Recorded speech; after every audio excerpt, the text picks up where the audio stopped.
time is upon us here at the Champion of Champions 2. I'm Harry, joining me is Wingblade, and we're going to be taking you through the first two best of threes of the day. Wingblade, how are you feeling on this fine day? I'm excited. You know, I love tea. Everyone who knows me will know that, and we get to watch some tea. I didn't get any tea before getting started, so I might have to get it in a break. But just looking at tea is gonna make me happy. Okay, so just a second here. I'm seeing that your hair is all let go. You didn't allow me to prepare. We can't do that. I am the hairy freak here, so yeah. So the problem is, I used to just always put up my hair with like the little rubber band thingies. But then I got a cat, and he doesn't care about any toys in the world except for those. So I can never find them. He hides them somewhere. I don't know. He's sabotaging me. I'll see if I can get his tail in the frame or something. Sure. Can we see tail? It? No. Tail? Do you have it? You just have a tail of a cat. You don't have a full cat. Now we understand. I don't even want to think what you've been doing with the poor guy. But anyways, let's focus on the games that we have today. So let's get into the schedule to see who is going to be playing. It's gonna be Hrivnia versus Team T, as you mentioned, and they have a little cup. I know that you use a very small cup all the time. So you're gonna explain to us why later on. Nightpulse versus Monty. Those are the two we are gonna be casting, and our colleagues are gonna be taking over for Liga versus Dandelions, and the day will end with Mouse versus DMS. So it is gonna be an interesting day full of Dota, but we don't get to see the directly invited teams. What is this, Wingblade? We're only gonna be getting to see the ones that we already casted during the group stage. Yeah, but then we get to actually watch those matches instead of having to work for them. So that's nice. I don't know, man. When I cast Dota,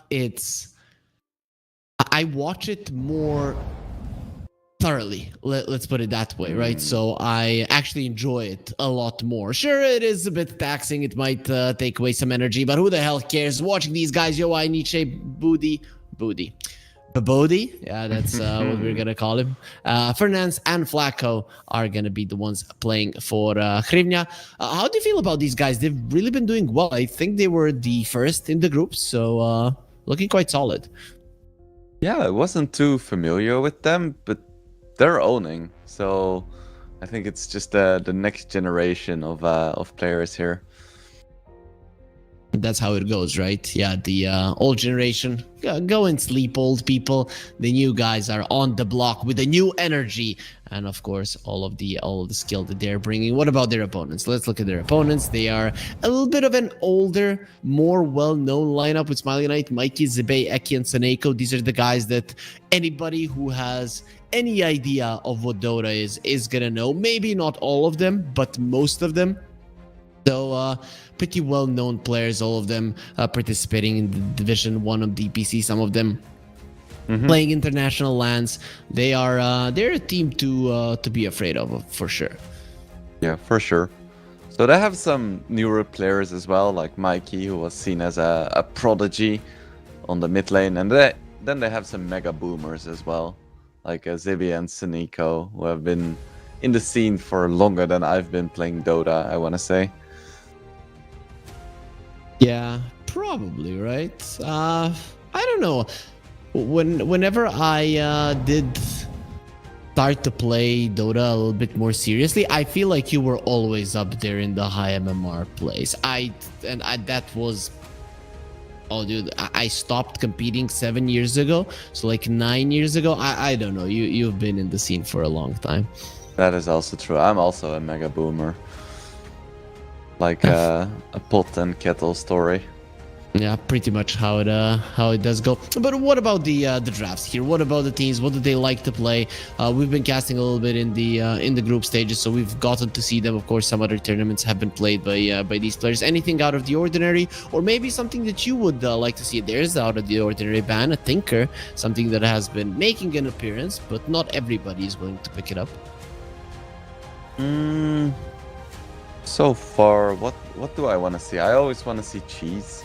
I got the privilege to cast a match where we saw a Visage with the Soul Assumption Gold facet that completely snowballed, like out of control, backflipping, loop-de-loops. It was absolutely crazy. So I want to see that again because it was really cool. Aside from that, Hoodwink is banned. A lot of the meta heroes are banned, so I'm pleased to see that. I want to see some creativity here at the start of the patch. Let's see if that's going to be the case. I mean, Brewmaster doesn't seem very creative because he has been played for a very, very long time. A little bit of changes nowadays, though. People tend to go more for auras rather than the I'm going to have a Radiance and be this ultra farmed hero overall. But, still the same hero. You do relatively well in the lane. You rotate, you team fight. That's kind of your gist as the response of Hrivnia. The question is now, are we going to get something that's going to be killing the Brewlings? Are we going to get something that's going to burst the Brewmaster? Or are we just going to do our own thing and not really care much about him? Yeah, that's a good question. Do you think there is any specific heroes that work really well against Brewmaster? Because I've always kind of struggled with shutting this hero down. I guess Sven is fine nowadays, but he's banned out. As a core, not as a support. You need to get the shard. Before you get the shard, he just purges off your Warcry, and then you're kind of useless. Gyro, I think in the laning stage especially, and even later on can deal well with the Brewlings as well. So I think Gyro, who has a strong laning support, is actually a decent hero versus this guy. But Pang also not half bad, right? It's one of those heroes that can allow you to burst him because he cannot ulti if you are stun locking him. Mm-hmm. Yeah, the classic starting the animation and then having it cancelled again. I really love Cloak against Brewmaster as well. It's like, you want to ulti? Good luck. Yeah, but with the expanded armature, actually, it's quite a lot easier to get it off, right? Because you have space to move in the cogs and actually get yourself far enough from him to be able to pull it off. We'll see. Cloak has kind of fallen out of favor, unfortunately. He's just such a fun hero to watch, very aggressive. There's the Gyro ban, so we are not going to be seeing him. Okay, so no Sven, no Gyro in terms of carries. I would love to see a Slark, but we are not going to be seeing a Slark. I think you were a Slark player, right? Why is the Slark not picked nowadays? Every single hero is bad versus the Slark that is in the meta, and nobody's playing the guy. So what's the deal? Even with the changes in the past few patches, he still really struggles when he's being bullied. And unlike a lot of the other popular carries, he doesn't really catch up in the jungle that fast. Okay, I'm happy to see that. But yeah, he just doesn't like getting bullied, and he isn't that strong in lane. Even if you play him against a melee hero like a Centaur, there is a good chance that he still gets wrecked. Okay, this I did not expect. I haven't seen an NP for quite some time. Have there been any Nature's Prophet picks so far in the CCT too? Because there have? Yeah. Okay. Yeah, I think he got picked 4 times and he won 3 out of those 4 games. Okay, so how do you play this hero? What do you do with him? Give us a quick walkthrough so that we can win some MMR. So I saw it as a support pick. Okay. And the build was a little bit out of the ordinary. He built a Dagon, and not for the reasons that you might think. They had a Dusa in that game, and they were playing against the Darkseer, so they bought the Dagon just to one-shot the wall illusions. Well, I was about to say, like, what other reason to buy a Dagon than to steal kills is there? And then you come up with actually a pretty viable solution. Yeah, I'm fine with that. Yeah, to answer the question, you generally play it as a position 4 or 5. You get the Ironwood 3 facet, then you're just really strong in lane, and then you build Nature's Prophet items, which means any item in the game that the specific game calls for. Yep. The hero doesn't really have core items, right? You have good stats, you're good all around, so it's not like, oh, you cannot play without this. This game in general, I'd say you'd probably go for something like a Spirit Vessel, right? Because you're versus a Morphling. Vessel seems nice. Yeah, I would like to see that. And I think Prophet also doesn't care that much about the changes to Vessel. Right now, mostly just gives HP, so that's fine too. Yeah, he's okay. You get HP, you TP, and you get armor, so you're they're quite happy with it. A puck pickup, and really, when you look at the other side, they have some lockdown. Really, not amazing lockdown for the puck. I guess your best bet is hook shot into shackle shot, but also Morphling turning into a puck and silencing him could be dangerous. But I guess that's where the Tusk kicks in, or maybe a dispel from the Brewmaster. This Team T lineup is actually quite interesting. I like it, right? Because you're playing versus Hrivnia, who are obviously not as experienced as you are, but probably more hungry. Let's put it that way. And you want to surprise them. You want them to guess how you're gonna play in the game. This is actually the type of line where you can do it, because you can team fight, you can split push, you can pick off, and now you can farm as well.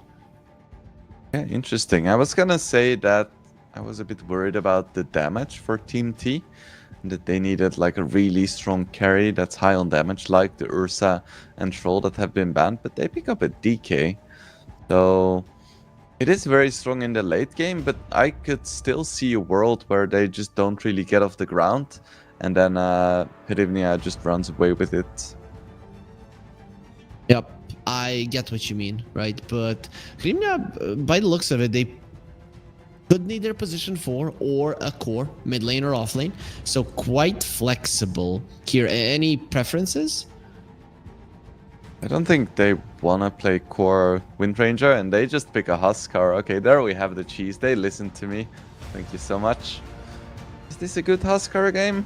I think so. Because the damage is a little bit lacking. You're a Huskar player, right? You did used to play this hero. Mm-hmm. So let's say Wingblade at his best is playing the Huskar here. Are you winning the game? Oh no, because it's me playing. Oh, I'm not here for you to be humble, right? Come on. Tell us how much you destroyed him, or how much Nietzsche was gonna be destroying these guys. If you think that is going to be the case, of course. So I think it depends a lot on my support rotations, because Huskar isn't an auto-win matchup against Puck. In fact, I would say that Puck is even slightly favored. So you really rely on your supports to do some heavy lifting, because if the Tusk rotates to the mid once or twice, because Nature's Prophet can join as well, you can have a really hard game if you die in lane. So you need to make sure that your supports are on top of their game, and then it could be really nice, because the damage is lacking, but you just need to make sure that the lane goes well. Okay, that actually does make a lot of sense. I still don't know. In my mind, the Huskar should win the lane, but then again, I'm not an expert like you are. He actually went for the Bloodbath facet. So how much did the facets change in how you play the Huskar nowadays, right? So I saw the Incendiary a couple of days ago, the new one, and it can really hurt you. That Huskar died so many times. Mm-hmm. But Bloodbath is kind of the standard one, right? Yeah, I don't think the other two facets really matter. They're like nice to have, I guess, but it doesn't change much. Where the Incendiary facet just kind of ruins your game. So it's better than the bad one. So that's nice. Okay, cool. Looking at the games, of course. Hrivnia versus Team T. I know that you are a big T fan. Are you staying in their corner? I think they can do it. I've seen some good coordination from them, especially with like rotations and map movements, and I think that is exactly what's gonna be needed to take the win here. Because if they just play standard passive Dota and wait for Morphling and Huskar to have 2 items, they're just gonna lose. They need to bring the fight. And how do you do it? I mean, you have a Tusk and you have a Nature's Prophet, so I'm guessing they're gonna be everywhere on the map. I'm putting a lot of faith into these 2 supports, not gonna lie. And what did Tusk go for the tag team? No drinking buddies for him. He's laning with the Brewmaster and didn't get the drinking buddies. This is just such a I don't know, disrespect to the lore that I don't think they can win. Yeah, feels bad, man. Yep. Luckily, when Zibe uses his ulti, he's gonna have his bosom buddies, because this Tusk is not in the mood. But anyways, there will be a smoke from Team T. Hrivnia not using one early on. Does that mean that they want to go for the first blood? Probably gonna be the case. Yeah, could be. Let's see. Their level 1 is reasonable. think it's probably stronger than Team T's. But they could try to go for something, or they could just play passively. Look at this Treant, man. It has 800 HP. What? I didn't know it was this strong. Yeah, they buffed it again. How Not do you the kill HP, that? but the vision. So that's nice. And the thing is, you need to commit so much to kill it, and then you get 20 gold. Yes, it's not worth it, but it does decent amount of damage, 30 damage. If it continues to hit you, it's a problem. Mm-hmm. Yeah, it's Okay. basically like half a spirit bear that doesn't give anything when killed. And has much lower cooldown. Yep. You can have 2 active at a time. It's good stuff. I like this. I actually do like this. I mean, I wouldn't like playing against it, but I like it as an idea to make the hero interesting, as there will be the Cinder Brew being used, Eki, pushing aggressively. He's the one to take the rune. In the end, it does look like a 2... Oh no, actually it's a 3-for-1 if I see correctly. Yeah, it is. So Team T already winning 400 gold lead. It's crazy. GG. Plus you have this Treant, which is basically a 6th hero. You're cheating. It's over.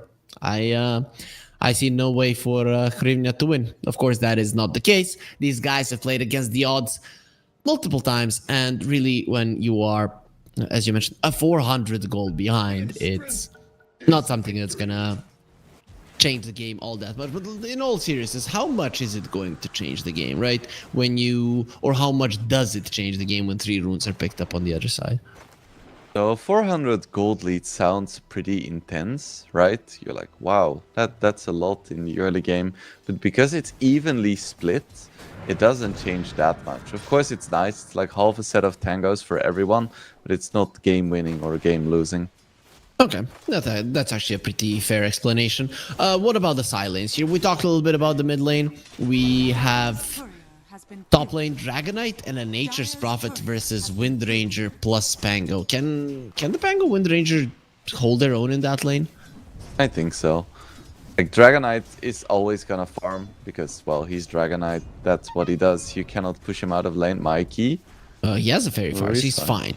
He's fine. No stress. So Dragonite is gonna farm, but so is Pango. There isn't enough aggressive potential even with the big treants to push him out of lane.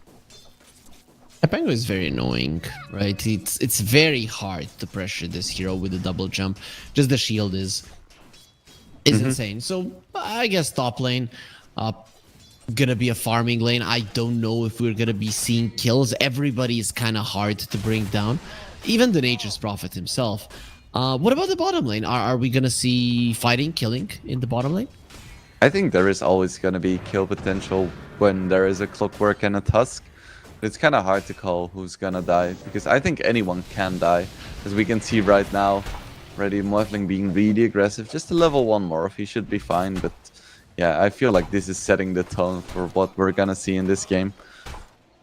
Yep, a lot of brawling. You know, you might be able to die in this lane, but these two brawlers, these two muscly guys, they're actually getting a lot of CS, and it's actually Soneko that goes down. I mean, we were looking at the bottom lane, there was brawling, but there is a kill on top while the Tusk is dropping low on the bottom lane, and the Tusk, 1 HP, still dead.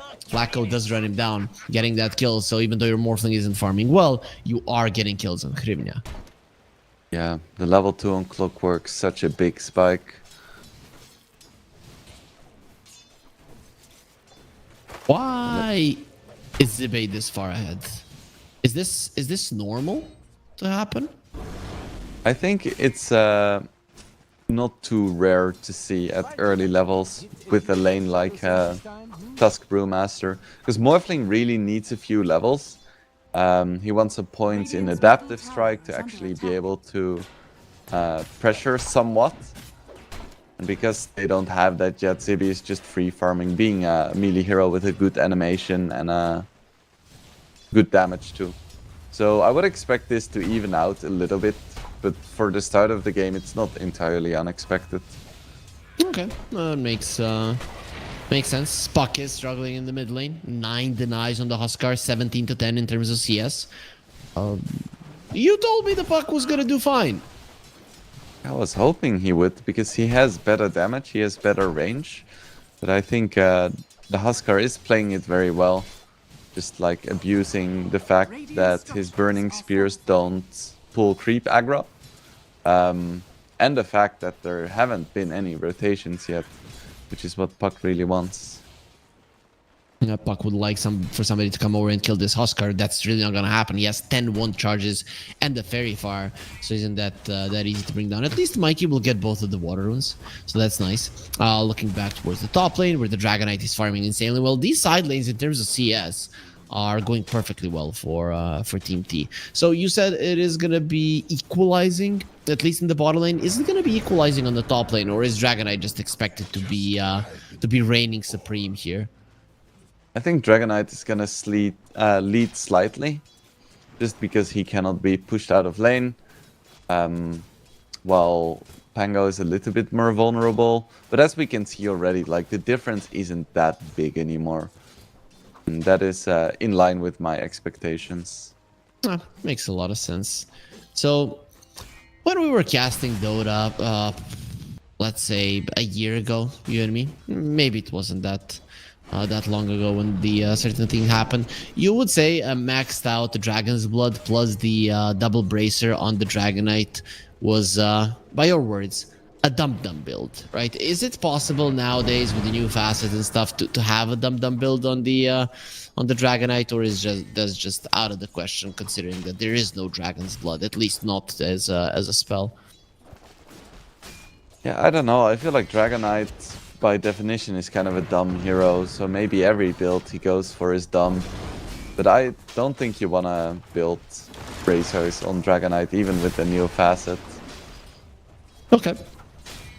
Makes sense. Makes sense. Considering that you were a carry player, I am guessing that you are gonna be trying out some Dragonites, or are you just not a fan of the hero? As we're gonna have to hold that thought, as Flacco is gonna be rotating towards the top lane here. They want Smiling Knight. The slow is there with the shield crash, and Smiling Knight is looking very much that even with the creeps coming, they're gonna be isolating him from him, bouncing him around a bit.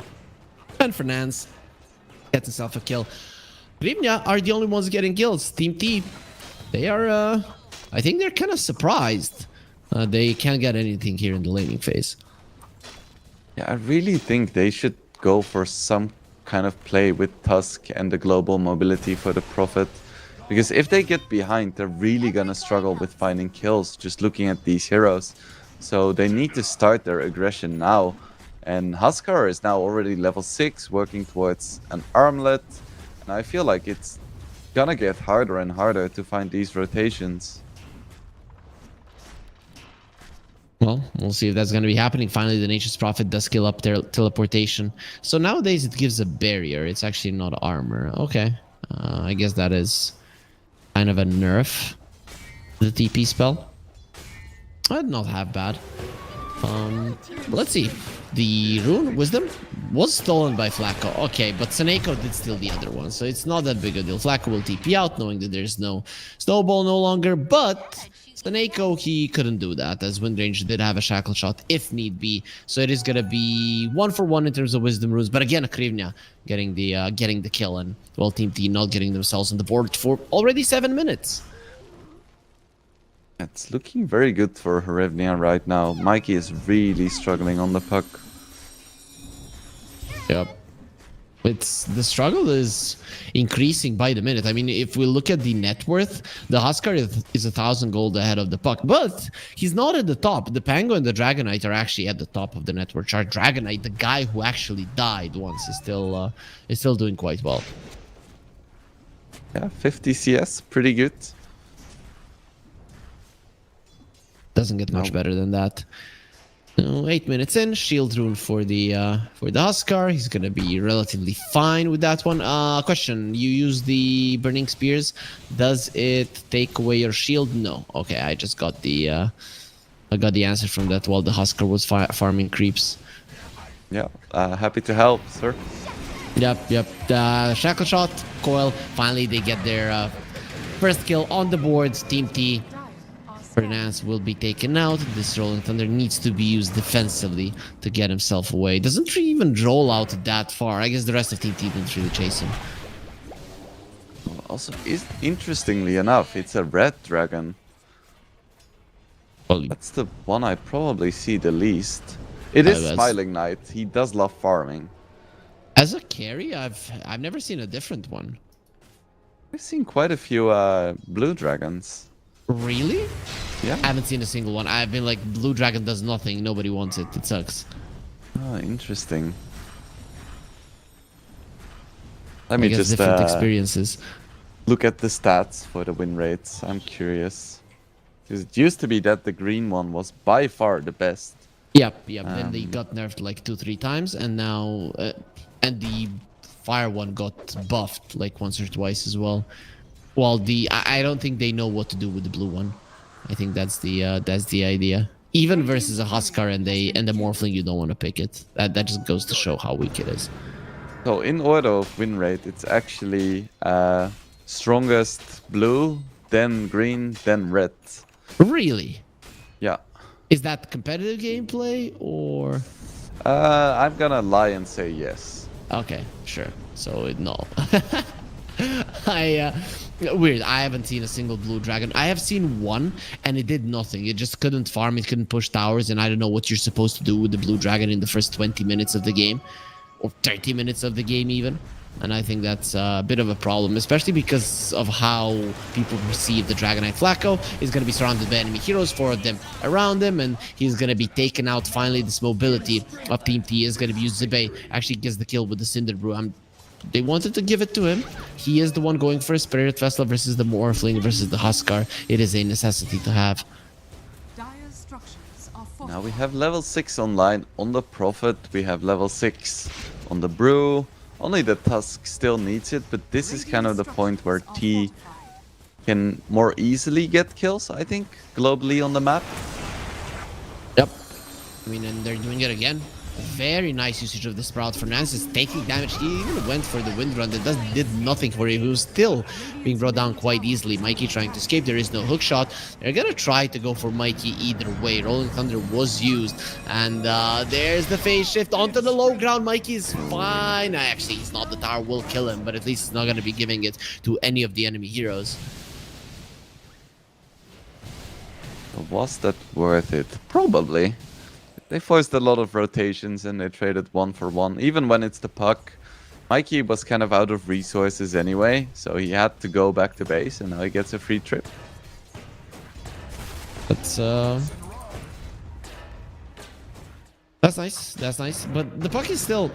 The puck is really struggling, and he's, in my mind, he's the guy that needs to pull this whole lineup together. He's the one who's going to be keeping them in place. If there's no puck, all of your mobility might not even catch this many heroes, right? What happens when there's multiple 4-staffs, when there's tanky heroes? Flacco gonna get gone on. Actually, the Huskar lost his tower this early on. To be honest, this is actually not half bad. Even though Mikey is this far behind Huskar losing his tower is a problem. Mm-hmm. It is not the ideal situation. At the same time, he's still so incredibly tanky and so difficult to deal with. And looking at this T lineup, I'm not quite sure how they're ever gonna kill him. Even with the Vessel, you can easily dispel it with your ulti or with a BKB. So we'll have to wait and see if T can make it happen.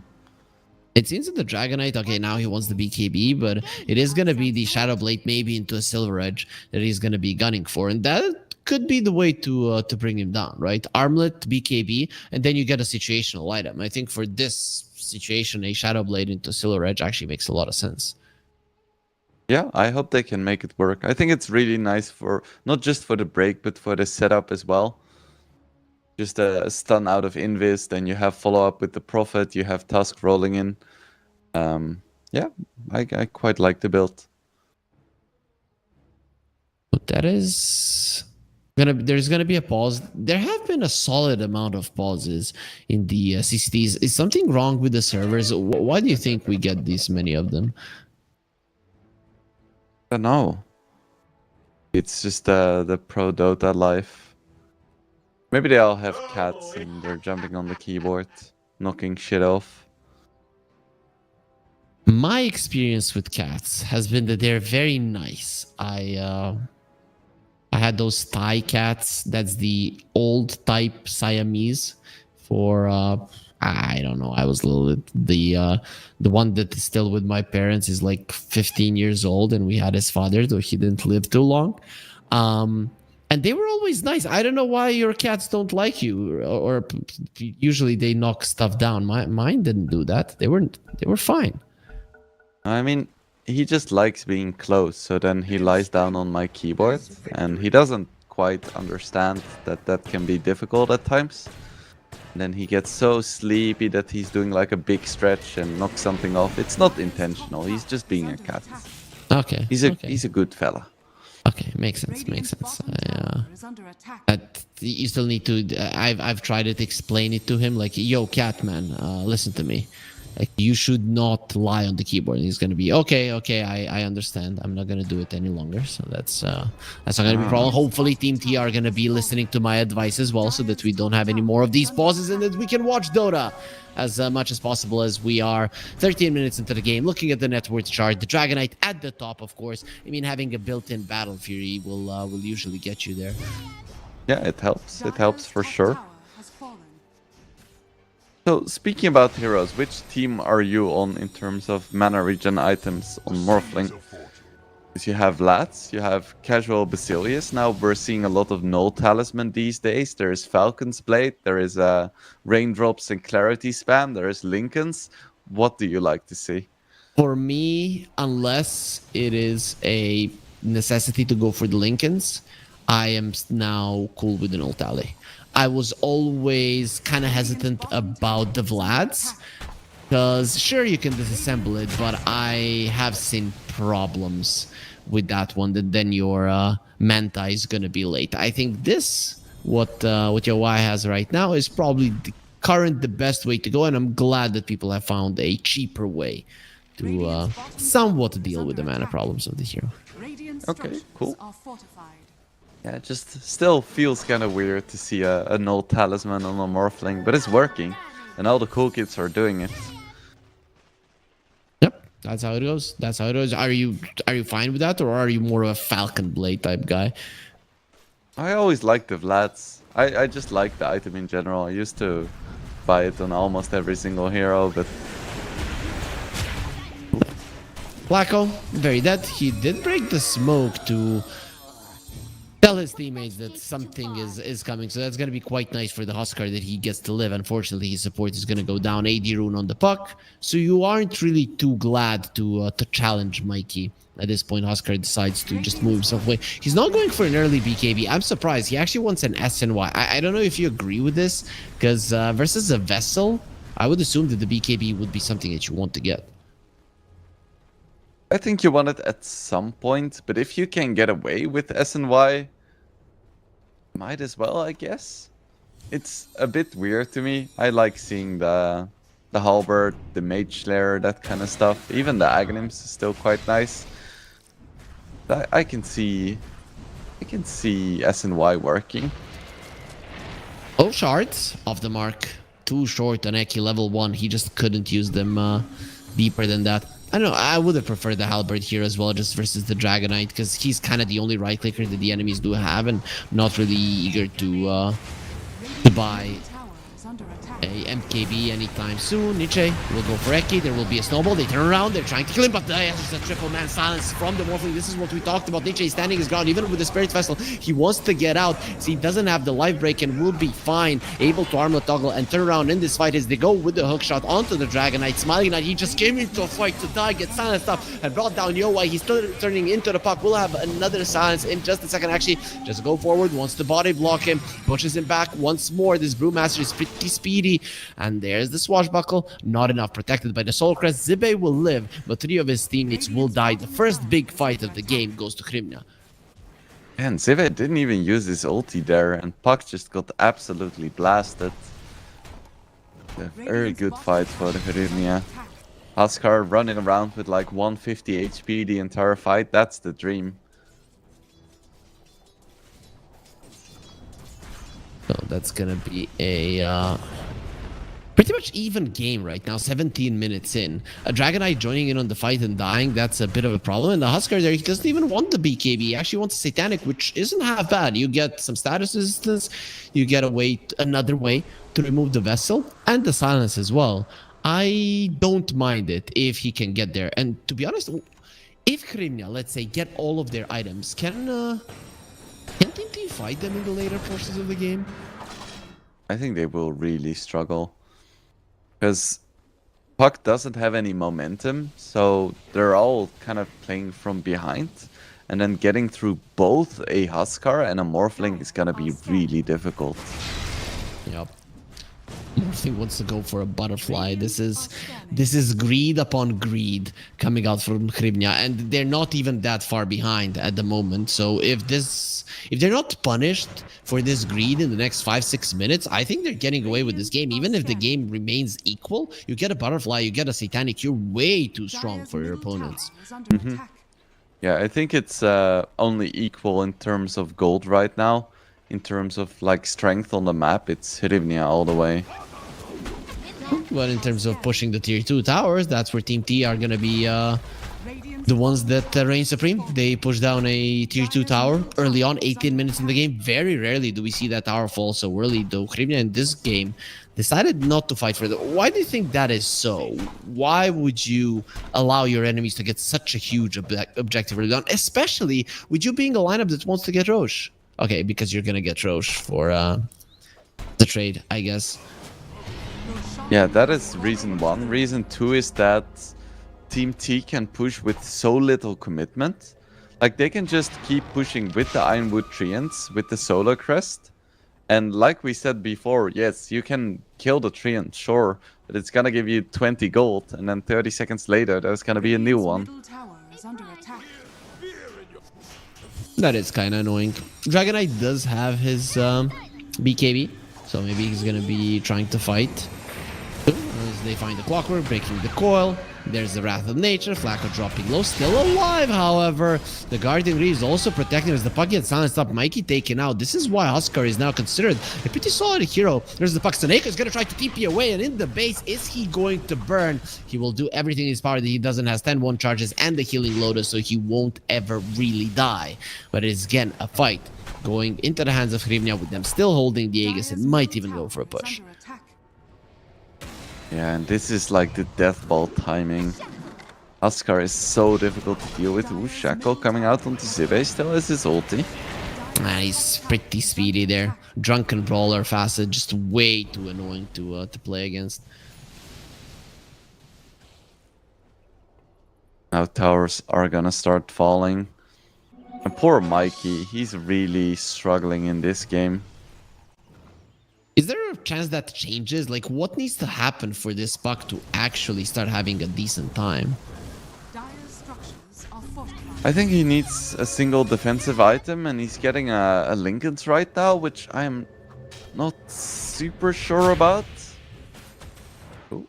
Pango has been found while they were chasing the Dragon Knight who has the BKB, so they might be able to take the Bodhi. As he does try to get himself away. Okay, you're not killing this Pango. There it is. Morphling turns into the Puck. Nice dodge from Mikey. He's not going to be caught by the winning grid, but he will be caught by the Rolling Thunder. Eki gets himself into Snowball, protects Hookshot off the mark. As now they're really on double silence. The Puck gets taken out. They're just making sure that Mikey cannot have a game. And you know why? He turns into a Puck one more time. If anybody else comes close, he's going to be bursting them down. The top tier 2 still standing, but probably not for long. I think Mikey and Seneko should just focus on skipping creep waves, killing creeps, because this is the time where Hrivnia wants to fight. And if I were Team T, I would desperately try to avoid it, because they just have no answers for this Huskar. At least Oneko does steal the Wisdom Rune. I guess that's good enough, so he's going to be picking both of them up. That is a win in itself, and though the top lane is getting shoved in, when you have that much info on what's going on the top lane, you will be able to do whatever the hell you want on other parts of the map. And Yawai is already pushing here in the mid lane, very, very close to his butterfly as well.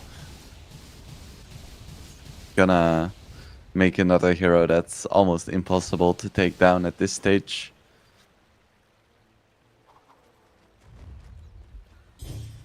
Snako working towards an Aghanims, which is gonna be nice, but it doesn't really solve their issues of not being able to kill any of the important heroes.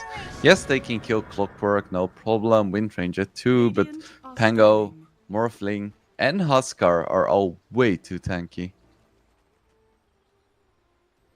It's a 4k gold lead, so still looking solid for them. Minute and 20 left on the Aegis here for Krivnia.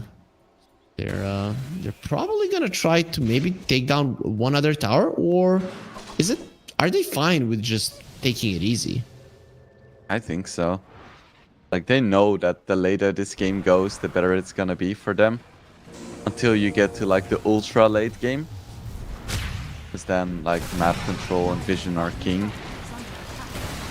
Flacco gets caught. He's gonna go for the hookshot, tries to TP away. That's not gonna be allowed. Smiling Knight comes out of his Shadow Blade, just reveals it to get a Flacco kill, who actually gets a Tormentor Shard before he dies. So unfortunate for him, considering that well, Team T because of it are gonna be getting a bit more gold.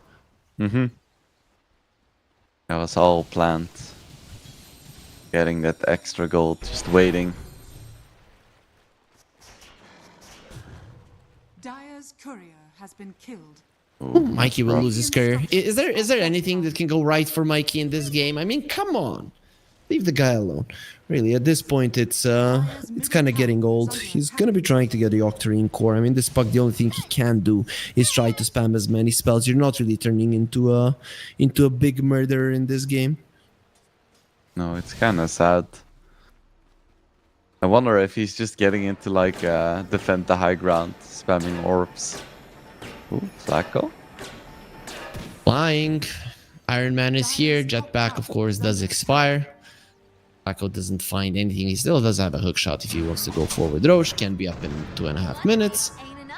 And Pango. This Pango has gotten so tanky. How do you even kill him? You click on him and you think, oh, 20 armor and 1800 HP. It's easy. No, it's not easy. You have a pipe, you have guardian, you have blink, even has the vampire fangs. This guy just doesn't die. Yeah, I wonder if they have enough chain stun to take him down. I don't think they do. Even if they get like the Shadow Blade hit, then the Dragon Tail, and then the follow up with the Snowball and the Walrus Punch, and then the Coil and pushing him out of Coil. Maybe then in like the 7 seconds of stuns that you have there, they have enough, but I doubt it. See, the smoke was used from Krivnia. They're gonna be going towards the top lane, it seems, and well, you would love this Dragon Knight. The Clockwork is in the vicinity. You just need to save the hook shot. And there's the BKB from the DK trying to run away inside of the cogs. Doesn't do anything. Nietzsche gonna be jumping in. Instant silence there. Eki does absolutely nothing. Now the hook shot will be coming forward, knowing that the BKB is coming to an end. And he cannot TP away. This is now a disaster. They're actually very close to the enemy base with the Rolling Thunder. Gonna be finding Soneko as well. He's gonna be the third casualty of war as the Puck is being hunted. They don't want to allow him to cut the creep wave, and Mikey won't be able to get them down, especially with the siege creep coming. You have no glyph. This might even be a lane of Rax. Oh, you have a glyph. I think so. Who needs Aegis when you have heroes like this? Okay, they had the glyph and they killed the siege creep, so that's fine. Zippe, we've seen only one split in this game, right? We've seen one? Have we even seen one? Yeah, I want to say we did, but I'm starting to question myself quite a lot now. Maybe you should have skilled stats just far more efficiently. Poor Zippe. Coil gonna be used. Shackle shot dodged by Mikey. Needs to be careful, and he's gonna get jumped on. They have the silence as well there with the inner fire, and well, the Puck is gonna be burning as well, but he doesn't do that well with that inner fire from the Huskar. 8k gold lead is just coming to an end for them right now. Eki kills Flacco. He's gonna be paying with his life for his sins. Nietzsche just gets a double kill, and even the Brewmaster makes an appearance while in the top lane. They're going for Soneko. This is a die for sure. You have a butterfly. You do not care about diving this. Soneko actually is pretty tanky, so UI will decide against it for now. Has Aghanims now as well, so that's some more control in the fights. But yeah, they just cannot kill anyone. They have freaking Brewmaster, Puck, DK as cores. None of these heroes deal damage. Yep, and guess what? The other side, they have, of course, the deal quite a lot of damage. The Morphling standing his ground, being very aggressive. Look at those items. They're going to try to stun him. He gets the Morph off, so really not going to be doing all that much damage now towards the Brewmaster. They get the silence off. I don't think they can kill him, but they're not even going to be focusing on him. They want the Raxes with it. We're taking down Huskar. Pulled in, has the Satanic. I don't know if this is the guy that you should be going for. If he gets it off, it's going to be a problem, but they take him down. Now the Morphling caught inside of the coil. He actually turns around with the Manta trying to fight. I think he has accepted his destiny, which is going to be that the Astral Pull actually breaks the coil, and ultimately he will fall. Mikey is the one who gets the kill, finally getting himself something, but you have lost a melee Rax for Nance. DP's out just in time. That blink from Eki, too late. So is this a way back into the game? I guess you would need to get the Roche as well. I think so, yeah, but this was nice. It shows that they can still find kills, but they need to be proactive. Well, there it is. Vody. Very that he does have the Guardian Greaves. He's not even going to be getting them off. Tried to go with the Shield Crash. Made a mistake. If it was the Guardian Greaves and then Shield Crash, maybe it would have been different. But pretty huge. 3 cores on the side of Hrivnia are dead, and they're actually coming with a push. Do they even get this tier 3? That would be crazy. I think they are gonna get it, because there are no buybacks. There is a glyph though. Yeah, at this point Not you're celebrate. too scared, right? Yeah, okay, they're not gonna get it. The I Roche think is kill up. Roche in time.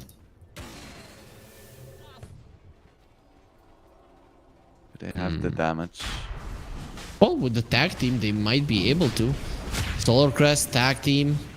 Roche is going to be dropping quite a lot, but your verse is a clockwork. This is a dangerous thing. Smoke is coming. It's not dying fast enough here, Wingblade. Oh, this is so scary. They get scouted out as well. With They're Solar still in Crest. it. Oh no, few more Clockwork is seconds. gonna be there just in time. Okay, Zebe is out to block the hook shot. There's the hook shot going in. If he gets the Roche, it's gonna be a disaster. At least get him down. Now here comes the Huskar. Here comes the Morphling inside of the pit. Actually, they brought down the Huskar. Even the Morphling pushed out. There's the Hurricane Pike. Yo, White turns around onto Soneko. He might be able to take him down. Soneko still alive, standing his ground. Rolling Thunder, however, will come over to take him out. Is Yo White still trying to get himself away? The Spirit Vessel is gonna be a problem. Wait for him in only 7 seconds. Yo White is very much dead. There's no Manta. There's no life. Team T are back in the game with the Aegis in hand and 4 heroes dead on Hrivnia. I cannot believe this. Oh, Huskar died again without being able to get off his Satanic because he was broken.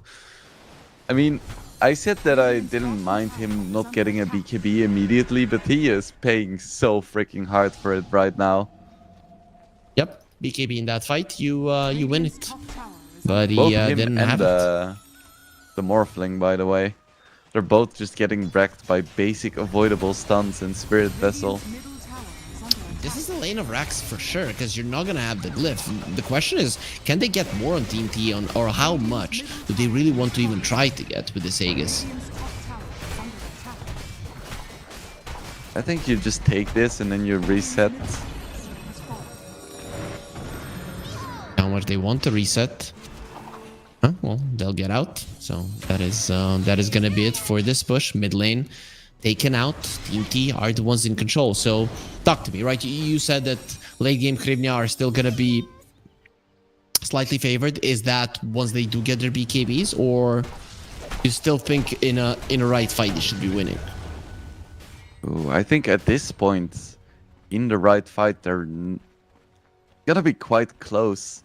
Because they really need these BKBs. I think they would have won in a situation where they're either leading by a little bit or they have BKBs. And currently neither of those things are true. And there's going to be a Skadi on the Dragonite, right? So we talked about the Frost Dragon. This fiery one is going to be bringing in some freezing as well, which is going to be huge versus both the Huskar and the Morphling. We'll see. I think the biggest difference is between the Wind Ranger and the Prophet. Team T has 4 cores, where Hrivnia just has 3. He does have a Gleipnir, but I guess he did go for the Whirlwind. So with the Whirlwind, you can't really take down that one hero. You're going to be doing a lot of AoE damage, but I think taking down the first hero is becoming a problem for Krivnia in these fights. Mm-hmm. It's interesting. What do you think of the Whirlwind? You think with the changes it's good enough? I like it. I thought it had some merit to it even before, but of course the numbers possibly were low enough. And the way that we see the Wind Ranger, we've been looking at this hero for 20 years, and we need to change how we think about her from a single target hero to an AoE one. It's not easy of a change, but I like the idea, and I understand it has to be overly buffed for people to get the idea of how to use it. As Snowball forward, they want Flacco. That's gonna be a Wrath of Nature, keeping it in place. Very nice coil. Also a stun onto Huskar. He is controlled so very nicely. Also silenced up. He's gonna try to armlet toggle Satanic up. Not gonna be happening. Has a buyback. Fernance is doing some damage around, but really not enough to bring down a single hero. He's gonna be dying in those trees. Actually, with the Gleipnir gets out, but just one more right click for Seneko will be able to take him down as they find Yowai as well. Will be lifted up in the air. The other side of the map, Pango is being chased down into the fountain where he will lose his life. Mikey finishes him off. Yowai tries to get out, and whoa, that was so close. If the Morphling dies there, it's even more of a disaster. But even with this, it is a catastrophe for Krivnia. I think the game might be over. There are buybacks. They're gonna have to use them soon. They're waiting for the Clockwork to be able to start the fight. You start the fight, then you buy back. I think that's how it goes. This is a bit greedy for Team T, right? They could have taken the second lane. Rags just reset once again, but they want to end the game right now. Alright, the buyback. Okay, there we go. There's the hook shot, the cogs as well. Gleipnir connecting. You can't snowball. Now you can. There's the save. Side of the cogs, they're going to be fine. Nietzsche going to be jumping onto the Dragonite, but he's isolated. He has nobody to help him. He's going to be trying to fight versus Dragontail. It's not going to be happening, and they're being overwhelmed at the moment. Nietzsche has been so strong for the entirety of the game. Doesn't get the inner fire. Still trying to strike more fleet silence. He needs to run. If somebody just poked him, he would have been dead. The problem is that the throne cannot run away. It's going to stand in place and die, and Krivnia loses game one. Team T, very, very nice comeback. I think this was a very relatable game for most of us, where you're doing very well and then your course just refused to buy BKB, and then you're starting to lose fights and you're like, oh, this one item. I like how you say most of us and you are a core player. I'm innocent of this crime. I would never do that. You're a Huskar player. You're probably the most like guilty guy of them all. But yeah, that was not ideal. Was it only the BKB? Could they have played around not having BKB, or do you think it's just such an easy decision to make to win the game that you should just never skip it? Yeah, I think they were just feeling a little bit too cocky because they were doing super well in the early game. Then they got a Rax, and then they lost 2 heroes, and then it started going wrong a little bit. But then I think it mostly just came down to the lack of BKBs, because the problem is when you're leading by that much, when you actually die, you give so much gold. So those few random deaths, they just completely shifted the game in Team T's favor. And I think those deaths were kind of avoidable. That actually does make a lot of sense, but it's only game one, right? We're in the upper bracket. Even if you lose 2-0, you're still going to be fighting in the lower bracket. Of course, you do not want that to happen in just day one of the playoffs. However, we're going to be taking a short break, and after we return, game 2 will start.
Hrivnia had the advantage in game 1, but they didn't manage to secure the victory. Team T used their experience to actually get the victory in that one, and now they're one game ahead, looking to knock Hrivnia into the lower bracket. So, Wingblade, what is the approach right now? Hrivnia had a good start. They had a game in their grasp. How do you make sure that you get to that point again and don't allow it to slip through your hands?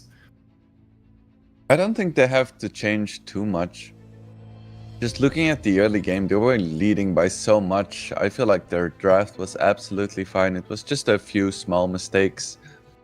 So as long as they clean that up, I don't think they have to be too worried here. Okay, that does make sense. So let's see. It is going to be an Ursa ban by Team T. So very early Ursa ban. Didn't expect that, I have to say. Yeah, it's interesting. Usually he gets banned a little bit later, but he is, I want to say without a doubt, one of the strongest carries of this patch, but also like every single patch for like 3 years now. That makes sense. So Hrivnia are actually losing quite a lot of reserve time here with the last ban. So they'll get rid of the Ember. And it's gonna be a Tinker. Let's go. Okay. So is this gonna be the healing Tinker? Yes, it's a healing Tinker. I mean, that's the one that I expect people to play. There will be an H's Prophet on the other side. It used to be that these two heroes countered each other out. I don't think they even don't matter to each other nowadays all that much. Yeah, I agree. With all the shenanigans and Prophet being played as a support, Tinker being played as a healer. It's like they just exist in the same game. They don't have any spicy dynamics anymore.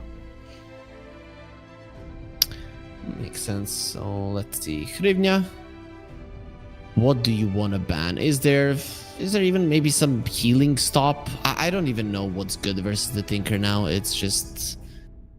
It's a new hero. Let's put it that way. This is how I see it. I see it as a new hero with some of the spells that we do recognize and the model that we recognize as somebody that most of the players in Dota hate. Yeah, I feel like Dota may be a better game without Tinker in it. I talked to Bowie about this, and he said what was always unique and awesome about Dota is that you had heroes that would change the dynamic of the entire game, and there has been works to remove that, like Techie's Tinker for years, and that isn't necessarily a good thing. And thinking about it, I agreed, right? No matter how much these heroes are annoying, it's still very nice to actually have them in the game, and that there is potential that it comes out, and you also have to know how to deal with them as well. Yeah, they're certainly unique and they add interesting dynamics. I am happy that there is no longer a hard dispel on the Tinker shield though, because that shit was bullshit. Yep, that was a little bit too strong. So let's see now. Hrivnia, they are going to be picking up a Marcy. Okay, and the CK. So 5 Tinker, 1 CK, Marcy 4, most likely, I'm gonna guess. And that's a good idea to be able to catch the Nature's Prophet, right? He's sending the big treant at you, and you just rebound towards him and get him and actually kill him. That's a solid way to deal with it. Yeah, some interesting picks here from Hrivnia. I was like, yeah, they don't have to change too much. And they're gonna play a completely different style of Dota. That's gonna be a Tide. I think that's a really good hero here. Versus the CK, there's gonna be a Dragonite once again. It's actually pretty solid versus the CK as well. You get the Fire Dragon, and you can actually deal well with the illusions. You have very high armor. There's the Visage that you were wanting to see. Do you think we see the gold facet? I think so, yeah. You have a Marcy, so there is the potential for an extremely aggressive lane there. This is gonna be awesome. Yep, definitely. As is it gonna be good enough versus a Dragonite? Do you kill him? That's the thing. I actually think you do. I mean, level 1 and 2 is not really all that tanky, and he's tanky mostly to physical damage. So I guess magical is going to be a problem for him. Yeah, I think you have no problem whatsoever killing a DK.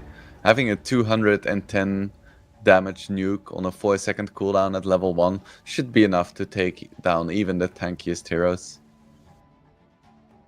That's a ban on the Lesh. The Naga Siren was taken out by Krivnia. Would have been it is a solid illusion game for the side of Team T. You could send the Dragonite to the mid lane. We know that Mikey is big on the Dragonite as well. And you could go for something like a PL. I actually would not hate it. Terrorblade as well.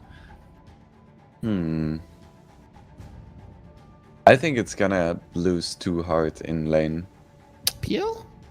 Like doppelganger dodge? I mean, you can dodge the soul assumption, but then you have to play defensively for 20 seconds afterwards. I think You're it's killing my dreams here. Yeah, I'm sorry. I feel like it's just never gonna get off the ground, and then you have a similar problem that you had in game number 1, but amplified even, where you have just no damage whatsoever. But they won game 1. True, but I don't think they should have. That is true. That is true. How do you feel about the draft at the moment, right? Do you think that Krivnia are in a really good spot, or do you think that it's going to be easy for Team T to actually equalize it with the last pick? I think it's hard to evaluate because their drafts are just so incredibly different. I feel like Krivnia is all about the lanes. If they win the lanes and they can get a good start, I think they're going to be in a really good position. If it gets to a stage in the mid game where it's kind of even, I don't think they have much of a chance. A ban on the Huskar, so it's going to be their mid laner. Interesting. Now they ban Huskar. Rid of the Mikey Huskar. So what do you want to play? I mean, Ember is out. Puck you're not going to pick because then you're going to get a Dragonite to the face.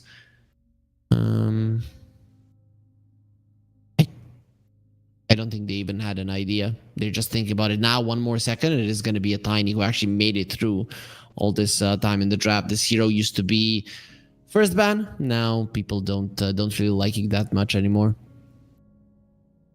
Yeah, it's interesting. He got nerfed quite hard, but people still pick him. And same for Snapfire. I did the math on it 2 days ago, and his Lil Shredder at level 25 has been nerfed by 36%. That is one of the biggest nerfs that we've seen in a little while.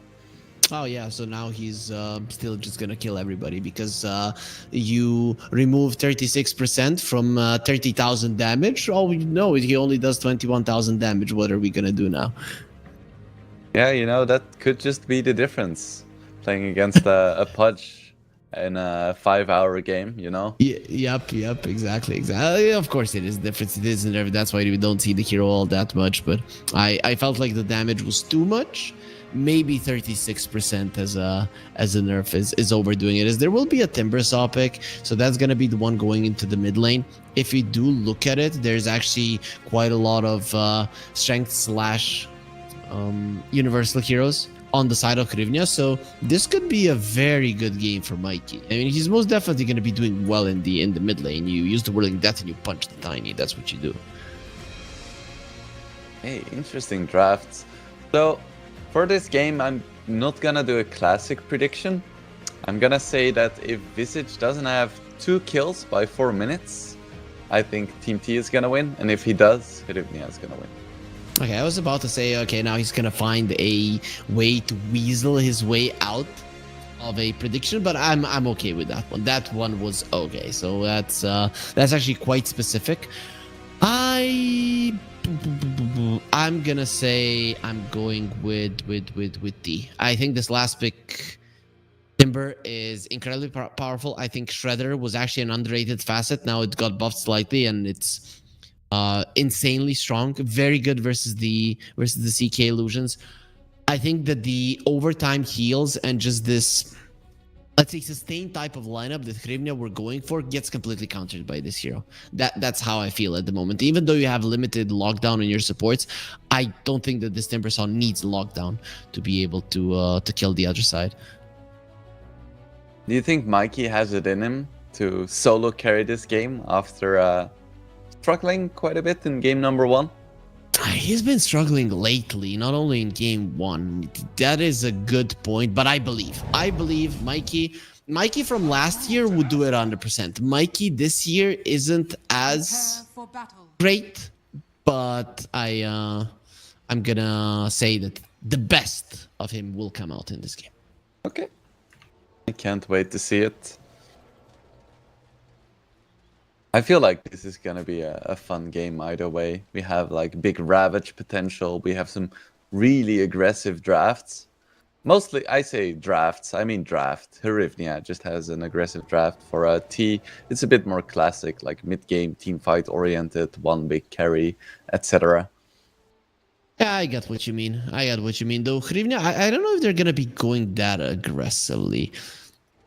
They will send the Tiny to the mid lane. I was thinking there might be a Marcy mid lane for some reason. As Mikey, come on, I vouched for you. Why did he take his Q? Well, what would He you? could have just timber chained away, Mikey, sir. Yeah, but how are you gonna play the lane with the timber chain? Well, I also don't think it's very nice to play against an enemy hero that got first blood.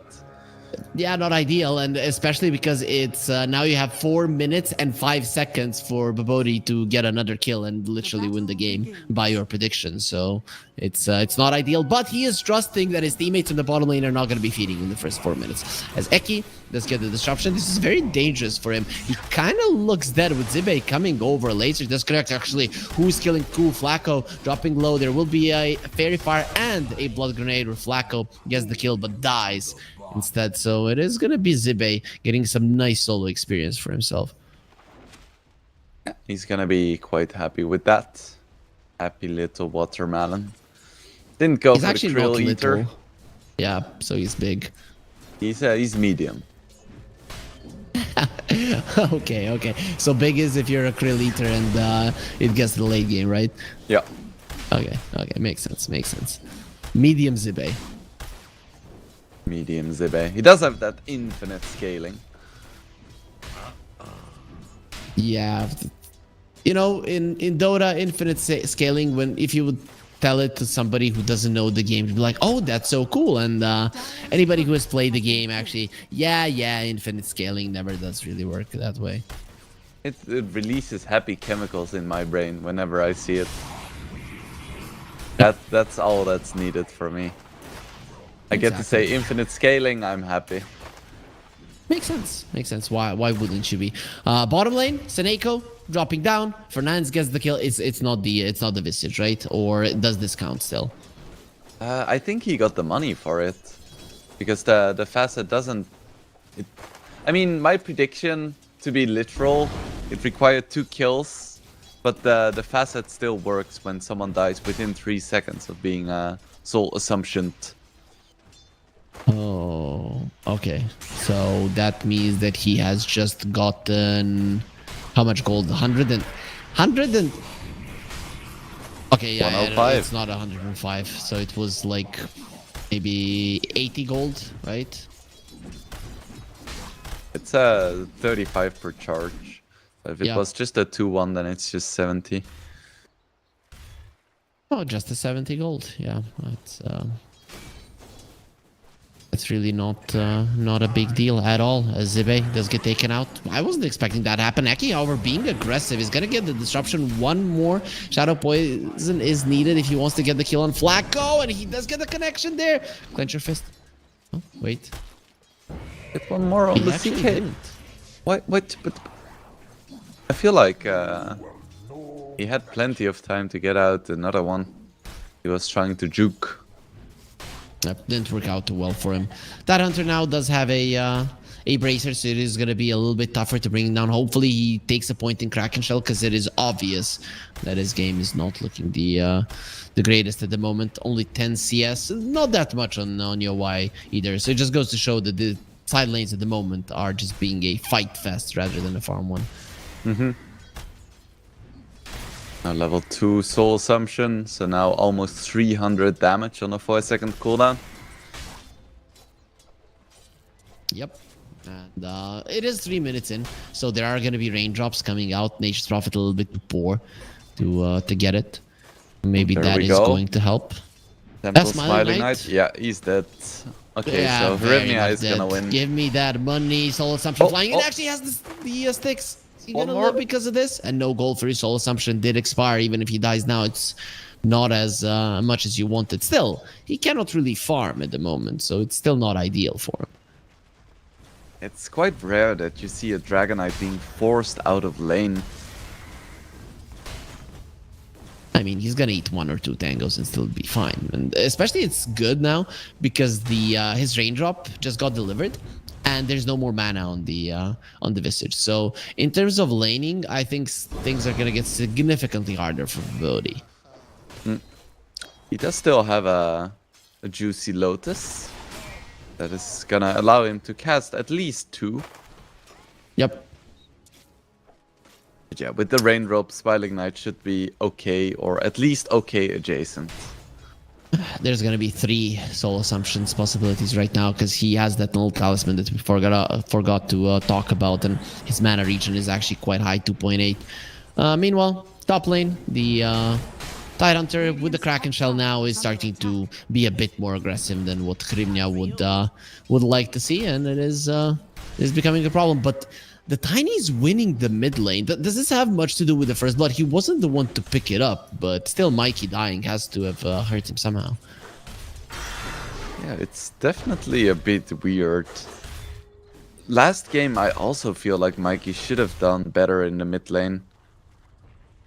So, yeah, maybe the first blood helped, but I also feel like Mikey should just be doing better. Yep. What do you think is wrong, right? Because Mikey looked really good last year coming into the scene, and now he's just not as good. Is it the meta? Is it the heroes that he's playing? Like, what's the problem? Maybe the pressure got to him somewhat, because everyone was like, oh, it's the next Emil Prodigy on mid, crazy. Maybe he just needs to center and, you know, find his passion again. But honestly, I have no idea. I'm not a psychologist, and even if I was, I wouldn't be able to read his mind. I don't know why we're getting these incompetent analysts who cannot even read their minds and don't have 7 degrees in different fields. This is a travesty. Seneko. Oh, Looking very much dead. oh, there's the second one. Oh, actually, Vivodi might be in some trouble. Where's the disruption? Will be used. Dragon Tail not up. Here comes the Tinker. They lost Zibe. This rotation of Eki wasn't really that good, and he's gonna be giving some gold away. And actually, doesn't die with the Soul Assumption on him, but doesn't matter. There's 3 heroes dead around the map with Team T not getting anything. And last time, Krivnia had a good start, but I'd say that this is much, much better. Yeah, 2k lead now at 6 minutes. All 3 cores leading, and oh, DK could be in a lot of trouble as well. TP out? TP out. Yeah. It's fine. Smart. Smiling Knight doesn't care. Come on. Yep. And actually, Mikey did rotate towards the bottom lane.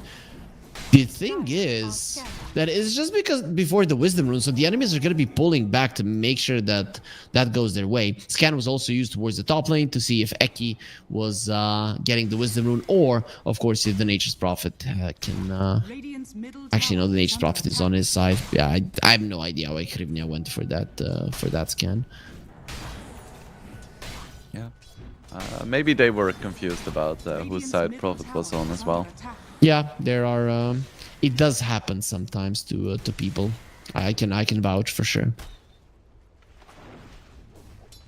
Level 3 in the March of the Machine. So Neko coming forward. Bottom lane, Mikey did rotate.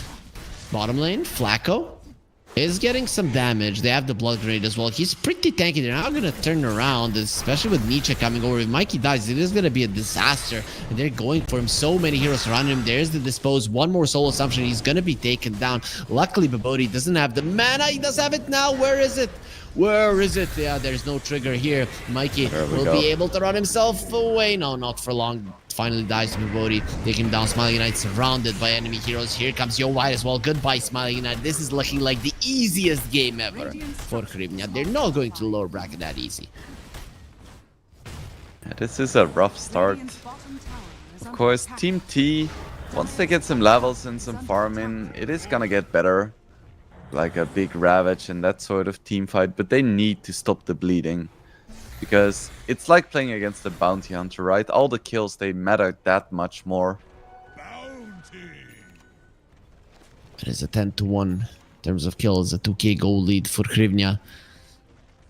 Much all three of their cores at the top. The Tidehunter is doing okay. He does have a Ravage and wants to use it. Nietzsche is gonna be on the menu. And they're coming for him. There's a disruption. TP is in. They really think they can save him. No, we can't. Maybe those TPs you will have forced out the Ravage. The defense matrix not really gonna help, especially being the level 1 standing inside of the chakram. And Mikey's the one who picked up the kill, thinking about chasing forward. He does see the Tinker. The question is, can you run him down as well? Has the boots to null tallies, gets in the tower and will be safe. However, speak about being safe, Smiling Knight not safe that much. There's the Stone Force being used, disposed as well. Rebound is ready to cancel out the TP if he wants to go for it, but he doesn't have one.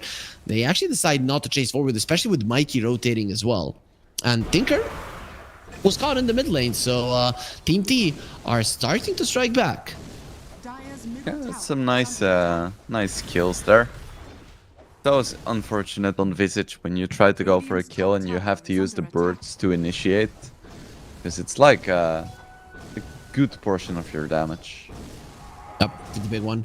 Eki in the mid lane went a little bit too deep. He might actually live. He's trying to get himself away. Nietzsche slowed down. Eki hiding in the trees. If Flacco wasn't there, that actually would have worked. Actually, not really, because it is daytime. So he would have eventually been caught with the sun rising.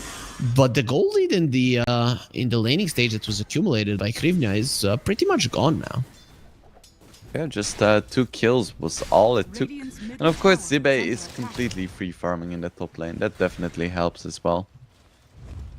In terms of farm distribution, though, are Krivnia much happier still? Are they okay with how the game is going? I think so, yeah. Because they're kind of still getting all the items and things that they need. You want a little bit of momentum on your Tiny and Visage. That is exactly what they have. They are rotating towards the bottom lane with the smoke. They don't have a Blink Dagger on the Tiny just yet, and the poor Dragon Knight might die. Considering that this tower is falling, that should be Smiling Knight understanding that they're coming for him. Let's see just how greedy he'll be. He's going to be very greedy. There's a toss in from the Marcy. Dispose, Avalanche, and Smiling Knight actually pretty tanky, so they won't be able to kill him. Yeah, that's the power of a DK. 3 points in his Dragon's Blood. Worm's Wrath. That's Alright. no. Oh, right. He's of not course. a worm. He's a parrot. Look at him. Got confused by the icon, but it doesn't give him any tankiness. Dire's middle tower is All under in the attack. passive. All in the passive. Voti kills Eki. The top lane, they're even looking towards Zibe. Radiant's courier has been killed. Let's see if the Tidehunter will be able to live. The idea probably on this chase on the top lane is to force him to use the Ravage defensively, and they almost got him, but just not enough. So Bobody is going for a quick AC. So they really want to end this game early. He has drums, he has Vlads, and now he wants AC. Just buying all of the auras. And CK is not going for an Orchid. This is an interesting one, especially because nobody's going to be buying anything to remove it on the other side. I guess you have the Disruption and the Kraken Shell, but that's about the only thing that you have defensive-wise. Versus, I'm surprised that you would want a Shadow Blade over that. I guess he really wants the Silver Edge against DK and Tide. And Timber even. Like, this is admittedly a really good Silver Edge game. It is, especially when they made it so that the innate abilities are now breakable, or at least most of them. All 3 of the ones present in this game are. Ooh, this could be a big fight here. Let's see just how big the Ravage will connect, and they're trying to finish off Nietzsche, who actually turns around. They finish off Fernance as well. So Neko, however, he's not going to allow anybody to escape. The wrath of nature will be upon them, and actually it's Team T that are ahead. Krivnia just struggling. Last game they struggled in the mid game. Here in the early mid game, they're having some issues. And now that the laning stage is over, they've really struggled with finding the right kills and just being at the right place at the right time. This is nice though.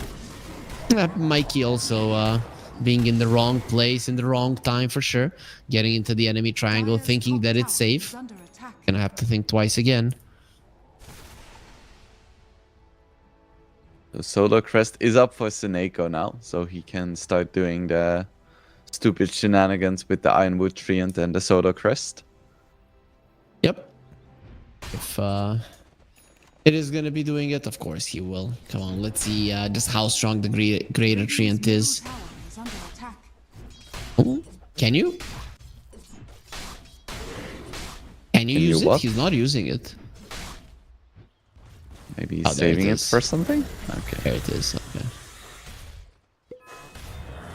I was for a second thinking, okay, is it impossible to do it? But it is possible. As Hrivnia in a smoke, Mikey, you don't want to die again. Oh, the thing is Mikey. that it's not up to you. It's gonna be slowed down. Avalanche toss, pretty much dead. Dies before he even hits the ground.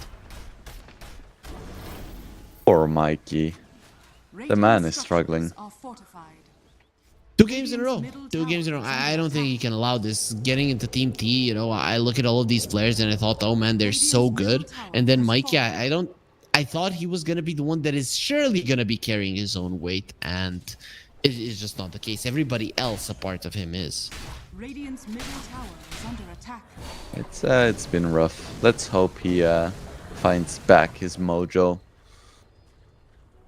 Yep. They do lose the mid lane tower because of that kill.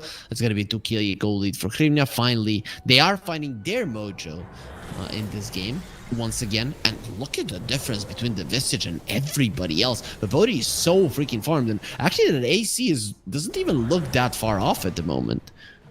Oh, that should be another one. Oh, use Demonic you, Purge. Eki. Mikey, well, doesn't do anything there with his chakram, just being slightly annoying. So Eki gets taken out. That's not too bad, but it kind of feels like Hrivnia aren't really committing all that much. They were already going to be farming around the mid lane and the enemy jungle. And so he's just going to be a nice bonus on top of the creeps that they're already getting. Radiant are Tinker. He is quite alone here. Let's see. He's fine. He's The fine. base not going to be chasing. Ooh, but Zibe. He is very tanky, but is he tanky enough? Dragonite just has a TP'd pipe. out. Pull him in. There's the stun. Rebound as well. They have to dispose. Zibe, he's going to decide to turn it around with the Ravage, getting 1 kill. They're being healed up by this March of the Machine. Saneko coming forward, toss in from the tiny Eki, getting put in an uncomfortable position. But who is actually comfortable? The Dragonite, he TP'd out, but he's coming back into the fight. The Demonic Purge on Yo-Wai. Okay, they're going to be turning around into the carry. That is the one they want. Flacco going in. He wants to heal him. Actually, they've got no vision. It is not invisibility. It is invincibility for Yo-Wai for just 3,000 gold. And buying the dust for 90. Well, it seems that Team T don't want to do it just yet. Yeah, trying to focus the tide there with the pipe without having a silver edge on CK just yet just cost them so incredibly much. You know, in the end, only their supports died, so it's not that big of a deal, right? If the CK would have died, then sure, but this way, I think it's kind of fine. I mean, it's not the worst. At the same time, they have such a momentum-oriented draft. And I feel like they are on a bit of a timer. Because we can see that the tide is already really difficult to deal with. It's only gonna get worse. Definitely does feel like they're on a timer in this game. Smiling Knight is just farming. Have Mikey, who had a rough start, but still, in this game, a really fun Timbersaw is gonna be an issue. So sub 1k gold lead. Still all 3 of the cores of Hrivnia are at the top. I mean, this Nature's Prophet is actually quite farmed, and that was the case even in the previous game, right? So let's see. He's going to be going for a Crimson Guard. That's actually huge, right? Versus a CK, versus a Visage. You're not really going to be, even the Marcy, you're not really going to be taking that much damage from him. Dire are scanning. Yeah, it's a really good item here. AC almost done. CK will have his Silver Edge in no time, just 400 gold from it. Really, none of those seem game-changing, right? You don't get that one item that changes the game completely. You just want to consistently scale. This is why I think you're right on the money when you say that Hrivnia, they really want to end this early, or at least they want to continue accumulating their lead. It's just not happening in the game. I think Silver Edge plus AC is going to be a strong timing though. Because it's before any of the BKBs are ready on Team T as well. Timbersaw going for an axe though, right? That's pretty solid. That's gonna allow you to survive when you do get broken. A Tidehunter though, I think that's the main one. If he's not careful and gets caught, it's gonna be a problem. But that's why Zibe now is going for a Blink Dagger. If he gets there, that's gonna be a good counter to that Silver Edge. I keep disrupting Zibe. Is he gonna go for any kind of fancy place? Nope. Just trying to shove out the mid lane for now. Pretty much capable of doing so. Only 5 towers has been taken down. Team T losing 3 of their tier 1s. Hrivnia only 2. And there's the big timing that you were talking about. They get it at literally at the exact same second. So it's time to make this make good use of this. And Ooh, is he gonna reveal? He's careful. He's careful. Knows what he's doing.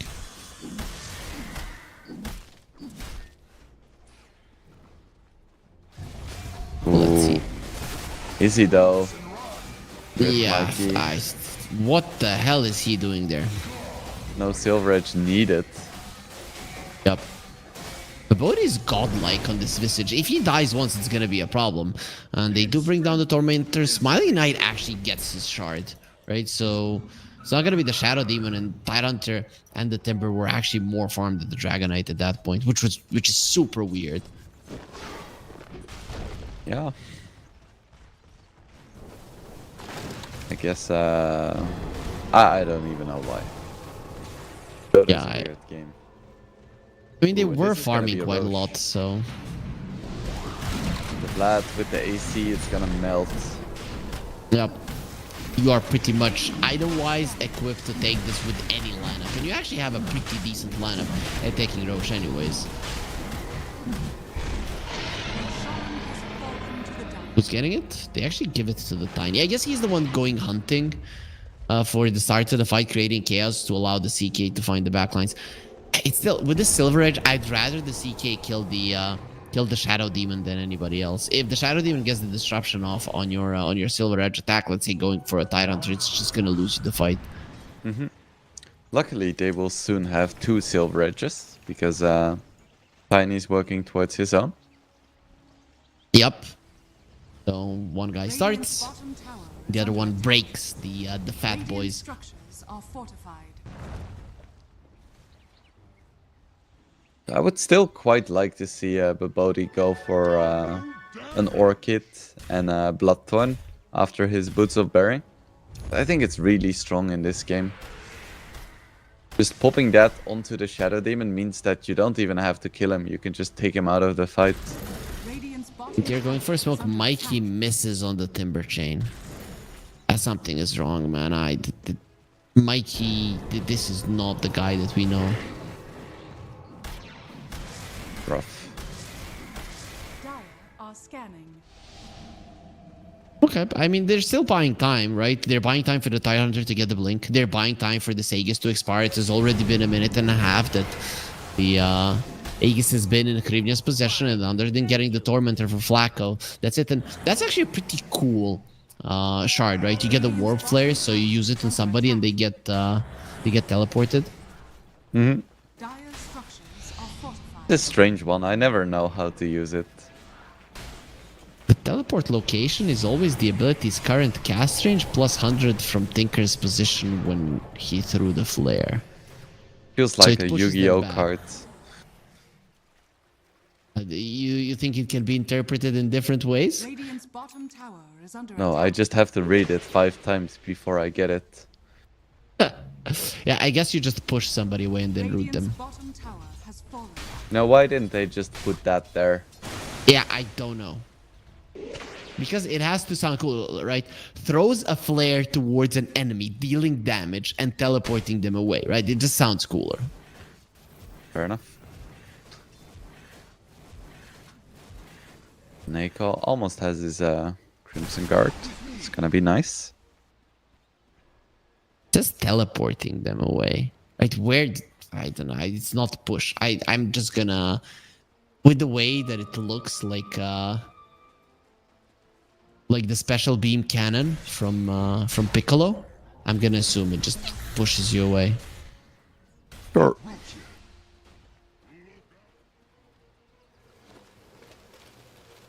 I would have expected Rivnia to go for this smoke earlier, but now they do, and Team T, they're looking for blood as well, so we could be seeing a big fight here.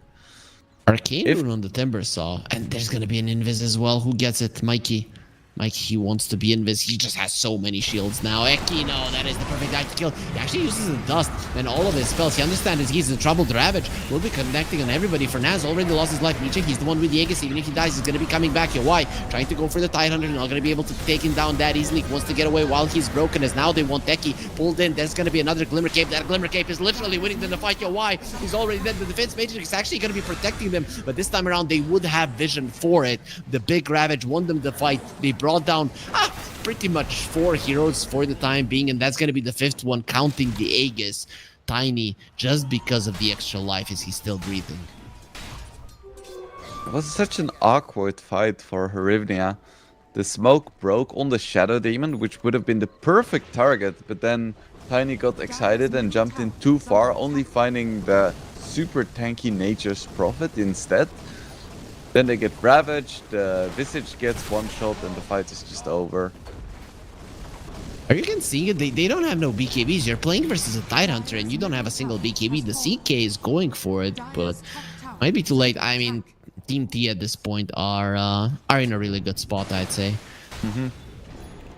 Yeah, they've survived the early game, and now their draft is starting to get what they need.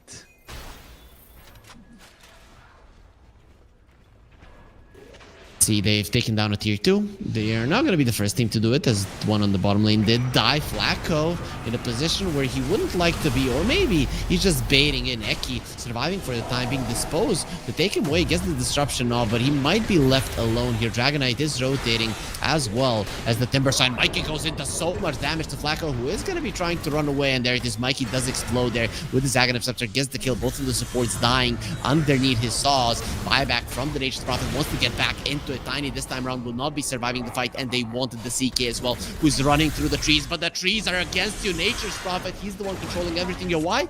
Somehow still alive, but not for long. That was a huge whirling death.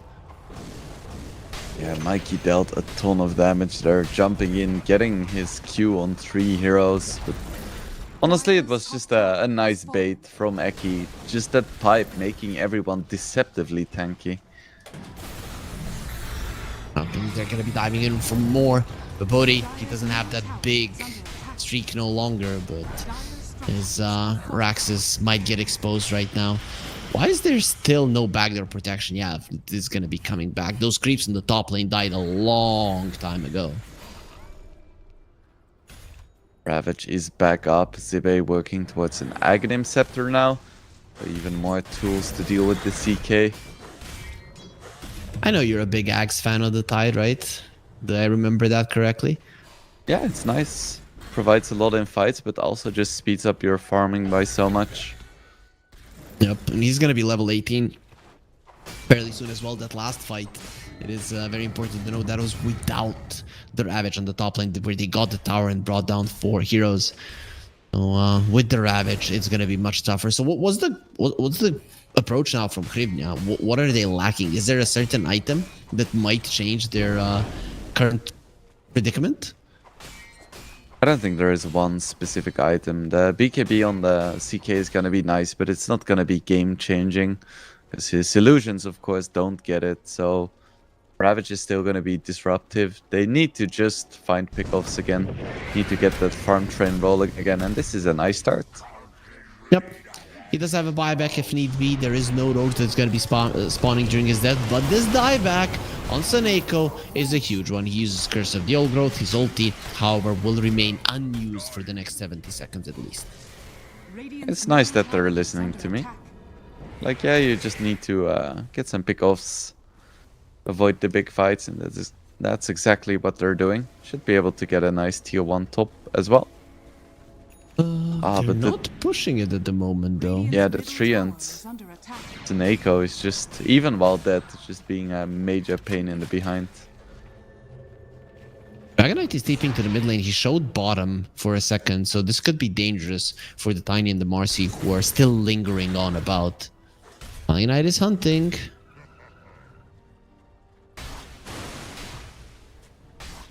He's not going to be finding anybody just yet.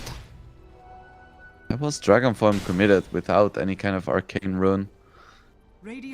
This could be a signal for Ravnia to try to go for a fight. It's such a low downtime, though. But I guess if you start the fight just before it's going to end, it really is going to be hindering his ability to do much in fights. I think the downtime is like 30 or 40 seconds, something like that. So if they perfectly time it, they don't want to go for it. Too risky. Yeah. 40 seconds, you are exactly right. As Roche is up, he's going to be moving to his summer home to enjoy the sun after just 20 seconds. He's still going to be holding the banner, right? And I'm liking that they changed that because at least on the second Roche, whenever he was moving, there was some bug. If you start attacking him, then he has a cheese, but sometimes it does change, sometimes it does not. It was very weird. Now at least I know. He always has a banner. Mm-hmm.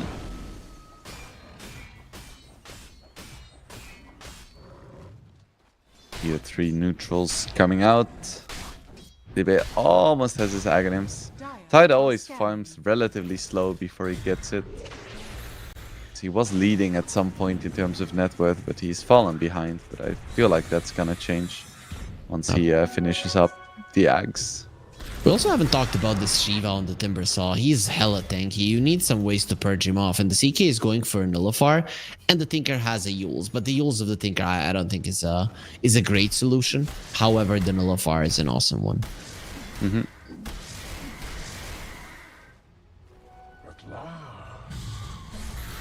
Let's see Mikey jumping on the Tinker. Tinker uses the Yules, tries to rearm, and well, he doesn't look very much dead, especially with Smiling Knight coming. Think he could outpush the mid lane, not going to be allowed with the pipe being used.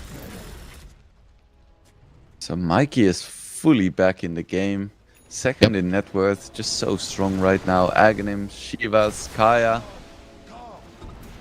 He still has very good sense about the targets he needs to jump for. It just seems that he might not be practicing as much as before, as the little things is where he makes mistakes. But the push is on. With the Tinker being dead, the Mailer Axe is just gonna fall. They cannot stop this, and they're gonna continue. They're like, 1 Rex is nice, what about 2 Rex? And the Treant is just hammering down this tower. Yep. Roche, however, is a better objective to be prepared for, not gonna lie. If you are not prepared for the next Roche, you could very easily lose the game, even with the lane of Rax advantage.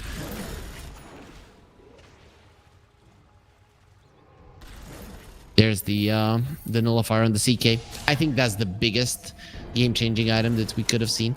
They have 2 BKBs right now and the Nullifier. If you don't win a next fight, you probably won't win the game. This is what you were gunning for the past 30 minutes. See if they can make it happen. If they can find a jump on maybe the Shadow Demon or the Tide if he's out of position with the Silver Edge, that's a way they can still win fights. But the odds are stacked against them. I'd actually bought a BKB, didn't finish off the Axe. He understands that the next fight is going to be hella important. Smiling Knight, he does find the Tiny, and Nietzsche will just be taken down. He actually pops his BKB. The Ravage being used pretty much on nobody, but it doesn't matter. They won the fight even without it. And now the push is on. You're missing one of the heroes, one of the cores, and you don't have a buyback. I didn't know that Shiver was playing, but cool to see her active as a player. Yep. even used the BKB, bought the BKB, used the BKB to hit absolutely 0 heroes with Ravage.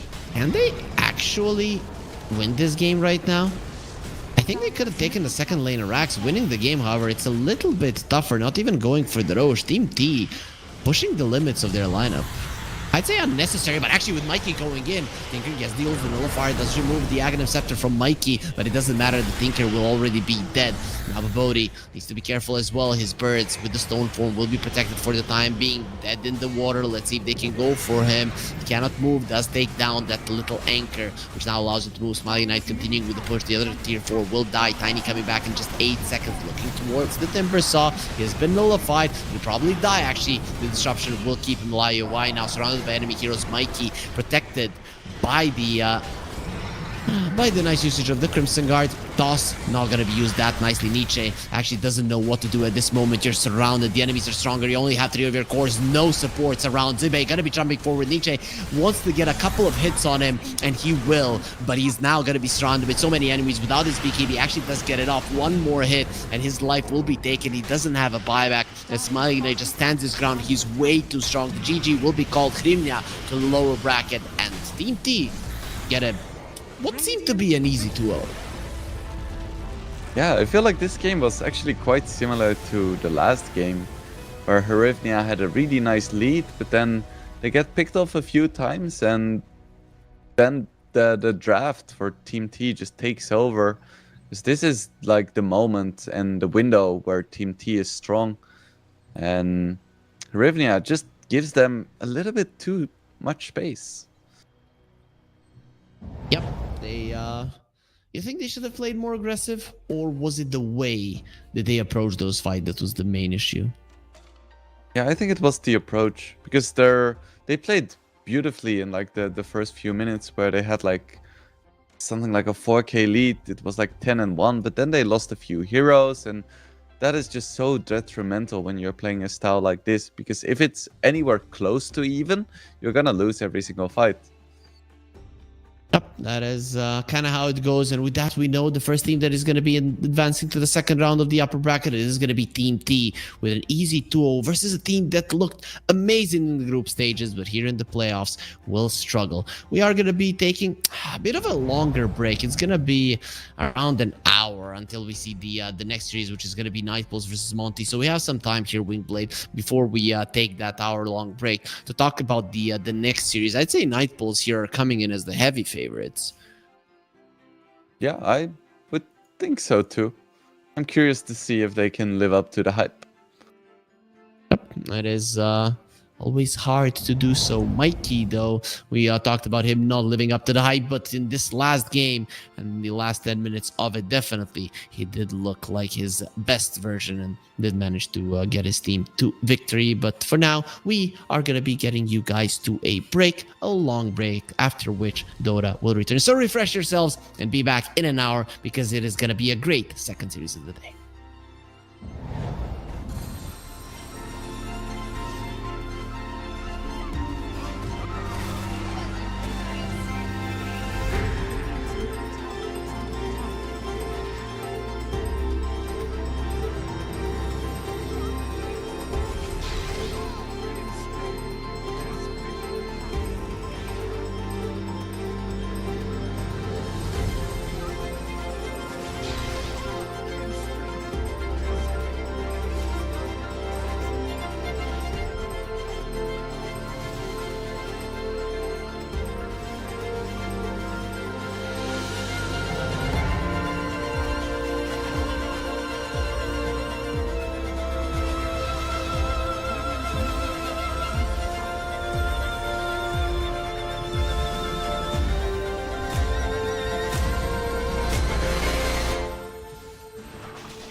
It was a long break here at the CCT, but I hope everybody got a little bit of freshening up and resting up, and now they're ready for more Dota. I'm Harry, joining me is Wingblade, and we're going to be taking you through the second best of 3 of the day as well. Wingblade, did you have a nice break? Yeah, I had a nice break. I watched some of the Olympics, cuddled my cat, ate some food, everything you want from life. How do you... Okay, you're going to be needing to give us a little bit of a tip on how you can organize your time so perfectly. Like, one of those things should take an hour, but this guy does all 3, no problem. Anyways, let's see the schedule of the day. Let's see what game already passed, and of course, what we have lined up. Next up, Crimea, they lost to Team T, dropping down to the lower bracket. Team T, of course, advancing to the second round. We're going to have Night Pulse for Monty, Liga versus Dandelions and Mouse versus DMS fighting for the pretty much same thing that these teams fought in the first game as well. So, Wingblade, we kind of touched upon it, that Night Pulse are coming in as the favorites. How do Monty need to play? What are their heroes that they're going to need to utilize to actually stand a chance here? That's a good question you're asking right there. I haven't actually been able to watch too much Monty, unfortunately. But I feel like, are they really like at that much of a disadvantage? You say they're that Night Pulse is the clear favorites, but I feel like Monty has been playing quite well too. Like their results have been nothing to scoff at. That is true. But here's how I see it, right? Night Pulse, whenever they're playing versus a team that is not 100% in it, right? They crush them, and they crush them really fast as well. So that's why I've been looking at them as the favorites. No disrespect to these guys, Crystallize, Moonlight, Vladik, Cubify, and Eknar. They've been looking amazing, but I just think that Night Pulse are this team that can surprise you and just destroy you really fast. Okay, well, then I would say they just need to pick Elder Titan. They've played it 7 times in the past week, and they've won every single match. So just looking at the stats, that's all they need to do. Okay. Vichun, Vori, Kami, Janter, and Till the End are the roster for Night Pulse. One thing that we know about this roster is they basically have 2 carries, right? Vichun and Kami. Kami sometimes playing very, very greedy heroes in the offlane. One of my favorites is offlane Morphling that I'm kind of hoping we get to see today. But either way, how do you feel about that approach of theirs? Sure, Kami can play standard offlaners as well, but having that option to play something very, very greedy in the offlane. Yeah, I think it's really cool. It's something that is fairly either super old or it's fairly recent. Because back in the days, like in the old days of Dota, you would just have a core in every single lane. Like 3 carries, 1 mid, 1 safe lane, 1 off lane. And then you would hope that one of them would do well at least and could carry the game. And then we had a long time where offlaners were mostly like initiators, tanky heroes, etc. And now we've come to a point where once again people are experimenting with like carry type offlaners. Like I think the most prevalent player for that would be ATF. But yeah, it's really interesting to see, and Night Pulse is definitely a team that makes it work really well. Did you see that? I had a really big head and was feeling super smart, and production decided to make my head smaller. I do not appreciate that, production. I want to be smart here. I want my head not fitting into the screen. I know. Okay, there it is. There we go. I feel like SpongeBob. You know those situations in SpongeBob when they zoom in and it's all disgusting. But I look actually quite nice this way as well. I feel slightly intimidated though. I'm so small. Yeah. We see now Alina first. More so. Yeah. Okay. I wasn't expecting that. I wasn't expecting a Lina to come out. That's a first one to see that as a first pick. Yeah, Night Pulse hasn't really been playing too much Lina. I think they haven't played it at all this tournament. Coming in with something different. Okay, now I'm fat. I need to go on a diet. This is getting out of hand. Okay, production. Take like 20,000 calories off me, please. This is actually in the virtual world. It all works well. There we go. Back to normal. Yep. Back to the beautiful, regular hairy freak. Yep. Makes sense. There will be a tiny as a response. Considering the Lina, if she gets caught, that's a problem for her. And I'm gonna be assuming that this is gonna be a core Lina. I would be very surprised if we see a support Lina. The tiny can be quite a bit of a nuisance for you. Mm-hmm. You think this is gonna be the core tiny as well? I would think so. Doesn't have to be, right? But I guess leaning towards that one, though. Actually, Vladik. Sorry, Moonlight. I don't know how much. I guess he does play some tiny. Yeah, it's interesting because Nightpulse hasn't played Lina this tournament and Monte hasn't played Tiny this tournament. So first facing both of them is surprising to me. And probably surprising to each other as well. But yeah, I guess that was the idea. We're gonna surprise you, right? And everybody's surprised right now. So what next? What next, Wingblade? Well, now we have the surprises out of the way, so they can just pick the most picked heroes in this patch. Okay. So let's see, what do we have left? Let's see, Emerald's banned. I guess people don't really like Weaver that much anymore, huh? Well, not really. I mean, I kind of assumed that he was gonna get forgotten, right? After they removed his innate ability that he actually has a Geminate attack to start off with. So there it is. He's no longer as popular as he used to be. Mm-hmm. Yeah, it's one of the few heroes that actually got handicapped quite hard by having an actual innate instead of having it tied to an ability. Because just level 1 Weaver was potentially the strongest level 1 hero in the game, having both Shikuchi and Geminate attack. Yep, for sure. And there's the Elder Titan. GG, they won. I mean, they listened to what Wingblade had to say. It's a bit of a cheating, Wingblade, that you gave them that good of an advice, but they are going to be picking it up. It is kind of a deny pick as well, right? Imagine if this is a position 1 Lina. Elder Titan is one of the heroes that you'd like laning with you. Mm-hmm. Yeah, we don't really have a lot of information about where the Lina is going to go. And as I say that, we get a Sven Eng, so... Now we get a decent idea of where she's gonna go. Do you think so? Because I still see potential mid, maybe Sven 5 and Lina 1. I don't know. Tell me, because I'm still not certain. I think one Lina looks really good together with Sven. They can still put it mid depending on the matchup, but this is just one of those classic lanes where you have the tanky dude that sits in front and has a setup stun, and you have the backline hero that has the follow-up stun and just a lot of damage. Entity played this quite a lot when Astini first joined, now Cloud9, sorry.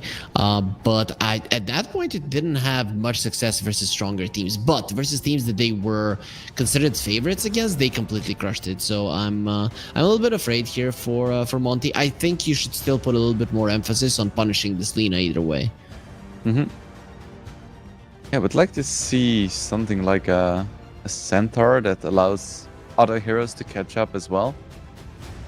I think you can pick individual jumping heroes like Primal Beast, which is already banned, but having a hero that makes all of your team able to jump is very nice. But instead we get Visage. Love to see it.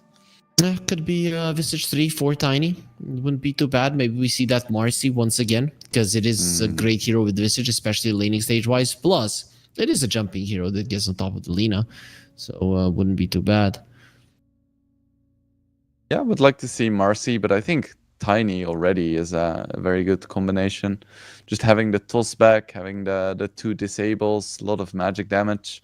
Like even a hero as tanky as Sven isn't gonna survive very long against that. Okay, that makes sense. They will pick up a TA. That's gonna be either mid or carry still, right? Things being kept very very flexible. If it is a mid TA, you can send the Lina and she can do quite well actually versus the hero. Even better nowadays when you can make your Dragon Slave do overtime damage. But even beforehand, Lina with so much attack speed doesn't really care much about the refractions. Yeah, it's very interesting having both Lina and TA being so incredibly flexible. Even Tiny, like he could be 4.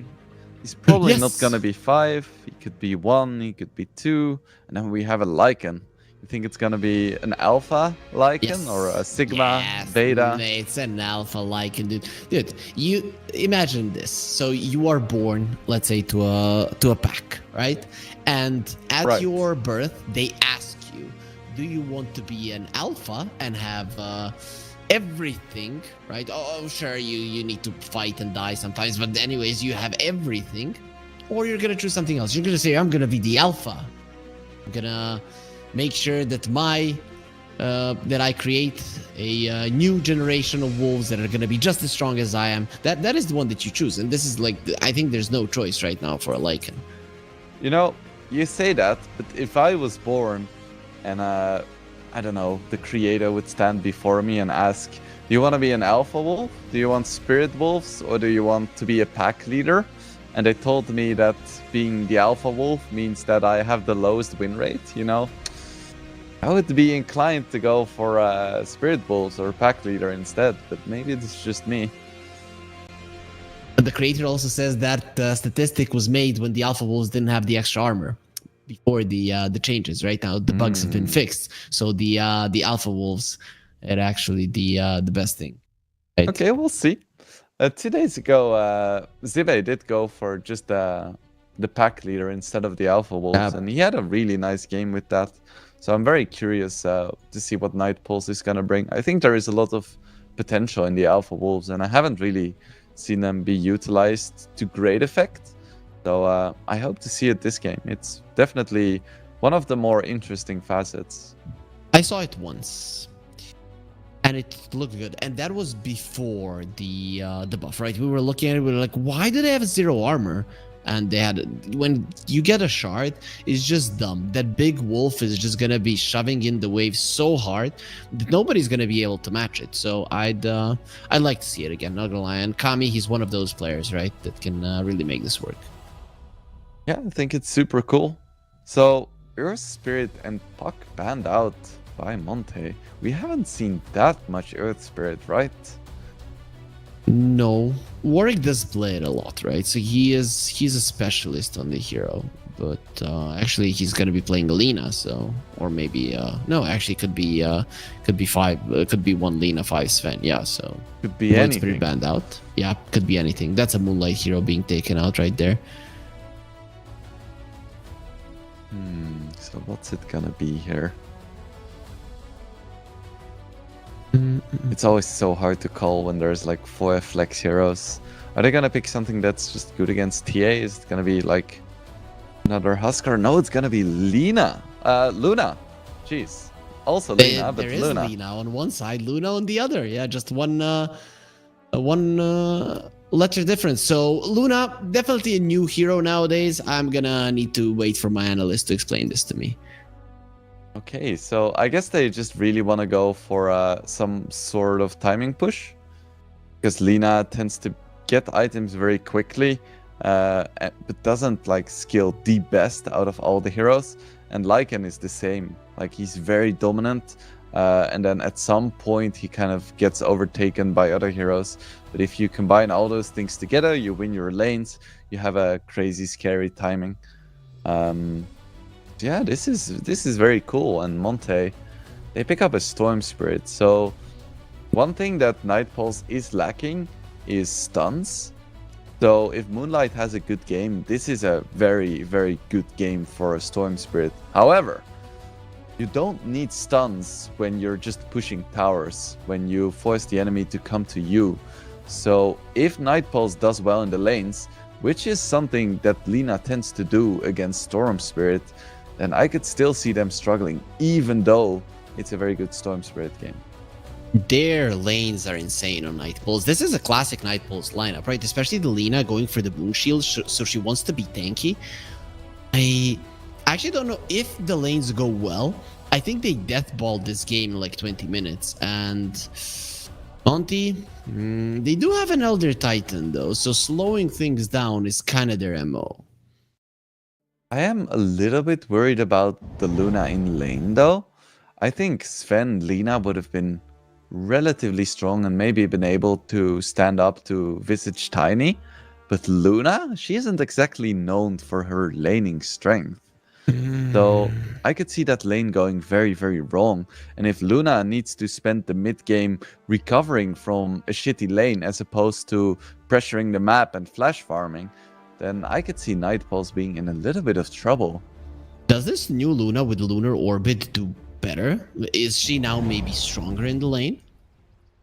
I don't really think so. It's just 10% damage reduction when the glaives are active.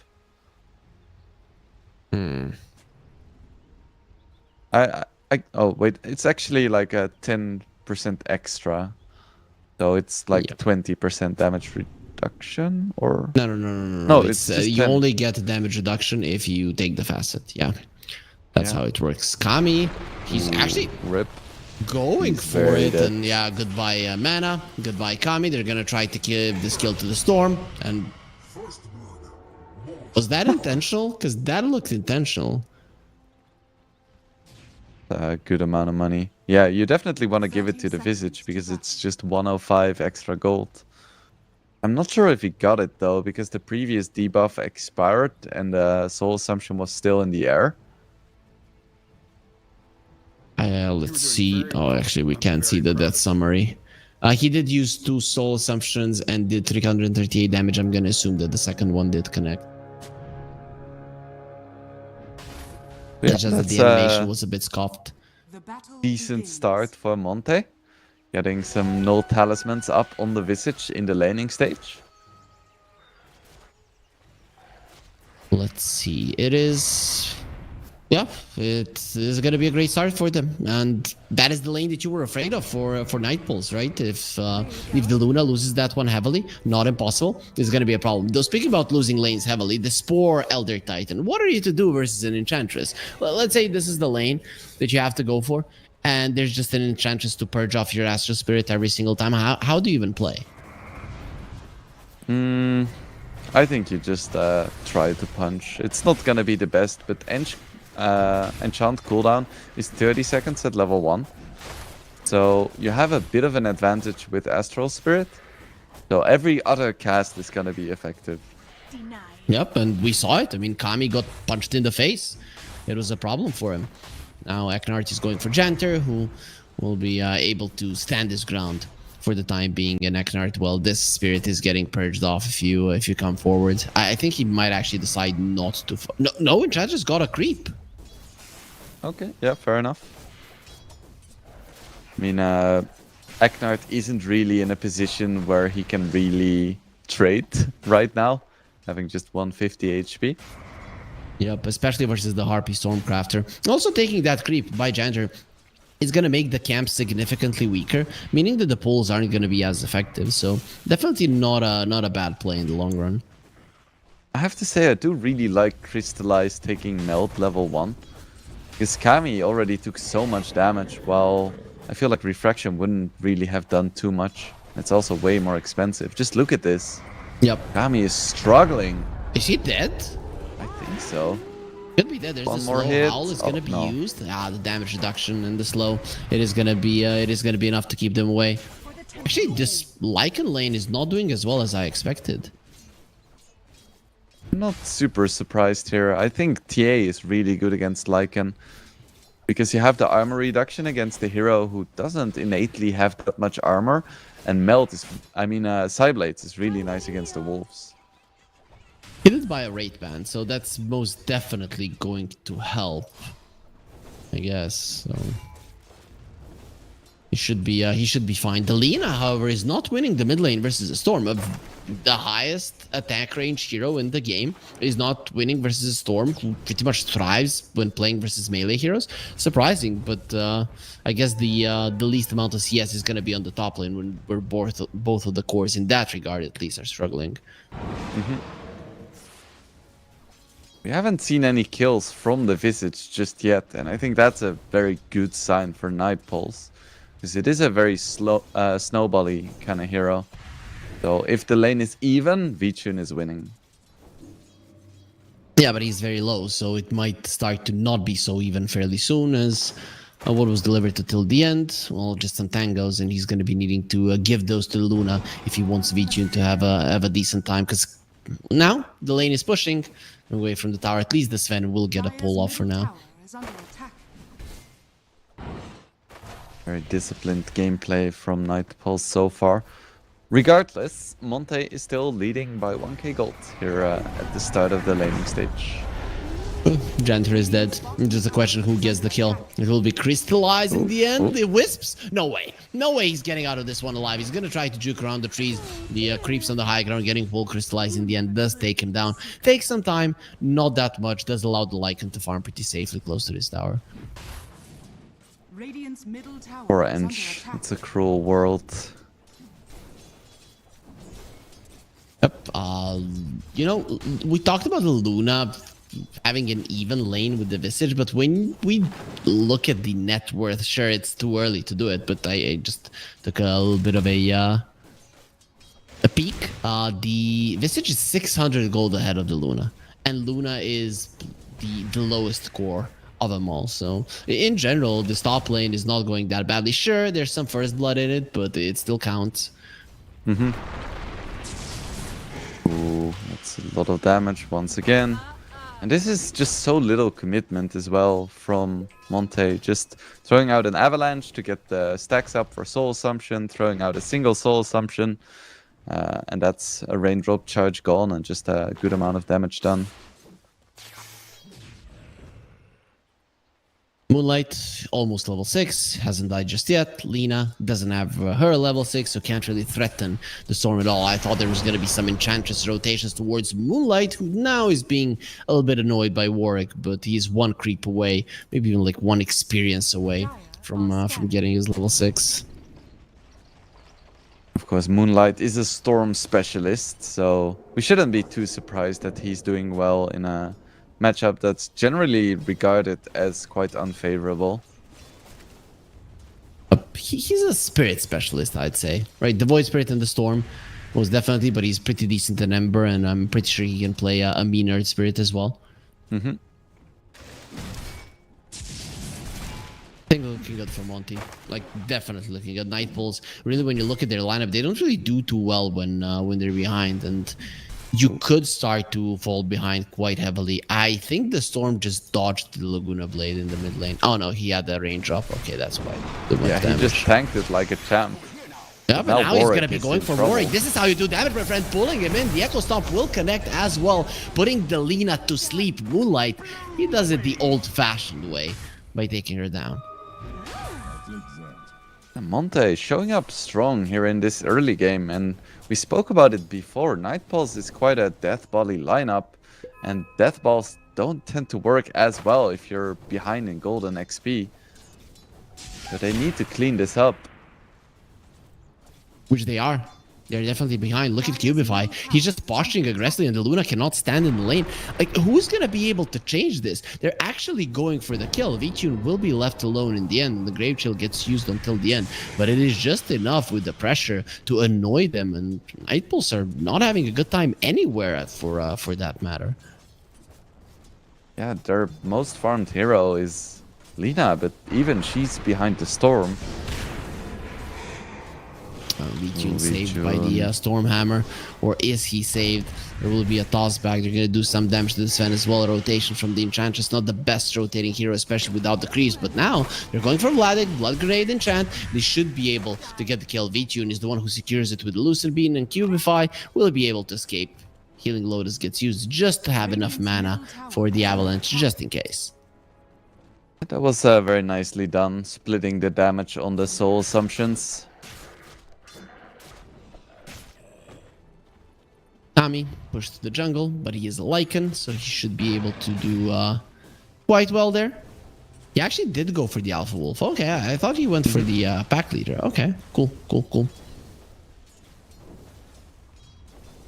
Also has drums as a first item, so trying to further empower his doggies. I don't know if they changed it, but the doggies route through BKB. Ooh, That's kind of crazy. insane, right? As Avalanche kills the Sven, Lina runs away. Warwick, very good understanding of the situation that if he stays there for even a second longer, he could very easily be forfeiting his life, and the Storm finds a regen rune. You can either fight or farm with this one. Either way, it is a powerful tool to have for the Storm. I'm curious what the Moonlight's gonna go for in terms of items. I would expect it to just be like basic Witchblade or maybe Kaya and Sanj, and then at some point a Meteor Hammer for the regen. Nobody goes for Ascension Kaya no longer. They just don't see it as that good of an item. So I'm guessing Witchblade. I have seen an Axe into a Meteor Hammer still, even after the nerf. Not that often, but it does happen that people pick it up. I think it's just so nice to have 50% extra mana regen for just over like 2.5k gold. It just feels really good to build. The active it's okay, but the passive, that's good shit. It used to be even better with the 75, but yeah, it is what it is. Maybe 75 was a little bit too much. So he will be going for the Witchblade and using the regen rune to farm as Vladek is approaching his level 6. Kami, on the other hand, already has it, so maybe he can start pressuring. The problem is that the Storm is coming for his life. He is quite tanky and he has a Lotus too. Can he get out? I don't think so. Gonna get slept. Where's the pull? A couple of more hits, and they bring down Kami with him using the shapeshift. That is a straight up disaster. Instant smoke. They know that this is a great timing to continue going for kills. Lina could get caught as well, and if he shows in the lane, I think it's gonna be a perfect go. Eng is smoked as well, but what is an Eng gonna do, really? Well, nothing but the Lina being in the vicinity. The double stun connecting as well. There will be an Echo Stomp. Crystallize also rotating. Cubify still alive. The two supports are 100% going to be going down. Lina, a little bit tougher of a target. Actually, Janter going to be running away for the time being. The familiars in the vicinity won't be able to do enough damage. Healing the Wisps. Yeah, they really do come in handy. Warwick didn't pop his magic wand there, so he didn't have mana for his Dragon Slave, and that's why Tiny survived.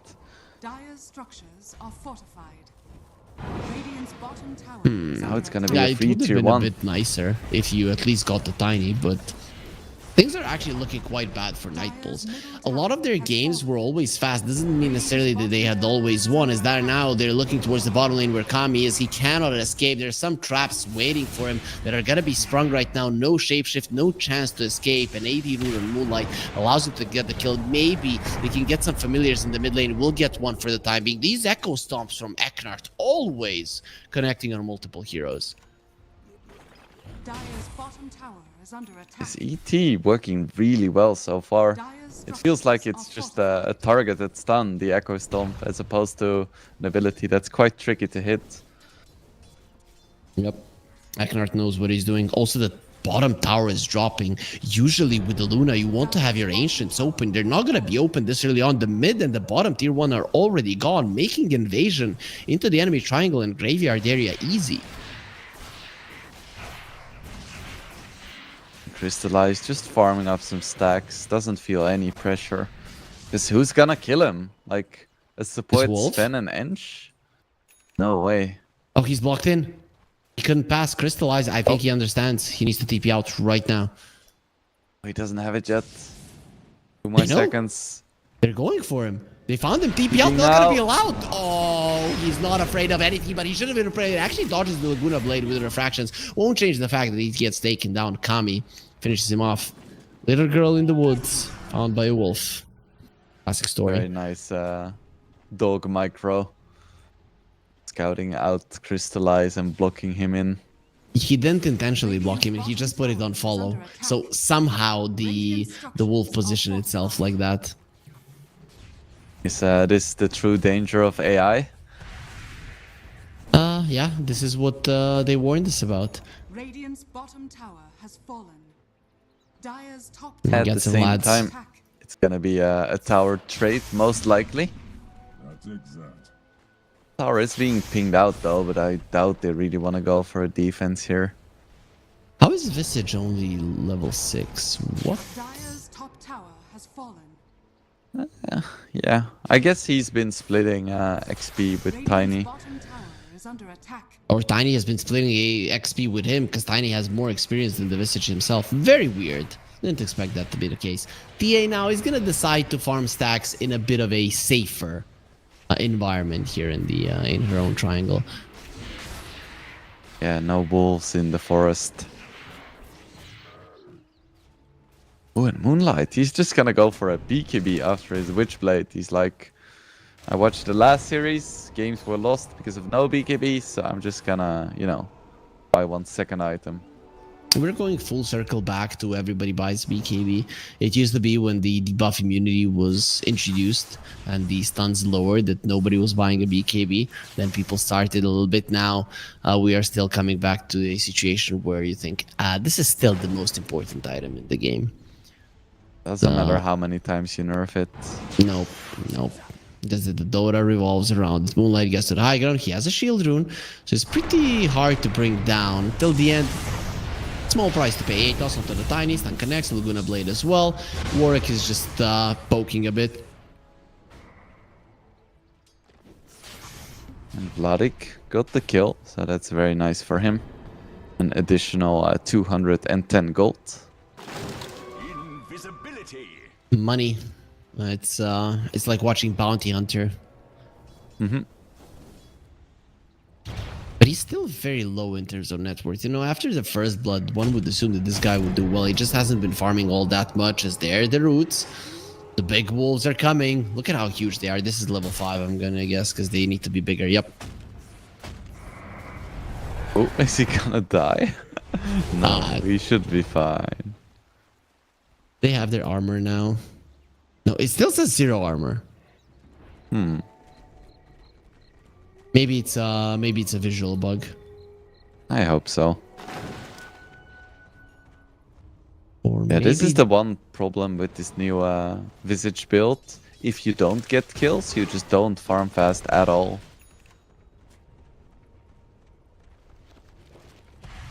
There's Arcane Boots and 2 Nulls. He has all of the mana regen, but nothing to really spend it on. Cubify trying to run away. Well, he's not going to be able to do so while the Sven and the Lycan in the backlines are going to be fighting the Elder Titan. No Echo Stomp for you. He's going to be eaten by the wolves. Ran down. He does get his remnant back. Extra armor is there. Not going to be enough to survive the damage from Kami. So the Death Ball of Night Pulse, it is coming together. They're still behind, however. And this TA is looking quite dangerous. I assume you now wait for the BKB on the Storm. Maybe a Blink Shard in the TA. And that's going to be good enough. Night Pulse, they have to apply pressure until that point comes.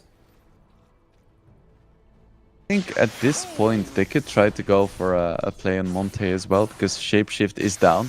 And I think that is the big cooldown for Night Pulse. Eclipse doesn't really matter that much right now, because Luna isn't going to be joining fights anytime soon. I have to check now this about the armor of the Lycan Wolves. Before that, we might actually see a fight on the top lane with the Storm zipping in. There are some traps. Catching the Lycan, doesn't have any shapeshift, so it won't be able to move all that much. Avalanche onto the high ground, trying to find something more. It is going to be Janter multiple times. With his Wisps, he's been able to survive this time around. The Nature's Attendants won't be able to attend to his wounds fast enough. And this does open a possibility for Roche if they wanna poke at it. And they're gonna be able to take it so swiftly, having both the Melt, level 4 and Decel online. Vlad is well on the Visage.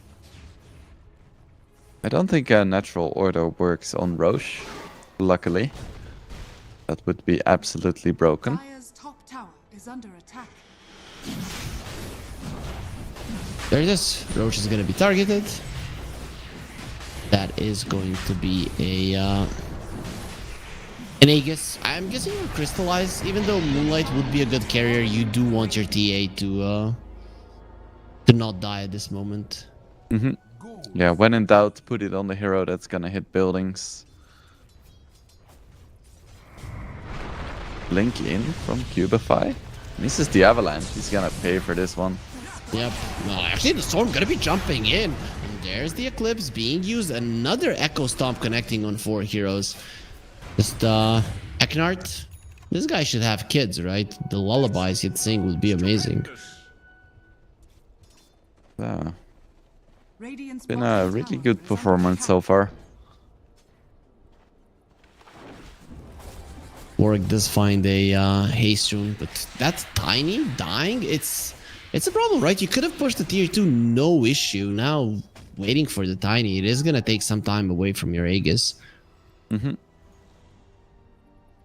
And V-Tune and Crystallize are within hundreds of gold of one another. Who carries that farm at a very similar rate. So the Who Lycan do you is think going what? skills harder? The TA or the Luna? I'd say the Luna, right? Because you have this damage reduction. Damage reduction for me is like the best scaling spell overall. And now we can maybe talk about the ultra late game level 25, but considering that the TA no longer has +7 refraction instances, I'd say even there the Luna trumps her. Yeah, I'm inclined to agree. Just like the 8-slotted Luna as well with Aghanim's Blessing and Refresher is also insane.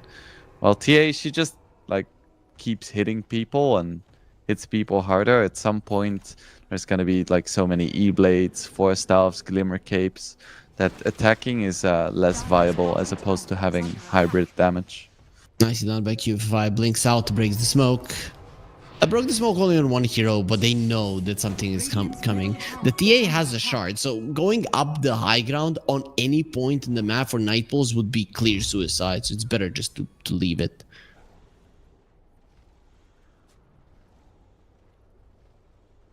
Oh Like boy. he's working towards an AC and he's getting a shard afterwards. Yep.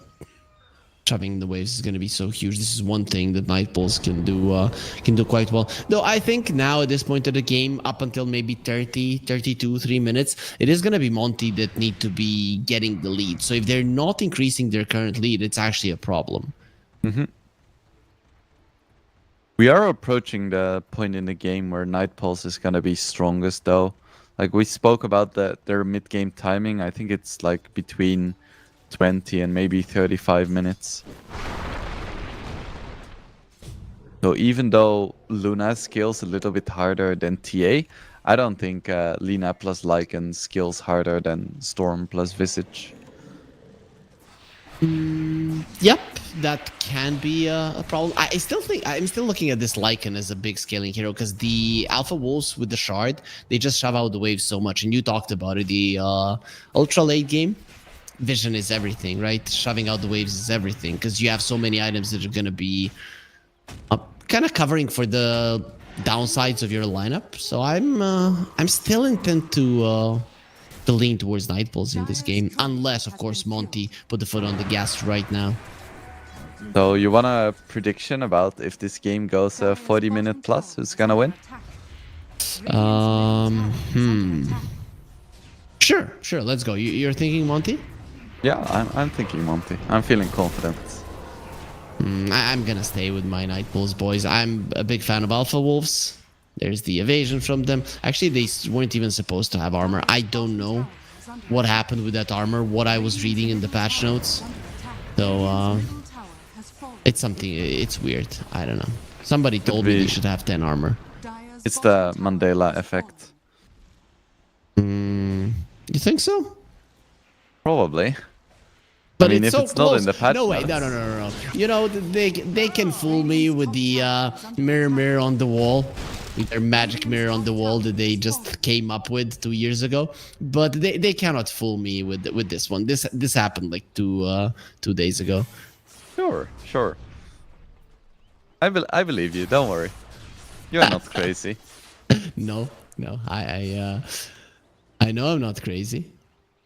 Is that something a crazy person would say? Anyways, though, the Aegis has expired, and the gold lead is no longer that big, right? It's barely 1k for Monty this moment, not even that. So things are not looking the greatest. They do have a BKB on the Storm, however, which is huge, but the Lina is gonna have hers fairly soon. Same is true for the Luna.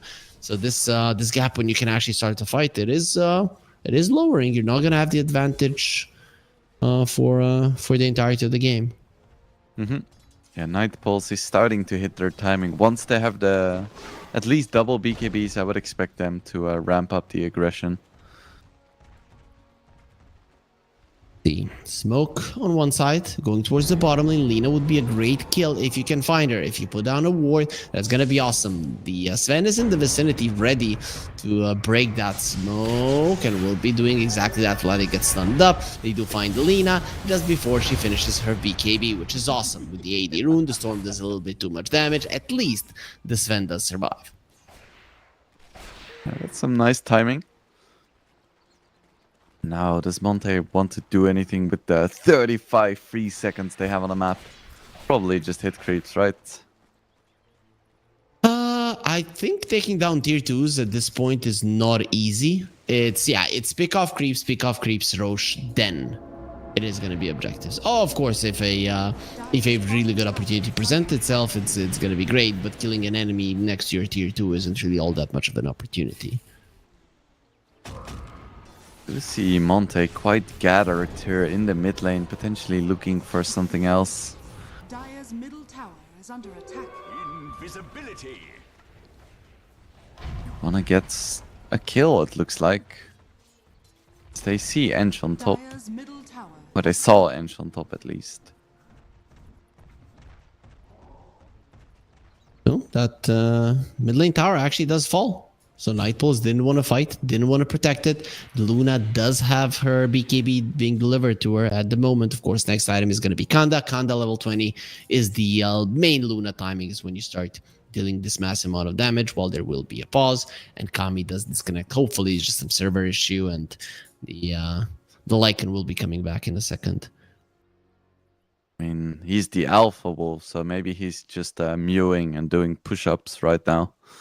Yeah, maybe. Or you know, I'm starting to believe that actually the pack leader is the one where you're the alpha, and this is just alpha wolves, right? So you have like 2 alpha wolves, and then you don't get to do any of the alpha stuff in the pack. So you just have 2 alpha wolves like making the decisions for you, and you're just Yep. along for the ride.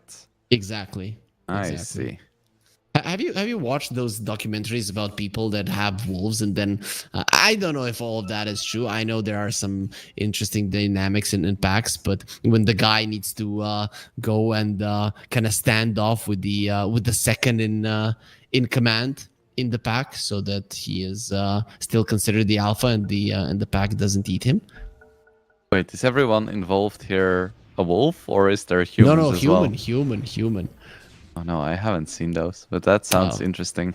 Very, very cool documentaries and movies. As I said, I don't know. I know that it does work in wolf packs. You literally have number 1 and number 10 in the pack, and 2, 3, 4, everybody in between. But I still don't know. It has to be that you have to challenge them all the time as a leader of the pack, even if you're a human. But who knows? Who knows? It's an interesting dynamic.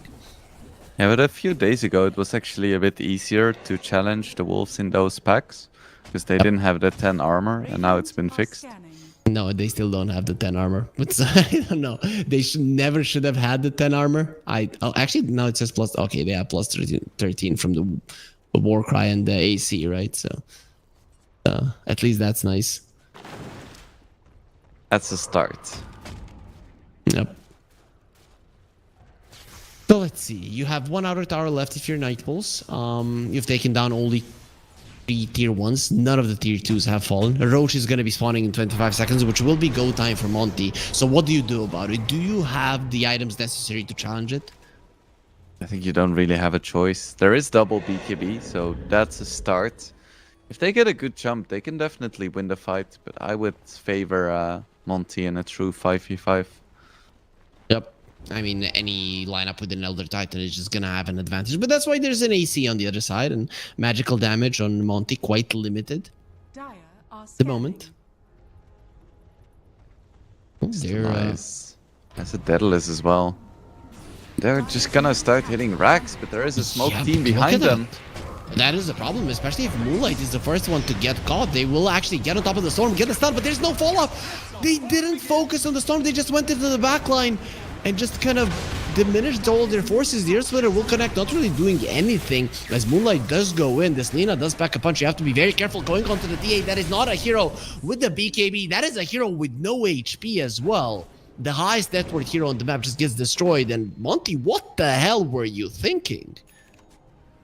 I think they expected Night Pulse to go for the Roche. Because I think they may have seen the smoke in vision, or they had to think that Roche was going on, but they didn't scan for it, so they got caught completely off guard. And they should be thanking their lucky stars that the storm didn't die as well, but overall a disaster, right?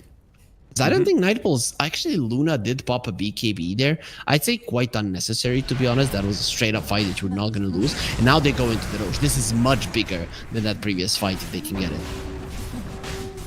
They should be able to get this. TA still down for 20.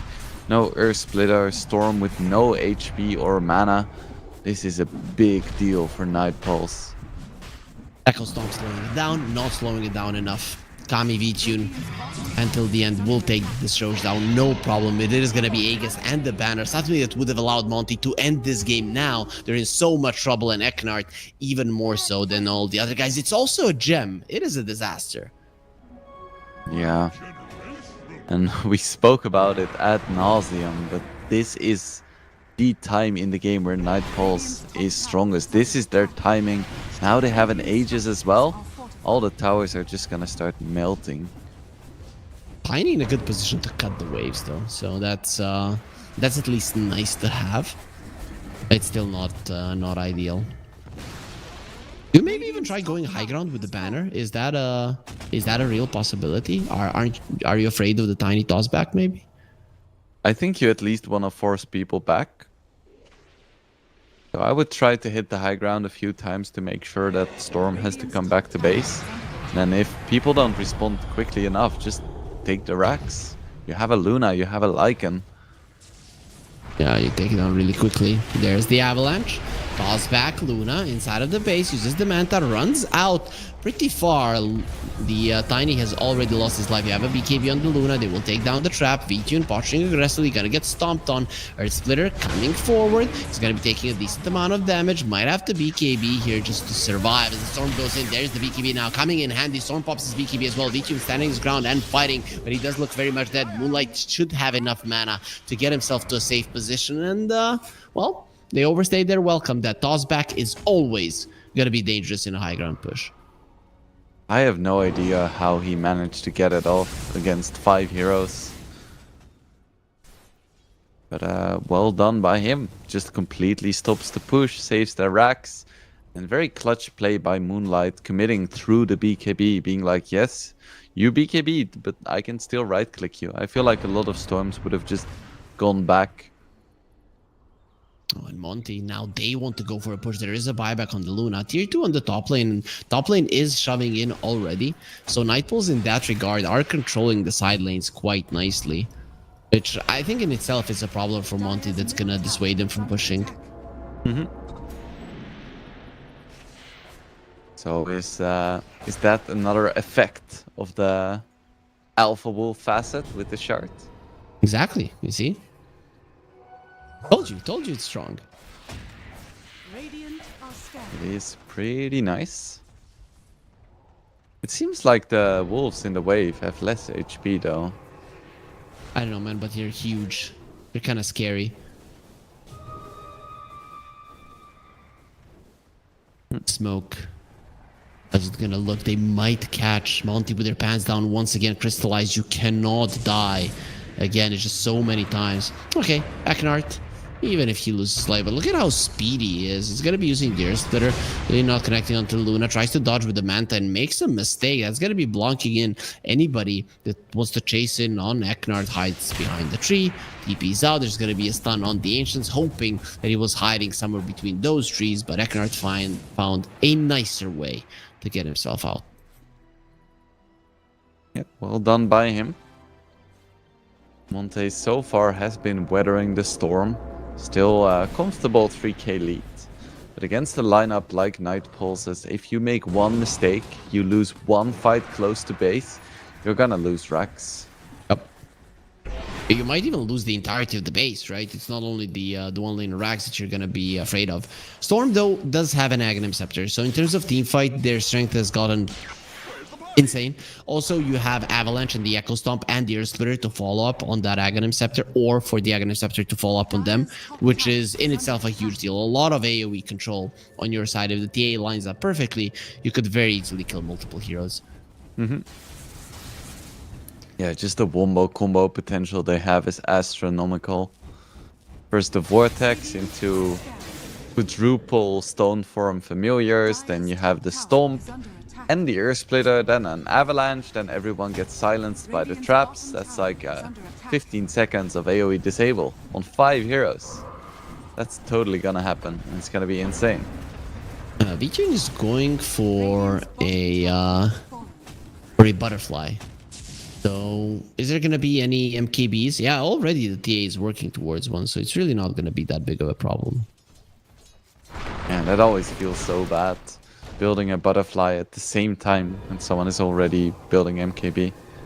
Radiant's bottom tower is under attack. Is still butterfly, good item. You use the Manta. Those illusions, they push in super quickly. Did he now just change his mind when he saw the items of the TA? I see some of his gold missing. No, he bought a Claymore. He's not changing his mind.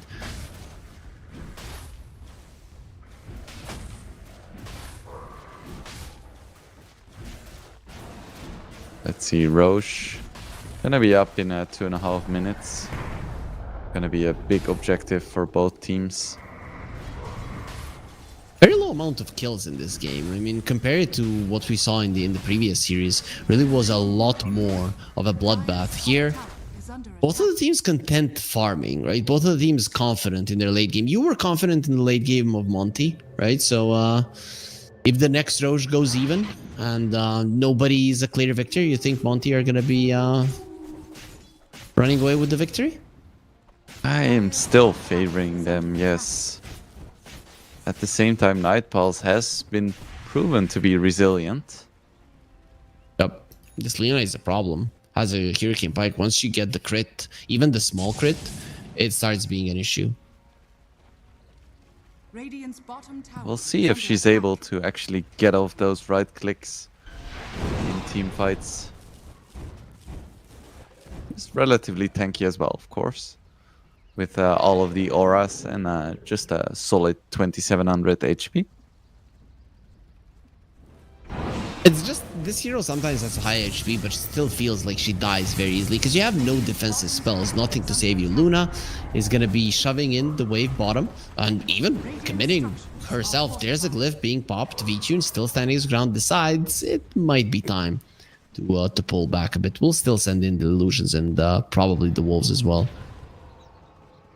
This is the position they want to be in. They want all the waves to be close to the high ground, so they have time to go for Roche and just farm the entire map. And then the moment Monte slips up, they want to be able to take a fight close to base.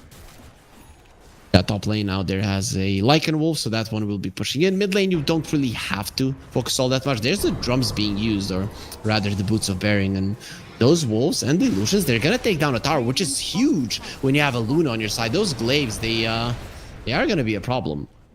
Just look at the range racks melting to just wolves and illusions. Very cool poke. And you can see that they're not staying there for long. They're actually forcing Monty to guess what they're going to be doing next. And this is beautiful right now. Monty has to go back to the base, and Night Pulse are not going to be continuing on that one. This is just some top tier sieging. It is going to be quite a long Roche, though. I think that's good news for Monty. You know, they will go for a smoke. Howl is there. The wolves howling in the woods might be enough to scare them off. Monty aren't sure if they want to go forward, and Moonlight leading the charge, but not a lot of people following him at this moment. Walking towards the Roche pit, they're worried that might be up. Nope. Another 90 seconds, and Night Pulse is like, okay, you want to go top? We go back to your buildings. They're genius. This is just genius what they're doing. There's going to be 3 wolves that are going to be pushing, and now they're even focusing on the melee racks. They understand they could very easily take those down. And now all of Monte is forced back, so now they're like, okay, you're back in base. We're gonna check if Roche is up. It's just a beautiful game of cat and mouse. And there is a Hex on Lycan too. Are scanning. Yeah, pretty huge.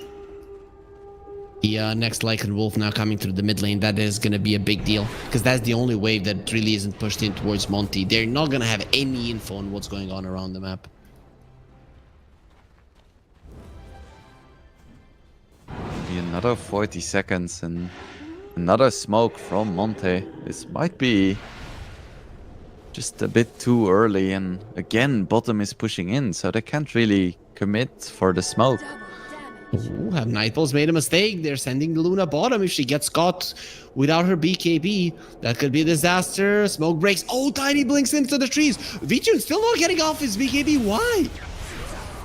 And now they're just going to be giving another kill. That is just before the Roche spawns, giving a free Roche to Monty. They might even lose more heroes if Moonlight finds the grab. There is no buyback on Luna, so this is almost guaranteed Roche for Monte. Nightpulse get punished for their impatience. That's the 3rd Roche, right? Meaning Aghanim Scepter. You already have it on the Storm. Who did you give this to? Maybe an Elder Titan? Yeah, I think Elder Titan would be really nice. I think Visage is also a strong contender. I don't think he went for the items like that to actually give him. Yeah, it will be. They're just gonna give it to ET. I think it's nice on Visage just for the vision alone, having that extra map movement, because we've just seen in the past few minutes just how important map vision is and finding the right heroes at the right time, and having like 2 invisible flying scouts would help a lot. But of course ET Aghanims gives a free BKB with like a 17-second cooldown, so it's hard to pass up on that one. For sure. I was thinking maybe TA gets it because the reasons that you said previously about map control and just being able to go anywhere in the map and shove out the waves would be a big deal for Monty, but they want to go for teamfight. And I get it, right? Because at this point, the waves are shoving in. The waves are in their favor, and they want to be applying pressure. For that, the Aghanim Scepter on the ET, it's... I don't even think it's up for debate at that point. Yeah, and TA is gonna have it in like 3 minutes anyway. She is so farmed. Insanely farmed. Actually wants to go for a Swift Blink. So that's fine as well. Has that MKB. So the Butterfly and the Luna not really doing all that much. Wants the Satanic next. It all means nothing if you don't pop your BKB. If you had popped the BKB there earlier, TP'd out, we would have been looking at a much different game at this point. You think she would have been able to TP out though against the damage that Monte has plus ET Aura? The second that the Tiny showed and blinked, that second you BKB TP, I don't think they even get like 2 hits on you. Maybe the Storm. Fair enough. It's always easy to say for us as casters though, because we have the full information. Very true, very true. But that's why we say it. Like, you didn't do well. You might not have had the information we had, and you might not be as good of a backseat gamer, but you should have done that. That's our job, right? It's hard, right? He wasn't expecting it. That's the case. So what Nightballs were doing is that they were playing this game of cat and mouse and poking on Monty, and then in the end they got caught. Monty was desperately trying to do so. 1 smoke, 2nd smoke, and fortunately the 2nd one worked out for them pretty much perfectly. Stupendous. There is a lot of animals in this game, but not that many mice. Ooh. Rip Tiny. Oh, is it Rip Tiny? A couple more hits. He's fine. He actually survives. This is like 2nd or 3rd time in this game that the Tiny is just surviving on a sliver of an HP. He actually has that Crimson Guard, which for a hero who has high HP like a Tiny actually makes a lot of sense. Yeah, he had Solar Crest, Crimson Guard, and Glimmer Cape. I was like, get down, Mr. President! I don't know if because of some current world events, we should be using that joke right now. But anyways, it is always nice. As there will be an Aegis for another 3.5 minutes. So, do you approach this slow, or are you in a hurry to use this Aegis? Do you maybe want to farm for another minute? Is there an item that they're waiting for? Okay. Rip. Tiny This time, caught. I'm not sure if he makes it out. This time he baited him in so much. Cubify is still somehow alive. There's going to be a soul assumption going onto all of them. And finally, the impetus shots and a couple more hits do take him out. Visage is going to be taking up flight with the Aviana's Feather, even being hexed up. But he is going to be taken out. And without the Tiny, you might actually decide to go for a push. I know you're unsure if he has a buyback or not, but you could try. I have no idea why they were being so aggressive in the mid lane when they were showing on bottom. That's like Dota. I don't want to say 101, but it's like Dota 102. Yep. It is something that everybody should know. But you're still fine if you're Monty. You have a glyph. You are going to be losing your last Taro Tower, however. Those can always be problematic, and all of the waves are pushing in. Storm actually goes in.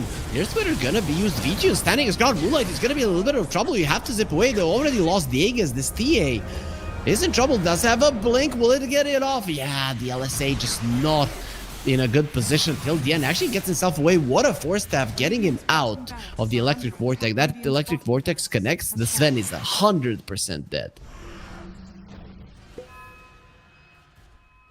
Nightpulse, they make it out without any casualties, and they take down the Aegis for free. So just a bit of over-aggression in the mid lane costs Monte so incredibly dearly. There's a problem. But there's still 6k gold ahead. 42 minutes into the game. Their lineup does scale solidly well. The problem I see is the Visage is very low in terms of net worth. Sure, you have the Elder Titan, but in the past couple of fights, I haven't seen Eknart do all that much damage himself. I think he's still in the mindset of, I'm getting good Echo Stomps and an Earth Splitter rather than I'm punching people to death. Mm-hmm. Yeah, they need something special here. They're gonna find Eng, which is nice. No, let's see. He just got a shard, so Sproink actually gets him out. Storm going in. You have the familiars. Echo Stomp. Yeah, it's so easy to bring him down. Took a while, but they finally do get it. And of course, bonus gold for the Visage. 50 seconds on the sidelines. They don't have the Aegis though, so this isn't going to be a high ground push from what it seems, but they might try to poke a little bit at it. The problem is a Lycan Wolf plus 4 super range creeps are pushing on the bottom lane, so somebody has to address it, and it will be the Storm Spirit. It's the smoke.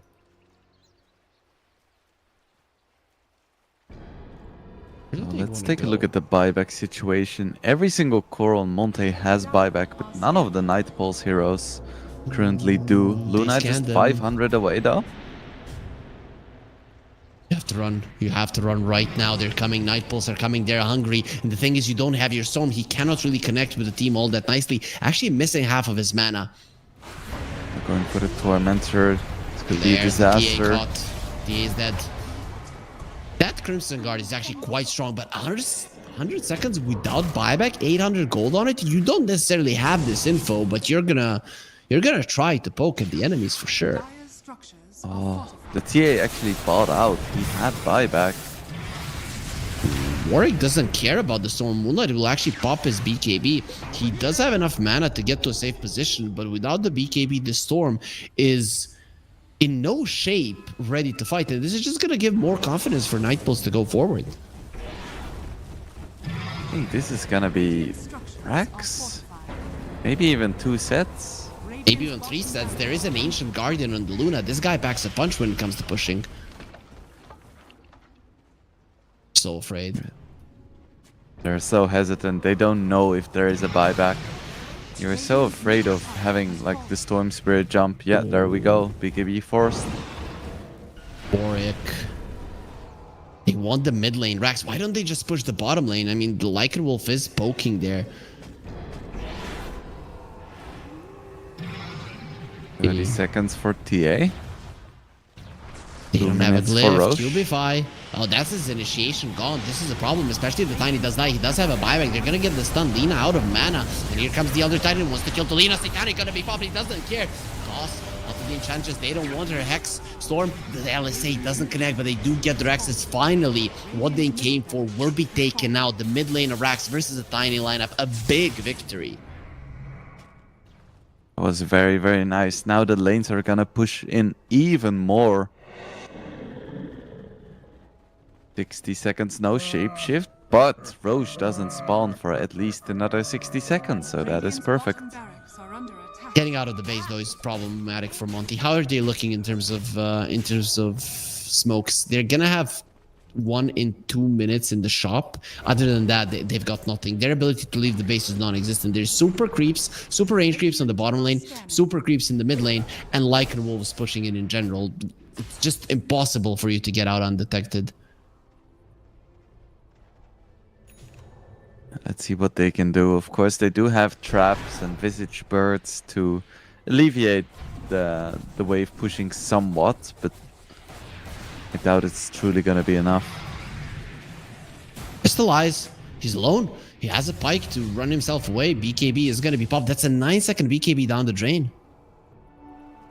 Monte just seems undisciplined for the past 10 minutes, just making such elementary mistakes and paying so dearly for it every single time. Yeah, it looks like they're going to be paying with their game. They are 2k gold ahead, but the gold lead at this point doesn't really mean much when it comes to map control and vision. It's all night pulls, and it has been night pulls for a very long time. 4 staff on the Tiny and the Hex on the Visage. Finally, they're going to be having some extra items, some extra tools to fight in these fights, but that does mean that those two heroes are not going to have a buyback for the next engagement. We're not gonna see a full strength Monte now either, because TA's BKB is on cooldown. We haven't seen them fight as 5 with all of their cooldowns for, I want to say, the entire game. This is the opposite of Death Ball. Night Pulls are using their lineup, which we kind of discussed in the draft that they could, but for complete split pushing. This is some rat Dota right here. And the thing is, you might not even be weaker in a fight, but you don't want to risk it, and it's actually paying off. Yep. Well, Roche is up right now. Night Pulse is probably gonna go for it soon. Do they want a Refresher or an Aghanim Scepter? Like, what would you rather get? I think almost always Aghanims. There's a cheese on the other side, though. Not on this one. Dire That's are true. scanning. But Axe Scan comes out. Roche is already gonna be dead. Monte doesn't have the time. Retune is approaching his level 25. Even Shapeshift popped. Your shaman has fallen to the dust. Aghanims for the Lina. Okay. Nice mobility. I guess Lycan takes, then Luna loses her range. Wouldn't have been good. Sven for the Purge. Yeah, probably best on the Lina. In this game, I'd say neither the Aghanims nor the Refresher are that great for Night Pulls. They're gonna be finding the Tiny. Another Titan Warwick is gonna try to fight here with the Satanic. Goes for the Flame Cloak. The Earth Splitter tries to do something, but look at those glaives bouncing. V-Tune just doing immense amounts of damage there in an AoE. But the Lina, even more so. Lina did almost 9k damage there, just standing her ground. This hero cannot be left on her own. And V-Tune going for the end. It does look like the end of game 1. Now Mist Vortex as well. There's no buyback on Visage, no buyback on Tiny, so it's gonna have to be a...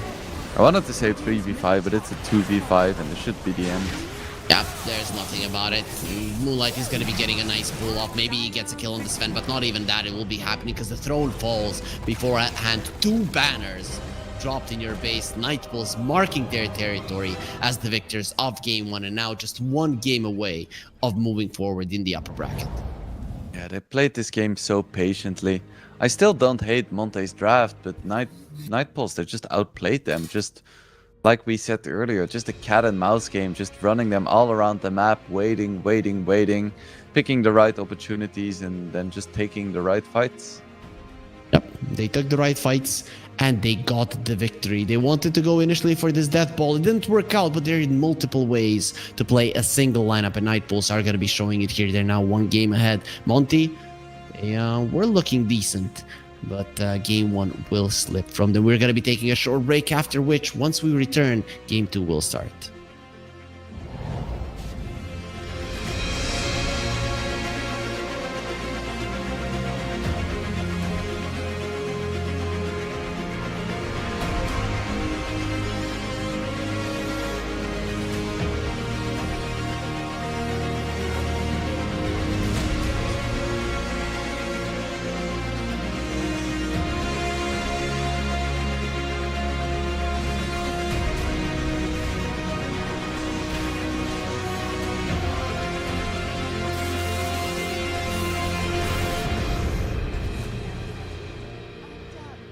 Blown away.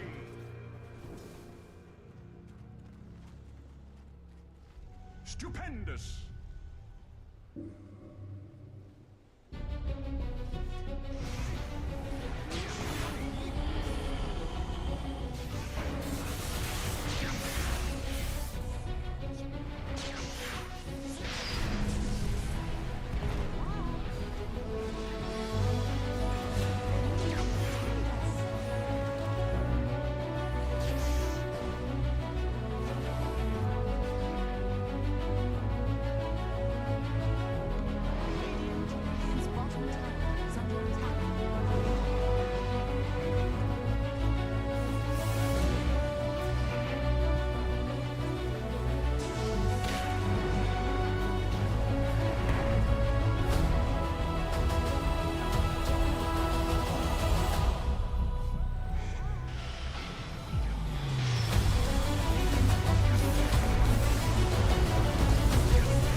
The draft of Game 2 is underway already here with Harry and Wingblade here at the CCT number 2. No, not 5 Wingblade, it's 2.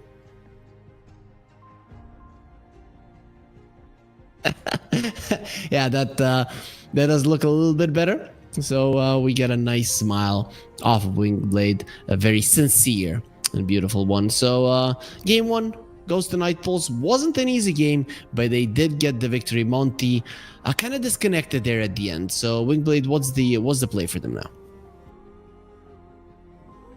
now? What is the play? I don't know, just think about what they need to win the game, which sounds kind of stupid. No. That's But at the same time, a lot of the reason why they lost that game was because of trying to make like slight efficiency plays, like getting that one extra wave or splitting up for an extra minute to try and get a bit more farm before going for the real objective. And they got punished really hard for it. They lost heroes, they had to waste BKBs, and as a result, they gave back the space to Night Pulse that they needed. They lost all map control because of it. They couldn't execute their own timings, and that's why they lost. So they just need to be more disciplined. I want their captain to be screaming at them. Like whenever your mid or carry is like getting that extra neutral camp, I don't want to say like shout at them, but give them a stern talking to.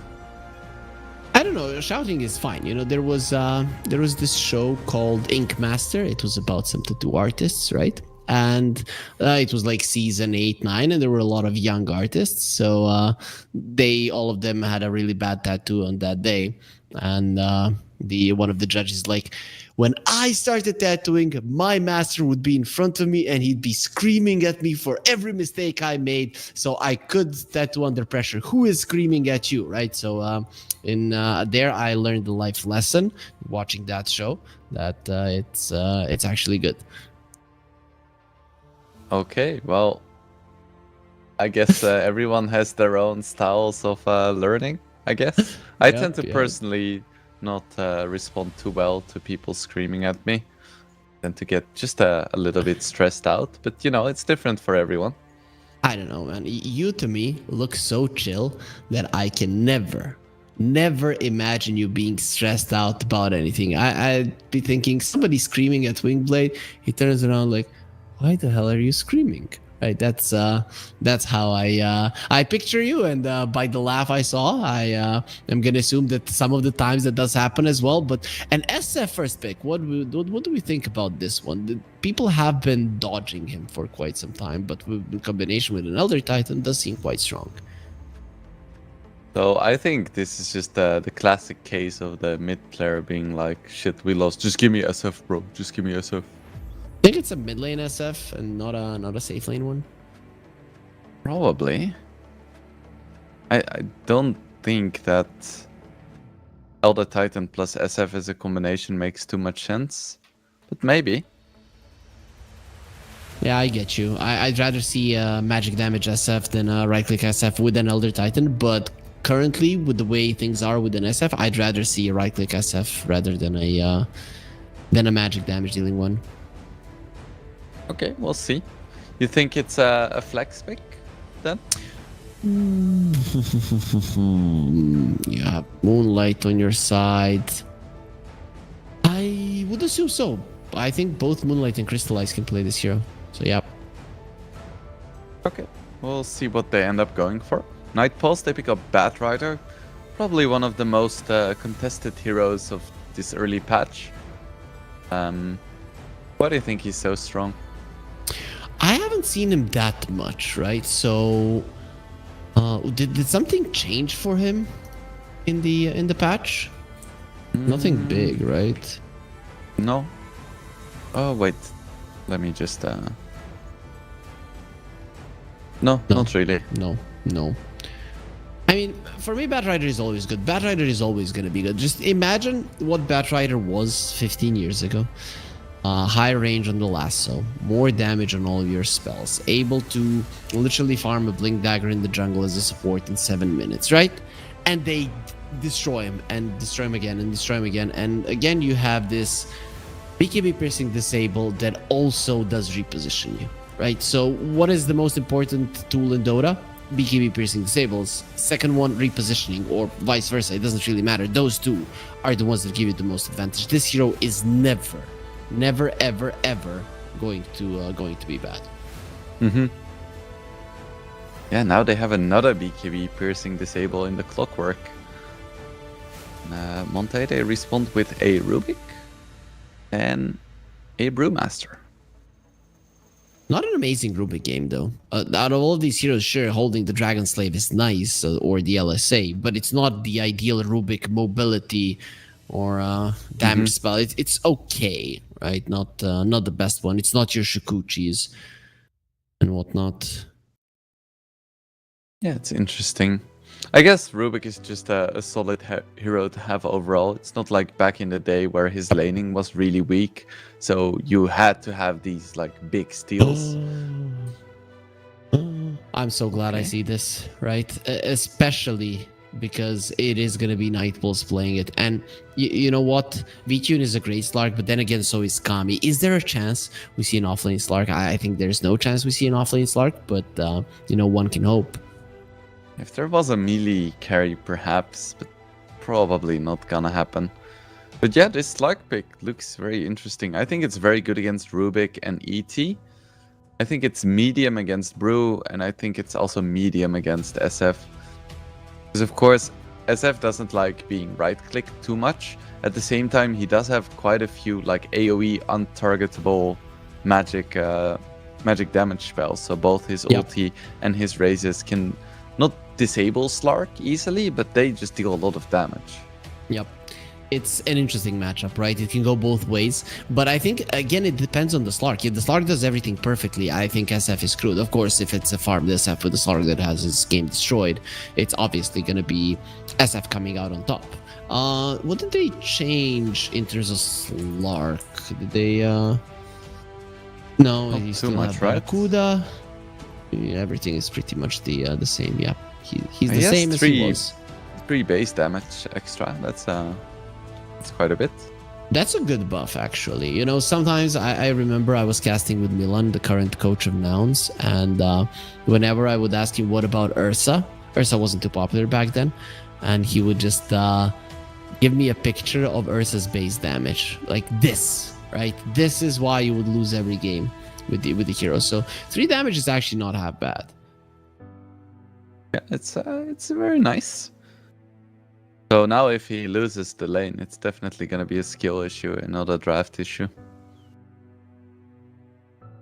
This other facet, the Dark Reef Renegade, is actually pretty cool on the Slark. Imagine that. If you're a lone warrior, you go forward and you're always healing with the Barracuda. That's actually interesting.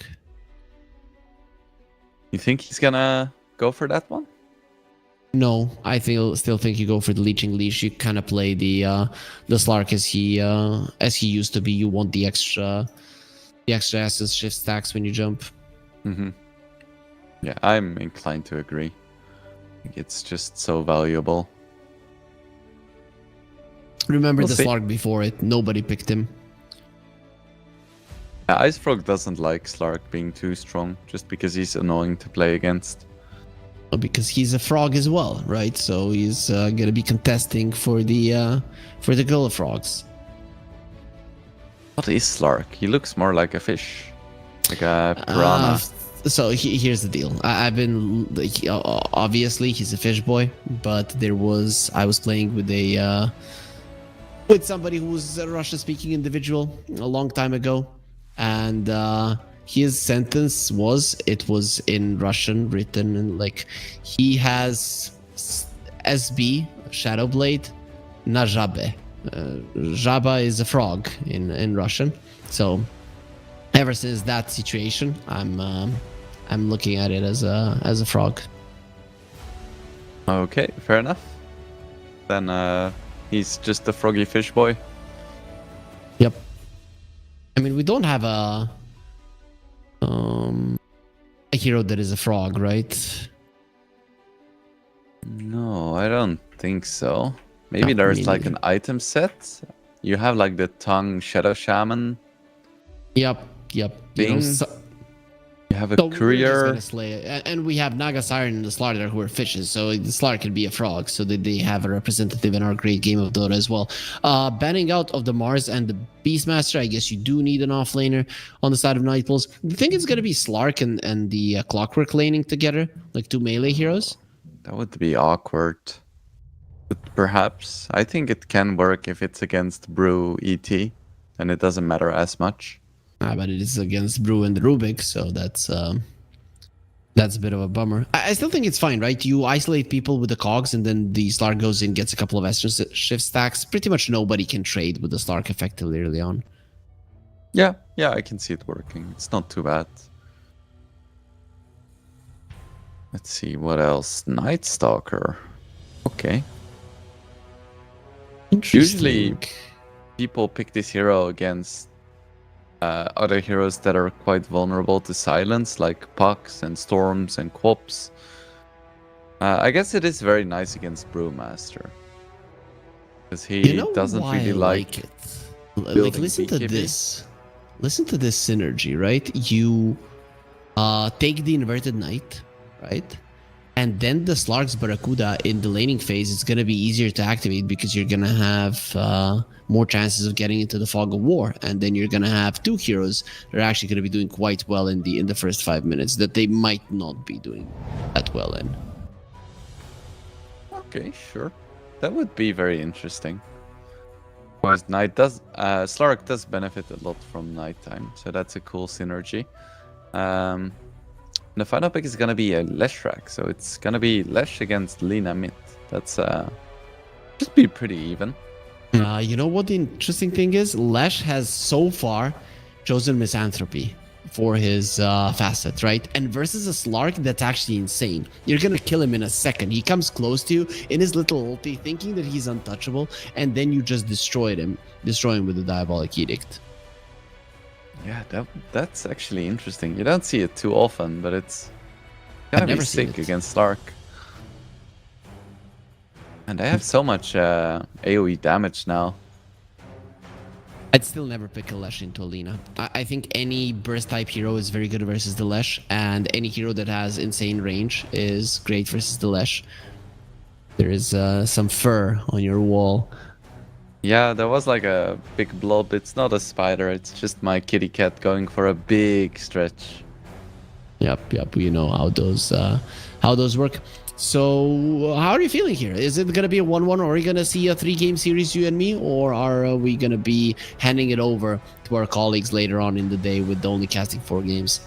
I think looking at these drafts, we might just get a game 3. Oh, so you're not the biggest fan? I've been waiting for a Slark for so long. I cannot go against it. I've been calling out for it, that it's so good currently in the meta. That on paper, it's good versus every hero that is currently being played, and that nobody is picking it up. And now I see it, I cannot go up against it, especially because V-Tune, he is a godly Slark player. Just what I need. That is true. And I am afraid that Shadow Fiend was like a tilt pick. Because I don't think like this hero is super great. And I feel like if he dies like 2 or 3 times randomly, they're just gonna get rolled over. Because if you look at Night Pulse, their heroes are really aggressive. At least like the Cloak, Batrider, and Night Stalker, all they're gonna do is just run at heroes. And Shadow Fiend doesn't really enjoy that too much. And especially with all of the vision that Night Pulse has.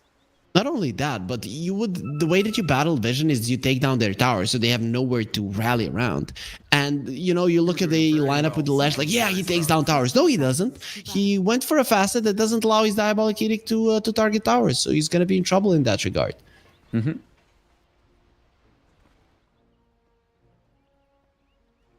we get the classic pause. V-Tune also petting his cat. Oh no, packet loss. That's what I would say too if I wanted to pet my cat.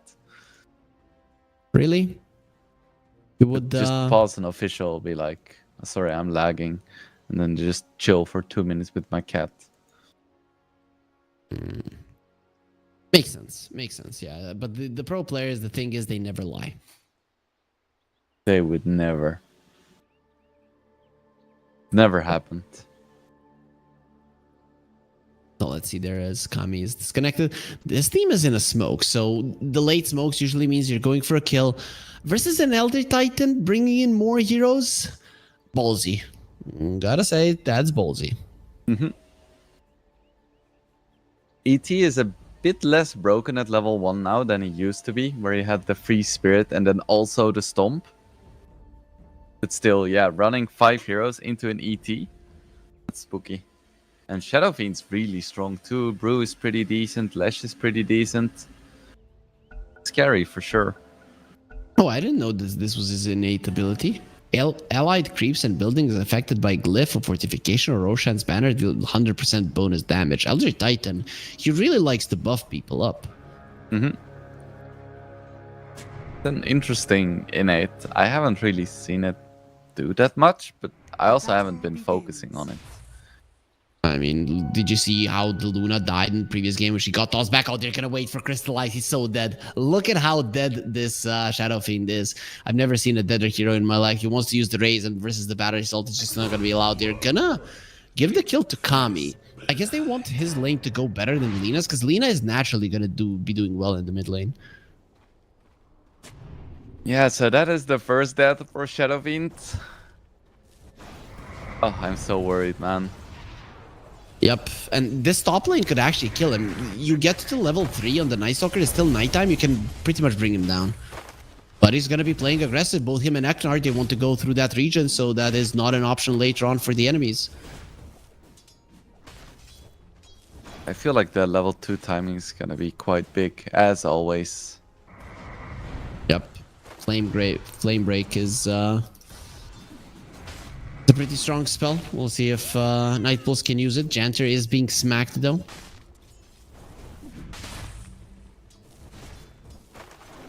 So what about the other lanes, right? Okay, Lina versus the Lesh. I guess we both agree Lina is gonna have somewhat of an advantage there.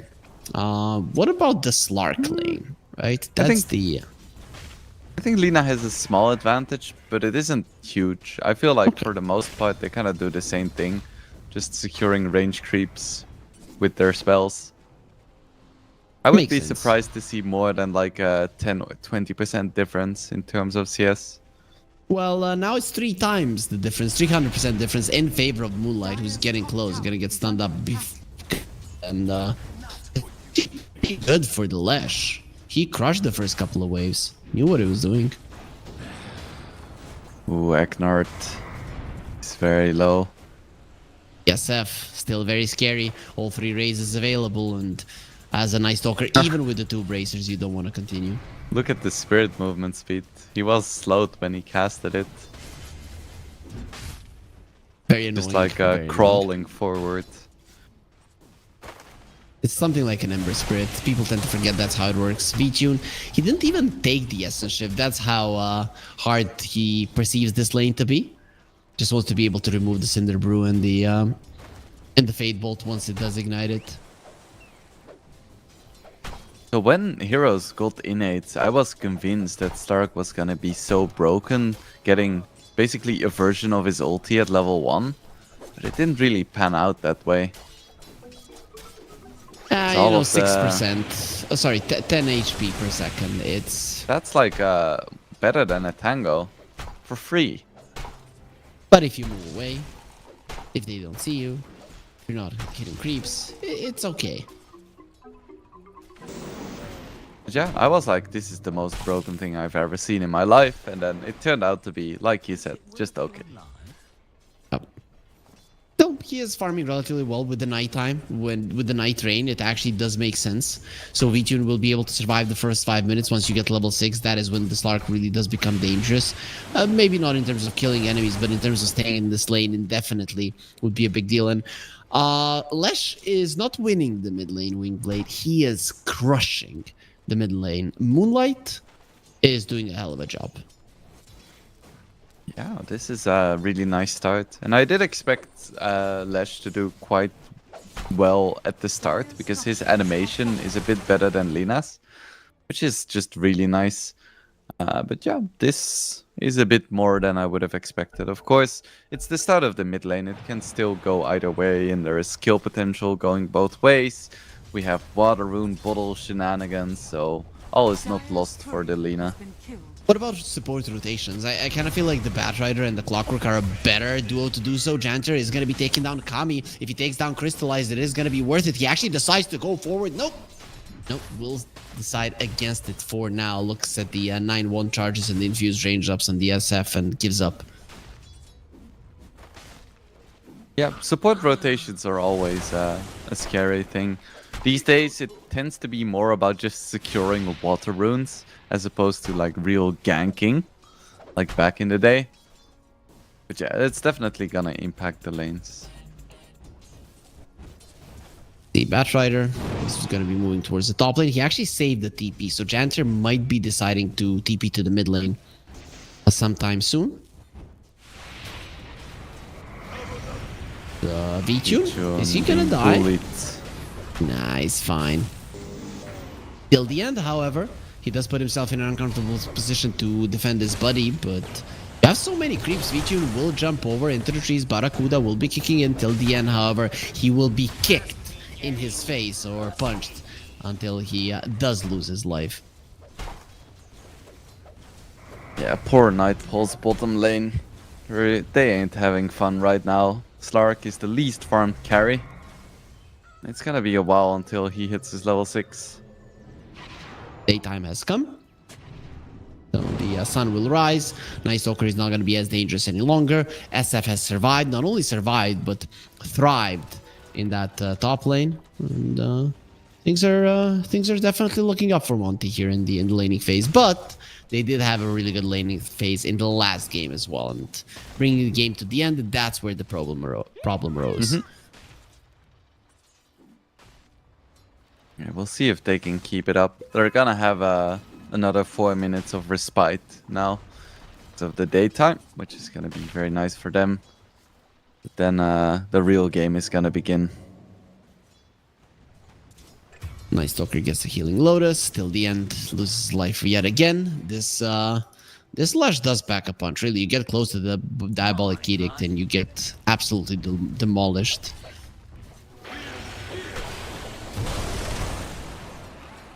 V-Tune? He's fine. Don't worry about it. He's just chilling. With this amount of net worth, I wouldn't call him fine. He's poor, and the question is, will he be able to afford food in the next few days? I would hope so. Poor V-Tune. Just Does being have a ran at healing constantly. Lotus. Nice jump away. I don't think food is even the issue. I think it's mental clarity or whatever mana is supposed to represent. Yep. I mean, it is some form of nutrition that he's lacking, maybe vitamins, right? So that is a 2k gold lead for Monty. Pretty decent one. Overall, everybody's doing fine apart from the Slark, right? Even the supports being this behind isn't going to be impacting the game all that much as the Slark. Not getting that much out of the lane. You talked about it. This guy doesn't do well in the jungle. But if you get level 6, it does become significantly easier to do well. Radiant's middle tower is under attack. He's going for the classic diffusal. He also has an Orchid queued up, which I think is a pretty terrible item on Stark. So I hope he changes his mind. Is it still a terrible item on Slark? I feel like when you and me used to play the Dota the most, that's when people getting a Orchid on the Slark would literally ruin the game. I don't know, has it changed or is it still that bad? I think it's a little bit better now because of the build up and such.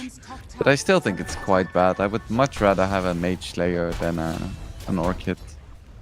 AD Rune and Warwick gets a kill. They are going to be losing the Clockwork, but he does trap Moonlight and Cubify in the mid lane as Warwick is coming forward, misses on the Dragon Slave, and actually there will be a Knight being used by the Night Stalker. The SF is 100% dead. He cannot get anything off. That is a disaster. Actually, not as much because Warwick does lose his life, but Moonlight could be next on the menu with V-Tune coming over. He does have his level 6, and you run into that Lesh. You know how much damage he's going to be dealing to you. So in the end, it's really not that bad for Monte. Yeah, I think it's absolutely fine. They even forced a rotation from V-Tune. quote-unquote forced. He kind of wanted to join, but didn't really contribute all that much. Still, SF dying is always a problem. Plus, he used his TP. So, all in all, nobody's going to be too mad about that engagement. V-Tune already treading the line.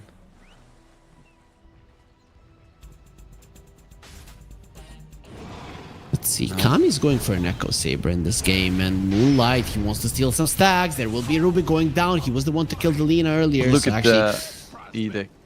Yep. He just That's a lot explodes of so damage. fast. So, is this the game where Clockwork just builds first item Blade Mail? I wouldn't hate it. The problem with the Clockwork is that he has 1500 net worth, so both him and Janitor are kind of struggling, and I think a lot of the gold is going to be, or farm priority between the two supports is going to be given to the Bat Rider, so I don't know where you actually get it, but sure, I'd love to see it. Because it seems really nice against both Lesh and SF, who have a lot of like AoE uncontrollable damage. Even like the ET. Yep, Would you be can most fun to see. definitely surprise them. That would be beautiful. For now, though, Nightpools are going to be farming on everybody but the Clockwork, who kind of needs some experience for his level 6, but he's not sure where he's supposed to get it. Slark? V-Tune. Ooh, He crystallize. should know. He should know now. Yeah, they know he's up there now.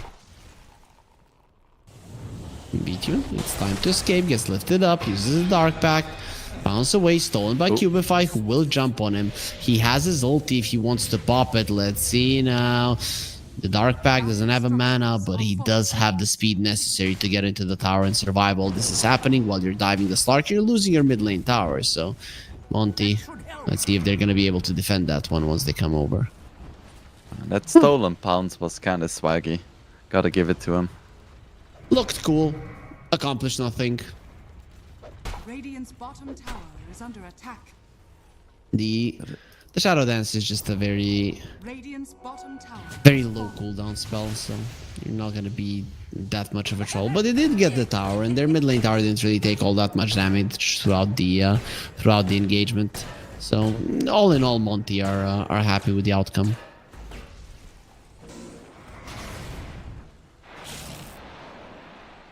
Okay, there's the swaggy jump once again. Cubify, trying to be cute. This is what we talked about. Rubik doesn't really have awesome spells to steal. Anything from the Lina, though, would be nice.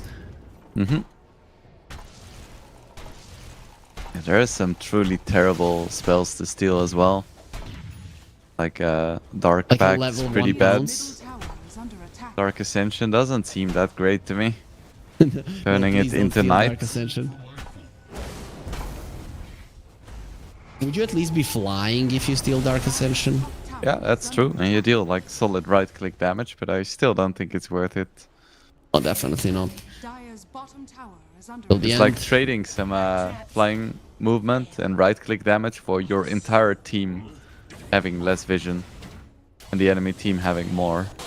Yep, especially with there being both the Slark and the Night Stalker on the other side. Yeah, Bat Rider too. Even he has a slightly higher than normal Yep. night vision. Always that Moonlight, I think so. They have the Lasso Laguna Blade, LSA, goodbye. They burst him down in a second. AD rune on Warwick. Oh, actually, that's not an AD rune. It has the same animation, Dire's top tower is under attack. the supercharge of the Lina as an AD rune. I always get surprised by that. Well, I'm a bit worried for Monte because they're once again randomly losing important heroes. Yep, We'll and see. they're allowing the Slark to do whatever the hell he wants, right? He's gonna get that Diffusal Blade. Once you do, you're actually gonna be quite capable of running down at least the supports. Gotta love his positioning. Just getting out some wards for his team. Yep. B-Tune maybe forgetting a little bit which position he's playing. But the thing is, we talked about it. Kami tends to be very greedy. Warwick sometimes as well. This is one of those games where they're at the top. So even as a Slark, it doesn't have to be your job to carry the entire game. Is that a dead Rubik? Not really. Dark Ascension was used. No longer refresher spells, so Kami won't be able to get another round of those. Oh, but they found the SF on the other side of the map with the hook shot. Crystallize is looking so dead. Can't do anything. His Death Requiem, however, does do a lot of damage to Vision. That's going to be Rubik dead as well. Vladik next on the menu. They want to force out his split. Let's see if they're going to be capable of that. There's the silence and the lasso as well. They want him dead. A couple more hits. Decide against it with Eknard coming closer. The Slark could re-engage in this fight as his Diffusal Blade has been delivered. The question is, does he want to? The even better question is, Wingblade, does he need to? I don't think so right now, at least. It's another death for SF, and he can just chill. They're in a good position.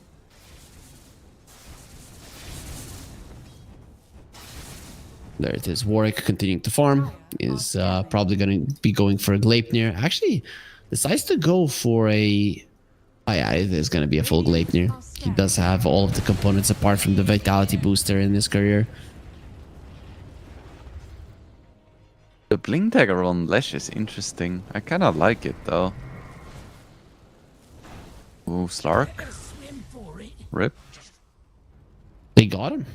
Well, wasn't expecting them to be able to take him down, but just before daytime comes, they do take him out. I'm not sure about his blink on the Lesh, right? Because he has no defensive capabilities. You blink in next to the Lina, she'll kill you. You think so? I think He'll kill her with faster. this Edict damage, if you jump the Lina, you can actually kill her. If you get the stun off, at least. That is true, right? But if the Lina gets the stun off, of course, you're the one initiating, you're the one choosing when it starts. But if she gets the stun off, gets some distance, you're definitely going to be in trouble. I don't know. Especially because there's a lasso, hook shot on the other side. There's so many ways to respond. And once the Lina gets her 4-staff, I don't think this is going to be doing all that much. As, well, there it is. Lina destroyed him. She will probably die because of that destruction. Eknart almost loses his life. Janter protected by Kami. But here comes the 4 Rulings, and Eknart gets the kill. Instant lift up onto the Night Stalker. Nice positioning from the Clockwork. He might be able to get a good engagement with a hookshot. Actually just goes for the 1 kill. It is going to be a stolen hookshot. Maybe Battery Assault. Yeah, it is Battery Assault. He has the lift up on the Rubik. Immediately it's going to be removed by V-Tune, who will be able to get the kill. Actually goes for the ulti just to make sure that he lives, as till the end is the one who gets the both of the kills on the support. So a 2 for 3 in the end. Slight victory for Nightfalls. Not a big deal. Oh, almost 4k net worth on clock. That's blade mail money. Ooh, Moonlight. He TP'd in. What? Why? Then okay, the Dark Ascension stopped. That's why he does so much AoE damage, and he thinks he's gonna be killing them faster than they heal them now with the blink forward. But into the Gleipnir and the double stun, Lina wants to go for a kill, and with Laguna Blade will be able to do it. The Echo Stomp, he's doing so much damage. Here comes Crystallize, wants to go for the ulti, will be able to get it off, and the Lina isolated without any friends. But he's gonna turn around and fight until the very end. It will be only his own. No procs, and the Gleipnir means no kill for him. Yeah, so that accidental TP worked out really well. Oh, Kami's dead as well. Double raise now is definitely going to take his life. No, it doesn't even need it. Cubify will be coming over with the Fade Bolt. That's the only thing they need. And Monty, they get a 3k gold lead just like that, plus a mid lane tower. Yeah, you don't pay attention for a moment, and suddenly Crystallize is by far the most farmed hero in this game. Yep. As a Hurricane Pike, really big versus the Slark as well. Wait, they made it so that you cannot... Yeah, you can't just force out anymore, unfortunately. Yeah. What about Pike? Is that different, or yeah, it's probably the same? Yeah, it's the same. You can still push him away, but that's not true. yourself. Eknart looking very much dead, or is he? Has the 4-staff on the Rubik and actually saves his life. So that's gonna be hookshot and a lasso used for an attempted kill. You instantly go for a smoke. Why not? The enemies are missing some key spells. See what they can find here. If they can find the Lina, that is huge. Batrider, not as important. Definitely a nice not. freebie. For sure, for sure.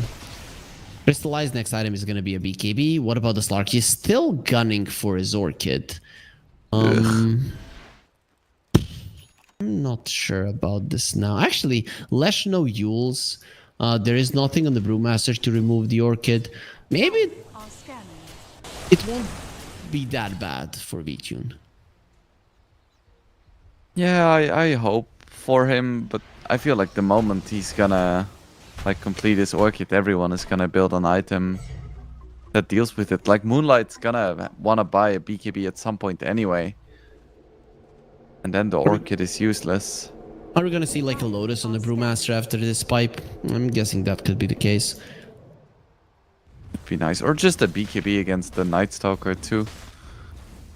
We'll see. So there is plenty of options. Committed, right? Could be a Mage Slayer. I wouldn't hate the Mage Slayer on the Slark. I would much prefer the Mage Slayer.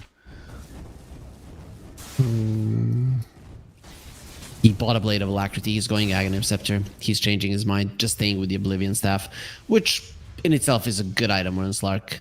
Mana regen, int, and attack speed. That's pretty much what the hero needs. Sure. And you can always just turn it into something bigger later on. Yep. You? On Dark Pact, you were talking about it being a horrible spell to have on the Rubik. Well, he has that horrible spell. You have a 4k gold lead. This is going to be a nighttime where Night Pulse could be looking to apply a lot of pressure. Is the gold lead of Monty enough to protect them? I think they need to be very careful without BKBs. Because SF, despite his net worth, if he gets caught in the wrong position, he's still going to die in like 2 seconds. And that is how you lose games with Shadow Fiend lineups. So they just need to keep it cool, keep sticking S5 or at least 4, and just play it slow, increase your lead. Oh, they're now with 4 of their heroes here. DSF far away, but he is farming. Aghanim is there. The smoke will break. Monty, they go for a smoke instantly. Slark is going to be revealing them. Think about jumping down. They get the Brewmaster. That is a perfect hero to kill at the start of the fight with the silence. They'll be able to get him. Look at the damage from the Lash. He hasn't killed anybody just yet. And finally, the Hawkman does lose his life. Warwick gets the stun, trying to finish off Moonlight. He loses his life to Crystallize, who has joined in on the fight. Kami sees everything. The thing is that he's so low that he needs to be careful. Echo Stomp, he's not going to be targeted by it. What's with the AoE damage of Monty, Lash, Rubik, and the Elder Titan doing so much? Yeah, they almost just blew up Night Pulse in one go. I can't believe 3 heroes survived. Yep. Just for a second, it looked like boom, everybody's super low, and they managed to disengage in the fight. The problem is it's again the SF who is farming, getting kills, and now he does have his BKB, so killing Crystallize is going to be much tougher. Still possible. I mean, lasso into a stun, he can still die. And Monte doesn't have that much be able to get this bat. Moonlight is very low on mana. He still has enough. That's big. Now that's the Tormentor as well. Cubify will get his shard, meaning that now you're 7k gold ahead, and it is nighttime. In the past 2 minutes, you've been able to increase your lead by 3,000, win a fight. Probably lose a mid lane tower though. VTune is trying to get it, and they're coming over. They want to defend it. Will be Slark using his ulti, jumping away, and most likely living. Okay, that's a good play from Night Pulse.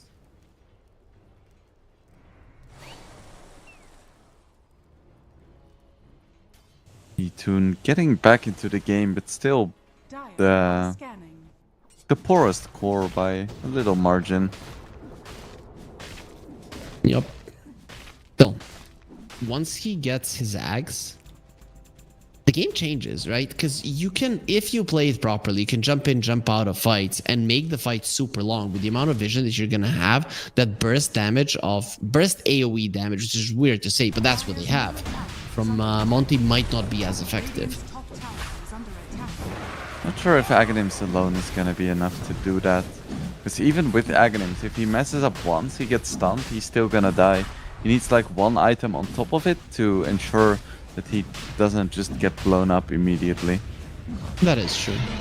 Aghanims in itself is hard to pull off. And you know what though? You said if he messes up, VTune might never mess up. Yeah, that would be nice.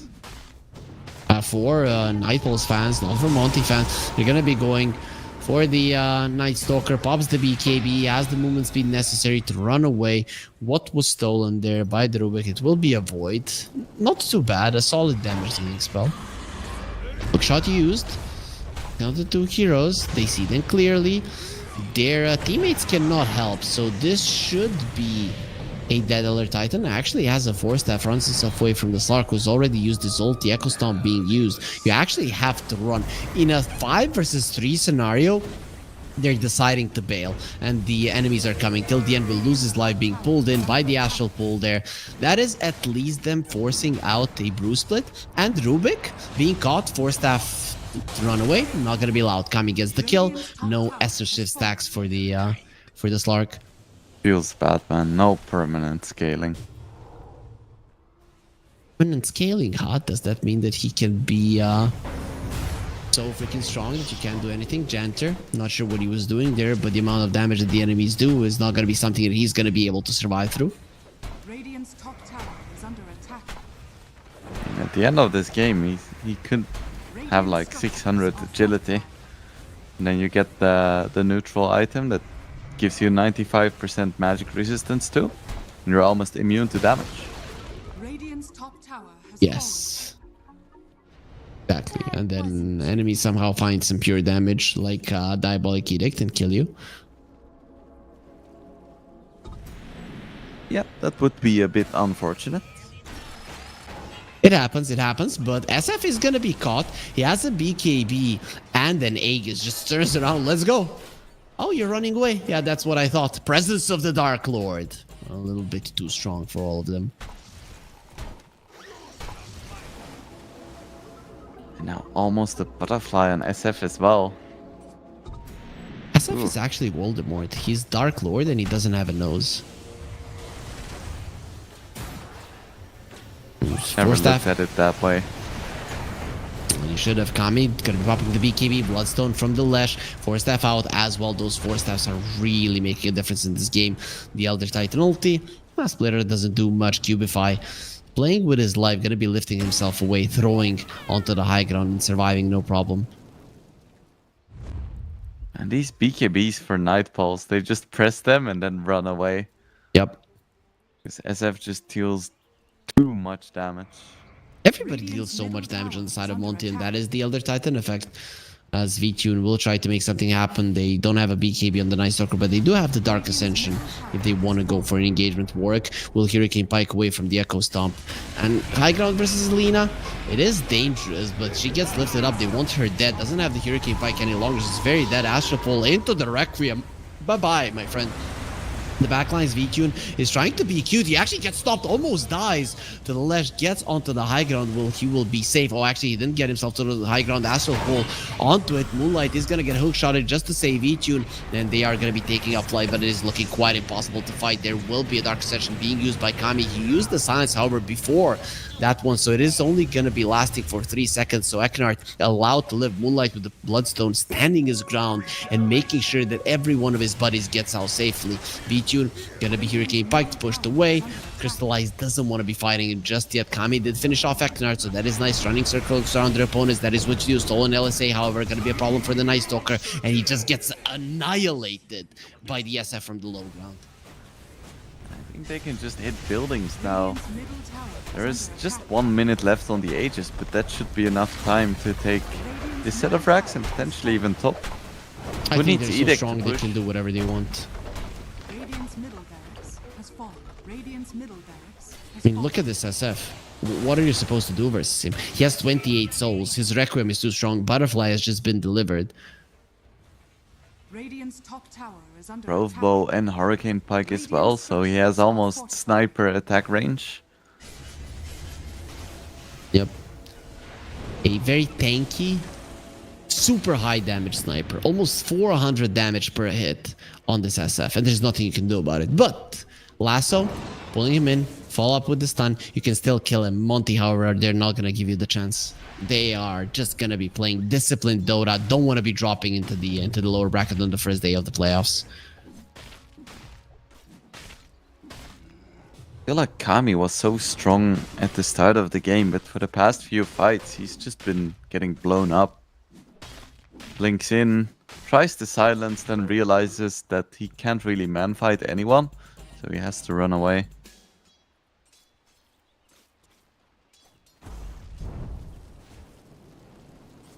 See, how do you even approach this game now that you're Night Bulls? To be honest, I don't see a way for you to win a 5 versus 5 fight. It just feels impossible. How do you split push? How do you itemize? What do you do? You do still have the lasso, so I think that is the key. Lasso and hook shot, but for now, Monte doesn't look like they're giving them the chance, because once again, they're just 5-manning. Look at this AD rune SF. He's punching so hard. More than 500 damage per hit, and the Raxes are gone. He's the main one. They're going to be going for the lasso onto the left. They want him dead. Laguna Blade going to be used, and the left does lose his life. Let's see SF with the Requiem. Slark still running out and will be able to survive, just barely, not for long. Also, Warwick, a couple of hits from the SF. That is all he needs inside of the Cox. Sure, you're going to be stuck in there with the SF who gets an Ultra. He wants a Rampage to end this game on a very good note. And he's going to be lifted up to the podium there by the Rubik. You get a gold medal crystallized. Very nicely done. What a performance on the SF. What a performance from Monty in general. Yeah, they looked a lot more decisive in this game. And I saw the first book SF and I was like, is this really gonna work out? Is it that good? But then I was like, you know, maybe we might see a game number 3, because I feel like they just gelled together as a team way better in this game. Yep, they didn't look great. Monty in the previous game, they had a couple of random deaths. Here it started. They're like, guys, stop. They had a talk in between themselves, and they decided they were going to be playing at the highest level, and that did give them the victory, forcing out the game 3. It's still not over for either of the teams, so we're going to be taking one last break in the series, and then once we come back, we're finding out who is going through the upper bracket and who is going down low.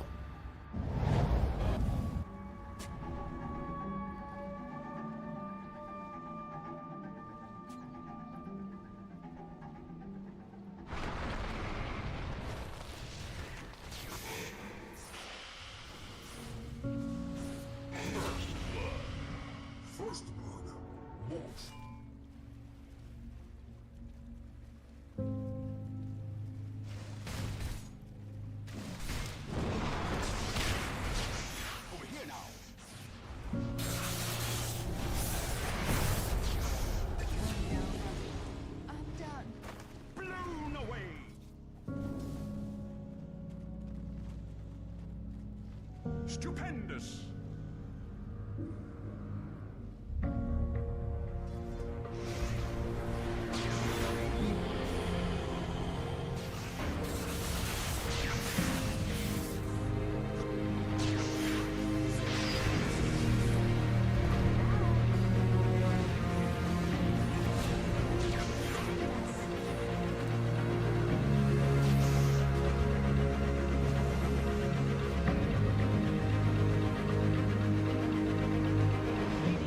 Radiant's bottom tower is under attack.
The battle begins.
Stupendous.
Is under attack.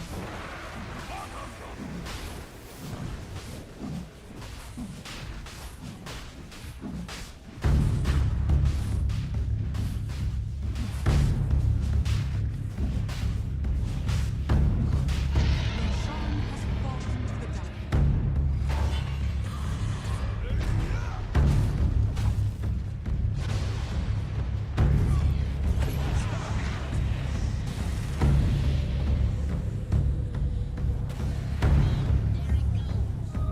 Now they will suffer. Under attack.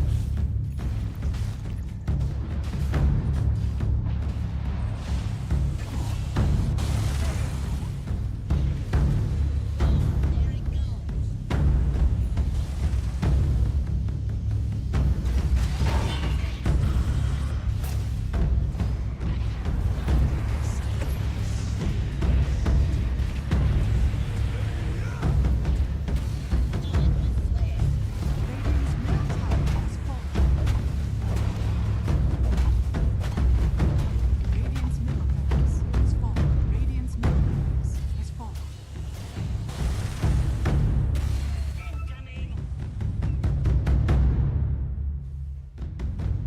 Radiant's And we are back with the last game of this series. Monty versus Nightpulse are gonna be fighting for who stays into the upper bracket and who's gonna be going down below after this game. It is come down to a best of one Wingblade after what you have witnessed in games 1 and 2.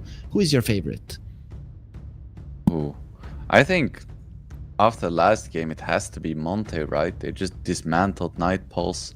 I feel like first game was somewhat close, but last game it was just like another level for Monte.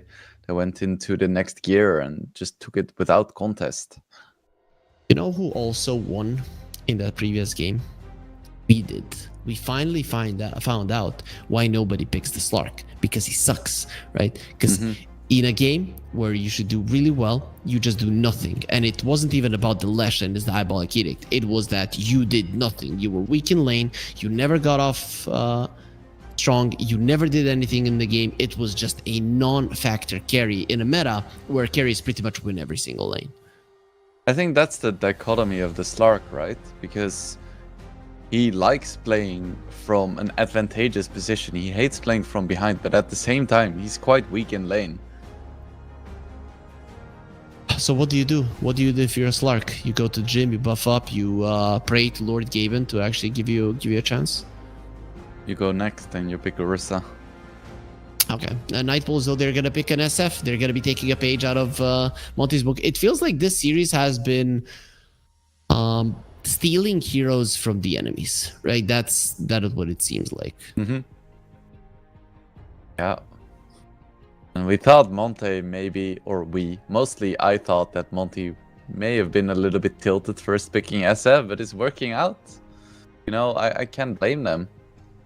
Do you really think in a playoff of such a prestigious tournament like the Champion of Champions, where you can be crowned as the Champion of Champions, you're actually going to tilt pick something? Also, speaking about Champion of Champions, guys, follow the X channel here of our CCT_Dota 2, and you're going to be getting all the info when the games are up, who's casting them, and when we're going to be having our next tournaments, because there's more to come than just the first and the second one. But go on, Wingblade, if you didn't forget my question, because ISL did.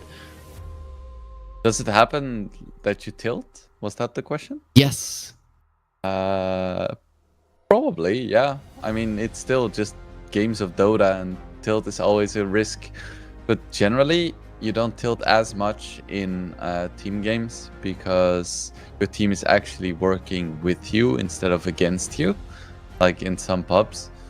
So that tends to help a lot. And I feel like a lot of these guys, they have quite healthy team environments as well, where they want each other to thrive and not just themselves. So when your teammates, they have a bad game, you just try to lift them up and enable them for the next game.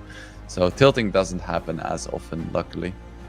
It probably is a little bit like pinball, right? If you tilt a little, it's fine. But if you tilt too much, you lose a life, right? So you just do a little... It's not too much. It's okay. There will be an Elder Titan. Did you play pinball as a kid? You know, the one in arcades when you would punch it and hit it. I mostly played Space Pinball on like Windows 97, the old school one. Not too much in arcades. Every once in a while, but maybe. I guess there weren't that many arcades around, and my parents weren't really a big fan of me going to fairs or arcades and putting coins in machines. You can use coins and invest them and invest into your future, right? They were looking out for you. But yeah, I still remember, you know, there was always that one guy that was so good at pinball, and you would walk into a bar or arcade or whatever, and you just hear bam, bam, bam, bam, and you're just hitting it and smashing it, and he knows just how hard to hit it, that everybody hears that he's playing, but he doesn't actually lose a life. With that, we see an Elder Titan for the third time in this series.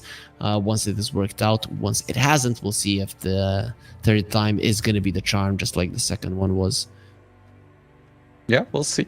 I think it's a good hero against SF, because he's not the most mobile fellas. But just having the spirit on top of him is very nice. So what else? Rubik. Okay. That's a good combo the of script supports. again. Yep, and you know, you get them all together. Rubik steals the spell, and he just starts spamming the zero cooldown raise. Right? Is that what we're expecting to happen? Perhaps, yeah. We see another Primal Beast ban. Fortunately, an Enigma ban as well. That hero is always fun to watch. Jungle and DK. Okay, Sven, that's a good answer against ET. ET takes away all of the base armor, so having some plus armor is very nice.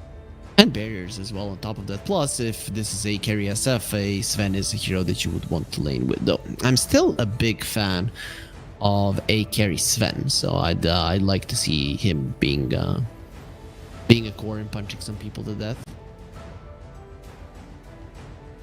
A Batrider as well. It looked okay last game, but it just wasn't enough. Maybe this game will be better. Maybe.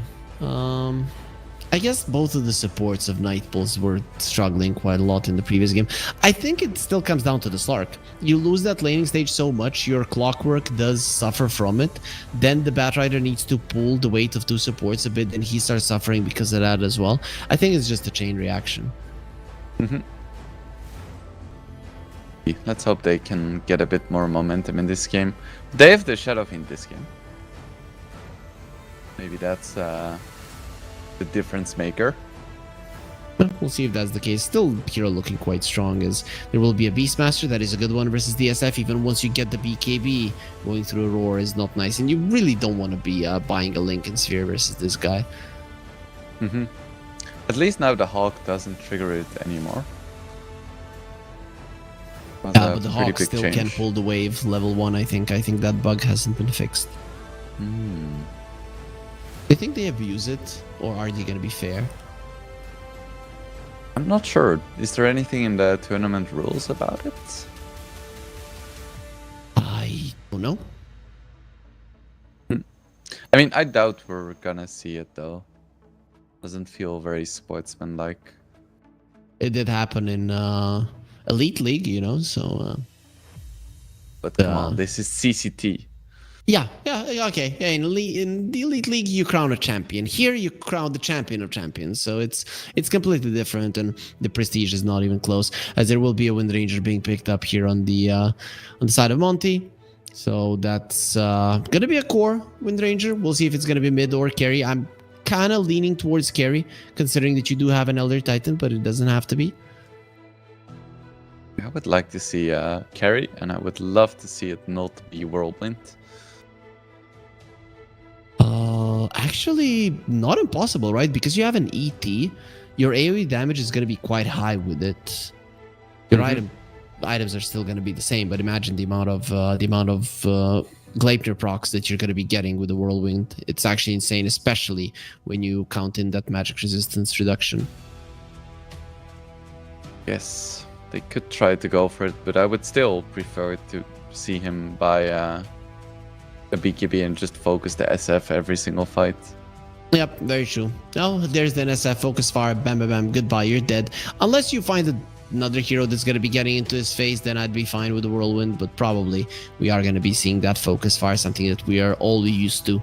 You might want to get something that deals with this Wind Ranger. So maybe a Doom? Oh no, they just go for a Storm. Does this look like a good Storm game? Everybody has a lockdown. There's going to be a Gleipnir. I guess other than the Rubik lift, every other lockdown to get it off isn't going to be easy on the Storm, but still, it's not an easy game for sure. Yeah, it doesn't look great to me. I wonder what the rationale is behind this Storm pick. It's a big Warwick hero, I guess, right? He is very well known on the Storm Spirit, and if you have a player that even against all odds, even against all counters, tells you, give me a Storm Spirit, then you give them a Storm Spirit. They do have a lot of jump, I guess, with the Storm and the Batrider and potentially a Blink on SF. Could try to go for some cool plays. But yeah, I'm not fully convinced about this Storm pick. Me neither. There's a ban on the Doom. I mean, for a good reason. That this would have been a killer Doom game. Mars also would have been decent. Do we see something weird on Kami, right? Maybe he goes back to that Lycan, or maybe he does pick up that Morphling in the offlane that he loves so much. That doesn't seem like that good of a Morphling game, though. Yeah. I think Morphling is just strong in general. Doesn't look like the best Morphling game. I like a Morphling in specific carry matchups, like against a Lifestealer, or if you have a really good offlane matchup against like Underlord, for instance, or if you're playing against an Ember. This game has none of those prerequisites. And they last pick a Legion Commander. Okay, it gets rid of all of the stuns. I don't love it. I'm okay with the press the attack. I'm okay with it versus what Monty has, but with the Heroes of Nightpulse, I just don't like it. Who's going to be doing the damage, right? Who's going to be killing people inside of the duel? It has to be the SF, and bringing SF early on to the fights is just way too risky sometimes. If Nightpulse don't crush these lanes, I'm very, very scared for their lineup. Yep. And I would just pick Ursa last now. You have a really good matchup into the Legion Commander. You can just put the Wind Ranger mid. It's good against the SF. It's like a free game. You can even buy an Aghanims at some point, and then like even Lasso and such doesn't do anything anymore. I think it's the freest Ursa game of my life. That is if they want to go that route, right? I can't help but feel that they wanted to play this Wind Ranger as a carry, right? So they might go for a mid laner. I agree. Ursa for me looks amazing. Same would be true for a Monkey King, but they go for the Death Prophet. I've been longing to see this hero and its new damage reduction facet. So let's see if that's what the DP is going to be going for. It's very interesting. I haven't seen it much, and I feel like it's going to be very feast or famine this game. Either he's going to be tanky enough that he lives through the initiation and then just turns the game around, or he's just going to get bursted every single fight. Because there isn't that much, like, in terms of saves on his lineup. It isn't going to be any kind of disruption, so it's all going to be about his positioning. I'm really loving the name of the facet, Morning Ritual. Right, it is actually one of the better ones, I have to say, even though facet names have been quite nice for most of the heroes. Looking at the two lineups, Wingblade, you're gonna have to give me a decision. Coming into this game, you kind of leaned a little bit towards Monte because of the momentum they build up in game 2, especially with that last rampage in the end. Can Crystallize continue what he started in game 2? I think so. I think their lineup looks really solid. I would have preferred Ursa still, but DP looks nice, and I just don't think this is a great Storm game. No, now it's even more so of a bad Storm game when you have a big AoE silence on the other side that you might not be able to react to. So I agree with you. I think the Storm not looking good. I don't see the synergy between an LC and their heroes unless you get off to a good start and this SF can join in the fights early on. I don't see many duels being won, but of course the game still needs to be played. Nightpulse, they have surprised us before, and maybe they will be able to surprise us again here in game 3 of the first round of the upper bracket. I'm just happy that we get to see a third game for a change. See. We'll see if it does live up to the hype.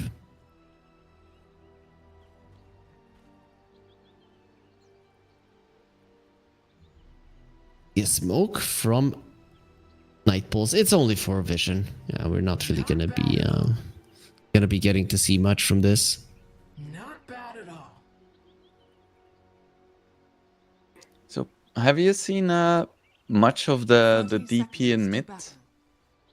I haven't seen a single one. I've been looking forward to seeing this one. I've seen different reviews, people having different ideas on how it should work. Some of my analysts, most of my analysts, say DP is amazing.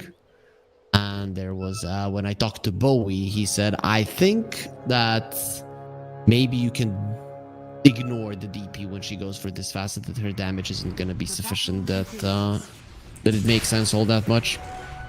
So I finally get to see for myself and actually come to a conclusion. We all need to see it for ourselves a couple of times to actually understand just how powerful this can be.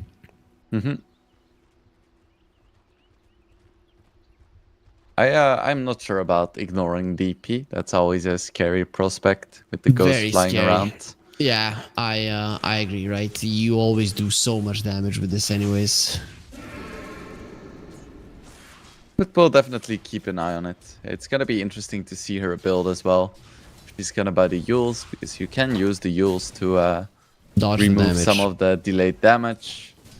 think that's a good option. Of course, BKB is gonna be necessary at some point playing against Storm and SF.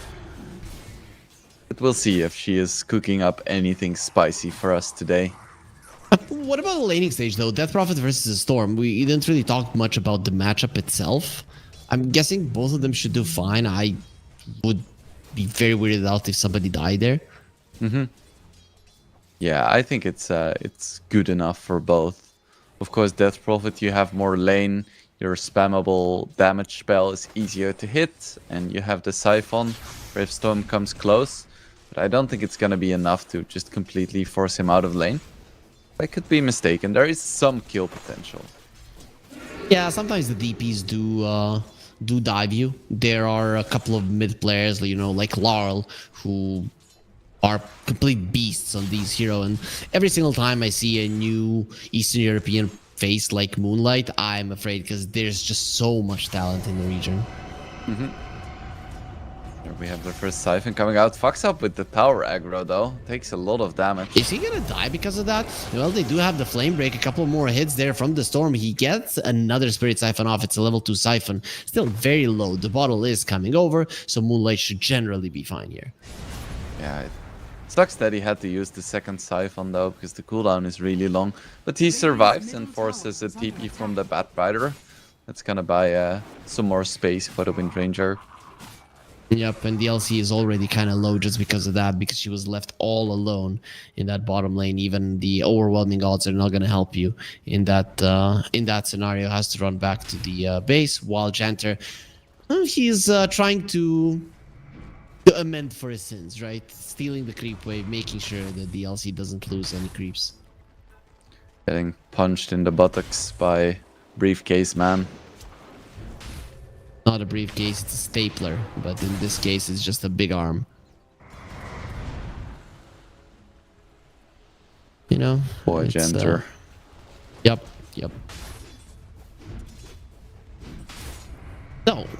No kills as of yet. Any lanes in particular that we need to be looking at where a kill is most likely to happen? Like which of the side lanes is actually a kill spot? I think probably top. You have Beast Rubik, which is a scary kill combination, and you have Sven SF. The same is true for them. Well, let's look at the top lane then. Yeah, there we are. Let's see if there's going to be any killing happening here on top, or is it just going to be farming between the four scaredy cats? Come on, fight. Analysts told me that this is going to be where the kills happen. We want to see them now. I don't think they're listening, Moonblade. Feels bad, man. Pichun is kind of low on mana as well. Isn't gonna help. Yeah, it isn't gonna help. His non-listening. We want action. As any stacks for the Beastmaster? Not as of yet. Cubify hasn't been leaving the lane all that much. That does change shortly. There's the blood grenade, so they might actually go for this one, lifting it up into the air. The Hawk is dive bombing. SF trying to stand his ground till the end, dropping low, getting into the tower. The extra armor is there. Wills the wall access, doesn't have the mana for it. The healing salve available. Sven will survive, but only so barely. Not fast enough. Yeah, now till the end does still have a self. He's not out of the lane just yet. Oh, but look at the denies for the Wind Ranger. Pretty significant. Yep, has 11. I mean, Tommy just hasn't been having a lane here. Ever since that TP of the Bat Rider, his lane has gone to hell pretty much. We'll see if he's able to bounce back once he does get a few more levels in. Can you? I mean, is there an option, or is the ET Wind Ranger just too powerful at that point? I don't think she's gonna come back into this lane, but into the game, perhaps. Okay. This Legion farms the jungle quite well, and once you have 6, you have some rotation opportunities. But Vladik, There's the triple raise in connecting, trouble. and a couple more hits would kill him, but he will be able to run himself away. SF pushes back. They're gonna be saving the Beastmaster's life. 5 minutes in, we are still left without a single kill happening on the map. You know what the interesting thing is? The Beastmaster isn't having that much of a better time than the LC. Granted, he's gonna be better at farming stacks, but still. yeah, it's interesting. I would have expected him to do a little bit better, but now he's actually gonna die or not?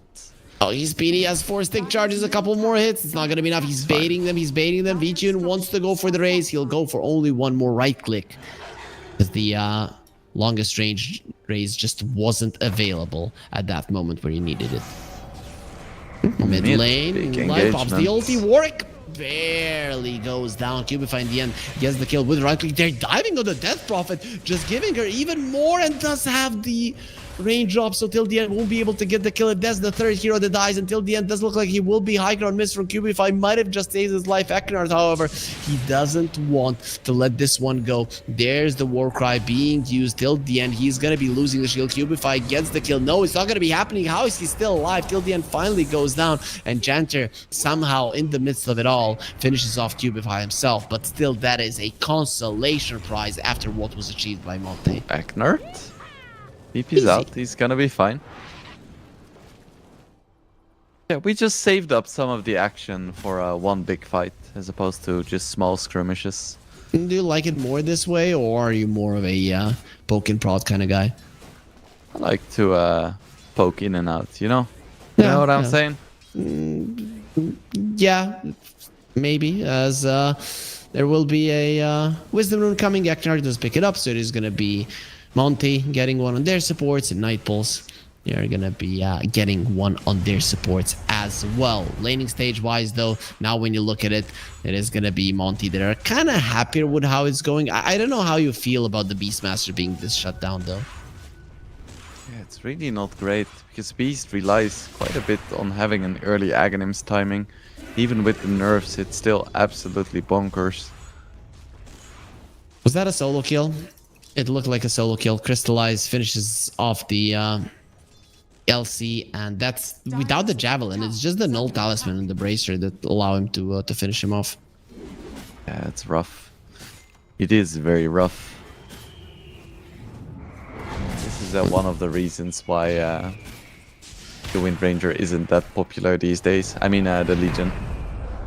Till the end, gets stomped on. Kami rotating. He wants the duel. He'll be getting it on the Beastmaster. Where's the raises? It is going to be coming through. Kami actually gets a duel victory. We thought this was not going to be happening. They removed the Blood Raid with press the attack, and Vitune is threatening with the Requiem if somebody has the guts to come forward. Moonlight, however, he does have some souls stored inside of him as well. Oh, the infinite scaling has begun, Harry. Dire's bottom tower is under attack. On the LC? And Yeah. on the SF, I guess. Oh, he didn't get the extra soul. I mean, in theory, you have infinite scaling on SF as well, but it's kind of hard. Very, very hard. You need to never die. 1,000 souls. Dire's top tower is under attack. Yeah, that will be one-shotting people, and then even more one-shotting if you use the ulti. Are scanning. I have to try it in a lobby to see how it looks like. Tower is under attack. It's gonna take If you some have time, like though. 300 souls in your ulti, you just crash people's PCs. Really? It's also nice. Is that the fact? Did you try it? I didn't yet, but I mean, at some point, you know, there's gonna be too much on the screen. PC's gonna explode. No. Everybody nowadays has high-end PCs, and the PCs are so strong that they're gonna be able to withstand even 1,000 souls. Unlike Even the other 1,000. heroes who But just died. what about 2,000, 3,000? I'm a computer scientist, you know? That's how it works. Infinite amount of souls. Okay, so hear me out. You do not have the considering how strong the current PCs are. You do not have the time on one person to be staying in the lobby and collecting souls to get to a point where it is gonna crash a computer. You're gonna grow old before that happens, huh? I wonder what the limit is. You can just write a program to crystallize, engage I the gotta bomb. get duel. They get the lasso. They're gonna be overlapping with stack their disables. spells, but either way, they're gonna be getting that kill. Now the Echo Stomp and the Silence as well. I don't think you're gonna be able to kill them though. Warwick just zips away. Kami could be in some trouble and should probably lose. Like actually, Warwick does slow them down. Here's the rotation from till the end. Eknard is gonna be in a lot of trouble himself as well. They actually want both of the sword. Look at the greed on Warwick, and the greed might actually pay off. But Moonlight, there's a lot of damage there with the crit storm, so you have to be careful about what you do. SF SF also did rotate, so it's time for Monty to just pull out of this lane. No, they want to fight. They're gonna have the exorcism in 25 seconds. Should be able to defend this. That is a 1k gold lead. Nightpool's in a really good position. When the lane started, I thought they were going to be struggling, but this LC is completely back into the game. Kami will have a very, very early blade mail as well. Considering the start, it's insane how good he's having it.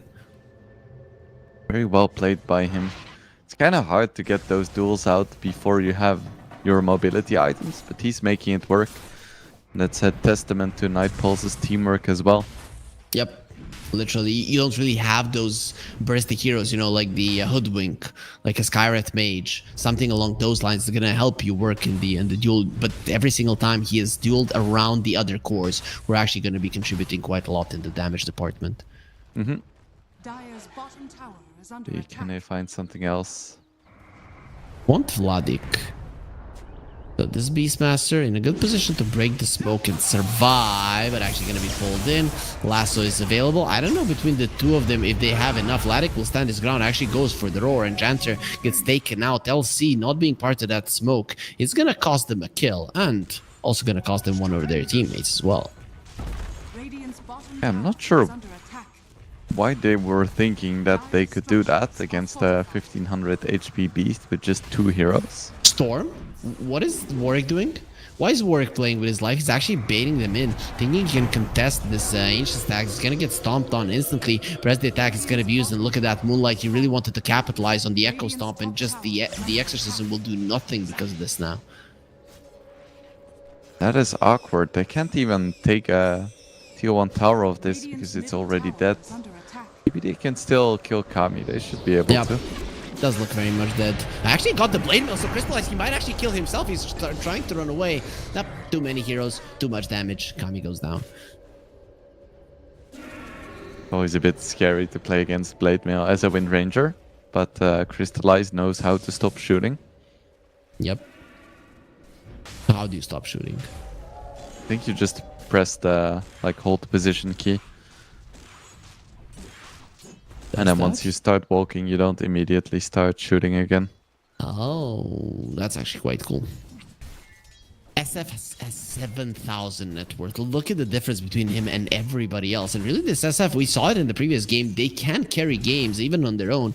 And in this one, the second that you get an MKB is the second that the Wind Ranger can no longer focus on you, just entirely on you. She has to have some help. That's a big deal. Yeah, this SF first phase, first pick, it's working out quite well. That's the Athos reveal. And that might be a dead storm. Actually, the survivor of the silence. As Kami going forwards, think about a duel, gets stunned up, thrown to the low ground, think about going for a duel right now, but he understands that he's gonna die. Requiem being charged up, VTune will be using it from the high ground, making sure Aknard goes down. Janser is the one who finishes him off. 80 rune on Warwick. Doesn't have that many resources to go forward though. So many heroes in that fight and only ET died. I feel like we haven't seen a single roar in this game, have we? No. Actually, we have seen one there in the triangle defense. I mean, when they killed Janter. Right. That was a roar. Oh, level 4 Stormhammer for Rubik. That is the dream right there. Also, a little bit of a tip, Wingblade. It is better to hear a roar than to see it. If you're seeing a roar, that means that the beast that is letting it out is probably already killing you.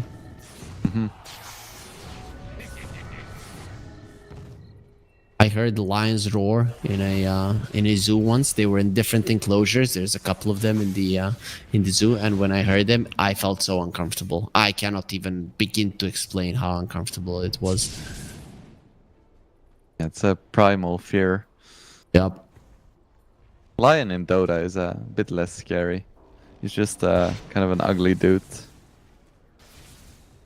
You know, man, you being guy who likes kitty cats, I would have assumed you'd be more scared of the Dota line than the real ones, but sure. I mean, I have good reason to be scared of real lions because I would try to pet them and that would not end well. The different so can I pet that dog, so can I pet that cat? It wouldn't come out too well for you. They do bring down the Beastmaster, however, so he's not going to be roaring right now or scaring anybody as the SF does walk into the pit. The scan was used. Monty don't look too eager to go and defend this Rosh at the moment. B-Tune is taking a lot of damage, but I should be able to just take this without contest. Yep. Even the Sven comes in to contribute. Oh. There it is. Goodbye, Roche. Warwick is actually setting up to take it, and he's gonna be the one to go for it. Considering that he has the lowest net worth out of all of his heroes, I don't know if this is the smartest choice. He might just lose the Aegis immediately. Yep, does look like it's stolen Stormhammer, Dead Storm. It's under attack. Well, Aegis value. Oh, he's Worth gonna Aegis die ever. again. Especially Never because mind. he's gonna die again, yep. I take it back. Aegis wasted. Life wasted. I just didn't like him picking it up. It was just gonna make him unnecessarily cocky. I have 0 mana and I wanna go and defend the tower. Well, why not go to the base first? Because he has an Aegis. If he didn't have one, he would have been patient. Weapon hands. Now Orb of Destruction for SF. So even more armor reduction. Yep, quite a lot for him. So he wants a Hurricane Pike. I don't know. I actually would have preferred. No, you need a Pike in this game. Really, it is a problem. You cannot stay close to your opponents. You get Pike. Do you think he's gonna be getting a BKB or an MKB first? I think BKB is better. They have enough tools to kill Windranger even without his right clicks. Warwick gonna be dodging the Atos this time around. There will be a duel onto the Rubik, taking so much damage. Rubik loses his life. Kami now, the attack is gonna be on him once again, removing the signs. They're trying to kill the Storm, not gonna be allowed. Warwick zips to the low ground. He has to be very careful because the AoE damage from the Death Prophet could very easily kill him. They do lose an LC who's going very, very aggressively, and Vladek finally takes him down. Vtune charging up the Requiem, won't be getting it off just with the raises. He wants to bring down Moonlight, which is not gonna be enough. Atos keeps in at base. Shackle shot, not connecting on anything. Nice position from till the end, not allowing himself to be caught up with Janter. Now the Storm is back into the fight. There will be an Echo Stop until the end. Nice dodge from Vijay. He still has the Requiem and finally use it to make sure that the enemies don't help Vladek, who will get taken down. Heals a solid amount with his axe, not enough to survive. Pretty even fight, all things considered. Maybe slightly favoring Night Pulse ultimately, because they got a dual win, which is infinite scaling. Yep, and he has 50 dual damage. I thought Kami was gonna have like 0 or 20 max in this game at this point, but Blink, Blade Mail, 50 dual damage extra. The supports are free kills, and even the cores themselves, if you catch them, let's say you catch the Wind Ranger without the Wind Run, she's actually gonna die. Mm-hmm. Yeah, even with Wind Run, because you might not kill her in the duel, but then you waste the entire duration so your team can follow up. Not even that bad. Look at how speedy this Sven is. Warcry plus solar plus press the attack. He just runs away. He has a solar crest. That is a big deal to buff up DSF. Extra attack speed on this guy is insane.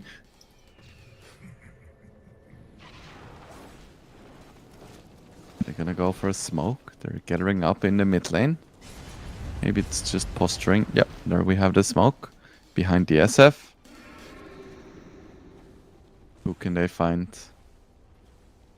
They have layered initiation, Blink Dagger on the Batrider, Blink Dagger on Kami, and of course Storm initiation. The roar will be used, and that's going to be Janter in so much trouble with the Shackle Shot. He's nowhere to run. Actually going to be defended. There will be a duel onto the Wind Ranger. They want to take her down and will be able to do so. Deer Splitter, however, instantly does kill 2 Night Pulse heroes. Vladek finishes off till the end on the other side. Night Pulse They lose to, they bring down the enemy carry. So that's gonna be another close to even fight if the Storm survives, which is looking very unlikely at the moment. He wants to deny to the creeps, not gonna be allowed. Cubify stolen Overwhelming Gods, finishes him off, and makes that fight better for Monte. That positioning from Rubik was so clutch. He broke the smoke, then because he was on the high ground, he managed to cancel the Legion's blink. If Legion had a blink there, that would have been huge. So he would have cancelled the roar and gotten the duel. Janitor also taken down. Monty are coming back into this game completely. The game is even at the moment. You did get the dual victory, I guess. So the Legion Commander is still going to be a problem at some point, working towards the Halberd at this moment. But I'm just not feeling the impact from VQ. He cannot get into a position to get the right clicks in. Mm-hmm. And same for Storm. It feels like he's just dying.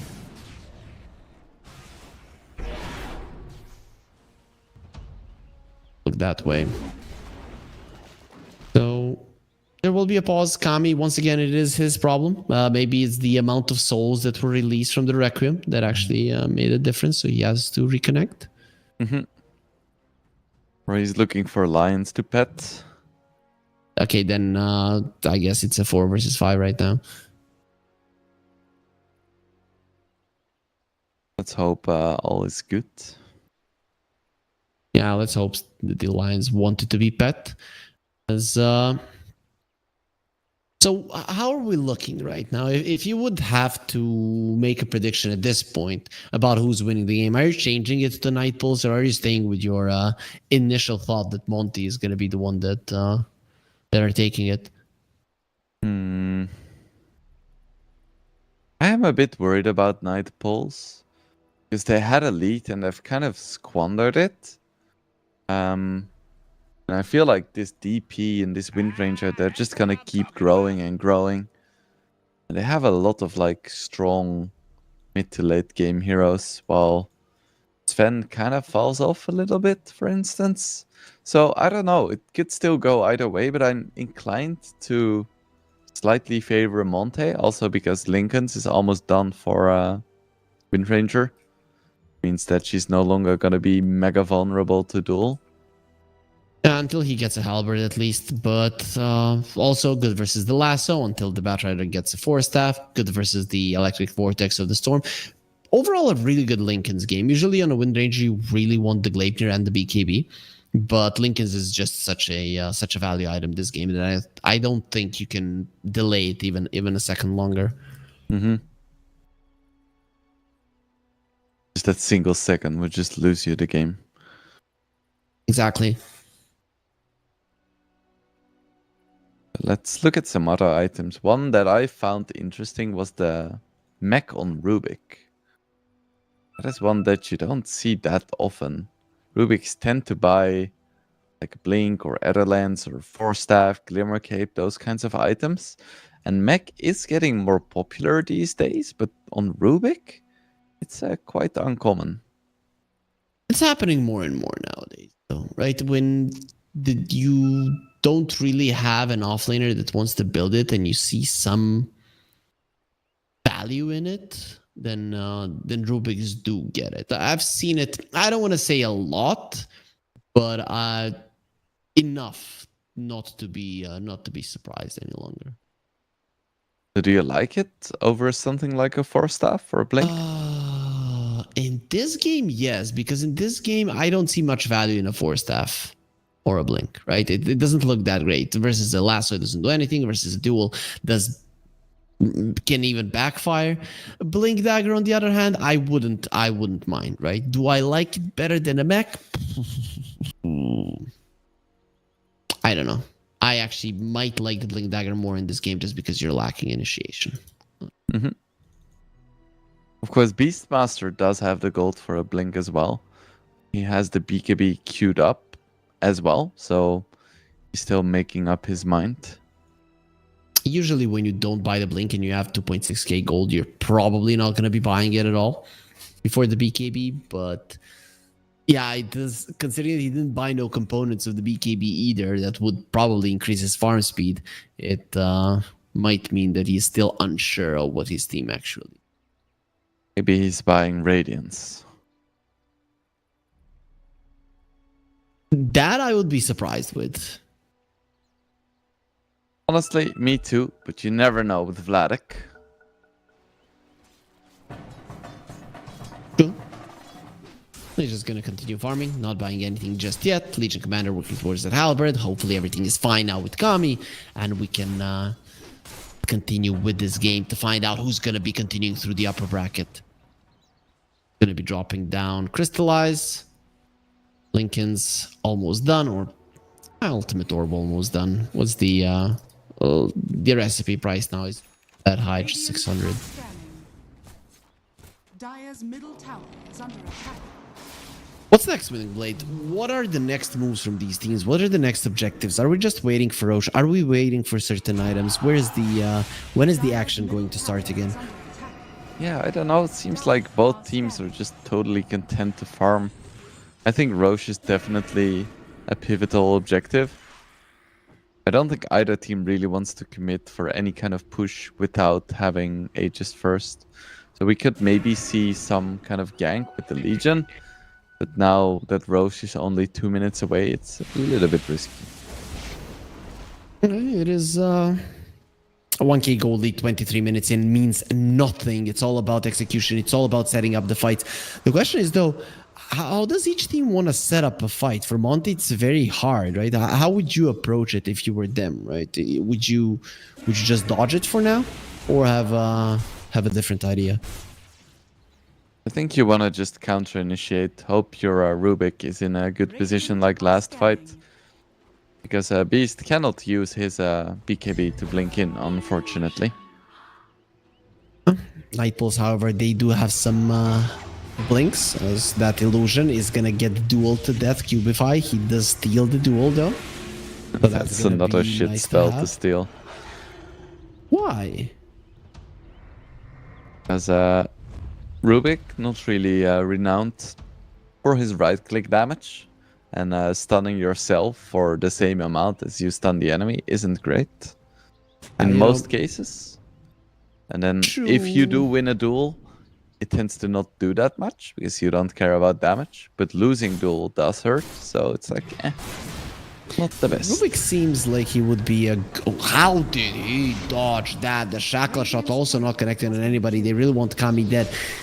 Focus Fire gonna be used. Crystallize. There it is. He stops, but still that Blade Mail did hurt him a solid amount.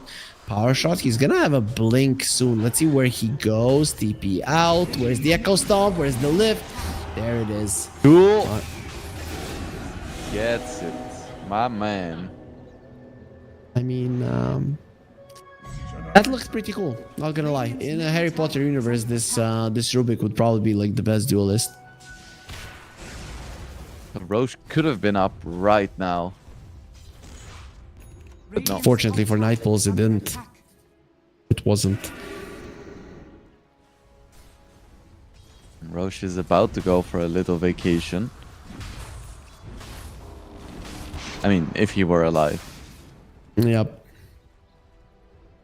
But he's not. He's just gonna be coming back to the dark, cold place here in the... Actually, it's not cold at all because there's lava surrounding him, I guess. As SF does finish off the BKB, next item on the menu is gonna be an MKB. That's probably when you would want the game to end. Actually, no, he needs to finish off the Hurricane Pike. That is still on the menu for VTune. He's so far ahead of everybody else, though. As duel onto the Bat Rider. That's gonna be keeping in place for a very long time. You might not get the duel victory, but you do stun him long enough for the rest of your team to come over and pick him up.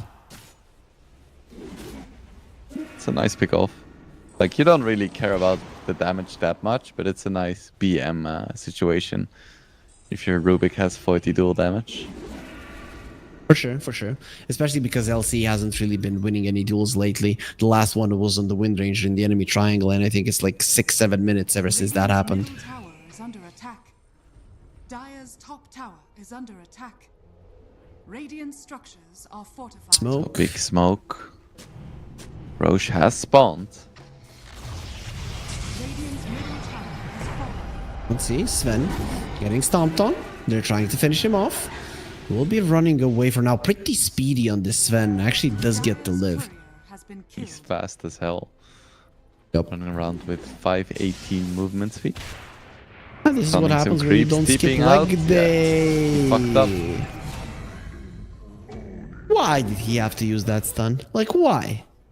He was feeling too swaggy. It happens to the best of us.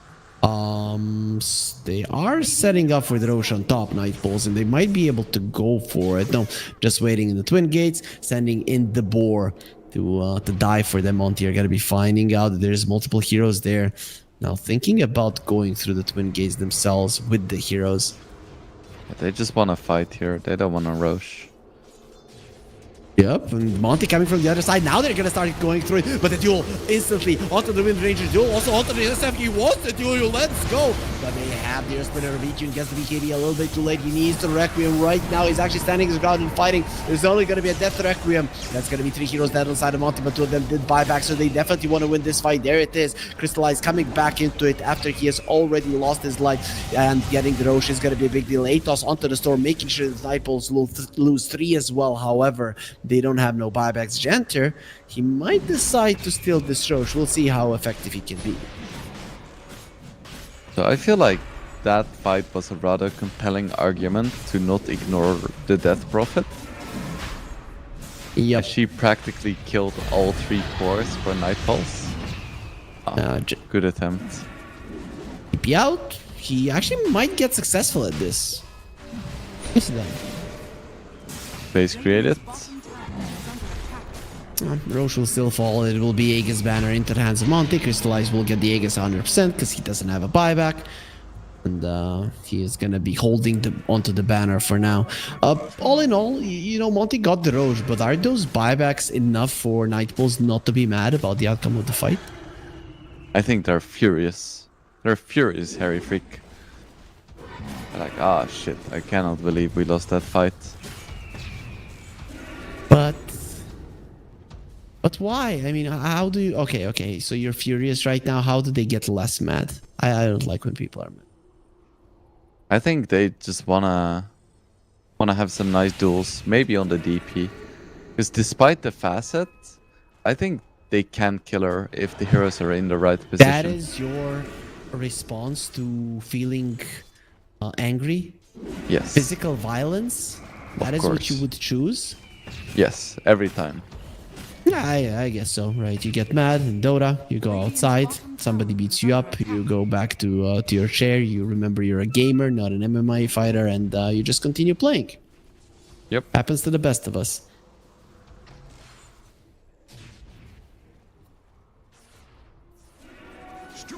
Jenter is working towards a BKB. He's getting there, slowly but surely.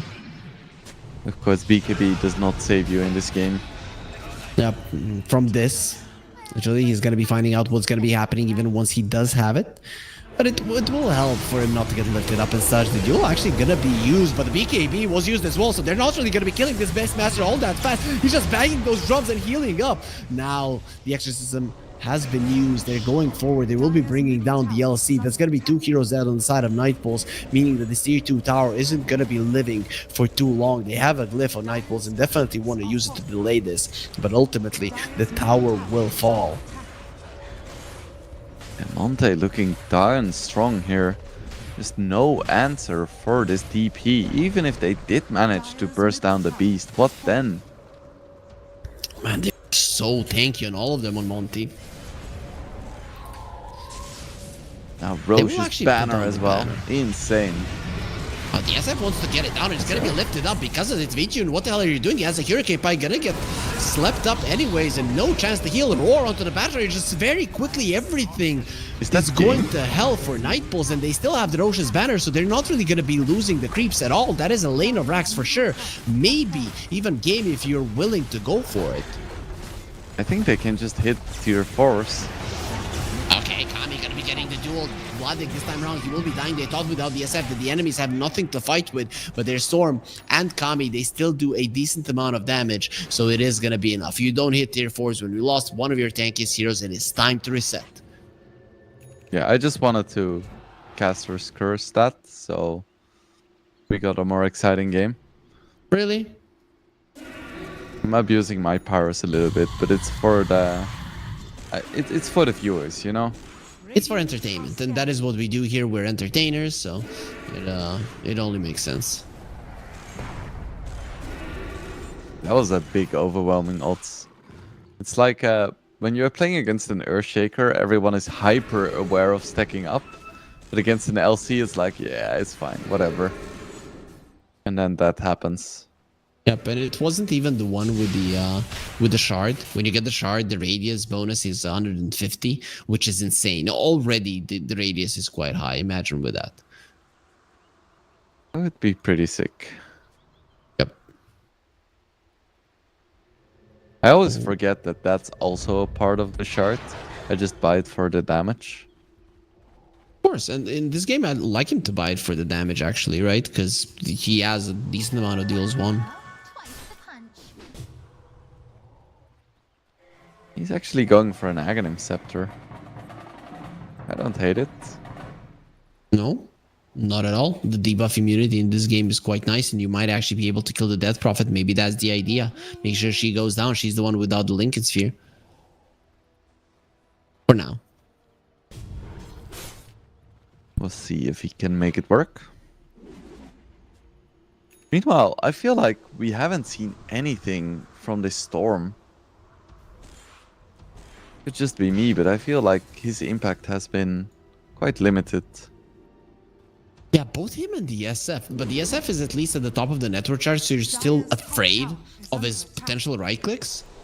But the storm, yeah, Warwick just hasn't been doing that much. It just feels so hard to play. Yep. I mean, we talked about it in the draft that this is a hard storm game, and they went for it either way. We'll see once he gets an Aghanims, if he gets an Aghanims, if that's going to be changing. The Aegis does expire, so Monty at least they're not going to be going for any high ground pushes yet. Dire are scanning. Bloodic now with an AC. That's a very nice item in this game. Counteracts the SF aura. And it synergizes very well with Death Prophet. Dire are scanning. Still no blink, but who cares about initiation? Just pop exorcism and hit towers. That's all you need to do. Yep, you run in. Your DP is so goddamn tanky right now, and with that facet, I don't know how they're going to be able to take her down. It will be, speaking of takedowns, it will be Tormentor that gets killed, and Cubify gets his shard, so even more saving potential there. Again, it doesn't work versus the Lasso. Lasso is a specific spell, but a big item going to be coming out for the Elder Titan. He has both the shard and the Aghanim Scepter, so if you get on this guy's bad side and he punches you once, it's going to be a problem. Yeah, it's go time for him. Even the SF, like, he's gonna deal a solid amount of damage to him. I think if he gets a good spirit off and back into himself, that he can actually stand his ground and win a fight versus the SF. We'll see if he can make it work.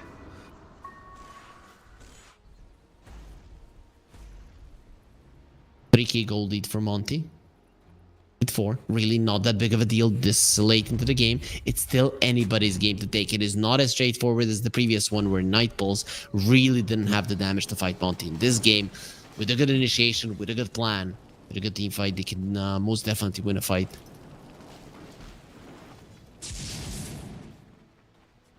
Let's see, can they find someone here? Monte is on the completely opposite side of the map. Yep.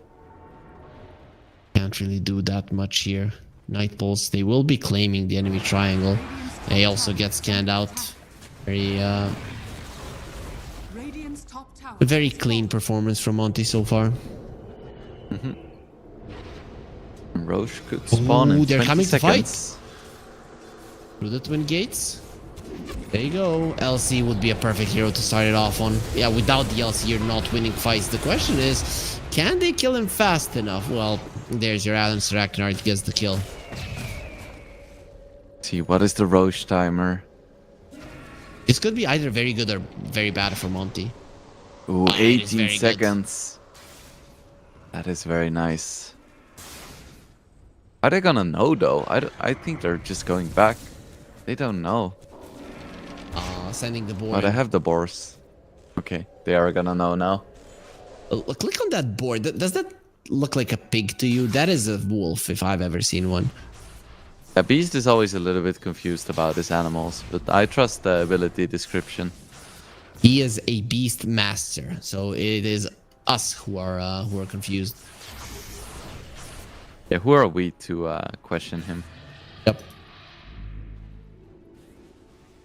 No, you know, nowadays you can write whatever you want on social media. You can be an expert in whichever field you want. So maybe he is a beast master on Instagram. So.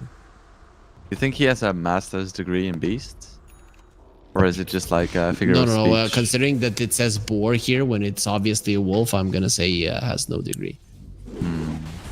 Yeah, it doesn't look like the kind of person who spends a lot of time in the library. No, I was explaining this to people when Darkseer got that his strength or agility would give him intelligence. Now he got there. But the thing is, you go to the gym, you pump up those weights, your blood gets flowing, meaning more oxygen into your brain. It means that you're going to be studying faster and harder. That works. Yeah, sure.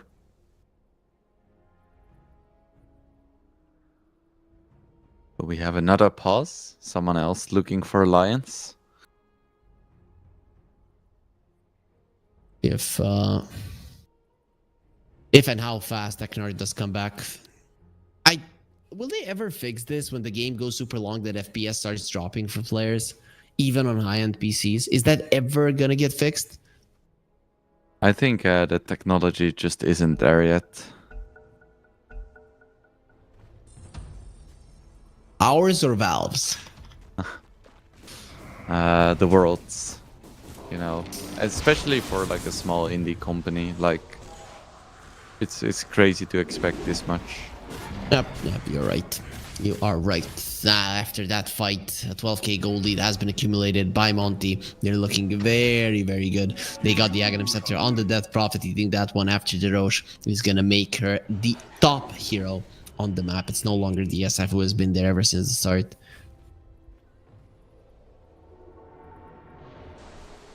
But SF has an MKB. So is this the timing where we're actually gonna see V-Tune smash some faces? I hope so. At the same time, Wind Ranger does have Aghanims now as well. So even with the deep or the evasion piercing potential, she's still gonna be quite a slippery target. Yep, very, very hard to deal with this hero. They want to cut the waves on the bottom lane so that they can actually push this tower. The thing is, I think their next wave might actually die as well. There's 4 range creeps alive on bottom, so it will be some time before Monty actually do get creeps in their the bottom tier 2. Lincoln's broken. It's gonna be a duel. That's not the one with the Aegis, but she's not dying. She just doesn't want to die, but it will be lasting long enough, so they do bring her down. Crystallize, going for DSF, not going to be happening. Now DSF thinking about fighting, but they didn't have the vision for it. Roar will be used, Cubify, being brought down by Warwick. Finally, we're going to be seeing him doing something as Crystallize. He's doing his best to run away with the Wind Run and the Aghanim Scepter. He might just get away out of this very bad situation. Gets a nice shackle shot, and Vladik going for DSF. E2 in a little bit of trouble, has the Hurricane Pike to get himself to a safe position. Buyback from the Rubik. They do have 4 of their heroes alive. No resources on the Storm. This is very dangerous for him. Needs to be protected from Eknart, actually. Nobody else. This guy is the true carry. You want to duel my course? No problem. I'm still standing. And, well, after that fight, Nightpulse might not. Yeah, Eknart did some work in that fight. My goodness. They still have Exorcism now, but we could tell Death Prophet is very tanky, but not invulnerable. Especially now that the duel lasts such an ungodly amount of time. 7.5. You can delay the damage for a couple of seconds, but 7.5? Not really. You can go to the kitchen and get a drink in that time. For sure. There's an Echo Saber now on the Elder Titan after that fight. He also is sporting a Mindbreaker. This guy is no joke. He also hit level 20. The cleave is there. Dude, this Elder Titan will be carrying these fights. It's like, look at me. I am the carry now. Yep, exactly. Yeah, with the Is cleave, Death he's Prophet gonna. still the best duel target? I think it's Death Prophet all the way if you can find it. Okay.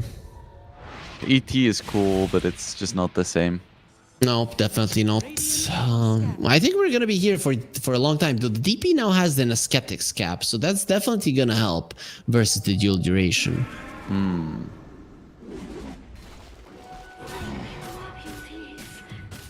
How much is that status resistance? Like 40%? That's a lot, man. If you get out of the stun in just 4 seconds, it's a big deal.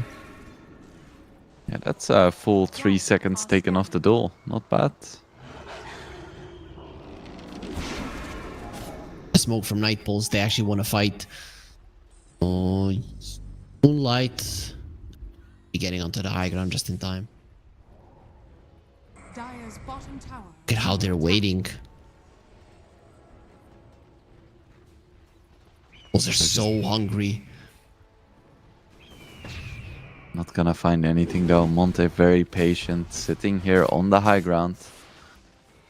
Now they're gonna go. The second that they see the Storm in the mid lane is the second they're gonna understand that the enemies now had to defend their base. With that knowledge, you can go and take out the last outer tower. You've already taken down their axes, but this game, it does seem like it's far from over still. Dire's It bottom does seem tower that way, but at the same time, if they lose a fight now, right outside the base, then it could just be mega creeps. There's the exorcism. Yeah, the game could end fast, but also it could last forever. Ascetic's cap has been popped. Now you have to be careful if you're the Death Prophet, because you do not have the extra status resistance. Nicely done by the Stone Warrior, going to be going in again, poking and prodding. Hurts. He has a double Like Lincolns with the on double himself. Lincolns. That's gonna be used. They pop the BKB. Roar being threatened. Vladik doesn't use it. Oh no! They actually responded to the LC. He's not gonna be able to get his duel off. Actually dies to the other Titan ulti. They do lose their Beastmaster and Eknart in the time being V-Tune allowed to attack. They were only thinking about the LC, forgetting that there's this SF who still packs a pretty amazing punch. Yeah, that was quite a funny situation. The Beastmaster and the Legion like jumping at the same time past one another. But in the end, it is Nightpulse that defend. They are still behind, but the game is far from over, and that is a big deal. What about this infinite scaling of the LC? 140 dual damage. He had like 70. 18, 19 minutes into the game, so definitely hasn't been able to increase that quite a lot. Will increase it once he does get the shard. Dire are scanning. Yeah, but it's been slowed down. Night Pulse, they go for a smoke now. Exorcism is down. This could be a really nice timing for them, but there is no blink dual initiation. Yeah, but you can surprise your opponents. They actually blink away, being afraid of the Death Prophet. Radiant are scanning. Yeah, without duel, you cannot kill her. Retune. Oh, that was so close. That could have been game. He actually doesn't have a buyback. This was half a second has saved Nightpulse of losing the series and going to the lower bracket. Yeah, Dota is a game about margins. That was the tiniest one we've seen so far.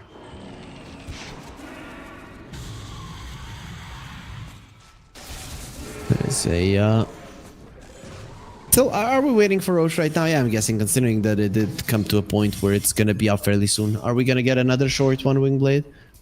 Dire are scanning. I think there's a 50% chance that it's faster than average. I'm over here. Yep. Well, the other 50% prevailed. A long one. Yep, we're gonna be here for at least 3 minutes. I doubt that any of the teams are gonna be risking a fight before the big man is on the menu. What about buybacks? Those are going to be very important. And where is the Roche fight going to happen? Most likely on the Dire side. So at least the outpost advantage will be there for Night Pulse. I guess that is nice. Still, Night Pulse, it feels like if they just lose a single fight, if they fuck up once, we're gonna lose the game. And they need to win like 2-3 fights in a row to stay in this. There's the smoke from Monte. If they see the Arcane Rune, that's going to be quite nice for them. Crystallizes level 25. What did he go for? It is going to be the Focus Fire, reduce cooldown once you do get the kill. So pretty much going to be spamming that ulti. I feel like we haven't seen a new item from the Death Prophet for like 10 minutes.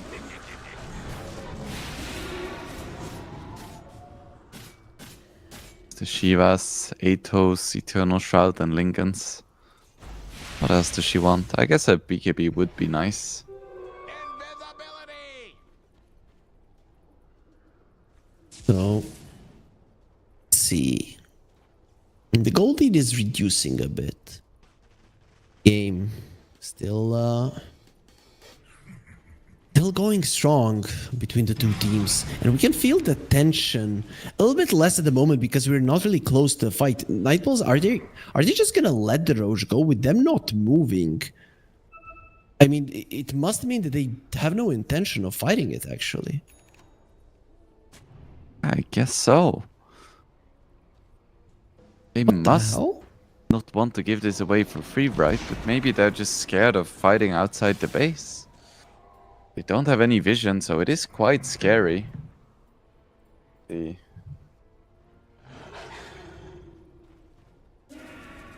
very weird. Very weird that they decide not to come out. I mean, sure, on the high ground you can probably fight, but it is gonna be Aegis, Aghanims, and the banner.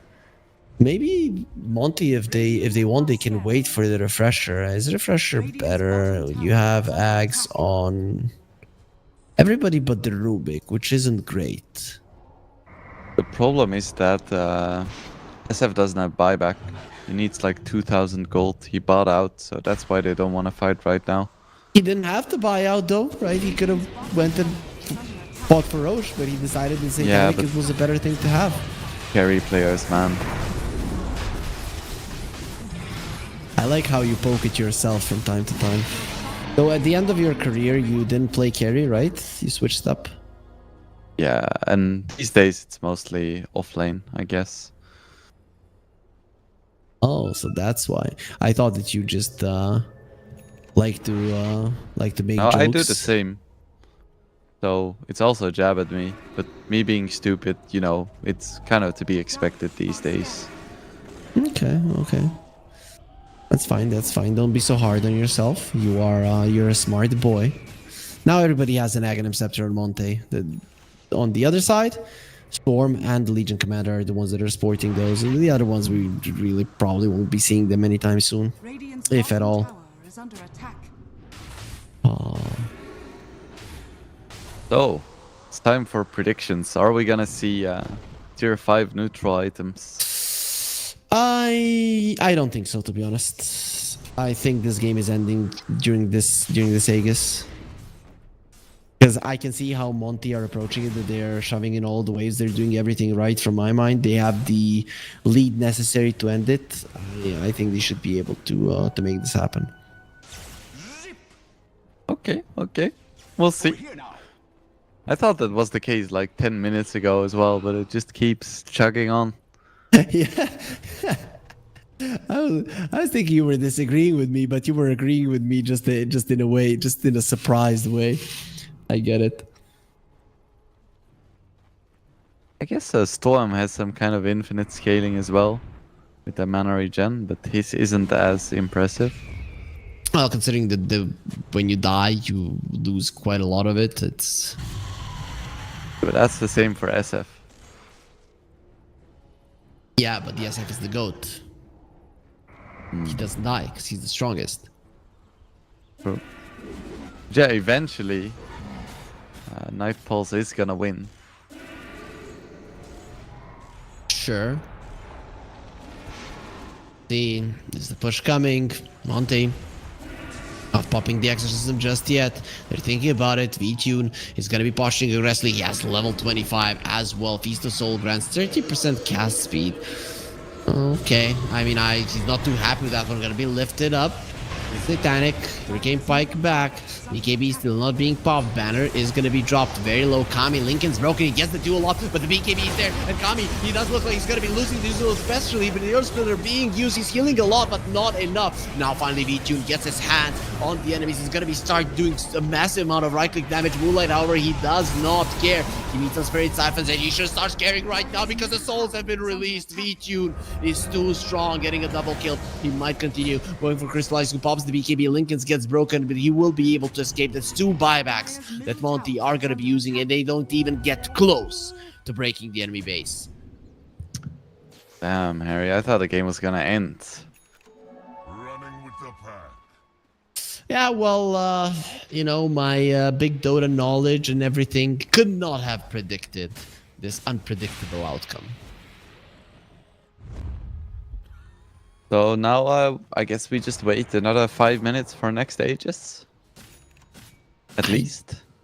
Don't know. Is that the approach? Do you think that's the approach that Nightbulls are gonna be going for? Or after that fight, do they think they are strong enough to do whatever they want? Well, they're going for a smoke, so maybe the other option is gonna be the answer. There's a scan, connects.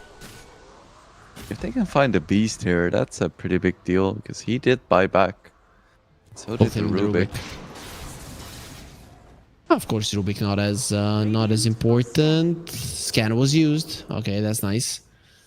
So they'll be able to dodge as well. Nobody's willing to commit too much in this game, and understandable. I mean, going into the lower bracket is never nice, especially not on the first day of playoffs. As the smoke is gonna be ending Rubik. It's probably gonna be ending with him revealing it. He has the blink and the Glimmer Cave. Warwick has the gem. Decides not to follow Cubify. Okay, so a bit scared there.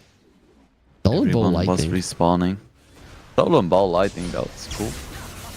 Crystallized, Lincoln is broken. He actually turns around onto the storm. The focus fire. Lotus Orb to protect the Force Staff as well. And the storm will live through it all. Gleipnir gonna be returned. That's gonna be a problem for the Wind Ranger, who doesn't have her Aegis no longer. And the SF gets her hands on her. Finally taking her down. 120 seconds on the sign. It's gonna be a problem. The Rubik will be next on the menu. Onto the high ground. He will duel until his own death. 2 heroes down for 100 seconds. And we might not be waiting for next round because you're missing on 2 of your heroes. And Monty Exorcism was used as well. So this DP isn't gonna be as powerful as you would like her to be in the next couple of minutes. There are still tier 2s, but with this LC, with the SF, they should be able to burn through those just fine. Is under attack. Yep. Both of these heroes have more than 500 damage. I mean, even the Storm is no pushover with 250, but definitely cannot match up with the SF and the LC, and they're going for it. Do you just take this tower down and go for the throne? Radiant's I middle think you tower has wanna try. Yeah, they're going. You wanna see if they have buybacks. And they're gonna see that they don't. This SF, look at his range. He just isn't getting caught by the tier 4s, and how fast is he taking them down? Radiant's middle barracks are under attack. Radiant's middle They would tower love to has slow him fallen. down, but they can't. Now the throne is exposed. Defense of the Ancients. You have to go right now, not having buybacks in the late game. Lincoln's broken instant. There is gonna be an ulti. The lasso coming out. Eknart actually going for the SF. He needs to get the Satanic off, and once he does, actually goes for the ulti. Will be going down. Buybacks instantly. Wants to end this game right now. Eknart will be taken out. He does have a buyback. Moonlight, on the other hand, is not gonna be that fortunate. No gold on him. The GG will be called at Nightbulls. They're gonna be advancing through the upper bracket. We have to commend their patience. Just sitting in base for so long, waiting for the right moment, and when it came, they seized it with both hands. Really well played by them.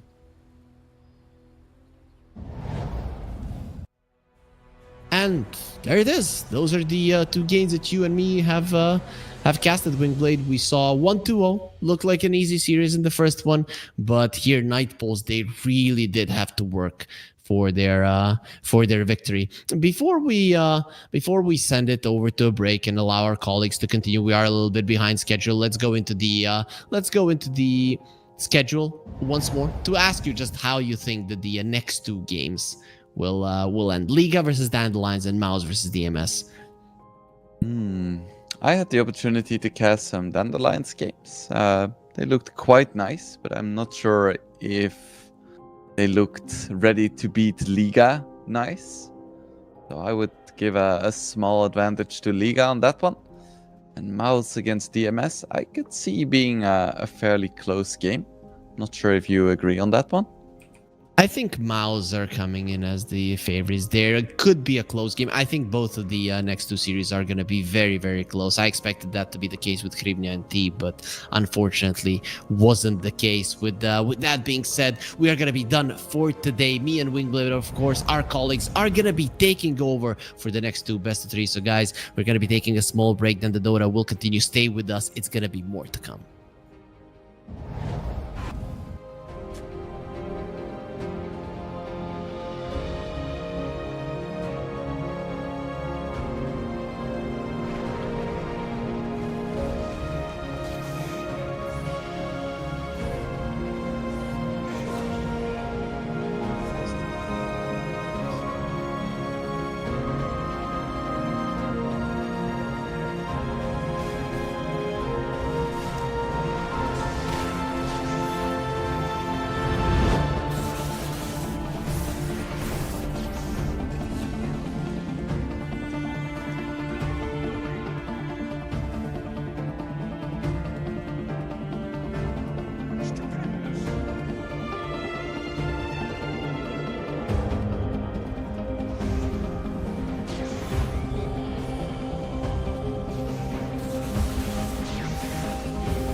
Welcome back to CCT Series 2, everybody. Hope you're all having a fantastic day. My name's Cryptic. I'm here with Z Quixotics, and we're going to run you guys through the second half of the show.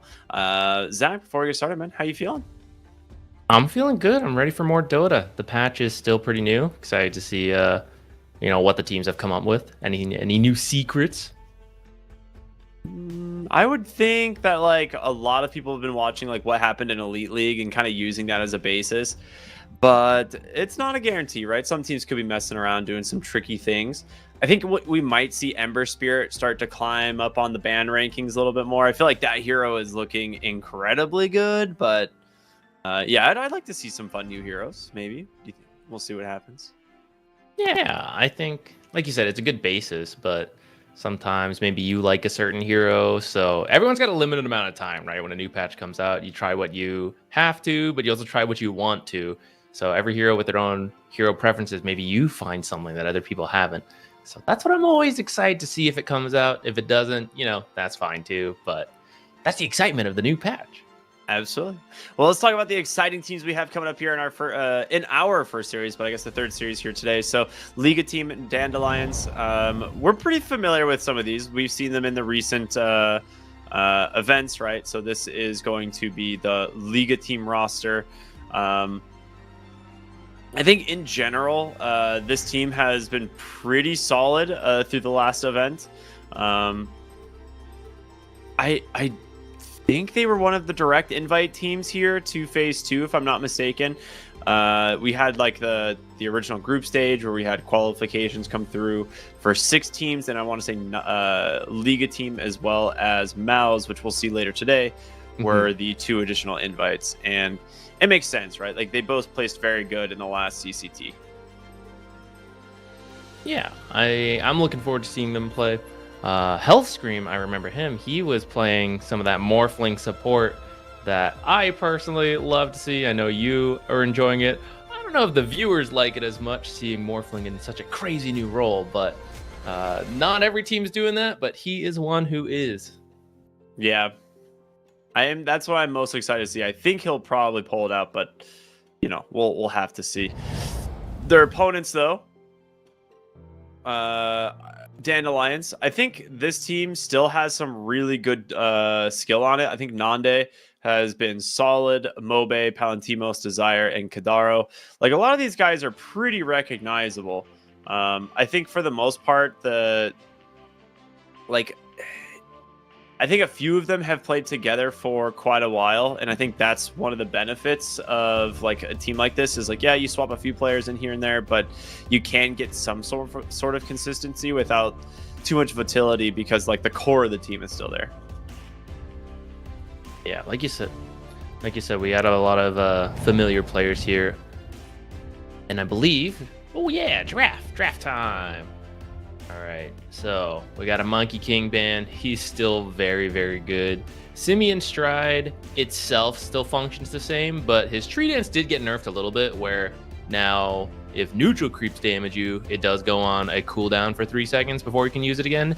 Does make it a little more risky to, say, like jump through neutral camps or creep waves, things like that. But ultimately, when you're roaming from lane to lane, as long as you choose a relatively safe path, you still have insane mobility. And you just at such an early pick, you shut down a lot of core picks. That's like, oh, it could be a core Monkey King. I don't want to play into that. They're just out of the picture. If you do counter it, you're just a support. So many teams still find it a huge pain to deal with. They're going to ban it. SF, also some nerfs. I'm actually a little bit surprised to see him here, but maybe teams still just feel very comfortable playing him. That could be one of those things that you just need more time to adjust to, and maybe you won't be so worried about it in the future. Yeah, I think it's not surprising to me that we're seeing more Tinker bans. Like, I think for the most part, this hero is kind of absurdly strong, and it took a while for people to figure it out. I know you and I were really excited when we saw people start picking it up in 736. Like kind of using the arcane blink build and the teleporting facet, and we're like, this seems like a little bit too strong, you know, like this might be too good. It gets nerfed. I think it was, you know, probably a pretty solid, like well-deserved nerf, but now seeing this hero come back as a support, I actually like way more, because I think this fixes a lot of what people hated about the original Tinker and just being like this unreal Smurf hero. And I think this is a cool way to make this hero like more palatable for the entire Dota scene, like from top to bottom, Herald all the way to your top 100 Immortal players. Now, it might be a little strong right now, but it's pretty cool. I like it. Fine, let it be. Let it be. It is. I think people were afraid to touch it. It's a new idea. And so Valve's like, yeah, 50% buff to the heal. Why not? I think it's going to be too strong. Like you said, I think it will get nerfed. But for now, it's really fun. If you guys haven't seen it, I highly recommend you try it out. We'll see if it comes up later in the series, since it did get banned here. Maybe the teams will play it if things shift around. But for now, banned out. We got good old Hoodwink, good old Pango. It's just like the patch didn't happen. These heroes did get nerfed a little bit. Hoodwink, some tree bounce nerfs. We've seen some people now switch over to the cast range and AoE attack range facet. Not sure. I think it depends on the matchup. I think if you need to land bushwhack stuns, you're a little more incentivized to go for the cast range. If you're still looking to scale up, then you still like to have that tree bounce facet, just because it does guarantee you an extra bounce in certain situations, which is usually what you want if you are building for damage. Okay, we'll see the Morphling and the Weaver banned out. I think I'm a little bit surprised Weaver is still getting as much attention in the bans. Like, this hero has been a first phase ban for all of 736 and now 737, so it's surprising to me. The hero, like I said earlier, I feel like Ember Spirit is an almost near unstoppable mid laner, which I'm surprised we have not been seeing it get more priority in the bans. But I'm sure one of these teams are going to pick it up here in phase 2, based on the fact that it has made it through the... Well, there, nope, doesn't make it through the draft. Never mind. So that answers that question. It's too good. It's too good. They tried to nerf it. They nerfed some of it, but then they're like, okay, we got to split out the Ember Guard from being a passive. We'll make it, his own innate immolation. But then the numbers ended up higher. How'd that happen? So now he's even better than before. I think those numbers will be tweaked, and then he'll be in a good spot of balance. But for now, it is a bit too strong, like you said. Going back to Weaver that you mentioned, I think the nerfs to Weaver made him a worse support, but a better core. And I think that's why he's still up here. Because now, like, you're willing to pick it early, and it's like, well, I'll get a decent support, but I could end up with a very good core Weaver game. And that puts more priority on the enemy to counter the core Weaver, which then is like, haha, support Weaver, Yeah, so I guess it's still a bit similar in that sense. And like Brewmaster offlane is still very popular, and Weaver's very good against him. I think there's other matchups similar to that's why we still see Weaver. Okay. I guess that's fair. We'll see the Enchantress pick up now. I think you and I have both agree this hero is just incredibly strong. They didn't really nerf anything about what made her really strong in 736, and then they gave her a god tier innate, one of probably the best innates in the entire game. So this hero is just an absolute menace. I think the way this hero shines right now, though, is being able to pair it with really early aggressive lanes. Because if you can force the enemy team into the jungle, like at levels 4 and 5, like, it slows down their ability to farm so dramatically. They have to spend a substantial amount more money on regen, or even just ferrying them, like walking back to base just because they're taking too much damage from the jungle creeps. So I would be surprised if we see like a lot of Enchantress, because I feel like this hero is like a top tier ban, but squeaks through on this draft. So we'll see what Liga team can get done with it. And the response is going to be the Tiny and the Phoenix, which currently no real good way of doing it with the Phoenix. They could look at the Snapfire though.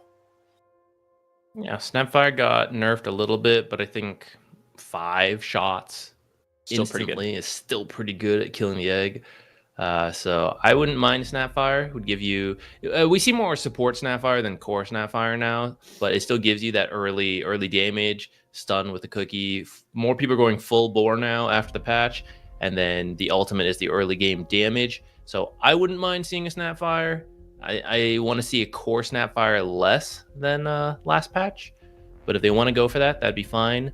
I think another hero we've seen is Marcy as a response to the Phoenix. Also has the punches to kill the egg pretty quickly, and slightly buffed, although I think people still kind of like Sidekick more than Bodyguard, depends. But she was perfectly playable before, and yeah, there we are. We're going to see her with the Luna. So these are some pretty strong lanes being set up. It's looking like Luna Enchantress in the safe lane. Marcy, maybe Pango. Maybe it's mid Pango. They pick a new offlaner, but either way, that should be pretty decent. You got some early timings with that Luna, and going back to what you said about the Enchantress, you want them to be forced to go jungle, like with these strong lanes, and whatever their last pick is going to be. You could definitely be kicking out Dandelions into the jungle, where they're going to have to deal with, maybe like a 25% harder jungle, depending at when they go.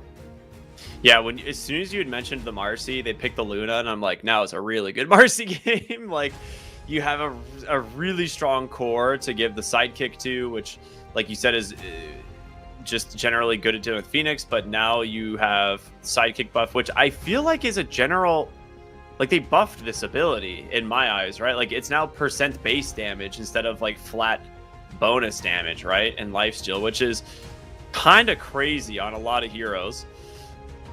To go for the Centaur. So Centaur Hoodwink, a classic offlane duo, very aggressive offlane. I am curious if this is something where you like want to put the Marcy in the lane to try and like protect the Luna, or if the Enchantress will be enough. But then you have like a 4-position Enchantress, so I'm not 100% sure. I feel like it might not be that worst thing, but I mean, you can still run it as 5 and maybe swap the lane. I don't know. Yeah, some teams have done it. I think it's a bit more awkward just because of like where the neutral camps are, things like that make Enchantress's life as a position 5 easier than a position 4. But some teams do know how to run it. We'll see if Liga team wants to do that. I think Enchantress Luna should be okay, because if I recall correctly, we used to see Luna's picked in response to the Centaurs, actually, because she's a fairly sturdy laner who can also jungle if she gets kicked out, but she also has a mix of magic and physical damage to kind of like bypass some of the, like, whatever build Centaur goes. He might go like high armor Vanguard at sometimes, and now Luna actually got buffed to, I think it's more viable to max Q, or maybe not fully max it, but get more points in it. I don't know where that build actually ended up settling out. Yeah, so I think she should be okay here versus the Centaur. I think I've seen most Lunas put 2 points in Q for the lane and kind of leave it there, go back to maxing the glaives and then eventually the orbit.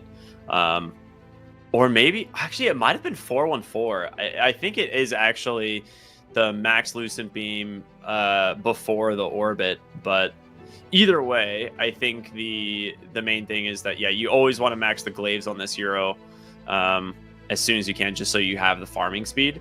I think the Centaur Hoodwink, like you are right, like she is typically decent against these against the Centaur. You just got to be careful of the bushwhack. That's the only thing that's going to get her killed in this lane, I think, is like getting bushwhacked like towards the Centaur somehow if she's out of position, and then into like a hoof stomp or something like that, because at that point it's a lot of burst damage. Overall, shouldn't be too bad of a lane for her, and they're going to ban out the Slark. They're going to ban out the Wind Ranger, which I think are both really good bans. The Slark's not like amazing against Luna by any means, but he's annoying for the Pangolier, and they don't have a lot of lockdown, so I understand that. And then Wind Ranger, considered one of the better counters to the Luna. Yeah, I think the Slark matchup used to be better because you had Shadow Dance to just ignore her ultimate. Yeah. And you like stole a bunch of stacks. Now that you have the Orbit. Yeah, lunar orbit, whatever it's called. It's a little better, but it's still annoying that your ultimate just does not do anything, and of course that you can't right click your enemy carry. So I think it's still pretty understandable ban. Though he's gotten more popular. I actually don't know if I've seen him do that well. But I think a lot of carry players like Slark, so they've been really trying to make it happen. Let me just double check where his win rate is actually. He's above 50, I'm pretty sure. Like he's a above 50 win rate hero at the moment. I feel like the Slark win rate, Slark in general right now is gaining more traction because of certain offlane picks that it does really well against. And the only thing that was really limiting it in the last patch was the fact that there's just way stronger carries that do exactly, kind of what he does. We got the Faceless Void. Time Zone. Yeah, Time Zone with Phoenix. Not a meme. Reality. I think it depends a little bit on the core player. I still see both, but I think Time Zone's been looking better lately. And, follow-up Lycan. Are we going to see the new facet with the Alpha level Wolves. 6 wolves? That's cool. I really hope he sticks with it. We're seeing he's got it selected at the moment, but I been really wanting to see an Alpha Wolves Lycan. It's a really cool idea. It's the first time we've seen anything like this in Dota, where you sacrifice ability points and other spells to make one of your spells like really strong. And I think it's a little bit more micro intensive, but for anyone who's a Lycan player, like they're good with micro. So They like that. Yeah. Yeah, I think it's good. I like it a lot. I'm excited. Looks like Nande is going to go Chronosphere. The classic, just chrono it up, combo with the egg. Maybe hoodwink damage comes in. We've been seeing some Time Zone, which also protects the egg, but makes it a little easier for your team to function in, which I thought we might see this time because these are two melee cores he's playing with, which have a hard time getting into the Chronosphere. I'm trying to think. I guess when I look at their team, they wouldn't mind building drums into Boots of Bearing, which is a pretty good counter. Maybe that's some of the idea. It's Boots of Bearing is it's actually pretty good. I will say one of the other things that we've seen is like the reason Time Zone has actually become quite popular and actually has a pretty good win rate. The majority is because Faceless Void can't be attacked by ranged heroes inside of the Time Zone. Like it makes it so projectiles come to a 100% slow between his, innate as well as the Time Zone effect. So all ranged attacks cannot hit Faceless Void, and then as soon as Time Zone ends, you just time walk through them and then they all miss. So he can always dodge ranged attacks. In this game, you only have like one real ranged carry in the form of the Luna. I guess maybe the Enchantress as well, but we're seeing Time Zone picked up a ton more into like multiple ranged carries. Things like Shadow Fiend, Wind Ranger, all these heroes that like rely on like really quick burst damage. You just Time Zone yourself and you can't take any damage from them. It's quite funny. Yeah, I think that's a good point. That it's really Luna, who's a pretty short-ranged hero, so should be able to grab her in the chrono. I guess it's also good versus Pango roll, right? You could prevent Pango roll from moving. Lycan, you don't want him running away from your... Oh, actually, I guess when he's ulted, I don't think he'd be slowed, right? Yeah, he is like, he'll be like technically leashed, but he has max move speed, so it doesn't matter. It's like having a haste rune. Gotcha. So he'll be technically leashed, but that doesn't do much against him. Same with all of his summons, right? So. All right, that makes sense then. All right, Here a quick we pause, go. but here we are. Game number 1 of Dandelions versus Liga team here. We, like I said, had a slight pause at the beginning, but looks like we're all ready to go.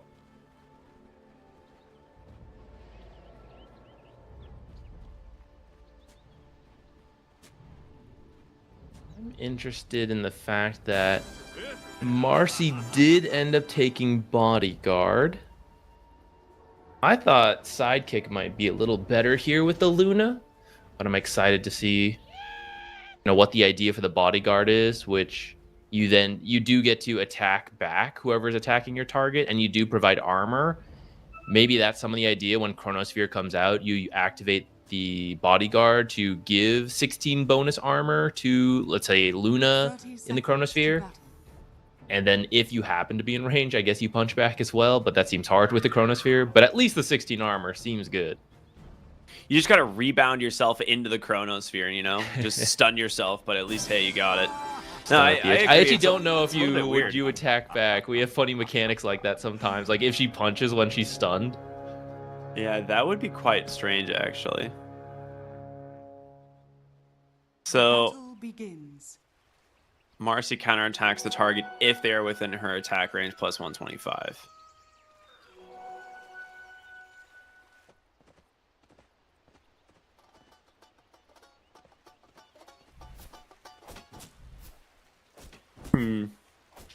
I wonder if it's more of the...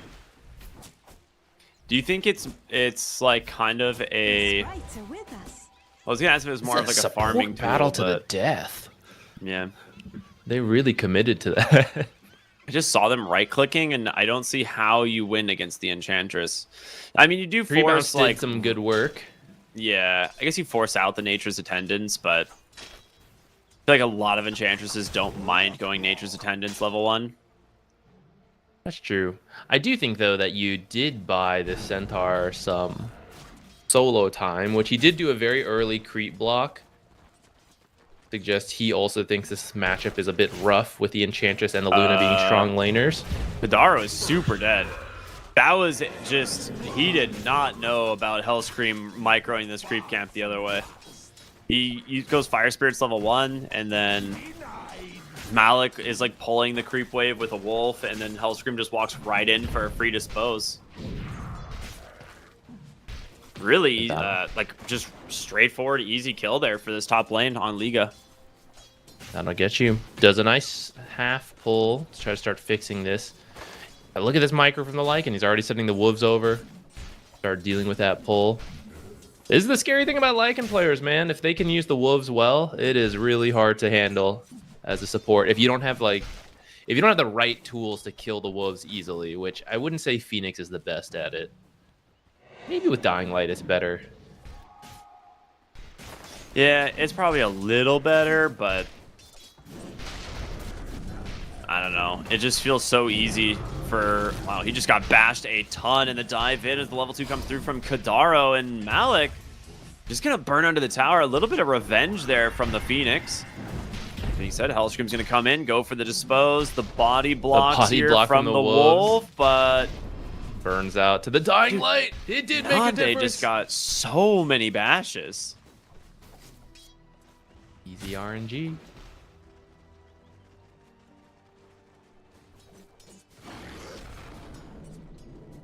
Top lane has been a lot of fighting. The last hits are actually quite low in this lane compared to the other lanes.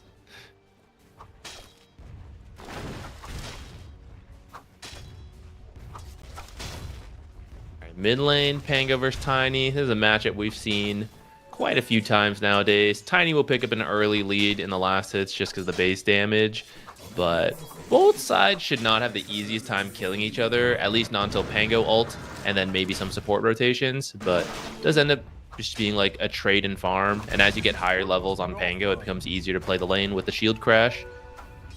So shouldn't expect too much here for another few more minutes, I would say. Nice forward on that creep wave. Otherwise, Mirage is going to take a ton of damage. Ooh, kill onto the Enchantress in the bottom lane. Okay.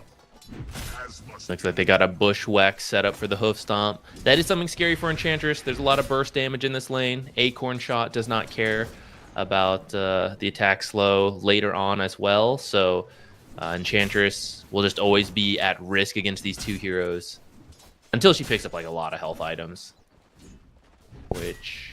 We'll see if she goes maybe those drums. It's still good. Like, even without time zone, drums could still be nice for her team. Yeah.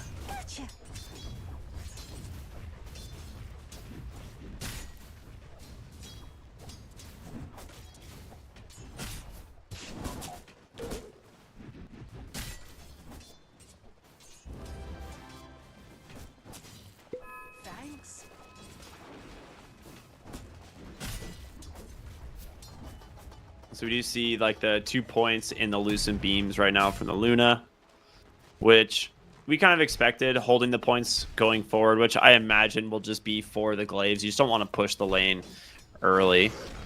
Yeah, until you want to. Yeah. Which she also took Moonstorm, which Whoa. that is the really? facet that gives you more damage every time your Lucent Beam hits. I did see some people trying both. I thought the Lunar Orbit facet that would give you damage reduction when you activate it might be good versus Chrono, like if you press it as you see him coming in. Yeah, exactly my thought process. Yeah, but we'll see what he has in mind. I guess he is looking to play more tempo with his team, and the Lucent Beam extra damage might be better for that. And you might just be depending on being ahead of the enemy and not caring when you get chronoed. We'll see if that backfires if they do fall behind, but I can see it working if you're ahead. It's a decent amount of damage. It lasts 15 seconds though, which is not like the longest amount of time. So yeah, I am curious to see how much damage they actually get out of it. I think that's going to be the big question for me. But yeah, it's like anytime you're playing it's a Faceless Void, it's like the main thing is how do you survive Chronosphere? And I guess their thought process is, well, Faceless Void doesn't farm enough to threaten us early, so we'll just end the game before he actually threatens us. Our runes coming out here at the 6-minute mark. We're seeing their supports rotate into the mid lane. And it's going to end up being bottom. Not entirely sure what it is, but Kadaro... Ooh, doesn't right make it to the bounty bounties. runes either. Oh, that hurts. It wasn't amplified damage in the bottom lane, which Panto secured for his team. So no Wow, runes that is- for Mobe. That's pretty painful, actually. No power rune. The bounty runes got stolen. And they dewarded mid immediately. Yeah, Phoenix probably has a TP mid for bottle fill. Yep, you would be correct. They're also TPing the Hoodwink as well. They want to bring pretty much everyone into this mid lane. But I don't know if they're actually going to fight. They may just back out on Liga and be like, okay, yeah, we got the rotations. Oh, they get the nice combo onto Kadaro in the mid lane. They actually rebound Dispos into the roll.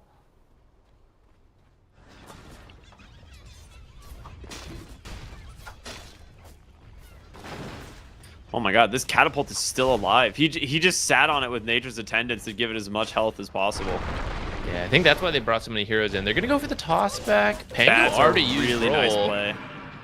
He does have nice a stick, but Stampede. Stampede is going to guarantee that kill. Yeah, Mirage definitely underestimating that damage. Maybe he thought he had a fortification still, because I know Fort got used on the Radiant, but maybe he was unsure of where it was. I might have forgotten about the Stampede. I think with the Swashbuckle, he might have been okay to run away at that point, but kind of forgot they could chase endlessly. Ooh, early ultimate. This goes back to the buff on Luna. Let's see if it makes the difference here. It's looking like they should have this kill. He already used Stampede, the Hadouken from the Satyr Tormentor, helping to finish that one off. Ah, dang, I was hoping we were going to stay on the Luna. I'm curious if it refreshes the buff with each Lucent Beam or if they're independent stacking, because it doesn't actually say that anywhere on the tooltip. If it refreshes the duration, it's actually quite good. I'll take a look. I think it was individual instances last time this existed. Yeah, I thought so as well. Try to keep an eye out for it. Early mid tower. This is why they rotated in so many supports, both teams. First for the power rune, then they had the catapult and the enchantress doing damage with her creep. So they tried to bring supports to defend it. Sort of delayed it for a little bit, but like you mentioned, that catapult lived for such a long time. Got a ton of damage. They finished it up now. And now they're walking top. They've got the roll available on Pango. He has an illusion rune to get rid of time dilation. I think Nande might be thinking about twin gating over right about now. Yeah, he's they actually had he's thinking a about word for jungling in this, the back. but See if they get him with this. Okay, never mind. Actually, Mirage just creep cutting. I'm gonna try to commit to this tower. they know the Faceless Void is up here, actually. Because they actually scanned the bottom twin gate, and it never turned red. So with that, they know that the Faceless Void never went through the twin gate. So they are 100% sure the Faceless Void is still on the top side of the map. So Marcy's might keep looking for him. We get a little bit of a DC there from the Hoodwink, but this should be a for sure a dead tier 1 tower with the help of the Lycan, the Illusion Rune. This should not last very long. I'm curious if they can push bottom quick enough, but it's just like a Centaur and a Phoenix, and like Faceless Void is not there now. So this should just be like a free tier 1, and I don't imagine they're gonna like give up the bottom. So they can TP down there if they need to. You know what I love? Yeah, we're starting to see that early momentum game plan, like why you pick a Lycan is to just run at the enemy and outpace them. Faceless Void needs a while to scale up. He's renowned as a late game carry, but that early game can be pretty rough, and that is something Lycan is looking to abuse here. He is not going for a Helm of the Dominator, at least not yet. He's going to go for a Vlad and then a Drums. So the Helm Dom gives you a very powerful creep to work with, but I think in terms of enabling your teammates, especially someone like a Luna and a Marcy, even Pango with his right-click damage, the Vlads and the Drums should be better for that, and it also makes his Alpha Wolves a little stronger. And I guess you have an Enchantress too, right? If you want a creep aura, Enchantress could just grab it for you. Yeah. So, yeah, Fort comes out. They're down here on both supports. They have the tower. You have 4 points in the glaives on the Luna. So for her, she would very much like this tower to live, just so she can continue to farm. But it's not the end of the world for her if she can hold it, or if it goes down. If the lane just keeps pushing, she can just kind of bounce back and forth between the waves. Otherwise, she just goes top and Lycan comes down here or something, right? Yeah, and it looks like they have decided they don't want to fight it. They tried to delay it with the Enchantress creep, which is a cute play, but it does fall. They already left. I'm going to see what they can get done on the other half of the map. You're fine with this for the most part. It's 2 towers for 1. It's like a pretty standard ward that we've been seeing lately. That like deep one in the jungle there, behind the tier, or next to the tier 2 Dire side. Mm-hmm. Mirage has a Shieldern. I think going Echo Saber from what I saw there. No Orchid, actually. Really early Orchid. Well, that will help you kill the Faceless and the Phoenix. Even maybe the Centaur, so he can't get Stampede out. That's a cool build. Committing to the aggression with that.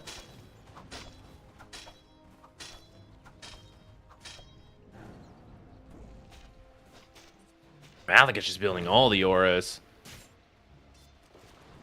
This is lining up to be a win around 20 minutes kind of draft. Yeah. Yeah, they definitely want to be on the high ground at the 20-minute mark.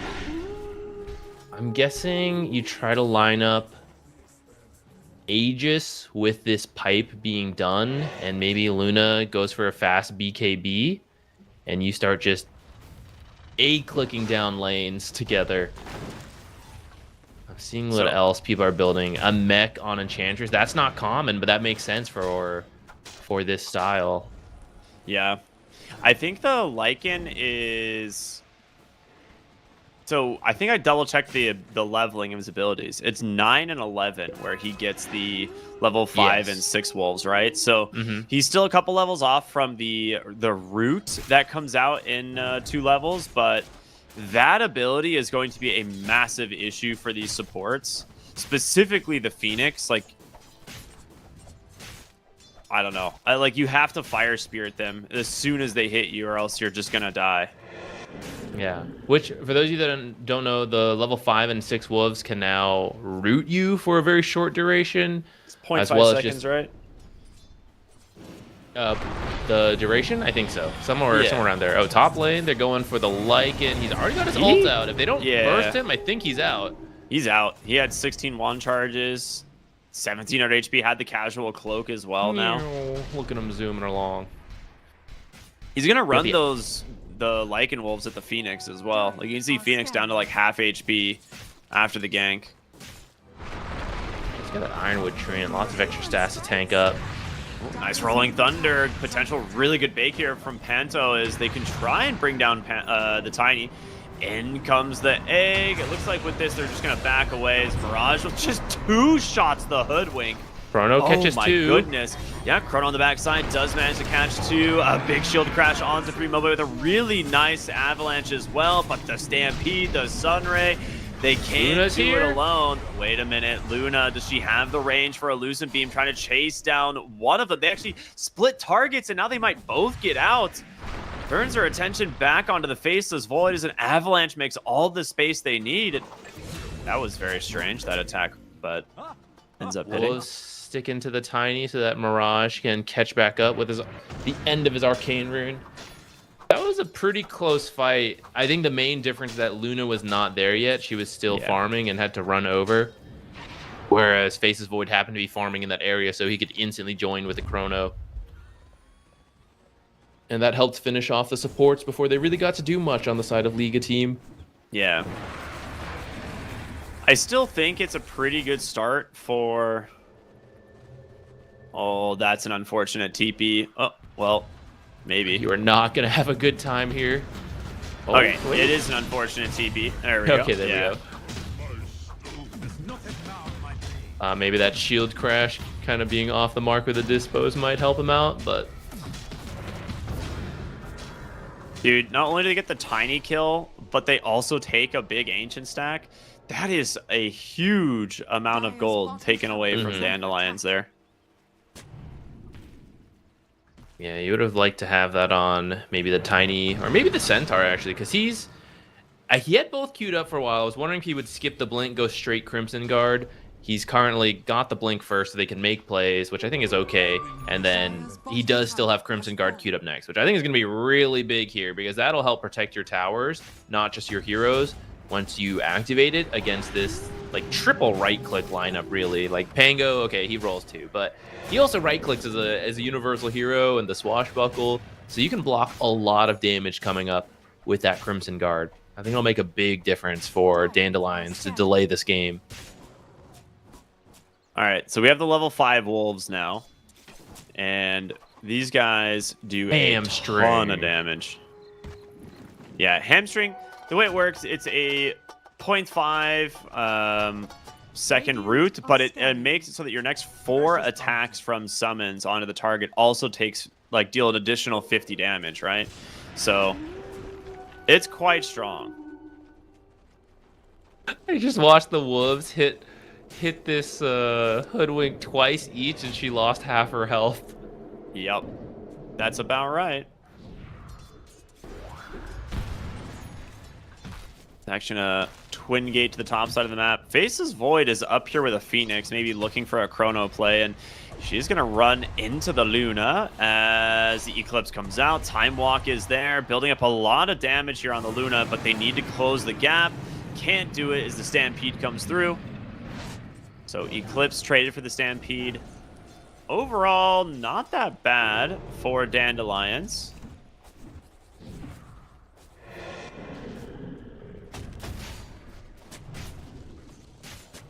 You're just playing the delay game on Dandelions. Liga is trying to push this top tower with the catapult a little bit, and if they can get this tower, ooh, silence. Orchid. That was a really good. Oh my god, dude! It is like shocking how much damage the wolves do, and we'll see it here in just a second as one of these is gonna root him in a second. There it is. Oh god. Oh my god. What's the cooldown? 8 seconds on hamstring cooldown. Yeah.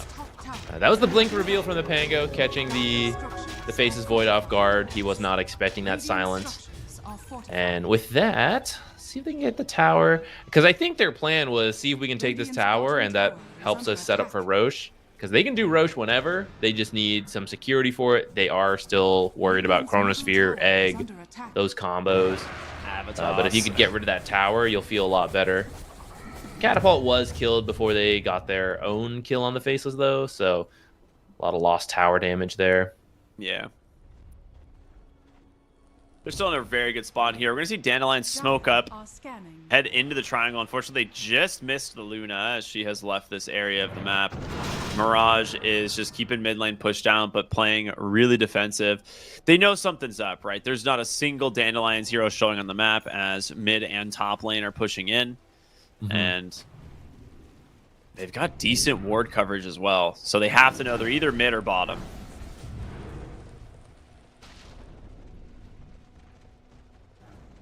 Yeah, doing a great job reading this. Just totally avoiding it. And instead using creeps to push out lanes that they don't want to go to. Right? You see Enchantress using a creep in that bottom lane. They're scared to show any heroes there, but the creep will do a good job pushing that lane in for them. And with this, they're just going to get to work on the tower. They see the Tiny reveal himself bottom. Phoenix is about to show mid. They know what's going on. Level 6 wolves. They're so huge. Okay. All right, do you want to explain the last point? High tail. So they get a short burst of energy with the phased movement, evasion, hasted move speed, and attack speed. Do you have Basically to manually wind activate run. this one? Yeah, it's basically a mini wind run for your wolves, is the way I've described it, with like a little that's a bit of good way. attack speed. But yeah, you basically Wind run plus activate focus it. fire. Yeah, it's like you activate it, they get a little bit of the Wind Ranger treatment, phase movement speed, hasted movement speed, a little bit of attack speed, 100% evasion. It's really good. So for those supports and also just in terms of scouting, because these are invis, right? Like you can kind of just spam this to look for heroes.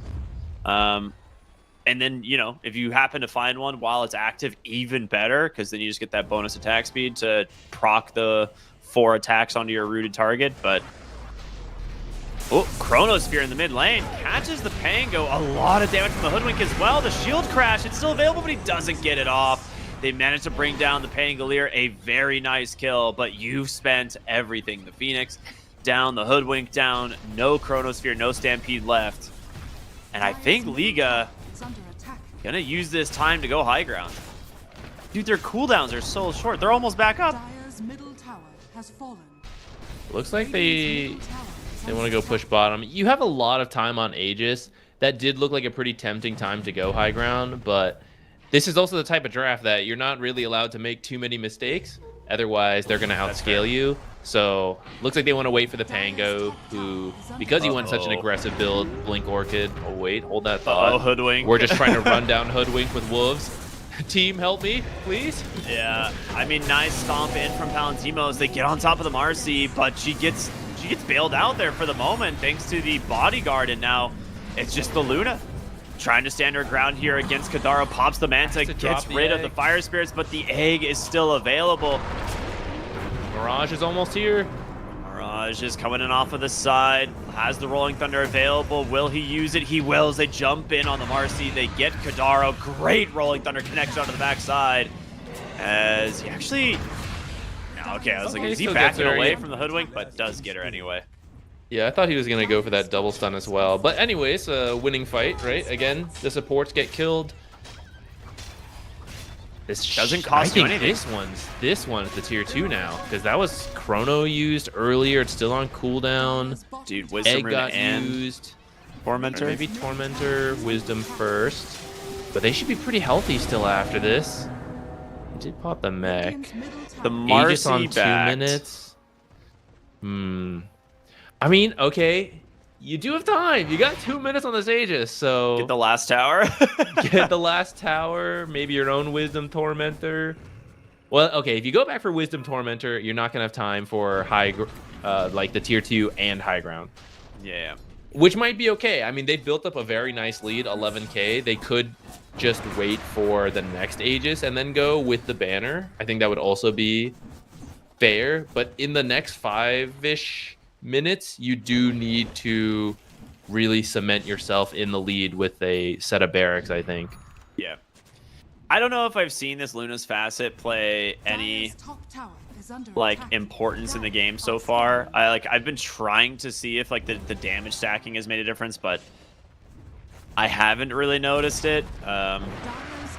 And she's not like using it as like a casual Lucent Beam to farm with either, because it's not like Luna has farming issues. We're seeing right here again Desire just dying to Lycan Wolves. This is just the oh my god, dude, come on. Come it makes on. sense. Wolves are probably natural hunters of squirrels, right? I think they're definitely one of the larger predators against squirrels, yes. I don't know if you do wolves waste their time on squirrels? They're kind of small. Is it even something to consider? She's a big squirrel. You know, that's true. That's true. That'd be like the holy grail of squirrels if you're a wolf in that situation. Egg just baited completely by the Luna. She's just shoving the high ground by herself. It's 30 seconds on Aegis. They're looking to see if they can grab her, but she's so fast. Oh, that would have been so good. All right. Well, with that, it looks like they are going to wait for the second Aegis. They'll get to sit with the cozy 12k gold lead at 23 minutes. And they have pretty good vision. Not really the wards, but the Enchantress creeps and Lycan wolves just constantly looking around the map. So they should feel okay to just wait out the next Roche. We'll see. Aegis just expired, so 3 minutes till then. Maybe they'll head back for their Tormentor at some point. But as long as you don't throw any fights, like feed too much here, should be fine to just get the next Roche. So we can talk really quick just about how efficient they were with the Aegis, and this is one of the things that their draft is very good at. When they took the Aegis, they had a 7,000 gold lead, but all three of the tier 2 towers stand. They essentially doubled their gold lead and have taken every outer tower. So that is a very valuable 5 minutes that you get out of it, essentially. Mm-hmm. At the same time, I will say, Dandelions, this is the roughest part of their draft. True. This is kind of what we would expect to happen. And if that's why I said earlier, like in the next 5-ish minutes, if Liga does not manage to take high ground, if they throw the Aegis away, there's a big Chronosphere egg defense. Goodbye, Hoodwink. Man, Hoodwink's having a rough time. If that defense comes in, you're starting to push into that late game where Dandelions has better scaling. Scan Connect, by the way. They're looking for Palantinos in this bottom lane. Blink TP. Does not connect. These are all like really good rotations from Liga. They actually managed to get every single one of the Dandelions heroes back onto their side of the map. Like they had a few that were like cutting creeps and stuff here that were able to get into those positions because they were 5-manning down the towers. And now, you're all forced back. The Luna here with an Invis rune is breaking the smoke. That's huge. And now here comes Lycan. She's in a really good spot for the Eclipse as well. And they do walk her right underneath. And a Sentry into the Chronosphere, but it catches the Phoenix as well. Carnero's just going to go ahead and pop the egg, but Luna should clean this up without any issues at all. And this Eclipse is ripping through the side of Dandelions as they continue to look for more. Nande time walks onto the high ground, but you cannot escape for too long. Avalanche buying them a little bit of space. Yeah, who needs the high ground? You've got nothing left. You got no egg. You got no Chronosphere. You got no Stampede. This is the time for Liga to get this first lane of barracks as the tier 3 begins to fall. The fortification here from Dandelions. Surprised they're not fording that one themselves, but they really want these kills. They pull Tiny back in to dispose the long arms of the Marcy. What was that heal? Was that a Lotus? Yeah, I think so. They actually don't get the lane of barracks here. Wait, toss back. You may be forced to fight now. Silence does catch the Centaur, stopping the stomp, and now Mirage with the Rolling Thunder into the dispose. Palantimos, he cannot get out. That's a really nice kill for the side of Liga, and now they either force the buyback or you're going to get them potentially 2 lanes of barracks. As Hoodwink's just dead inside the base as well. No egg for 30 seconds. No chrono for another minute. I think it looked like Liga was leaving. I think you actually want them to leave at that point rather than toss them back. Because we saw the combo go off earlier and they barely did damage. I don't think you can, even though it's your base, I don't know if you can fight without... Maybe if the tier 4 is helping you, but... I don't know, I think you want them to leave. I think you baited a fight by tossing him back in. Yeah, I mean, with the completed Ags as well on Mirage, like, he just has so much burst damage.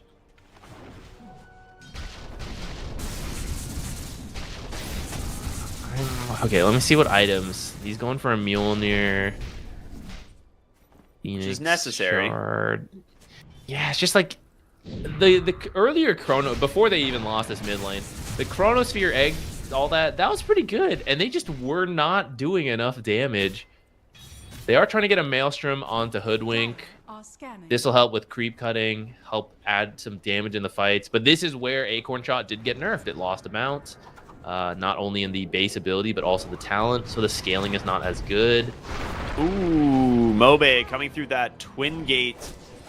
Gonna walk into 2 supports and the Luna, which she has the full Conda completed and the 20 talent. So this is like, we talked about Luna's power spike early and how good she is at kind of pushing the tempo. This is when Luna is like online. This is her largest power spike of the whole game. The level 20 talent for the Lucent Beam attacks, the Conda crit on top of it, makes it like an 800 damage nuke that every time you come within range of her, the supports are incredibly scared. Last Fortify just got used. You lose another fight, that's probably the game. Yeah, they went and were waiting for Roche for a moment, but they're impatient now and are just going to look to try and crack the high ground. Luna quite good at doing this with the help of a Lycan as well, so they'll go back now, check Roshan maybe one more time, be like, all right, it's probably up, right? And they'll be correct. This will have the Aegis and the banner on it. I don't know if you really need either of those to end, but it'll definitely make it safer. Dude, Marcy This has is their a beat, last baby. shot. Yeah, this is your last shot on Dandelions. You need a massive Chrono egg combo. And I don't know, the godliest luck on bashes. I mean, they know they're here. The jump in, they managed to get on top of the Pretty bang. good The Chrono. Chronosphere is there, but he hasn't taken almost any damage. It's finally the Sunray getting it done, but Hellscream gets on top of the egg, and with that, it's just a clean up for Liga team.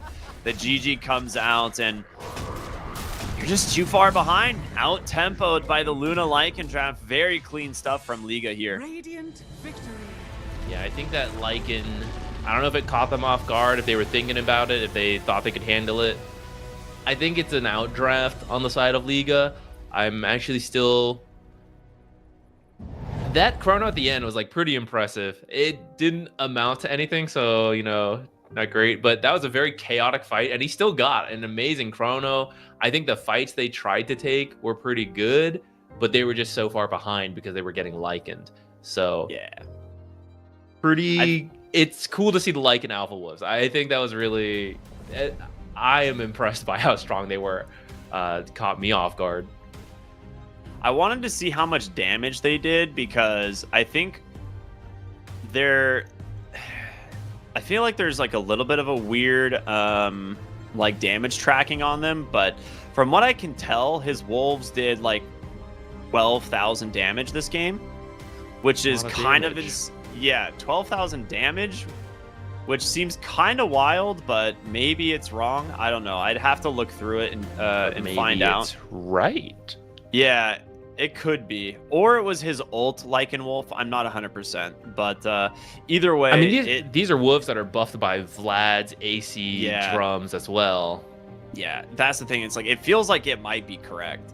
Because they just shredded these supports. But either way, it looked really cool. It was a really slick draft from Liga team here. And I think Dandelions might revisit the Faceless Void because... the times we've seen this hero be successful is not in late game drafts, right? It is typically a tempo utilizing time zone and like buffing your team and maybe like countering the spirit heroes, things like Storm Spirit, Ember Spirit, preventing their escapes. But yeah, it didn't work this game. No, I think it could have. I think if you go late enough, Chronosphere will win this game. Like, that's the classic counter. Maybe his identity does need to shift around time zone. You play a faster pace, but I do think this Lycan pick was just really good. As you get to the end, you just don't have a great way at dealing with Lycan, especially the supports. Dealing with Lycan is often shut him down in the lane and then also be able to deal with summons, which these supports are not the best at. They're okay at clearing summons, but you just don't have great lockdown. Like, it requires the cores to come over and deal with it. And at that point, Lycan kind of has what he needs. Yeah, very cool game one. We're gonna go to a break, and we'll be back with game number 2 here of Liga Team versus Dandelions in CCT Series 2. We'll see y'all after the break.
Welcome back to CCT Series 2, everybody. Hope you enjoyed the short break as we're getting ready to jump into game number 2 of Liga Team versus Dandelions here.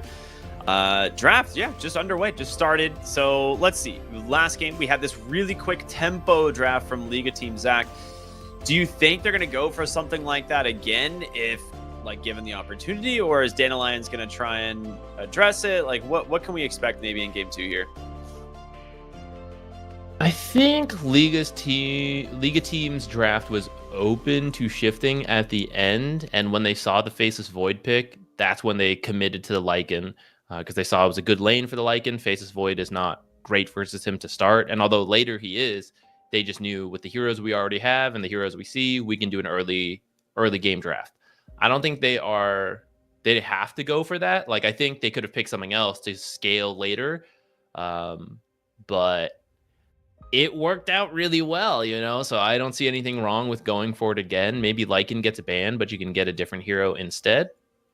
We'll see what comes out here. So far, similar bans. Some stuff we didn't get to talk about because the bans went kind of fast last time. Visage has been doing very well with the new facet, Death Toll, which if you can get kills in the early game, you are insanely accelerated. It's just so much free money. It depends a little bit on how many soul assumption charges, but assuming you're drafting for it, you're picking high damage heroes who help you get to full soul assumption charges, and you can think of it as every kill being nearly double value once you reach level 7, at least the early game kills.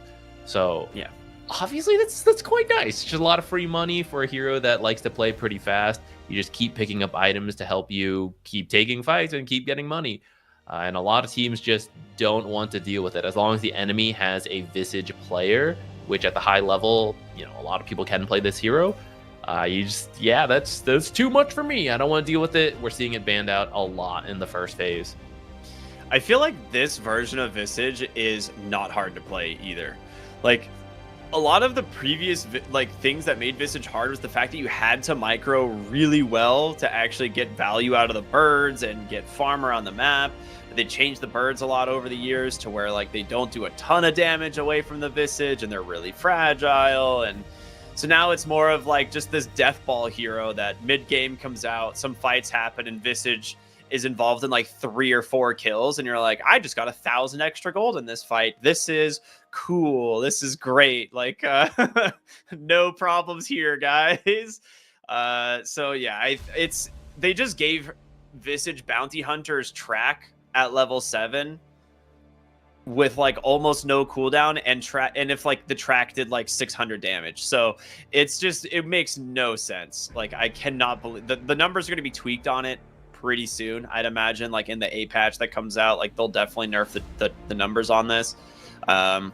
Maybe they make it so it only gives the gold if you get the kill with soul assumption, which makes it a lot more difficult to do, as opposed to just being that 3-second window like nice. Lions, like finger of death type of thing. Yeah, it's very good. I know you're excited. I heard it. The Tinker comes out. We get to see the Tinker support for Liga Team. It was banned phase 1 last time, I think, when Dandelions had first pick, right? So Liga Team was the ones that banned it, I believe. Who had first pick last game? Last game, Dandelions had first pick, yes. It's not that hard to run compared to Morphling support, which I tried both. Morphling support's way trickier, which Hellscream does play, but I think Tinker will be more accessible to more support players. Not everyone will want to bother learning support Tinker, support Morphling, but support Tinker is easy enough. It's you get W in the lane. You might start Q. I'm not fully sure when you start one or the other yet, but you can go WEW or like WQW, QWW, something like that. 2 points W by level 3, and pretty much when they walk up, you press W and you hit them, and they have to run away, and then you keep hitting them for free.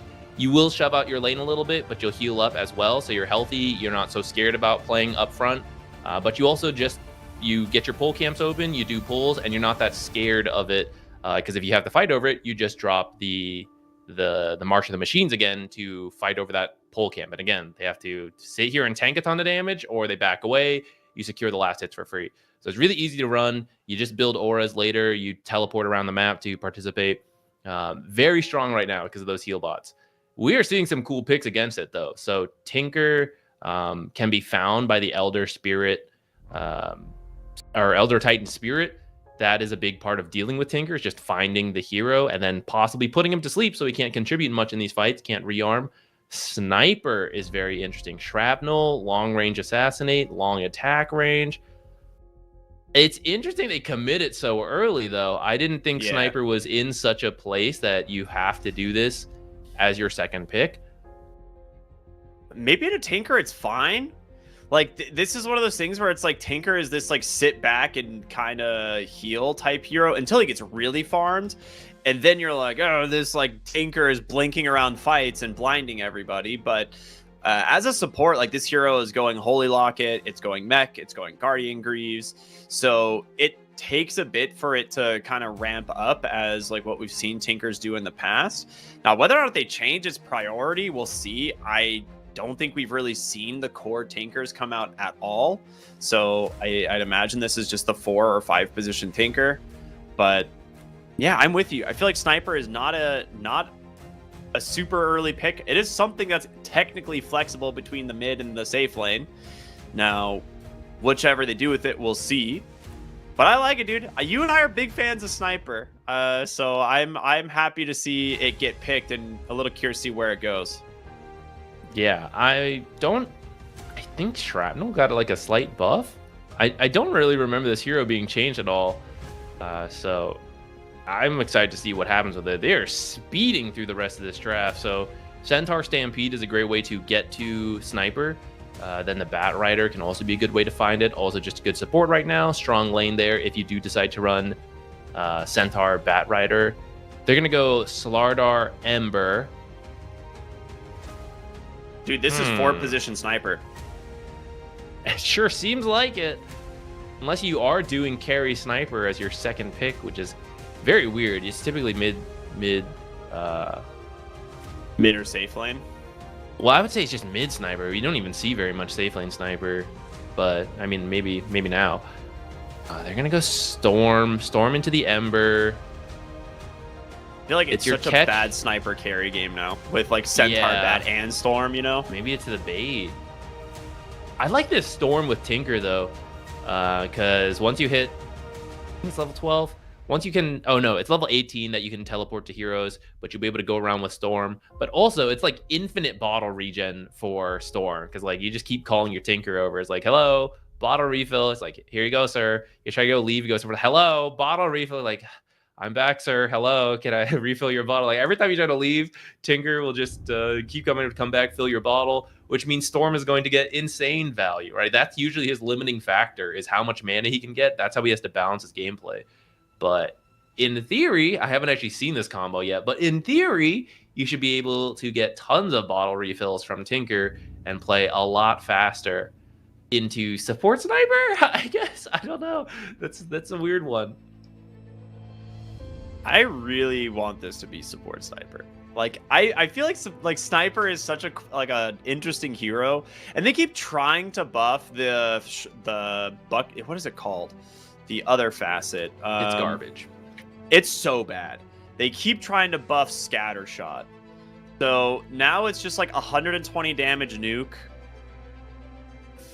Garbage. It is one of those things that it's like maybe on like certain support things it might be better, because as a carry you definitely want regular shrapnel because that's how you farm, right? Because like that's how you clear stacks. But from a support standpoint, if you're trying to like potentially nuke a hero in the lane and you have like Slardar there with a stun into the scatter shot, maybe it is a good amount of extra damage. The idea of scatter shot is that it does more damage quickly, the DPS is higher, but the duration drop. But regular shrapnel can do more damage. It just takes more time. What is happening? Okay, we're going Huskar. Dude, I'm so lost. Huskar mid. Wait. Huskar carry. Oh, okay. We've actually seen some Huskar carries. I mean, it is support sniper. We kind of knew that was going to be the case based on the draft leading up into like Slardar Ember Spirit. Like it doesn't make any sense to run sniper into these like cores on Liga team anyway. So he's taking the Incendiary, the new one. Okay, the new facet. And it is Scattershot Sniper. I told you, man. I feel like as a support, Scattershot's not bad. Like no, I don't believe in it at all. Dude, it's a lot of damage. Like as like you completely miss your zone control because of it. I mean, I'm here to be impressed. If it wins, though, I think it's the Huskar more than the Sniper. We'll see. But I think the carry Huskar with the max HP burn on Burning Spear should be really good versus the Centaur. It is kind of scary, though, into Bat Rider, damage over time, March of the Machines, repair bots. I mean, it's just he'll have to also be the on point silence. with his toggles. The silence is pretty good from Huskar this game, too. That's right? true. Like, anytime you're playing against heroes like Slark or Storm Spirit, it really, or even Bat Rider. If Bat Rider like goes in and gets caught from the silence and doesn't get the lasso, like it's pretty scary. So I like the Huskar pick. I've been wanting to see more Huskar. I know you've been wanting to see more Huskar, especially with Incendiary. So I like this pick. We'll see how it does in the lane. Max HP burn versus a Centaur sounds kind of sick. It sounds kind of sick. So we'll see. I'm We're excited gonna jump for into that. game 2. I mean, I love seeing new heroes, so I'm very open to this. I see how Liga teams comes together. I didn't even talk about the Slark. I'm open to it. I don't know. A Slark into Slardar seems a little scary. That can easily go one way or the other. It's not bad because he has Barracuda at 1 now. I guess so. Yeah, and I guess to be way worse. Tinker with the blind. I think this is probably a lane you go laser, maybe at level 1 or level 2, but you definitely want it. I think before defense matrix, because that blind could be huge for trading with Slardar. And maybe that's enough. I like the way the rest of the draft comes together. I really don't see the sniper. I'm excited to learn here if the sniper does well. But man, I've said it before. I usually keep a very open mind about things, but I really think Scattershot is garbage. I do think it is one of the worst facets in the game, but I think that is exclusively in the like tunnel vision of carry.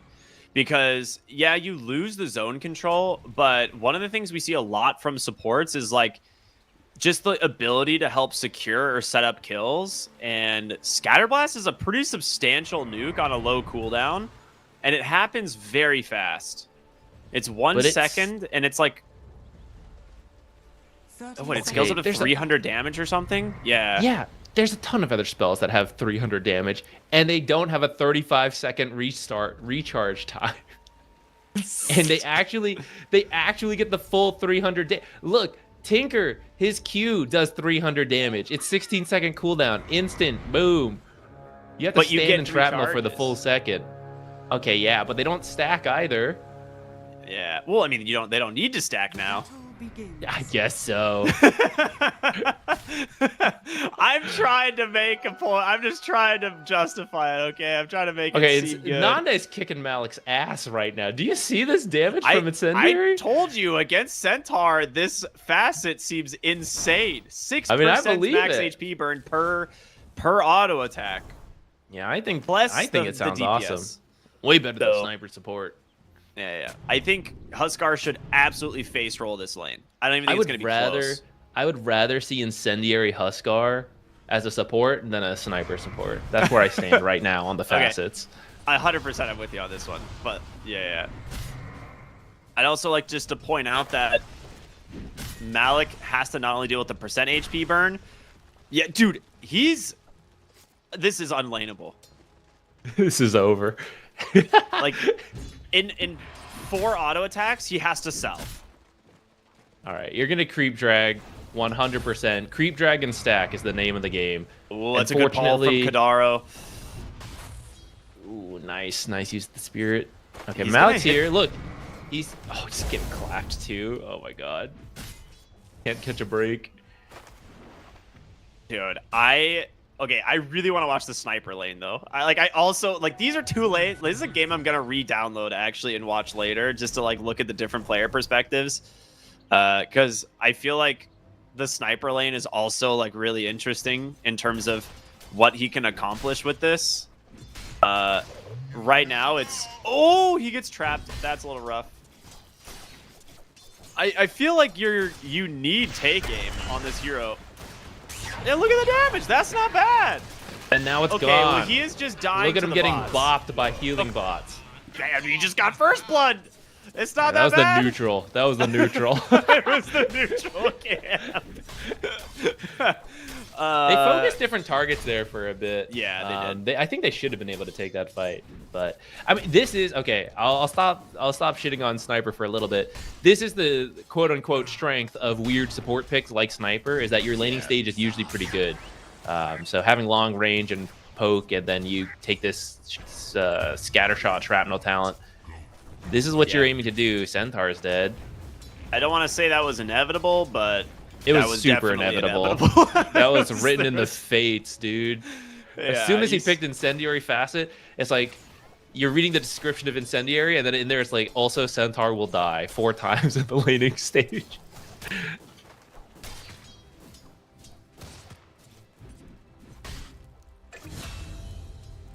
Oh, they actually get the Huskar this time, though.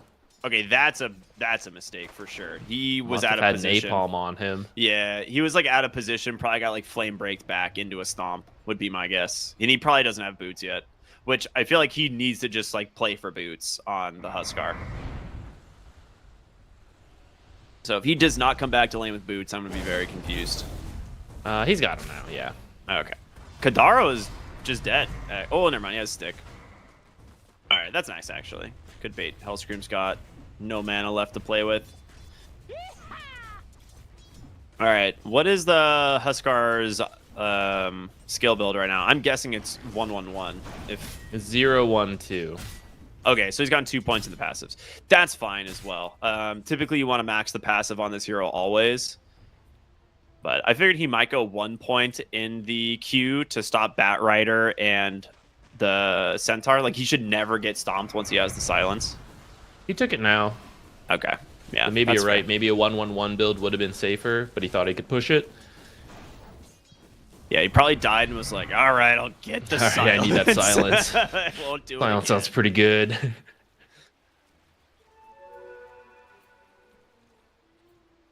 Dire's top tower is under attack. On him lane. Heal bot's not doing enough. Scatter shot. It's working. They can't keep getting away with this. I mean, I think they legitimately can't. So I think at some point heal bots will do more in the long term.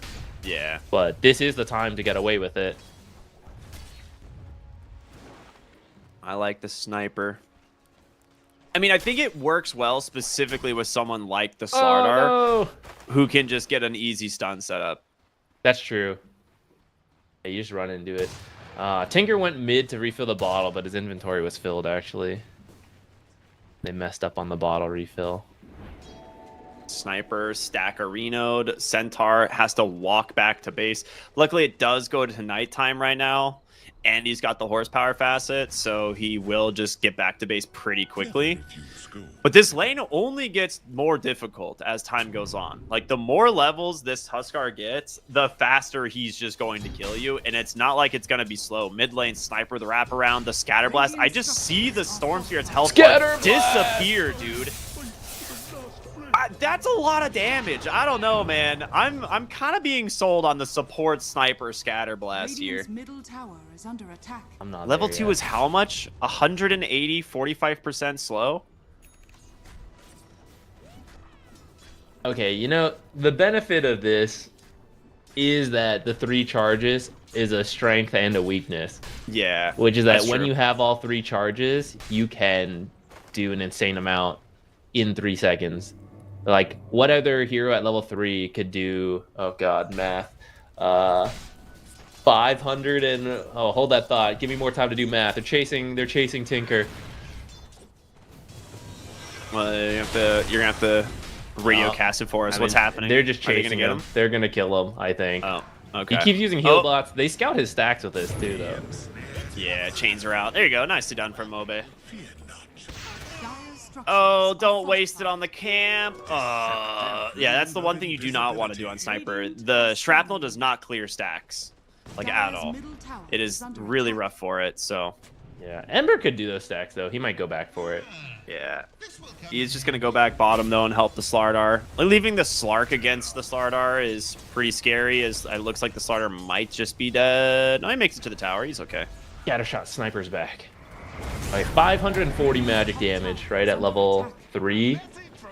With 2 points in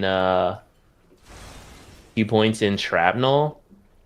Like, And what it's a other hero could 45% bring slow. that? Yeah, what other hero could bring that? But then the downside is once you use those 3 charges, the other heroes are like, oh wait, my spells are way lower cooldown than yours. Yeah, it's like you're kind of a bot for the next minute and a half, right? Like, but it is one of those things that I can see the strengths of it right now, and you can see it in the Sniper's net worth. Like, this is what it does. Like, the whole point is it needs to win the lane, and it needs to find some rotations and setups with other kills, and then maybe you can transition it into a more impactful forward position. I'm just unsure of the item build. That's where I go back to. Maybe it is just Gleipnir. Maybe you just play it like a hoodwink or something, you know? I don't If I know. learned anything from my pubs, it's a Midas into an Agathos. Oh, God, no. I don't think the Ags is actually that good on Sniper. Radiant's courier has been killed. Couple Stealing some spears stacks thrown in the Malik. triangle. Might get a fight breaking out here. Courier has been killed. Tinker support getting run down. It looks like the rune spawn top as well. So Storm gonna have to zip all the way over here, but Kadaro's already got it. Amplified damage. Stampede, Stampede now. chains though. Did they- Trap! Oh, Oh. yep, they do manage to get him. All right. Dude, that's a huge series of events here for Dandelions, and I think this just mostly comes out of the strength of these side lanes. Like, they can't really contribute on the Centaur or the Slark at the moment, and Storm Spirit's mid lane did not go super well, as they're now coming top lane. Mobe, he's got his eyes set on Malik. Nande comes in, hits him with the silence without a stampede to get away. It's a free kill. Sniper is looking for that assassinate. He's like, oh, money. Gutter blast! All right, I'll be Straight honest. to the face. That was, yeah, I'd say that was more of a shotgun than a sniper, but he's just gonna keep it going. Refreshes Tinker, the wrong cooldown. Yeah. neighborhood. Radiant's top tower. I don't know why he's walking in here right after they kill Bat right there. I guess he wants to maybe protect his stacks, but he needs his team to come in. Dude, it is just Malik. Yeah, into the silence, doesn't get to go for the stomp, and he's dead. That's what I was saying. Like, this Centaur can't play the game once this Huskar gets more levels, because during the ult, he can cast the silence, Is under attack. but you can't target him. So it's pretty rough. Stupendous. All right, wait, what's the turnaround point? Tinker needs 6. He really comes online at 6. Does he? Yeah, you can do way more as Tinker support once you hit 6. Okay. I mean, Because your efficiency goes up a bunch. You're not going to see it here as you like watch your mid die. You're like, I swear I'm going to be efficient soon. Is under attack. they've just forced so much mana out of him. He'll be Yeah, fine no though. He's got kill. repair bots in That's true. 16. Never mind. Radiant are scanning. Yeah, you need 6 because now you can rotate to like your tier 2 or your outpost, farm 2 camps at once, and then still show up to fights really quickly. Like this is where the support Tinker picks up, but you need the level 6. Slark's almost at defusal. Maybe We you saw can start this- taking some fights. I saw the sniper build, and it looks like he is in fact going to go for the Gleipnir. He's got an Atos queued up, which Atos is quite good against the Storm Spirit, so I'm not super surprised you have an extra route to follow up maybe the Huskar silence or the chains from the Ember or the Stomp. Like there is really good chain stun potential with it. Now whether or not it actually pans out, we'll see. I hear Mobe's running Mirage down. Dodges the assassinate. He's okay. Never mind. Mobe still going in. Support Tinker with the defense matrix. Oh, nice. Okay. Oh, Desire. Sees Hellscream here. Blood Grenade out. Another Scatter Blast and just dies. Dude, this is level 4 Scatter Blast now. You have to be very careful. Radiant's top tower is under attack. Can you take a fight with this? You guys need something. Chains out. I mean, they're protecting the tier 1 tower, but you have 4 heroes in mid. And you're farming the side lanes as well. Like, look at Nande on this Huskar. He is really farmed. The one thing they do have going for them, I guess, is this Slark, who is staying relatively high in net worth. And it is one of those heroes that, in almost any late game scenario, Slark wins. But it's just getting there is difficult, I guess. Yeah. He switched over to an Echo Saber, which is a better farming item than Diffusal. Diffusal's better for fights. Yeah. So it looks like they have decided, you know, we're kind of behind. We just need to catch up for right now. See if they can do any stack stealing. There's a lot of stacks in this triangle. I don't really see how they can get in there. Well, Tinker smoked. Maybe he could bring them in. Never mind. I don't know what he's doing, actually. Dire's top tower is under attack. Radiant's middle tower is under attack.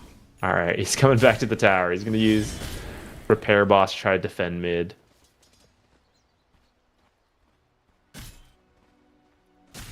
Dire's bottom tower is under attack. Nande sees a Malik, hits him with the silence, and that is like 5 auto attacks, 6 auto attacks. He's just dead. Dude, I mean, that's what I'm saying. Like, you can't actually survive this at all. It is unreal. He was burning for 130 damage a second. That's a lot of damage. That Slark is... Sniper? Oh, gets a Shadow Dance to dodge that. Very nice. He does have a Shrapnel in another moment here, but they will not chase. Repair Boss! Yeah, Tinker comes in.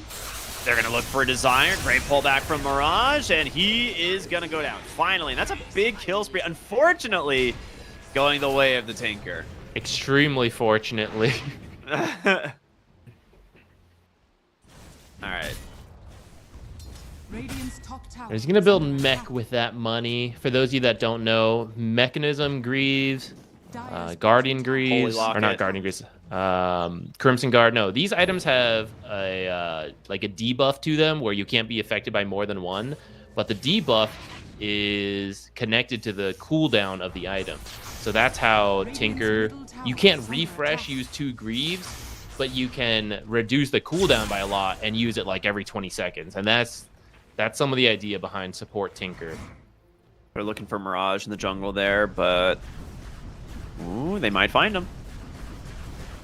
See his health bar disappearing. Gets the jump away, though. He's going to be fine.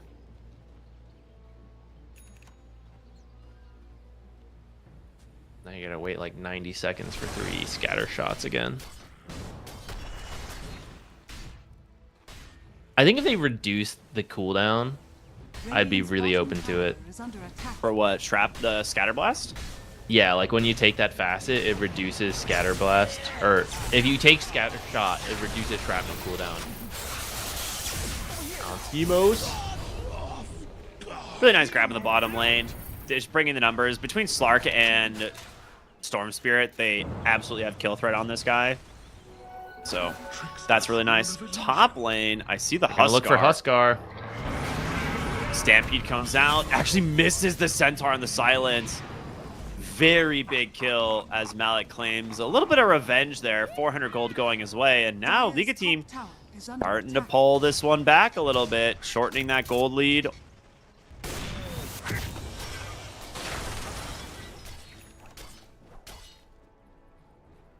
And now we're starting to see the weakness of sniper support, right? You're at an issue where it's like lanes are breaking down. Your hero doesn't farm super fast because your scatter shot is not regular shrapnel.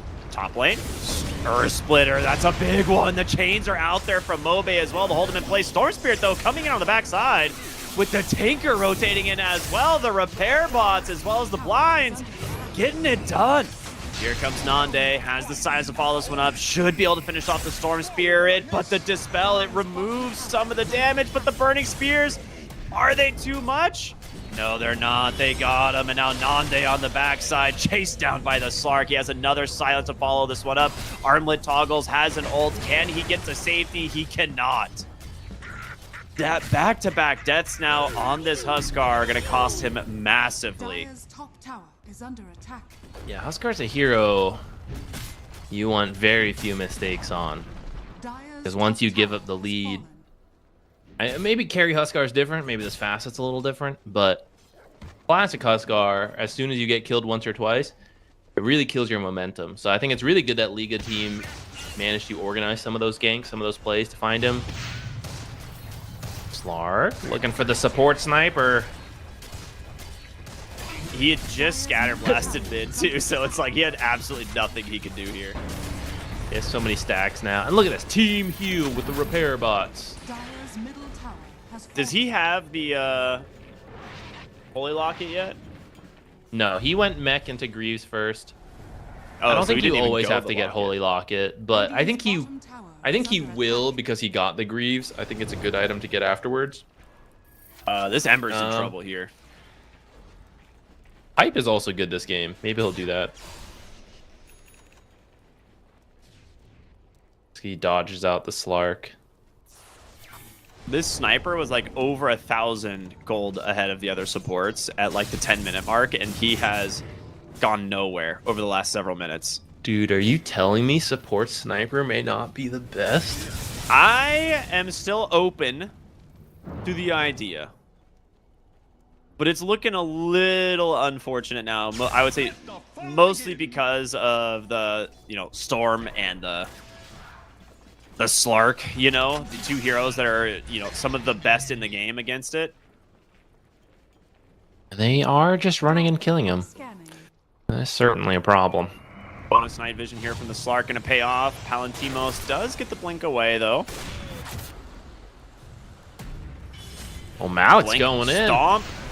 Oh, yeah, they're just going to dive. Look for Desire here, the Slark. This should be no problem at all as the Stampede comes through. Earth Splitter off the mark. Stomp not going to connect either from Kadaro. They do go for the Blink Crush, but Slark just absorbing it all, and now your Slardar is dead. The Blink Stomp under the tower. They're looking for Nande. Needs to be careful. BKB comes out, but he is just dead to the right clicks of the Slark. And with the Tinker there, it should be enough to keep him alive. Mobe now behind the tower. Gets caught the Vortex into the Stomp for the Centaur, and it's just a triple kill. That's a team wipe, dude. This game really changed. This Tinker, dude. I don't know. I think Dandelion Shrath could work off of, even though I've been trashing support sniper, I do see how it could work, but those couple of deaths have just massively changed the game, and I think Liga has it from here. I think the way the game scales, the way Tinker support is, I think Huskar is going to put himself massively at risk every time he jumps in. Yeah, I think the Tinker is becoming even more of an issue. Tinker wasn't even in that fight for most of it because he doesn't have level 2 ult yet. I mean, he at least saved the Slark, right? That was yeah, the big at the very thing. end. At the very end. So now imagine that fight, but with Tinker actually there. Most of that was a 4v5 is what I mean. Yeah. Yeah, I think when Tinker is able to just constantly defense matrix to absorb the burning spear damage and keep the bots going, you're going to be pretty happy. And yeah, you can see it in the Tinker's net worth. The fact that he's just getting assist gold for every single kill because of how much he's just randomly chipping in these fights. I don't know if he's been farming a lot himself. I don't know if we're seeing him on the corners of the maps, throwing, repair the Dire's top tower is under attack. March of the Machines at all to actually get creep score himself, but Radiant's bottom tower has fallen. Dire's top tower smoke is to the under bottom attack. lane. I mean, I'm sure they have the blink on Hellscream, right? So Radiant are scanning. hear All right. Lincoln's pop. Blink, If stomp you on the steal this Mobe. Roche. Vortex to come through. He lives for the moment, but Roche yeah, is at half. Nande's If you trying lose his, this, it's his over. hardest. Yeah, you actually cannot afford to lose this. Nande pops the BKB. He gets bashed by the Roche. He needs to get out of here, but he just doesn't have the help at the moment. Kadaro is just going to be the sacrifice for Dandelions, as now in comes Mirage, the Vortex onto Huskar. He's just going to get stomped, tries to arm and toggle his way through it, but he cannot. And now the Ember Spirit dances back through the pit. The Roche gets taken. Liga team find Mobe as well. You almost made it. Oh boy. Bottle service, heals, AoE, Dire's repair middle tower bots. is under All right, everyone's topped up after the fight. Get back in there, boys. Oh man, that was close. Dandelions almost snuck that Roche. They needed just a few more seconds. Dire's middle tower is Huskar under did a good attack. job. Once they found him, Huskar actually lived quite a long time. He did a great job with the armlet toggles. But you do see, like, once you're behind on Dire's Huskar, top it is tower not is under easy. attack. And I just don't know who you can commit on at this point to even find a kill. Like, maybe the Bat Rider, Is under attack. but in that time, you're going to be giving up a bunch of stacks to the Slark. Dire's Everyone else you top try to tower commit is under on, there's level 2 Keen Conveyance now. So he should be in every fight on the Tinker, dropping a 320 damage barrier, soon to be 125 greater once he hits 15. It's still a few levels away, but I just don't know. I don't know who can burst anymore. Do you know the status resistance on Defense Matrix? Does that... It will... I think it'll reduce the burning spear time, but will it still do the same damage, just expedited? Is it the same way Dire's Doom middle works? tower is under Yes, attack. but it doesn't work if they already have the Burning Spears on them. Cause Yeah. like if the debuff is already applied, any new attacks will still just work on the original. Oh, the jumping Nande. Oh, Maybe he they're actually trying to does scare get the something silence. out. Oh no, they're full but- diving. Is under attack. Yeah, he just forced a BKB, turn around onto Malik. He pops the Blade Mail. Nande just crushes him, which is what we expect in that matchup. But now the chase continuing. They get him under the tower. The silence doing some work, but a great depth shroud from the Slark to actually keep him alive. The lasso comes out. They've got the Slardar. It's a 2 for 3. All right, don't worry. Support Tinker's here now. Potentially- All right. Dire's middle tower is under attack. Yeah, I mean, Storm Spirit has the Aegis, so I think this is like a fine death if he goes down, but the defense matrix from Hanzo just keeps him out, and he just TP's back to the base. Tinker's not even here for these fights, man. He gets here like after his team has already won a 4v5. What's he been doing? Just like flip pushing or something? Doing a little farm. The problem is his team keeps diving when he has no way to teleport in. So earlier, he could only teleport to objectives and there wasn't an objective nearby. Now, he can teleport to creeps, but they did that dive with no creeps. So he had nowhere to teleport to, so it just takes him a while to walk in. A little faster now, he's got a solar crest. Yeah. Oh, I Dude, guess imagine imagine if passive this move speed facet- anymore. Dire's bottom Yeah. tower is I under was gonna say, imagine if this facet worked on creeps, dude. It'd be insane. They just Oh, no, wait, managed what to am I saying? burst down the Ember Spirit. It does cost you your Aegis on the Storm, as they managed to stun up the Slaughter on the backside, and Mirage just looking for the high ground there onto the Earth Spirit. Finishes him off with the burn from the Parasma, which just an absurd amount of damage. Nande forced to BKB. This should be more than enough damage, but the Step Shroud again saves Support the Tinker, Storm. save him. Oh my goodness, Oh, and he's just out of mana. dancing around the fight. The Storm Spirit lives, gets himself a triple, able to get out. Panto will not escape this time. Reeves in 5 more seconds. Yeah, never mind. He's going to escape. Great stomp from Palantimos, or Crush rather, but you're outnumbered. Out cooldown. 5 for 0.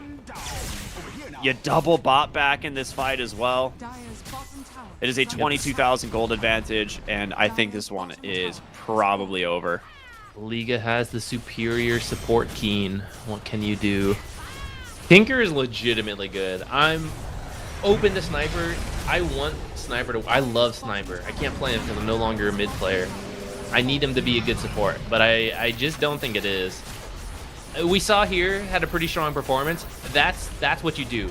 You have to snowball, win the lane, and that's it. If you don't win off of that, there's no recovery. Your scaling just becomes another core. I think that's part of the idea. Like, they went with the Huskar, you know, so they were pretty all in on let's get a good lead and win. And it was sort of starting okay, but they ended up losing a couple fights that ultimately cost them everything, and it snowballed so hard. Like, if you went back 20 minutes into the lane and you're like, wow, like Dandelion's looking really good here, and it's like in 20 minutes they'll be 27k behind and they'll lose. It's like, wow, that's a really fast turnaround. Yeah, it is. I liked the safe lane Huskar actually quite a bit.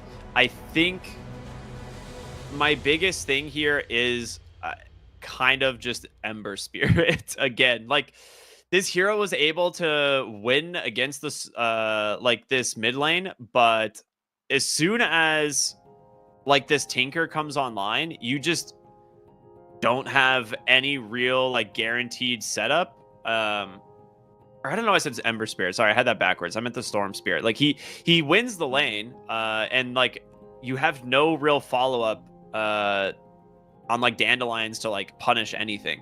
So like Storm Spirit just goes in, he can get bailed out by the Slark or the Tinker, and then you're just like, Storm Spirit as a free game can go do whatever he wants. Yeah, I think the Storm Spirit rotations were huge to turn this game. In particular, the top lane, getting a couple kills there, I think was really, really big to kill that momentum of Huskar, who pretty much, like, if you think about other carries, PA will kill you full health. Tons of heroes will kill you full health. But Huskar has to be kind of low health to really do his thing. So he's always playing at that edge of death, and that's why he needs a big advantage to mitigate that risk. And as soon as he dies once or twice, and the net worths and the levels all get a lot closer, he has to play at low health, and he might just get killed straight up, just straight killed before you can do much. And that is kind of what happened here. They find him, like later on, they find him at the Roshan, and he's super low because that's what he does, and he just has to spend the whole time running because he knows he can't win an even fight at that point.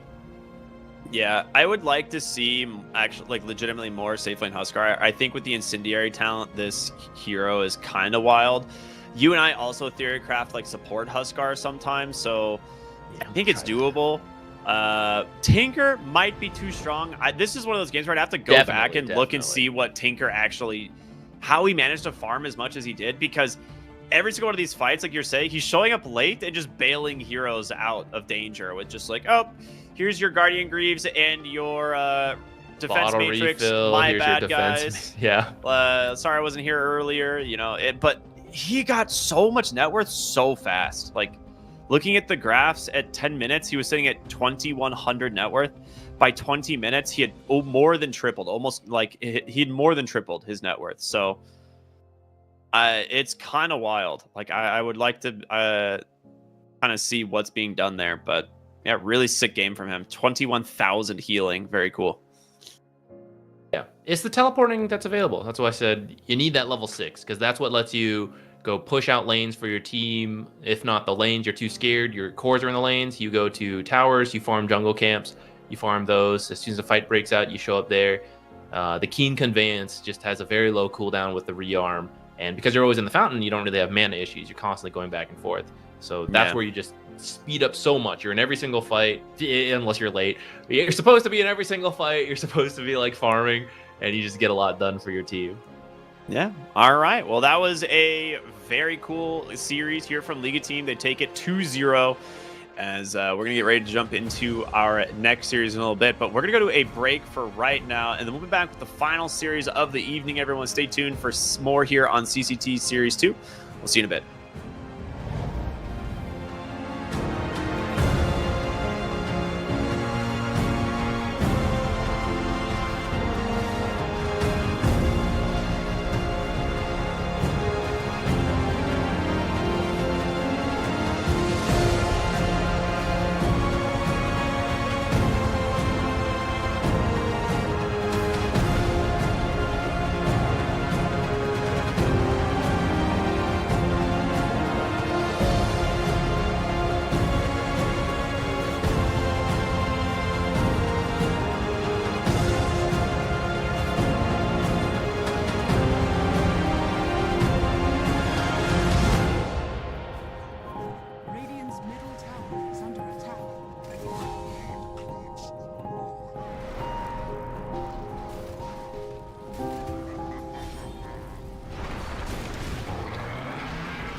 tower is under attack.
Hope y'all enjoyed the break there, but we are back with our final series of the evening here for CCT Series 2, and it is going to be Mal's taking on DMS. Of course, my name's Cryptic. Here was the Quixotics, and I'm excited for this one. This was the other invited team, Mal's. We'll see if they deserve it or not. You and I are fairly familiar with them at this point. How do you feel about going into this one? I think Mal should be probably favorited to win the whole thing. Of course, Dota in kind of a shaky state. We're seeing some wild stuff comes out in these drafts, so maybe something to catch him off guard. You can never be too confident, or that's what gets you. So as long as Mouse brings in some straightforward, actually, it doesn't have to be straightforward. It can be weird, because actually I know these guys like some of the heroes they like, and they don't always follow the meta, which I'm excited about. You know, maybe they've discovered something new they like, but as long as they have a clear idea, I'm excited to see what that is. And I think as a team, they are more experienced than DMS, and I would expect them to be able to win. I agree. And I think going into these upper bracket series, right, like I think a lot of the things we've been seeing over and over is the fact that it is kind of the more experienced teams, the teams that have, I think, been together a little bit longer, but also like proven themselves in some of these previous tournaments that we're seeing advance to the upper bracket, right? It's been T-Team, it's been Liga that we just saw in our previous series, it's been Night Pulse, and I don't think any of that stuff is super surprising. Like, now one of these teams could make a lower bracket run, of course, but it's going to be hard to overcome like these four kind of consistently good teams that we are seeing, you know, in the upper bracket right now. Yeah, I think that's all very true. As we hop into our draft, seeing some similar bans, the Ember, the Visage. I don't think we saw Bat Rider ban last game, but we do see a lot of Bat Rider. True. And I think if you are maybe thinking of some heroes that don't like dealing with Bat Rider, makes sense to ban him. Not sure who that is, but they feel they got to ban it so early. Tinker is still in the pool. Maybe. DMS, if they play it, pick yourself a ban, go for the Tinker, right? I'm all for it. Otherwise, I don't think Tinker last on game was 9 even seems the kinda clearest. I don't think the last game was even the clearest showcase of like Tinker support. Like I said, they kept winning fights before Tinker was even there. So I think it could look even better than it did in that last game. Yeah, I mean, I'm with you, dude. Okay, there's the Nyx ban. Oh, you gotta. This- I mean, Okay, that also Enchantress, makes very sense. good hero, right? That like, also makes sense. This Yeah, is a totally good position. Okay, pick the Tinker overall now. first pick. Now I think you can go Tinker. I absolutely do. I was thinking Nyx ban because it's so good versus Tinker, but it's also Yeah. good versus Enchantress. So that makes sense. And you can still go back for Tinker. You can play position 4 Tinker. I think I've seen more people play position 5 Tinker I agree. than position 4, but it's so new. I'm sure there's, you know, exploration you can do on that front. Chikiro, another strong support. Very reasonable. I think some of the reason we're seeing position 5 Tinker more is because there's very few position 5s that are like strong enough in lane that also can scale and farm at the rate that he does, and that's pretty rare, right? Like the closest we've seen to that has really been the Jakiro, right? Recently, like this hero, super dominant in lane and can farm and transition fairly well, but doesn't like show up with all these aura items. And having a hero that is let alone a 5 position, who can get a decently timed Greaves allows you to have a way larger offlane pool. Yeah, it's stronger in a different way. Like, Yeah. Chikiro probably has more direct lane presence. Enchantress comes online sooner to pressure the map. These are two really strong scaling supports that we are seeing in the game. Tinker feels more decent lane, drop off a little bit, hit that 6 timing, start showing up to a lot of things with the auras, like you said, the more global aura-based power. So I do think they all have their strengths. Maybe we won't see the Tinker this game. Maybe we will. There's still space for it. But there's not a ton of flex to it. So maybe it is something you want to pick a little later on in the draft if you can. I don't know what Reed's teams have on it.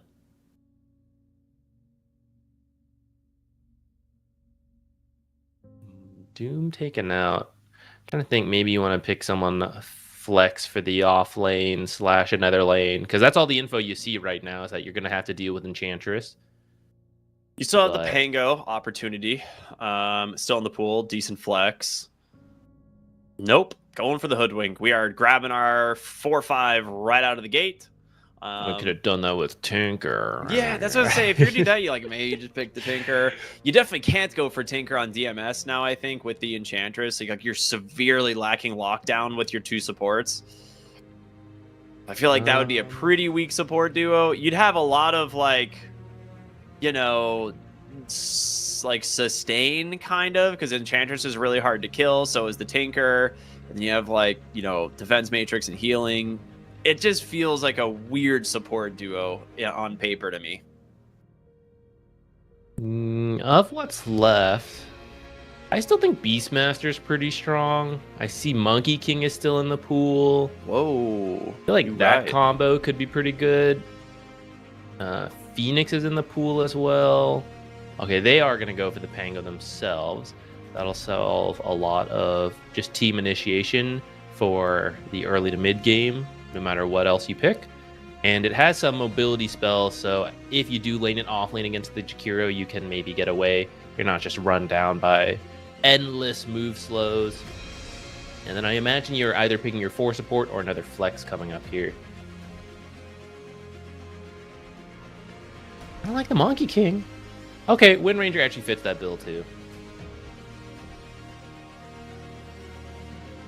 Whirlwind Ranger? Ooh, they know what they want. They want the Brew Lesh. That was fast. Ready. That's probably your mid and your off lane locked in there. I guess we do sometimes see carry Leshrac. It's pretty uncommon though. Unless you have like an IO to enable it. I like the duo quite a bit. It's weird seeing like 0 flexibility in a draft in this current patch, especially with like facets being a thing that have made heroes more flexible. And we're just like seeing Mouse come out and be like, nope, here's our 5, here's our 4, here's our off lane, here's our mid. Like there's just like that's a very different style of drafting that we haven't seen in quite a bit. I don't think it's necessarily a bad thing. I think their heroes are pretty good. They go for the Slark into the Brewmaster though, which that's good for Slark, but you are gonna have to deal with Leshrac. Yeah, I think the lane is fine for Slark. Later on, so? it's maybe annoying. I think it's okay, especially now that you have the regen. I think you can just stat steal over time. Like, yeah, you miss, but I've been seeing more teams pick it as a response to the Brewmaster. I think your lane is just, you get through it. Later on, it is annoying. You don't have a natural way to kill the Brewlings and all that, but if you jump him earlier, like you're a diffusal builder, you could remove his mana. I can see it being okay, especially with the combo is Brewmaster Hoodwink. So if they are going to kill you, it's going to need to be off of a Bushwhack, which is pretty televised. So I think Slark can just save it for that. He'll always be okay. And then he has an Enchantress as well. Like I think he should be able to get what he needs. Yeah, I agree. I'm kind of with you on that. I think the next the potential offlane picks for DMS are pretty good. I think you are just pretty safe running the Pango mid. But the problem with the Pango mid is Lesh will eventually get to a point where he like shoves the lane so hard that you lose your tower. Because even though Misanthropy got buffed, we haven't seen anyone really take it. They still prefer like the early aggression that pushing towers is really important for Lesh, and getting free mana back is kind of nice. So I think realistically, Pango's not a bad mid pick, but you're going to need to like help the hero or you give up your tower early. So I don't know which of the 2 options they want to go. Yeah. The Naga Siren Band is Lina good. actually could have been a decent response because she's long range to keep away from Lesh, and she can also shove out the waves. What about Wind Ranger mid? You could do that. Yeah. I was thinking about it, but like, who's the position 4 you want? Yeah. I guess it's a decent Rubik game. That's kind of all that's coming to mind in particular. You need someone with stuns, dude. You're really lacking in lockdown. Yeah, And that's stuns, mostly offlaners that bring that. stun / initiation / aura. Like, pick 2 at least from that. That's why I thought Rubik could work, because he has telekinesis. Plus, you're probably stealing Ice Path or at least Bushwhack, or even shoot, what's it called? What's the Leshrac stun called? Oh, Splitter. Man, I was using it so much. Oh yeah, Earth Splitter. That's also a very good steal, especially if you get the shard. That's very nice for Rubik. Oh, and you can even take Arcane Accumulation. I'm selling myself on it. I'm up for it. You could even run mid Rubik potentially if you really want to. That's actually kind of hype. I wouldn't dislike the idea of a mid Rubik, because I don't think it really loses to the Lesh lane, because you actually have a decent amount of wave clear with Fade Bolt spam. And as soon as you get level whatever 6... his wave clear is. Hang on, I'm processing. Let me think this through. What we got here? Okay. Offlane Abaddon into Jakiro. It has to be, right? Constant it has to be dispels. offlane Abaddon. Well, I don't know, man. I just saw Sniper 4 versus Tinker 5 with a Huskar carry. We're in the wild times of Dota. It's not like, you can't put a carry. You have a Slark. It's probably not mid lane. I can't imagine it would do well Slark in the support. I mean, the only things we've seen when Slark's not carry is the off lane, and that's like very specialized into certain carries. There was literally a handful of Slark support games at some point. Yeah, where they went like Death Shroud and stuff. Yeah. I saw.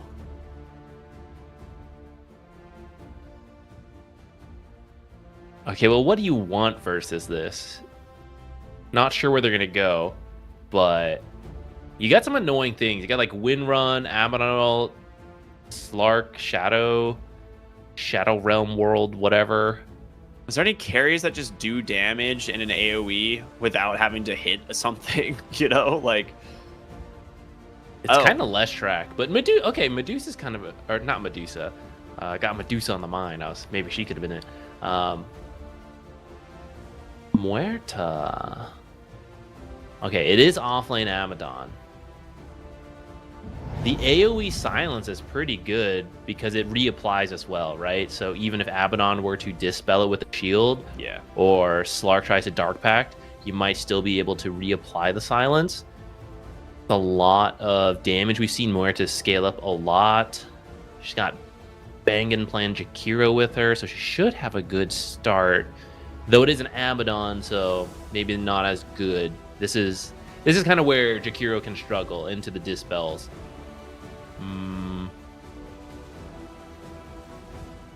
That aside, though, I feel like it's such a good Leshrac game. Yeah, I feel like Lesh is just really good into almost all of the DMS heroes. It should crush the mid lane. Like, Mello is going to have an okay time, like in the first few waves, but then as soon as you get... Oh, he is going Misanthropy. Ooh. So Supreme's going to go Misanthropy. So this means you don't push the tower, like, at all. Like, you actually do 0 tower damage, but you will just destroy the Pango.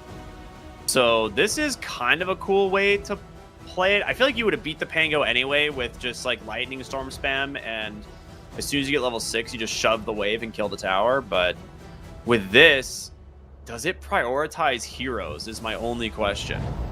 I don't think it does. No. It just can't hit towers. Or maybe, unless the Faceta does it. Let me read it. It just no longer damages buildings. But yeah, it just strikes the closest unit, right? I think it should still function the same way the old one does, yeah. But it's more damage versus like a Slark, a Wind Ranger. Abaddon is the annoying part where Abaddon will absorb all the damage and heal up. But at the same time, like if you're killing the other heroes with your massive AoE magic damage and Abaddon's the only one left, then like who cares? You know, you'll just finish him off afterwards. Dude, it's like 40% more DPS than the regular one. Is it? Yeah. It's do the math on it. What is it? Duration 6 seconds? Yeah, they reduced the duration on it by another second, but it's the same total damage instead of 10. I actually didn't realize it was that different. I'm going to have to relook at this later. Or just look at it now. Yeah, Good luck, have fun as you smoke into the enemy side. Unfortunately, you're smoking into a Slark who's got a ward as well. The So battle Shigetsu's going to be fine. He dodges that one out. Maybe we'll get double rune bottom, but DMS was positioned top for the double rune anyway. And now you actually have to worry about getting to your top lane. Okay, never mind. They backed away. They're fine. You got the Ofrenda. Are you ready? This You didn't believe in facet Ofrenda, is like- garbage. it might be the worst facet in the entire game. It's like bottom 3 in my opinion. No way it's worse than Scattershot. I think Scattershot has an actual potential. I think the hero is just bad. I legitimately would think Scattershot is better than Ofrenda. I think not in its current state. I would agree with you that I think there's potential for Scattershot, but I don't think in its current state it's good. I also think they were super late to lane. Abaddon already has this in a great spot for himself. I feel like someone should have teleported up here. Yeah, they took forever to get there. They are not fast heroes.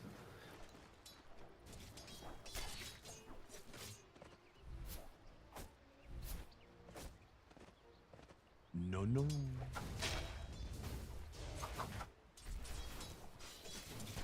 This Ofrenda is so bad. I do not understand the point of this at all. It's not Look good. at her starting to pull the lane back, dude. It's thanks to that extra 15 attack speed. You want to know how you fix this? Make it bigger. Give it absolutely no mana cost and double its AoE. 0 mana cost, double the AoE, and I think it's fine.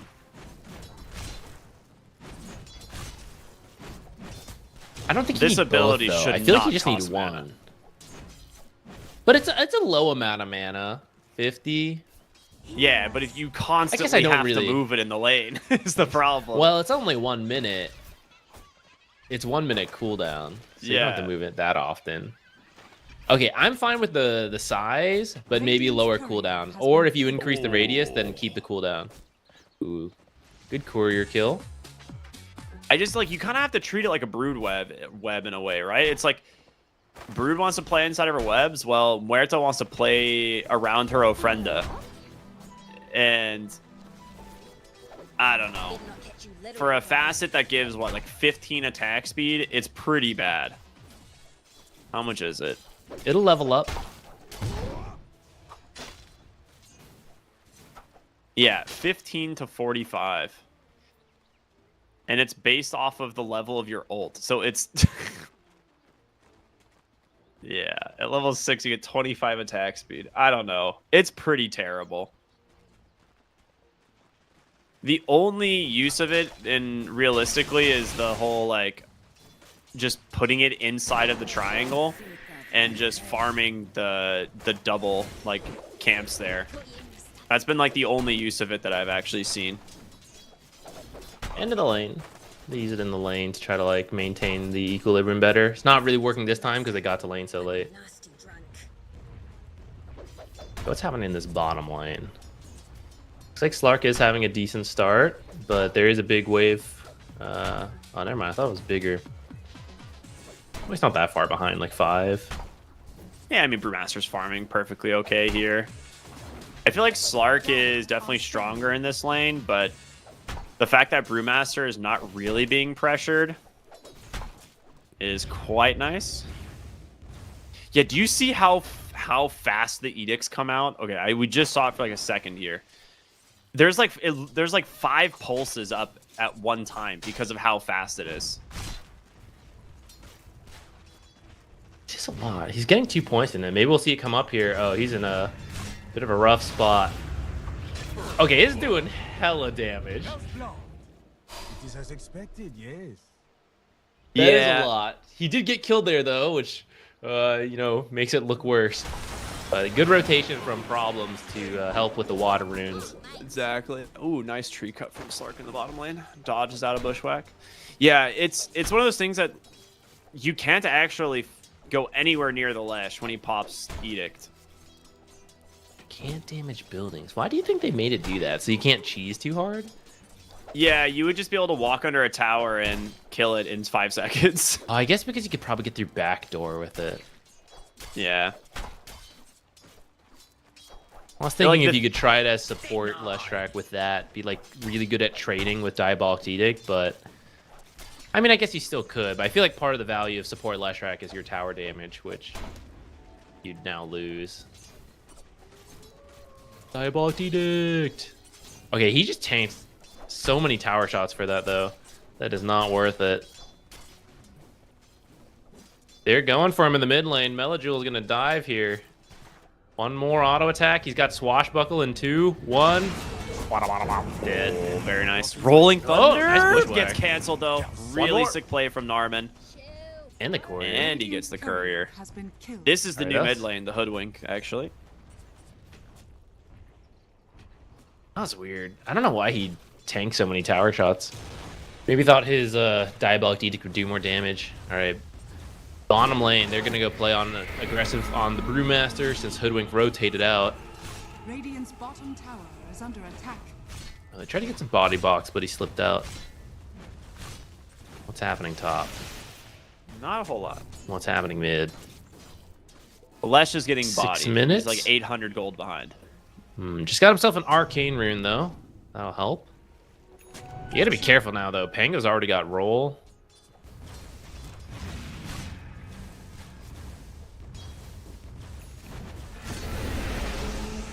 Are they going for Abaddon before he's level 6? Oh, yeah, but ooh, he walks close. right back into the silence, but they still get the kill, tanking so much tower damage there on the Jakiro. That's honestly the cooldown thing coming into effect on the Abaddon there. He doesn't get that second Aphotic Shield off if it wasn't for his Facet. That's true. Though I don't know if he would have died before that second shield anyways. It looked like he turned around a moment. Dire are That made it scanning. close. Radiant Going for an structures invade. are They've got roll fortified. available. They want to get this wisdom rune. I don't think they're going to make it in time though. Especially as Boom peeks his head in. They might get Boom instead though. He's looking pretty dead here. Yeah. He's gonna do his best to Oh, survive, but shield crash to secure it. Yeah. Top lane, they actually do manage to take down the Abaddon this time. Maybe just going a little bit too far forward and didn't actually have his ult, so. A little bit of a potential oversight there from the Abaddon. Maybe he was planning on getting ult and like they denied a creep or something and he fell just short. I don't know. He's Bottom like lane, 3/4 of the Enchantress way. just getting beat down by this Brewmaster. Okay, I gotta ask, how do you feel about this Abaddon build? Double Null Talisman into Midas as an offlaner. Is that what you like to see? As a caster, I love it. As a player,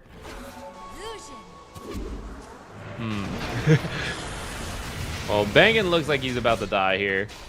That is a nice kill. They get a D ward as well on top of it. This See, is kind of You- just a snowball effect of Supreme dying solo in the mid lane. yeah, I guess so. They're trying to bring heroes to help, but they just keep getting killed too. While Supreme is just jungling to catch up. Yeah, and Supreme is really far behind. This is where I think if you're winning, Misanthropy will be great. But this is why the other one is typically better, because this is a hero who functions off of mana. So getting any extra mana back is amazing. Like whether you're ahead or behind, but especially when you're behind compared to Misanthropy, which you're like, oh, I'm supposed to do damage. It's like, oh, I'm too scared to go do damage. Now it's not doing anything really for you. Yeah.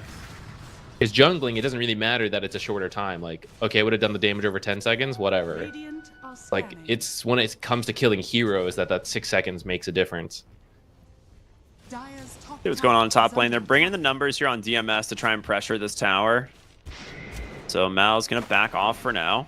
Olnet is level 6 on the Muerta with a Javelin, so decent amount of damage output if she's allowed to attack. But a lot of times what we see early on is you don't really get that luxury.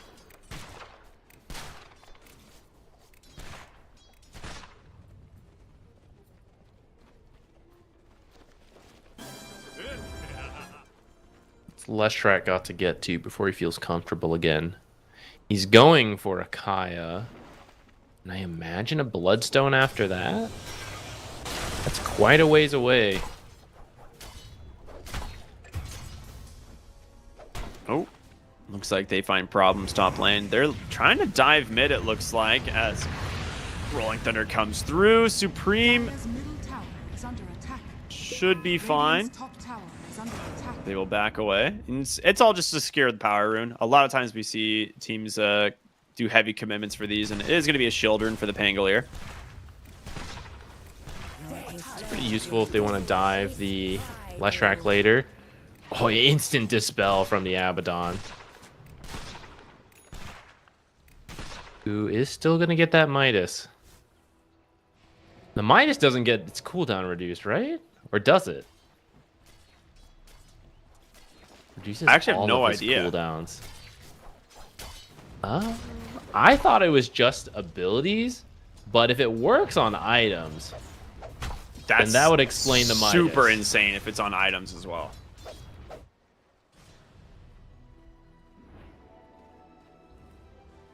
Radiant's middle tower is under All right, attack. well, he's about to finish the Midas, so I'll keep my eye on it. But that's kind of a cool idea then. I have to imagine it is not items as well.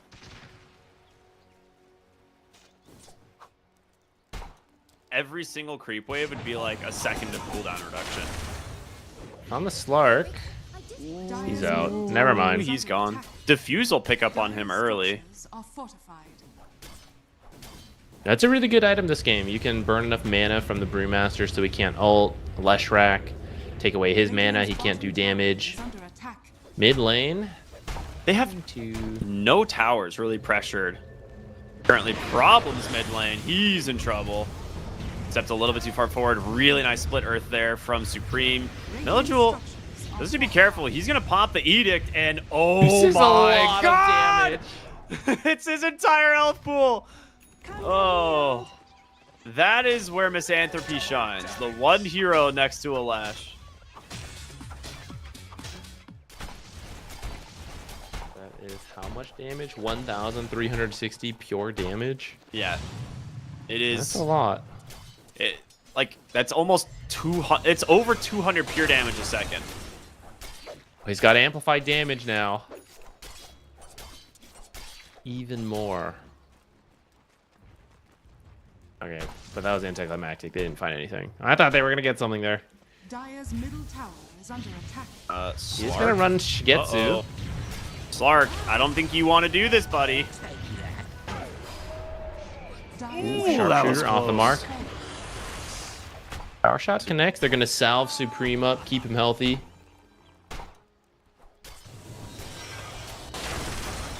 Really nice trade there. Shigetsu just goes back to lane, obviously, with max HP.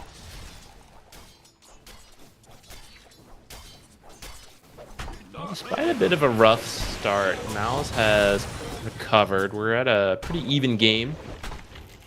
Now Muerta's coming to the bottom lane. If she can get the silence on Shigetsu, He knows something's up. He's like, they wouldn't be diving like this unless there was way more heroes.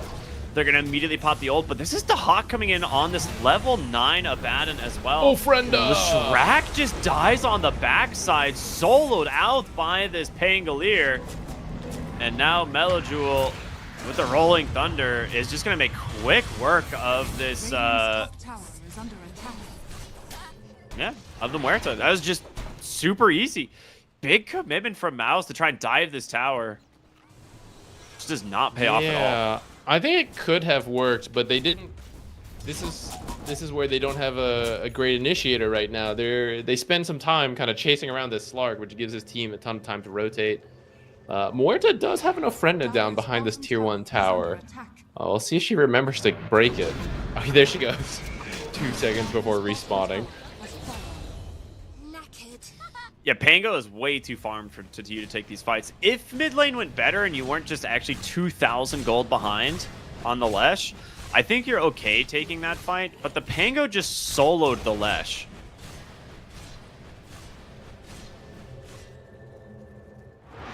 I think it works on the Midas.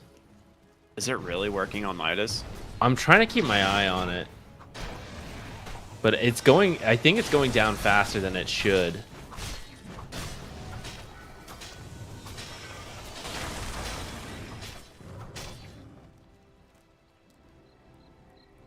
Four seconds of their hero. Very interesting. I'm gonna have to do some math later, how worth it that is. But people like Midas, and people like faster Midas. What's he gonna get next? A pipe? Ooh, reduce. Okay, well, his does not work on. Oh, pipe would be fine actually, but like mech and Crimson Guard would not work with this facet because the cooldown is still the same. Yeah, like when it when it casts. Yeah, so the debuff would still be there. But pipe should be okay. I'm trying to like watch his cooldown when he's like next to a large amount of creeps to see if it like jumps down a full second or not. Yeah, it's hard because it's 0.2 seconds. I'm pretty sure it's working though. Yeah, the thing is like if a whole creep wave dives at the same time, it should just skip a second, right? So that's what I'm trying to see. On top. To watch.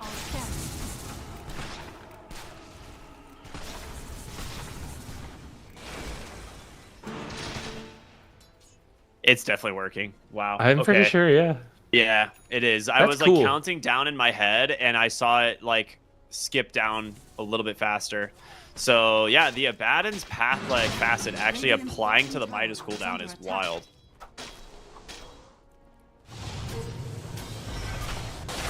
I love learning cool things about Dota while watching.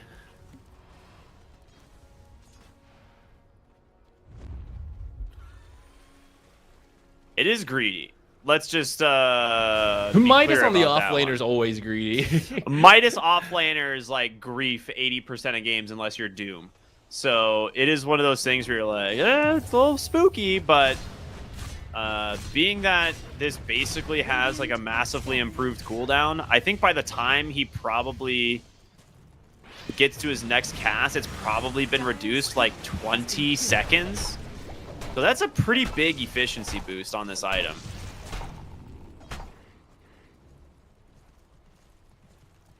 Like, how many creeps do you think die around him every 2 minutes, you know? Roughly. Mm-hmm. Didn't expect to have to do more math. Let me think on that. Oh, fight breaking out. Fine banging. There's a lot of damage coming out to Shigetsu. He doesn't ult! Oh, does not get out in time. He played that one a little greedy. Really great silence there from Olnet to catch the Slark, and he's now top of the net worth as he's got a Gleipnir completed. His courier, unfortunately, just dead at the moment. This misanthropy damage. I mean, this is pretty good. Buffed up by Kaya now, too. Does he have Kaya? Yeah. He's working on a Bloodstone, which off those kills they just got, it's getting there.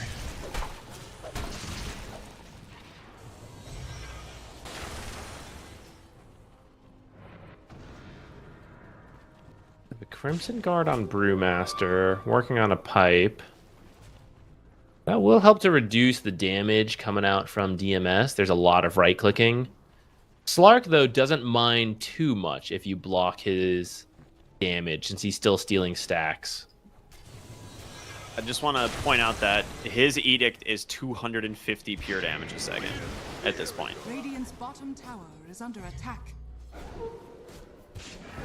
Dire's top tower is under attack. 6 seconds. Then you have to wait 13 more before you can cast it again. Yeah, but right now it's 1500 pure damage over 6 seconds is what it is right now. Technically it's like 1496, but you know I think we can round that one up. Mage Slay on Slark's a good pickup though to reduce that. Very big. We always see those against Leshrax, right? It's one of those things that is kind of a necessity. It doesn't help you take less damage from the Edict per se because it is pure damage, but at least reduces the outgoing spell damage of the Leshrac. Kind of offsets that Kaya bump. Yeah, you have to hit him. I actually don't know if you hit him partway through if following edicts are reduced, or if it's like I've already cast the spell, so it's Dire's top tower is the under That's same the damage it damage. calculated. Yeah, I don't know. I don't know that one. I'd have to imagine it's like constant up, like just like if Mage Slayer applies, it just reduces the outgoing numbers in real time. But Dire's middle I don't tower know. Makes is under sense. attack. I feel like that's how it makes sense to me. But Dota is an interesting game. All right, Mr. Roshan, say goodbye to your health bar. There is a Leshrac here. Tower is under attack. Dire's Macropyre as well dropped. That's pretty good.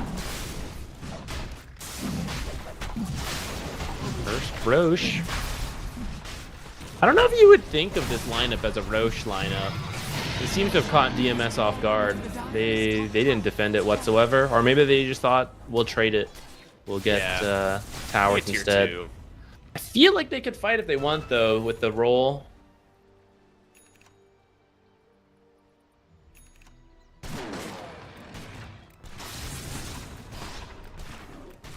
Dire's Two top Mage tower Slayers is actually. under They got one on Pangolier as well. If we really want to apply this. I thought we might see Wind Ranger get one. Like go Whirlwind and get a Mage Slayer once it became support Wind Ranger. But she does Ooh, have that'd be Focus cool. Fire. Yeah. Forgot about that. So we're getting to a point here where the Muerta is definitely starting to outscale. Obviously, the Gleipnir was dead on Courier earlier, but she Radiant's has her Dragon Lance now going for the Silver Edge, which we've actually seen a decent amount. And this game is quite good, right? Break on the Enchantress, the Abaddon to potentially catch him off guard so he doesn't get the automatic ult. And then you have, you know, Slark's Essence Shift as well. So there's some good usage in this game for the break. Just generally being evasive is a big bonus as well. Mm-hmm. I guess Muerta also explains the double Mage Slayer, right? You're getting a lot of value out of this. Where's her Ofrenda right now? Is there one? This is why I hate this facet. It's literally unused for like 90% of the game. It's completely pointless.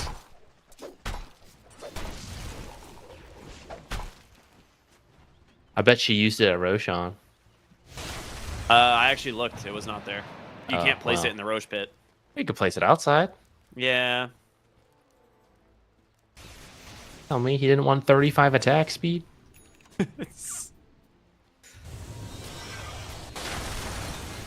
Listen, 35 attack speed is like a 10% buff to his attack speed. I mean, that's not nothing.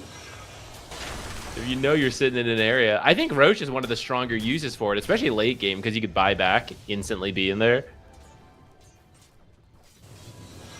Using this new Shadow Blade, looking for people with a smoke.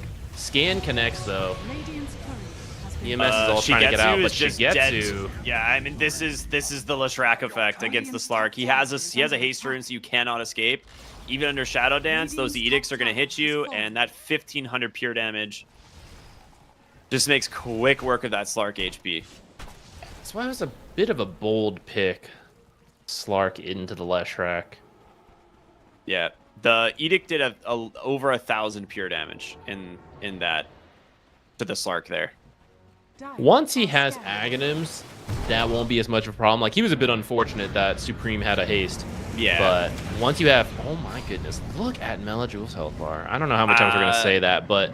Supreme, if he just used the stomp earlier, he gets the kill. Melajule kind of went a little ballsy there and didn't use roll up.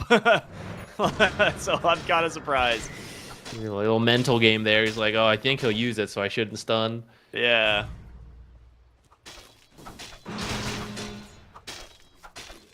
But yeah, we're kind of seeing the effect of this Leshrac here. It struggled a little bit earlier on. It wasn't finding a lot of momentum, but now Maus are just barreling down lanes as a group. Net worths are still pretty close.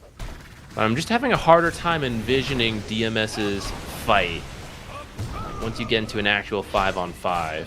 Yeah. I think that's kind of the Abaddon effect for me. The Hawk does have his pipe, and he's working towards the Aghanim Scepter. And he is going to stay farmed because of the Midas interaction here.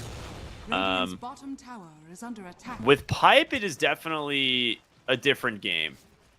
You also need to eventually go for your Miscoil talents as well as your Holy Locket if you're going to do this, though, I think. Is under attack. So maybe wait double Ags timing? Maybe? Yeah, I'm not sure like when they're gonna do stuff. You got the Midas, so you're typically aiming for a mid to late game with the Midas. Dire are scanning. But where that cutoff is, I'm not sure. They're looking for Pango. Find him with the Shadow Blade, Gleipnir into Silence, Bushwhack. He does not even get to move. That wasn't even Pierce the Veil, actually. I thought he would use it to get the damage in, maybe the shard. He's confident he wouldn't need it. Enchantress now being run down. This is just waiting for the rest of the team to get here to clean up the Enchantress. The Sharpshooter should be more than enough for Narman. And yeah, I feel like you're still farming on the side of DMS, but you haven't really been able to control any of the map for... I mean, since before the Aegis was picked up.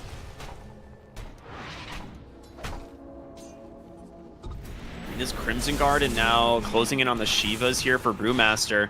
That's going to be a huge problem. Like, that spell damage amp. Oof.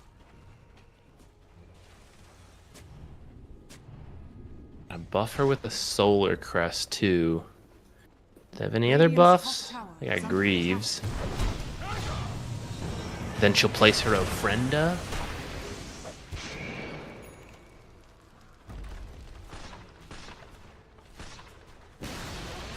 Radiant's top tower has fallen.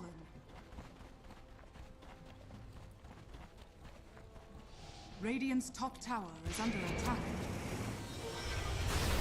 Here we go. Supreme just pops the Edict, and Slark. Okay, He's gonna get saved by the for the Abaddon moment Axe for thanks to now. the Ags of Dahak. Is it enough? It will get him to safety. He's got to just recover here. A really nice save from the Abaddon. But now you just have to run. Can you actually get away? The Muerta under the cover of the Silver Edge now looking for this hero. Narman goes in. Nice tree cut. Nice The break tree is cut. out. The Gleipnir is going to catch, though. And Dahak is dead. Time to go straight down the mid lane. They don't know he doesn't have buyback, but you can get a lot of damage in. Enchantress is looking to creep cut. They actually know. I think they have an observer scouting her out, so they're going to kill this creep off. No creep cutting for you. And then they're going to make it down to the high ground. You don't want to fight without Abaddon. Even if he was up, Roll is on cooldown for 35 more seconds. Where's the Ofrenda? Oh, it's placed in the earlier fight.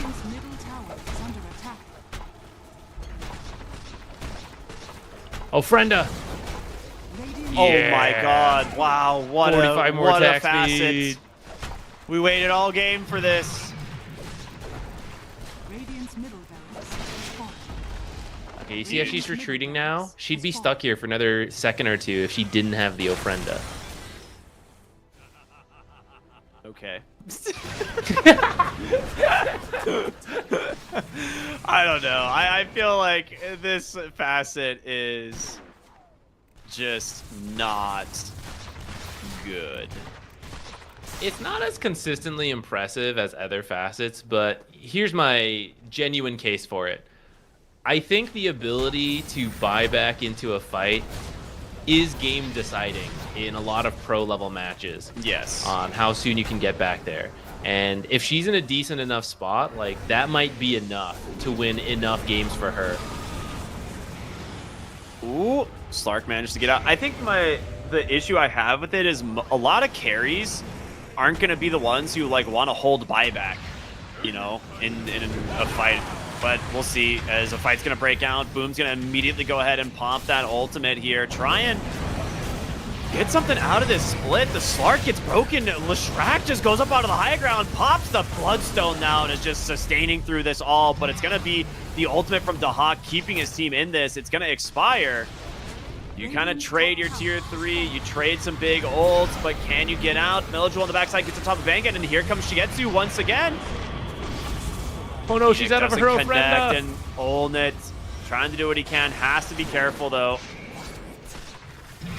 Yeah, it was not inside of his Ofrenda. Rip your bonus movement speed, or attack speed. Shadow Dance committed here from Shigetsu. As the buyback from Bangan has paid off. He's TP'd to the outpost. He's ready to go. And now your base gonna start to fall. As they're gonna smoke up on the side of DMS, maybe go for a wraparound. Taking down the Jakiro would be kind of big. A nice dieback for sure. Pango's gonna jump in first. Shigetsu goes in, tries to get on top of Olnit, but to break the damage. Can they save him? There's no ult on Dahak, and Supreme just goes right through him. Nice Hurricane Park out from the Enchantress, but I don't think you can survive this. Just too much damage coming through from the side of Mouse, and now Dahak's ultimate off cooldown. Just going to try and do what he can here as Melojul will finish off the Muerta here. A really nice Roaring Thunder to do so. Does he buy back into the Ofrenda? You're right. This is the moment. Will he do it? Well, they've determined, you know what, two sets of barracks, I guess 1.5. That's good enough. We do not need to buy back the Ofrenda. We'll save it for the Roche fight, buy back Ofrenda. True. That's another place it could matter a lot. Yeah, I think that is the area where I think it's pretty decent, is having it for a Roche buyback. It's just one of those things where it's like when you buy back into a fight, you kind of want to put yourself in a little bit of a safer spot, but you also want the Ofrenda for the attack speed, so it's kind of like a really awkward, like which one do you choose? Yeah. But all right, big wins there from Mouse. Like you said, 1.5 lanes of racks. They get the important things though. The melee's down. We see basically what happens with DMS. Like when Dahak's ultimate is on cooldown, you can't take the fight. Like the damage from the Leshrac is just way too much. Yeah, with the ultimate and the Ags from Abaddon and the pipe, it's sort of playable, but it's still so much damage coming in. He has a level 3 ult now, which is nice, so... Yo, frienda! Oh my goodness! It's so much damage! I mean, she has pretty much the best jungle item she could get. The Quiver, now going for the Daedalus. And with Aegis as well as the Banner, this last lane of barracks should be much easier to finish off. Shiva's now done on Supreme. Wait, weren't they building a Shiva's on the Brewmaster? I guess they have 2 now, whatever. Oh yeah, he does have one. Well, I mean, they're kind of in different parts of the fight. Maybe it's fine. They're also doing so much spell damage that it kind of makes it. Maybe you alternate, you know, like when the debuff ends, you apply it again. There's also a Slark and an Abaddon, so lots of dispels. Maybe it doesn't hurt to have 2 forms of Shivas this game. That is pretty good silence. They actually force out the Rolling Thunder here from Melojul. Banner placed terribly, so your high ground push was just wasted off of that one. But Melojul gonna walk right by Leshrac, has to just make it up onto the high ground. She gets to doing some decent damage here, building out some stacks. Teams need to be safer with banner placement. That one was a little rough. Or she's back in the Ofrenda. That's all the banner she needs. Boom's forced to pop the split thanks to the Enchantress. Supreme just goes right through the Enchantress, though. That's a nice kill. Last lane of barracks here as their final fortification gets spent. And you just can't deal with the Muerta sitting this far back. It really is. Jump in. There's going to be an ult from Dahak. The question is, can you actually kill anybody? They're trying. The healing just so dang much, but you're stuck inside the macro fires. The Muerta as well as Supreme just going right through the side of DMS. I guess she got force-staffed as it connected. Yeah, with that, I feel like there's not much left in the tank here for DMS, and this might just be game 1 going the way of Mouse. I think top lane got taken by the creep. Oh my god, dude.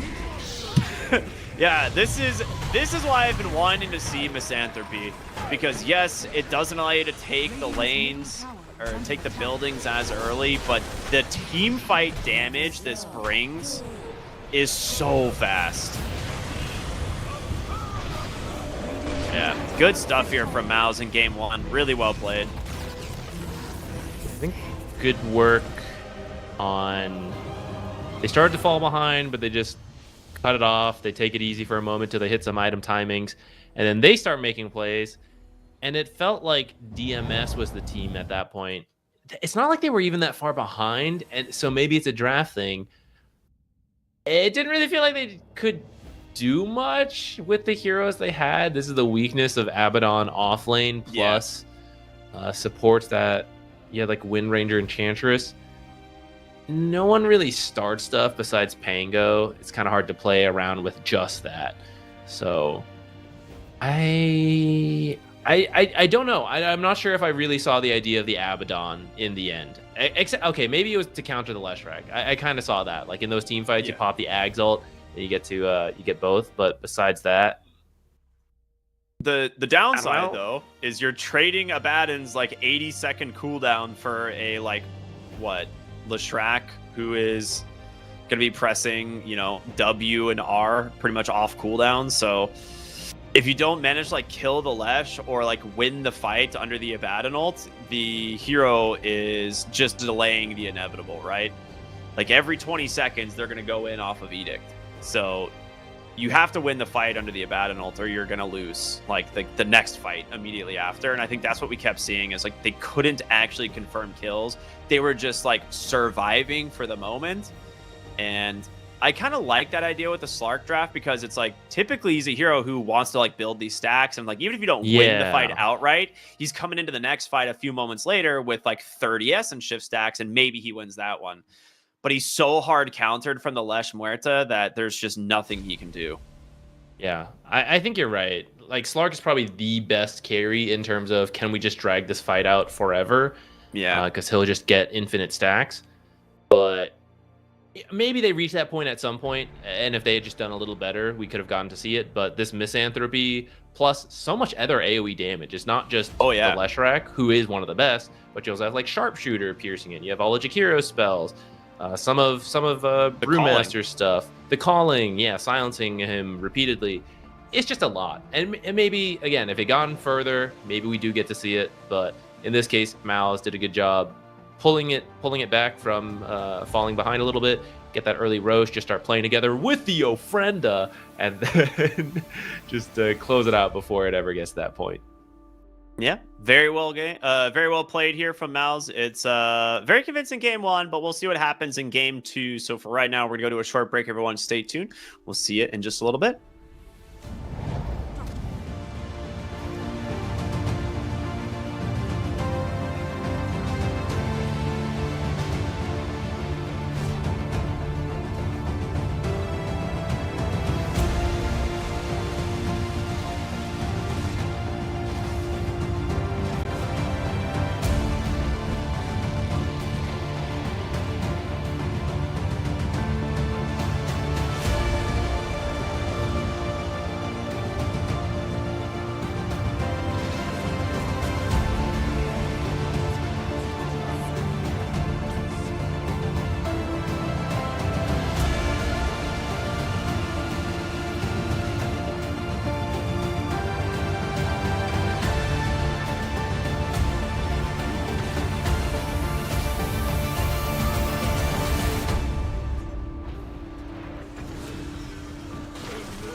Welcome back, guys. We've got our final series of the day. I almost leaked the script there. Our final series of the day, Mouse versus DMS here, game number 2. Mouse looking really good in game 1, and I think not super surprising is this is a team that we've had a lot of respect for, a team that we've seen perform quite well in recent events. What do we think DMS can do here in game 2? Was it strictly a draft thing? I think that would be a good place to start because we've seen DMS play before. They've looked pretty good, and I think that's true. Like, I don't think they played particularly bad last game, but I just think the draft made it hard, right? These heroes just into Leshrac really struggled. Even though he was off to a bad start, he still recovered enough and then just caused enough problems for, like, Slark. So I think starting with the draft would be a great place to begin. And let's see. Oh, Shadow Demon. That's not common. They're going for the Tinker. Is Shadow Demon so good versus Tinker? Demonic Purge is pretty good. Oh, I guess that's like true. Being able to Remove like it your just makes shield. it so defense matrix is like no longer the save that you think it is. Mm-hmm. I think that's why. It's the only thing that I can imagine. And with Mouse, like they definitely planned for this. Like they didn't have first pick last game, so this game it's all the same bands, like a Hoodwink band thrown in for DMS, but they swap it up a little bit. They go for the Shadow Demon band into the Tinker pick, and yeah, I like it. This is going to be cool. We'll get to see another Tinker game. I'm hyped. I wonder if one of these teams will eventually flex on us and is like, it's actually Core Tinker, which currently is not doing great. It was busted with that, was it Translocator facet? Yeah. The Arcane Blink. That stuff got nerfed. But maybe, like the Tinker players, they do it.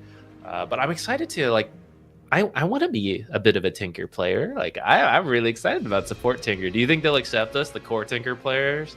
They're like, I guess you're a Tinker player, even as you're in support buying like, totally different things. Yeah. It's all choking on my own spit. There you go. That's good. Yeah, I feel like Tinker is just going to be such a fun hero to kind of watch and see how this develops and changes maybe the entire meta. Because this is one of those heroes that can be like meta defining. He's always been that way. And now just from a support role, which changes up a lot. And whether or not you can actually shut down this hero early will, I think be like the primary thing. Like once it gets late game, once it has items, I don't think there is any slowing it down or shutting it down. So it's gonna be mostly like fast tempo drafts, in my opinion, that are gonna beat this hero. Which is, we saw this like Lycan Luna draft earlier, which could be an answer. It could be a way of dealing with it. Mm-hmm. I think Ember is a good start, just strong mid laner to begin with. But some of Tinker's weaknesses are that he has no real escape if he's not getting that other facet, and he has no lockdown. So picking someone mobile like Ember, who can now feel a little bit more comfortable, one of the supports, just probably can't really stop him. And in fact, if you need someone to find Tinker, Ember could be your guy. You just send the Flame Remnant in, start just chasing this Tinker around. What can Tinker really do besides try to just teleport out of the fight, which you do have the Chain for, you probably have Gleipnir for. Mage Slayer has been really common. You could reduce some of the heal bots. So I do like that idea of the Ember. He's also a fairly global mid hero as far as mid heroes that aren't actually global go, since you have the Flame Remnant to move around, which means maybe you can kind of match Tinker a little bit.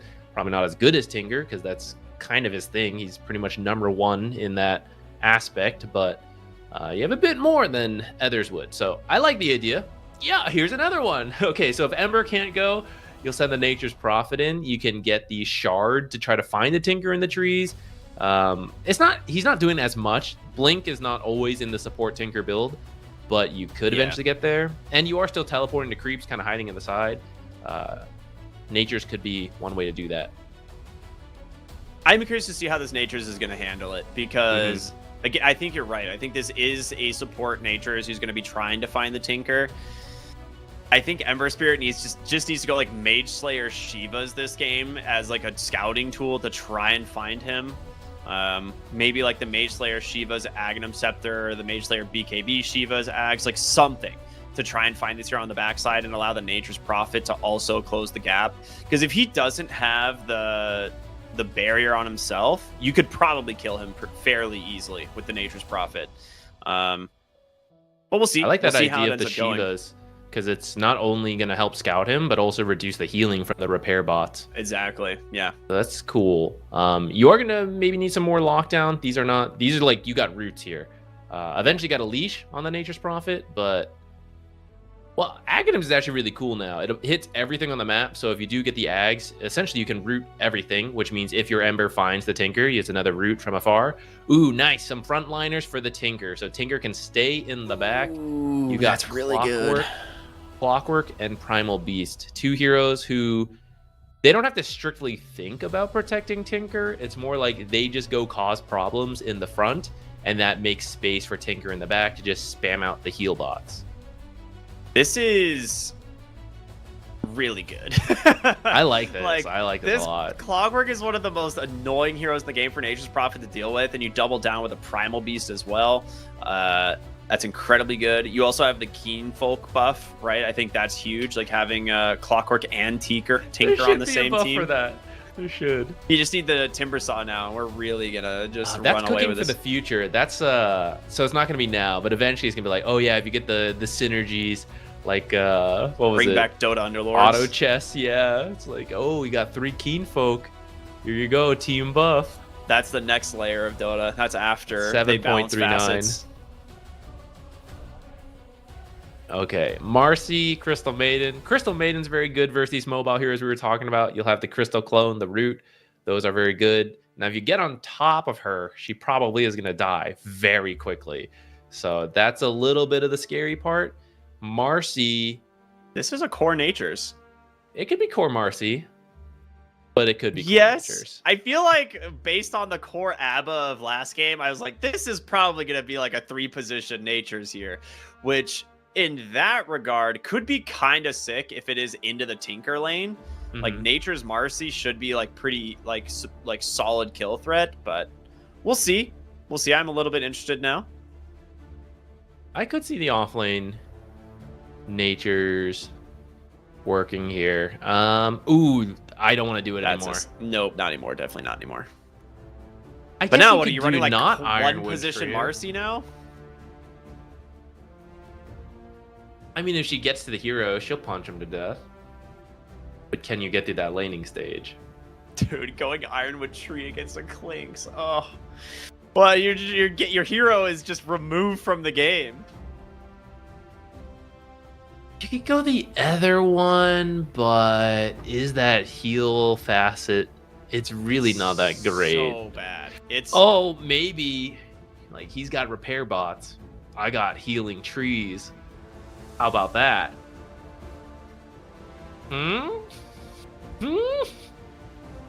dude, it is 10 heal per second. Like that Pretty is bad. so bad. Bad. The AoE is also super small. It's very annoying to use. Maybe that's a buff they could give it. If they made it a bigger area of effect, like the tree is the same. Oh, maybe the tree's larger. I don't know. But the trees Give are the the- same, but the heal goes out further. Maybe it's the strongest, like in the middle or close to the trees, and then it still goes out further. That would make it a lot easier to use. But currently, it's like self-griefing to use. Give it the expanded armature buff, like treatment. Make it like literally like And then you can 50% kick larger trees. AoE. Yeah, make it like 50% larger AoE and see what happens, you know? This go hero for like it. is kind of sad, I think, but Maybe it shouldn't be attached to the Q. Put the heal on the treants, and then you could send treants to follow your teammates, and you could be healing a bunch mold- of teammates. just like They're like worse healing overprotective ward. wisps, but mega sized. dude, and then like the heal is amplified if you have the Ironwood. Oh So yeah. It's like literally 5 no, times stronger. It's different facets. It's different facets. You're Oh, you're that's bleeding right. into Yeah, facets. different facet. You're Yeah, choosing right. between your type of treant with the facets. You got I your see. healing treants. You got your ironwood. Sieging treant. treant. I like the Huskar ban. I think right now you could run Primal mid, but you could also just run it off lane, pick a mid lane hero that shuts down the Ember Spirit. Huskar, obviously, the primary at doing so.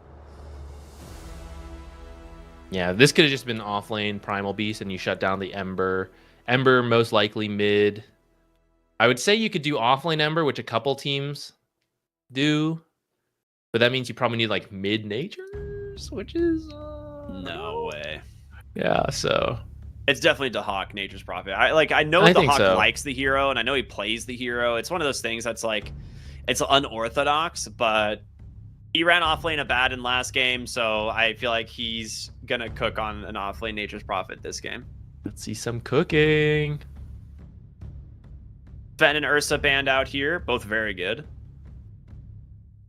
Do you want mid or off lane pick here? I feel like it's an off lane. Me Okay. too. Roll, Sven and Ursa all banned. So Marcy carry would not do well. yeah, that's what I'm thinking as well. The You have illusion Crystal would Maiden, not be though. great, so that's kind of okay. But the lane would be rough. Well, maybe, I don't know. If you put Sidekick on Crystal Maiden, maybe you two can heal up. It doesn't seem great, though. Okay, PA keeper okay. distance. I like this. I think, like I was saying, is like the Crystal Maiden can kind of deal with the Ion Shelled creep, and like there's got to be a carry that actually like benefits here. So it's gonna be the Phantom Assassin.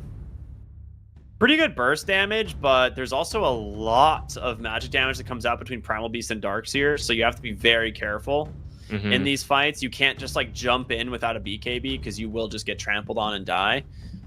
But yeah, it's going to be the Hawk Nature's Prophet, as expected. Marcy on the 4. I want to see it do well. I just don't know what fact. Me like, too. You can't go the Ironwood tree at this game because you're against you're against the Clinks. Yeah, I mean, you can, but it just has to sit way behind you.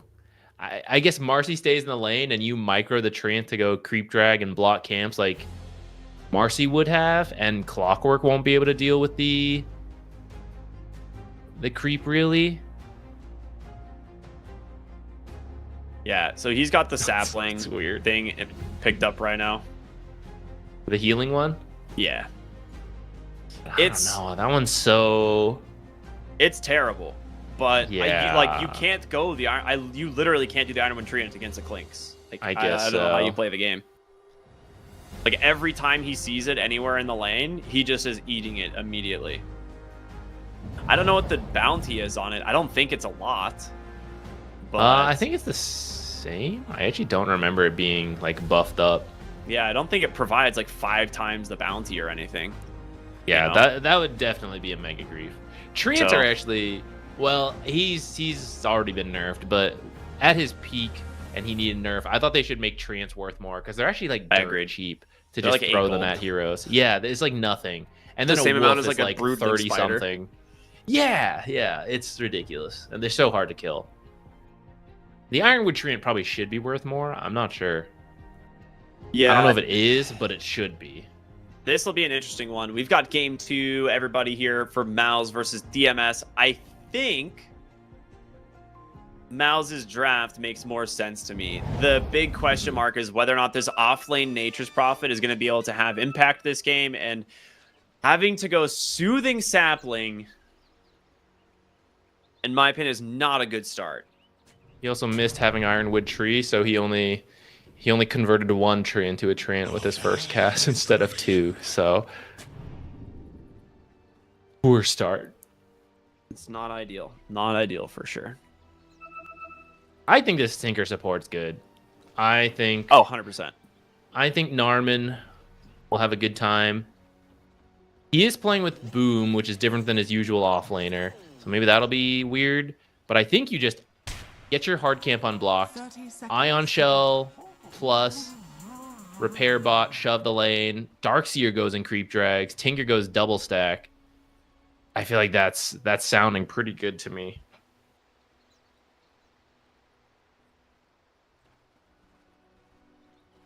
All right. Soothing Sapling, Nature's Prophet. This, I don't think I have seen this facet be picked in a pro game ever since it came out.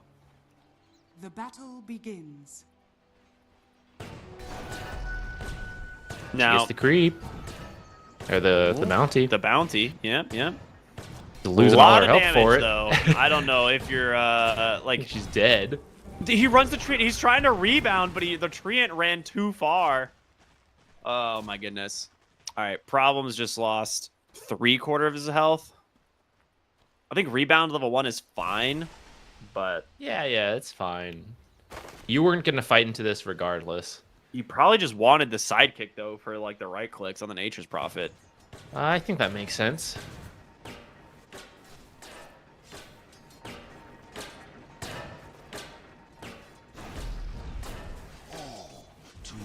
Bangin being an absolute menace. That's what Clockwork's for. Clinks will already deal with the natures decently, so you just take the Marcy out of the problem. I mean, he can deny fairly well on the Nature's Prophet in this lane. Well, bottom lane, Narman getting kind of low in a creep drag. Maybe turning it onto Crystal Maiden in time? Not quite. Ooh, I think he's very tanking nice some kill. creeps. They are both low, but ooh, they're gonna go aggressive onto Boom now. The second Ion Shell is up. I thought he would turn around with a vacuum onto both there. There's like an Ion Shelled creep and his own. I was like, is he just gonna vac too? Narman's But back what- with a blood grenade. Doesn't have repair bots yet still, though. Okay, Ion Shell and a right click will finish up the Crystal Maiden at least. The level 1 of the Tinker support's pretty weak. I think you have to get to level 2, level 3 before it starts feeling a little bit better. Or it depends on the matchup. Yeah, absolutely. Top lane, they actually get the Clockwork first. She had Dispose. I thought she was about to lift that Clinks over.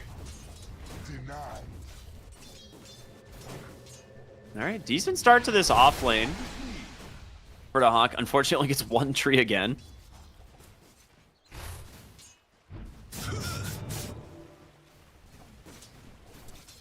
Oh, Mellow Jewel is owning mid lane again. Yeah, I'm a little surprised. I don't think it's supposed to be that bad, but maybe this is the buff to Ember, particularly good versus a melee hero like Primal Beast, who literally has to be on top of you to be doing damage. Means he's taking tons of damage from the immolation. Yeah, I don't understand why this ability or why this like innate got buffed. To be honest, it doesn't make any sense to me. But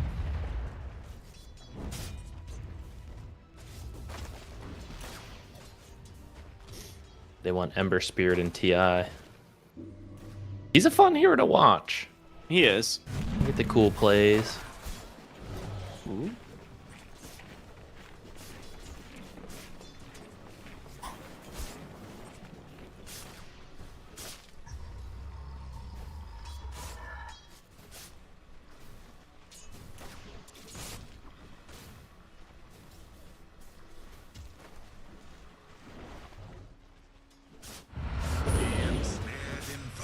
Ooh.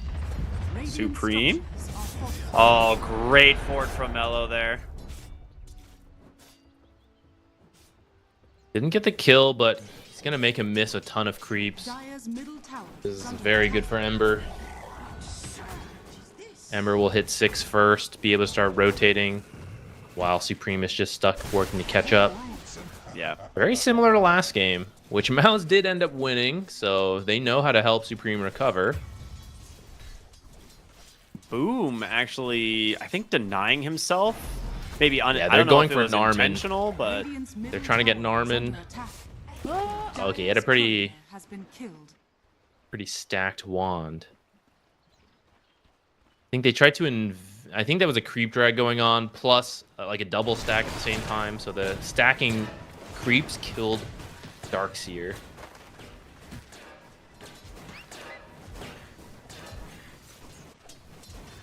all right. Well, Nature's Prophet is just crushing this top lane.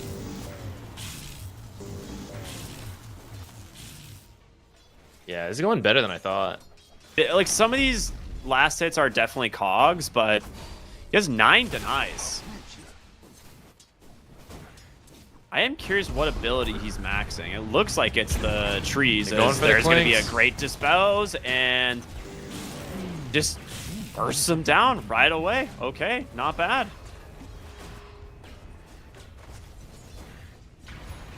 Yes, once I you go guess back to Sprout Nature's doing- Call.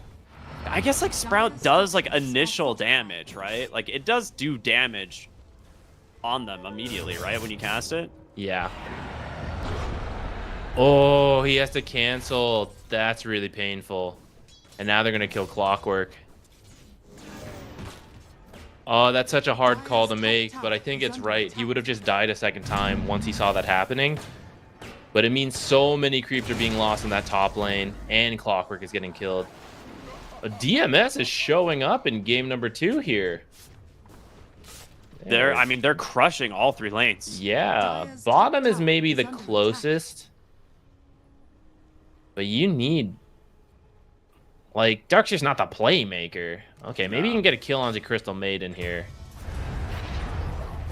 Alright, get something going back for the way of Mouse.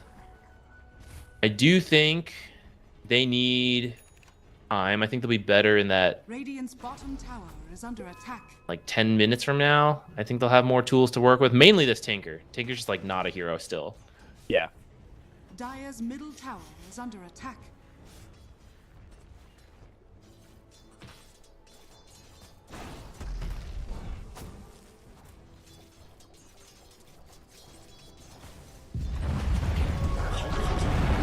Ooh, problems top lane. Getting ganked here by the Primal Beast, trying to survive, just biding some time, but kill should go over to the Clinks, and it does. Olney grabs that. Nice. Supreme has kind of just given up on mid lane at this point, and he is just doing his best to be elsewhere. Bangan looking for this Wisdom Rune, might get it with the help of Supreme, and this is actually kind of big.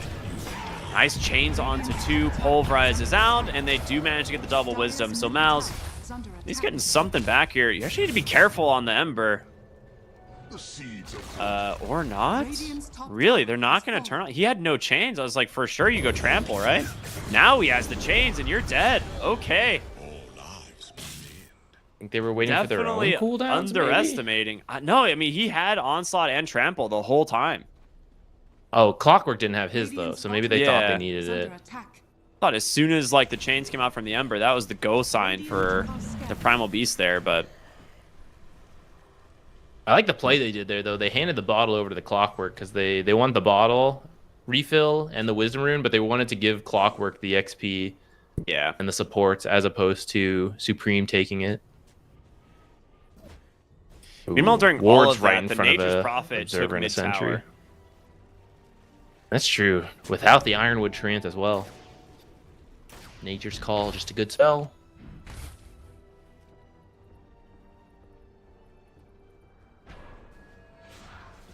All right. 3,000 gold lead here at the 8-minute mark. Narman is level 6. We're going to see him start having a little bit more impact on the Tinker here. We might see him farming up as well. We'll see. There are ancient camps. He's like, I know we were saving these for someone else, but... For me, right? What if... For me. Hear me out. The support Tinker took them. He's very high level. 8.5 minutes because Supreme was wandering around, so Yeah, Narman he was sat just sitting mid. Yeah. He's going for the Holy Locket. I'm really not sure on the best situations for each build. The nice thing about Holy Locket is that it buffs up your March of the Machines, but also the charge restore time on Holy Locket is also reduced from your CDR. So you get a lot of charges early on. Yeah, that's pretty cool. I actually forgot about that. And I guess maybe they want Darkseer to get some of the auras. Looks like he's going Crimson Guard first. I think mech on Tinker is ideal. Maybe he'll get it after the Holy Locket. I think he really wanted this game versus a PA. Yeah. Yeah, I have to think it's Holy Locket into the mech for the Tinker. Let your Darkseer go like the Crimson Guard and the Pipe. Smoke bottom, but they moved away from these heroes. There's the hook shot. Yeah, Shigatsu will be able to get away for the moment, but did he want to commit the pulverize? You don't need to. You get the vacuum to pull him back. Very nice kill on the PA. And this is why I was a little unsure of the PA pick. Like, there's a lot of magic damage between these two. But once she has BKB, it'll be a little bit easier for her to play the game. Radiant's bottom tower is under attack. Dire's middle tower Power Rune spawns top. They really want Bengen on the clockwork here, and they should get him. Dodges the blood grenade, but Radiant's bottom tower is under attack. not getting away from Radiant's those two. bottom tower has fallen. They also get his courier, little bonus kill. Oh, hell yeah. So Nature's is just going to go Gleipnir, it looks like. We have the Mage Slayer on the Ember Spirit, and the Hawk is just going straight for the Maelstrom. So, who's your Aura builder on DMS?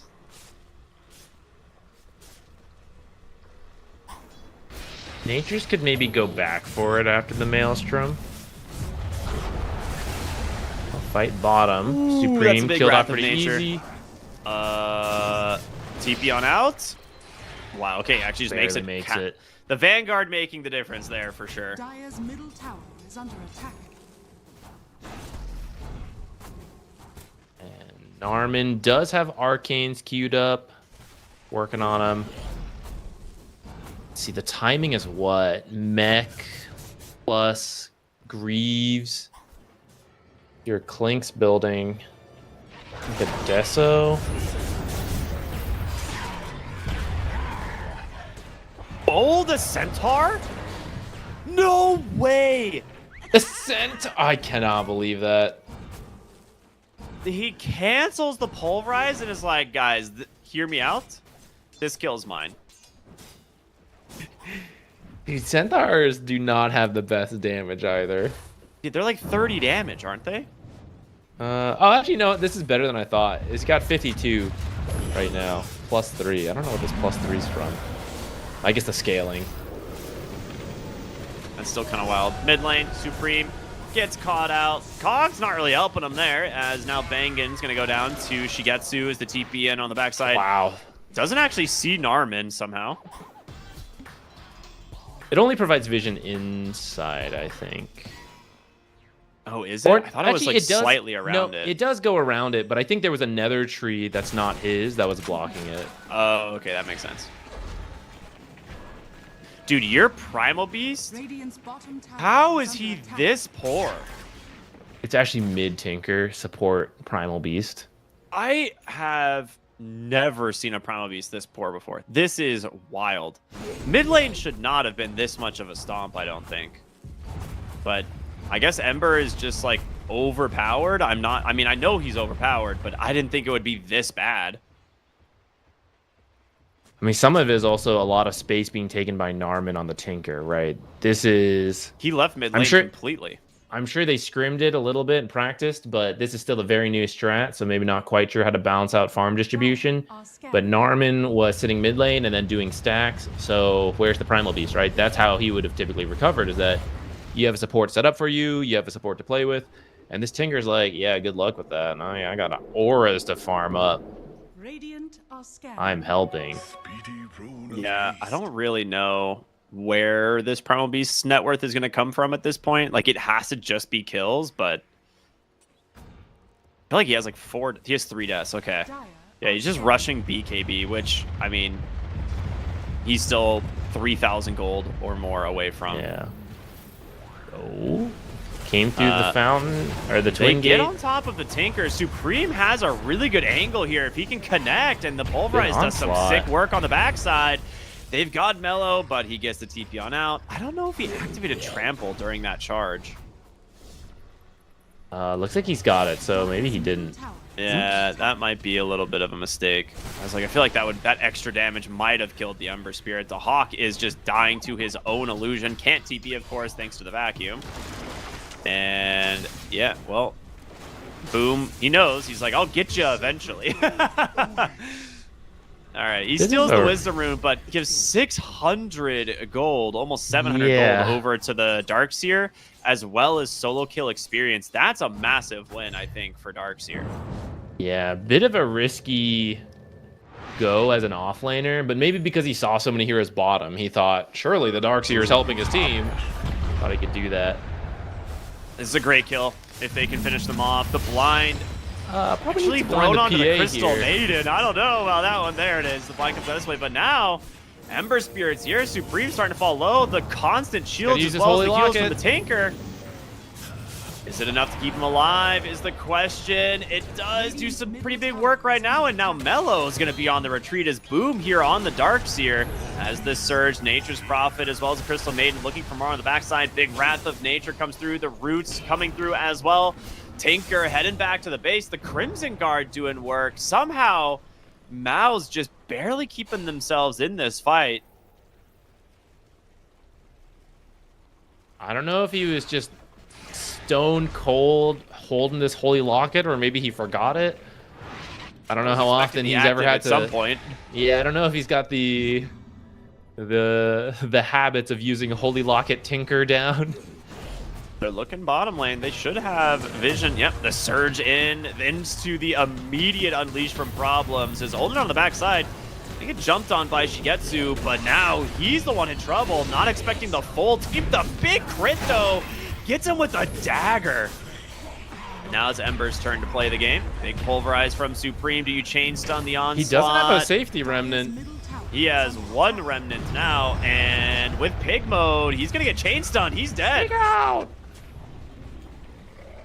Okay, just like that, the Maus are back into the game. I did say probably his only recovery is kills, and they have just been team fighting now for the last several minutes. Gonna get bottle refills too. Armin's almost done with mech. He's like, I swear I'll stop farming as soon as I have this mech. Radiant's bottom tower is under attack.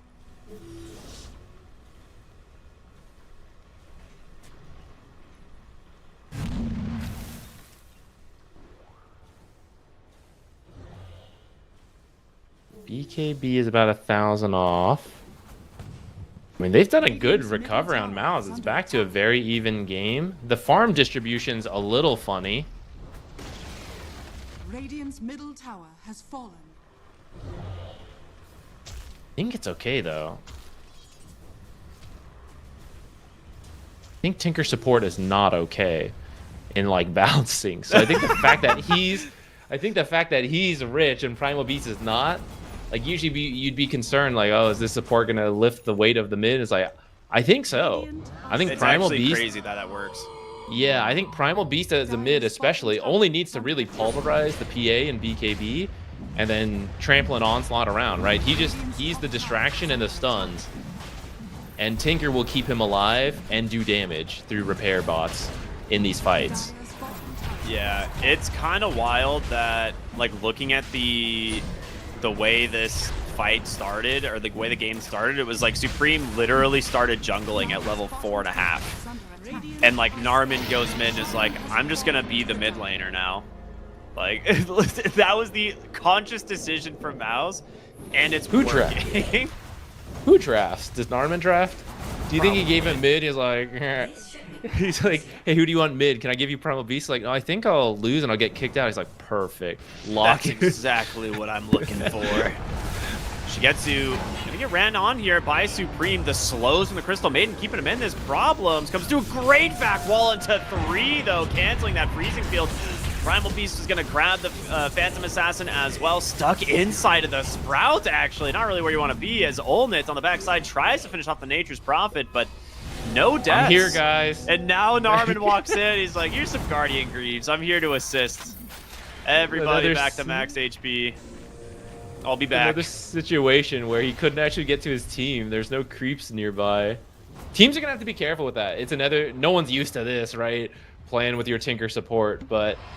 They're going to have to be conscious of where they take fights, near creeps, near objectives, to make sure the Tinker can actually show up. But the fact they didn't even need him is very promising. Yeah, I mean, this is Now where he's Darkseer actually here. excels. Yeah, it was a great vacuum. Crimson Guard doing a lot of work right now. Look at this. How do you come into this? A massive reach around, but I don't know. Like, the thing is like Tinker is just not here anymore. They get the tower and they back. Smoke's gonna pop. They know someone's right around the high ground. A great chains onto 3. In comes the Nature's Prophet. They've got 1 kill. Supreme's dead first. Shigetsu looking for more with this BKB. Really wants the Darkseer. This is the big one. Just needs a dagger. He's got him. I guess they didn't want to take that because I think Tinker could have gone straight bottom, but instead he went mid and then he went back to Fountain to heal and then went back top. I think they just decided, you know what, that fight's too late to go in. But if Tinker stays, I think they win that fight. Or if he goes straight back bottom. The thing is, so much burst damage actually came out so quickly on 3 heroes. If they didn't have the crit from the PA, maybe it would have been different. I wonder where Tinker falls in being able to solo Tormentor. Or make it a very minimal investment. Like him plus 1 hero? Yeah, like between repair bots and defense matrix if it's enough. It might not Does be the high enough blind work DPS too? though.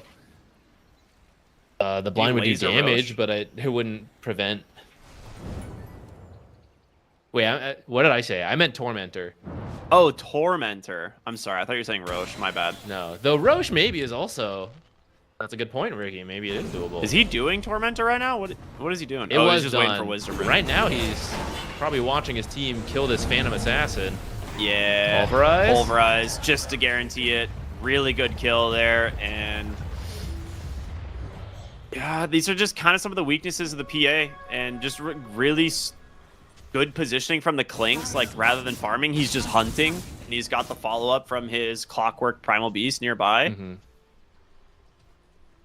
He's got to work on an early nullifier as well to deal with this defense matrix plus Surge, Ion Shell, which is great for getting kills, but not for tanking up.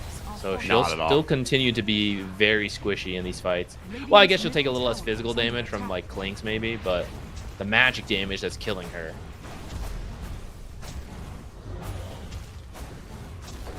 Nobody is taking damage thanks to the March of the Machines. Well, yeah, they're taking damage. They're just It's healing just it automatically as well. regen. They're gonna find Oh, Clinks in wait. the mid lane. He just has left. an Aegis.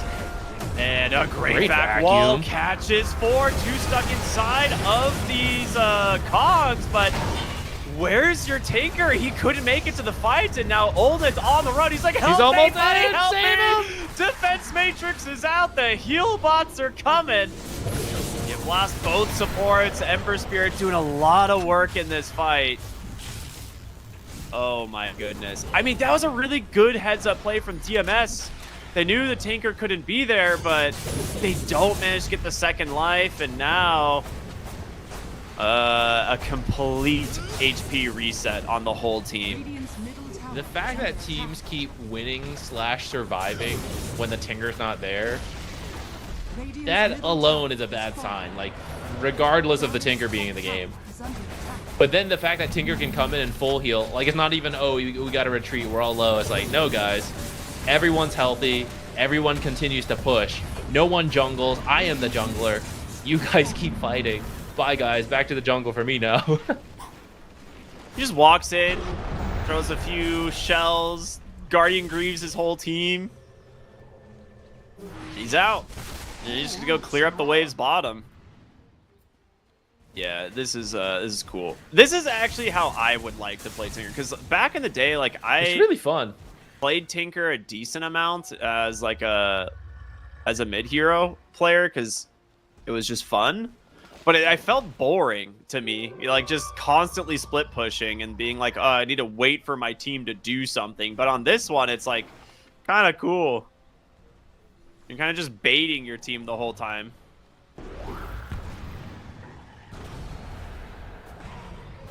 Find the Crystal Maiden in the triangle.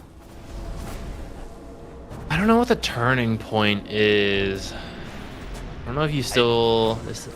I guess you gotta get this nullifier, but... I mean, it just gets worse from here. You don't have BKB on a Clinks yet. Like, he has so much room to grow. He has the MKB. Top tower is If I think I saw an MKB on this hero, right?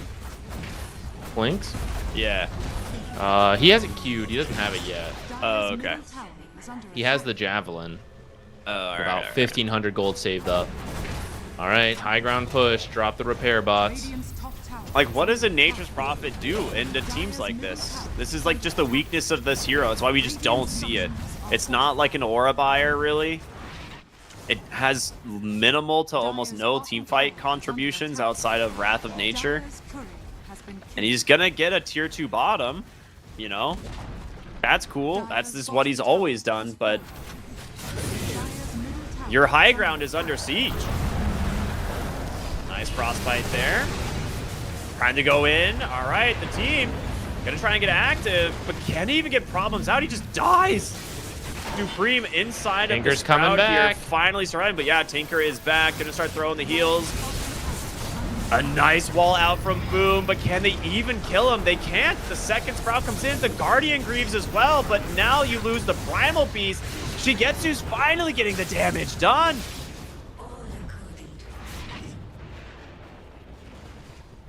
Took a Right. buyback. Took a buyback. You get 2 kills, but can you get more? Clockwork now dead. In comes Old, and it's on the Clinks, trying to just bring down the Hawk, but now needs to TP out soon. Nullifier's online. Shigetsu goes in, but the blind comes out from Narman. Guardian Greaves are there. He's gonna have another blind in a second. This doesn't work. I don't You know can't about go this. in on this. Oh no. Baited by the Tinker. Again, problems. Wants to try and get in. They've got to Hawk with the Gleipnir holding down 2. He's out But of mana. Narman out of mana. Gonna have to TP to base. Can they cancel the TP? They're trying, but the Clinks just gets the kill. He's gonna sacrifice himself in the end. A nice hold from DMS.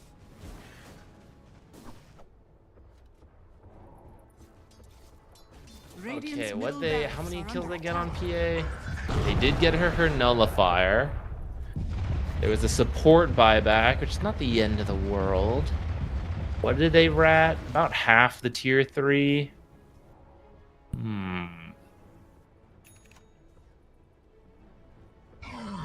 This is kind of okay. If they got lucky and Roche spawn and they could do that, that would be the best case scenario. I guess the gold leads back to even at least.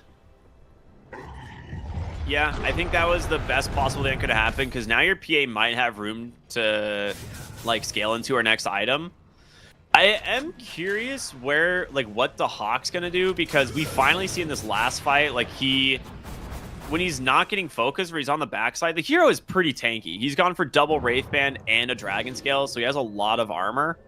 But the Nullifier that he has queued up, is that gonna be enough? Maybe. I mean, I guess you gotta get through the. You have to Crimson get Guard through and everything, but the heal, the defense matrix, right? It's like all your damage is fake if you can't even get through that. So you have to remove it. They're gonna set up for Roche. There's a wraparound coming from EMS. Oh, they just went to the low ground. They walked into the pit. This could be really bad. We'll see if they find it. Roche, the call comes through. Narman, he's actually gonna caught by the sleight of fist. They know he's here, but the Guardian Greaves, the pipe, everything gonna be popped to try and keep themselves in this. He's just running away from problems, but onslaught in from Supreme to actually find the Nature's Prophet. He's gonna be forced to BKB, but Supreme, he doesn't pop the Pulverize. Finally, it's gonna come through, and the Matrixes have done so much work. They're just keeping everybody topped off, stuck in the corners, surrounded. Armin TP's back to base, looking to full reset here on himself. And he's going to just rejoin his team right at the outpost as Bangan scouts everything. And Armin gives his team everything they need. Great Shivas. Just cancel on the TP out. Shigetsu pops the blur to try and get the safety. Supreme will get it finally popped. Oh, no way. I think they saw him. Okay. Yeah, they saw him. He's going to force to BKB. There's going to be the Pulverize. Trying to do what damage you can, but it's not enough. 4 heroes dead on DMS as Mouse, I don't think, lost anything. Did they buy back on anybody? No. Dude, I can't wait to go play Tinker support after this. This is so ridiculous. They almost found him to start that fight off, which is what they need to do. Marcy was chasing him. It was really close. The stun connecting, she would have been able to dispose him, kill him, but they didn't get him in time. He keeps running around. He's dragging you through his repair bots. He's spamming out heals. His items are all coming back off cooldown again because it's so low. And in the time you're wasting chasing him, your team is doing the damage they need to. It's tough. I don't even know if they should have tried to fight around Roche, because it's so easy for Tinker to just set up in a really good spot there. But coming up here and you have very little time because they're already pushing your base, you need to start these fights by taking out Tinker somehow. Or wait for him to be out of mana, or for him to be TPing home and there's no creeps. Something. He can't be in this fight. The thing is, he always has defense matrix on himself, so he has the status resistance that it applies, right? So he's not easy to lock down. Not at all. It is what the nullifiers are maybe for, so maybe you can get a Nature's Prophet teleport on top of him, and Ember or PA is jumping him. You could take him out of the fight fast enough. See, now he has level 3 ult, so now you can never take the fight away from him. He will always be here. Yep. All right, bye guys. I'll be right back. They're like, wait a minute, don't leave! Boom, gonna get bursted. Flying Actually, back. he survives, and now they're gonna buy back on Boom. They're going for the win. Jumping in the base here, Clockworks, hookshot, setting it up. The Nullifier getting rid of a lot of that barriers, but the healing Lotus is not heal. stopping. You can't stop the heals. Well-timed attempt by DMS. Like, that was as Tinker ran out of mana and he was TPing home, and they took the jump. That's the best time they could have gone. It's still not quite enough. I guess they did get the Darks here, but he just bought back. He's here now. It's just too much damage. It's too much. All right. 30,000 healing? Is that more or Dude, less? I'm saying over 40.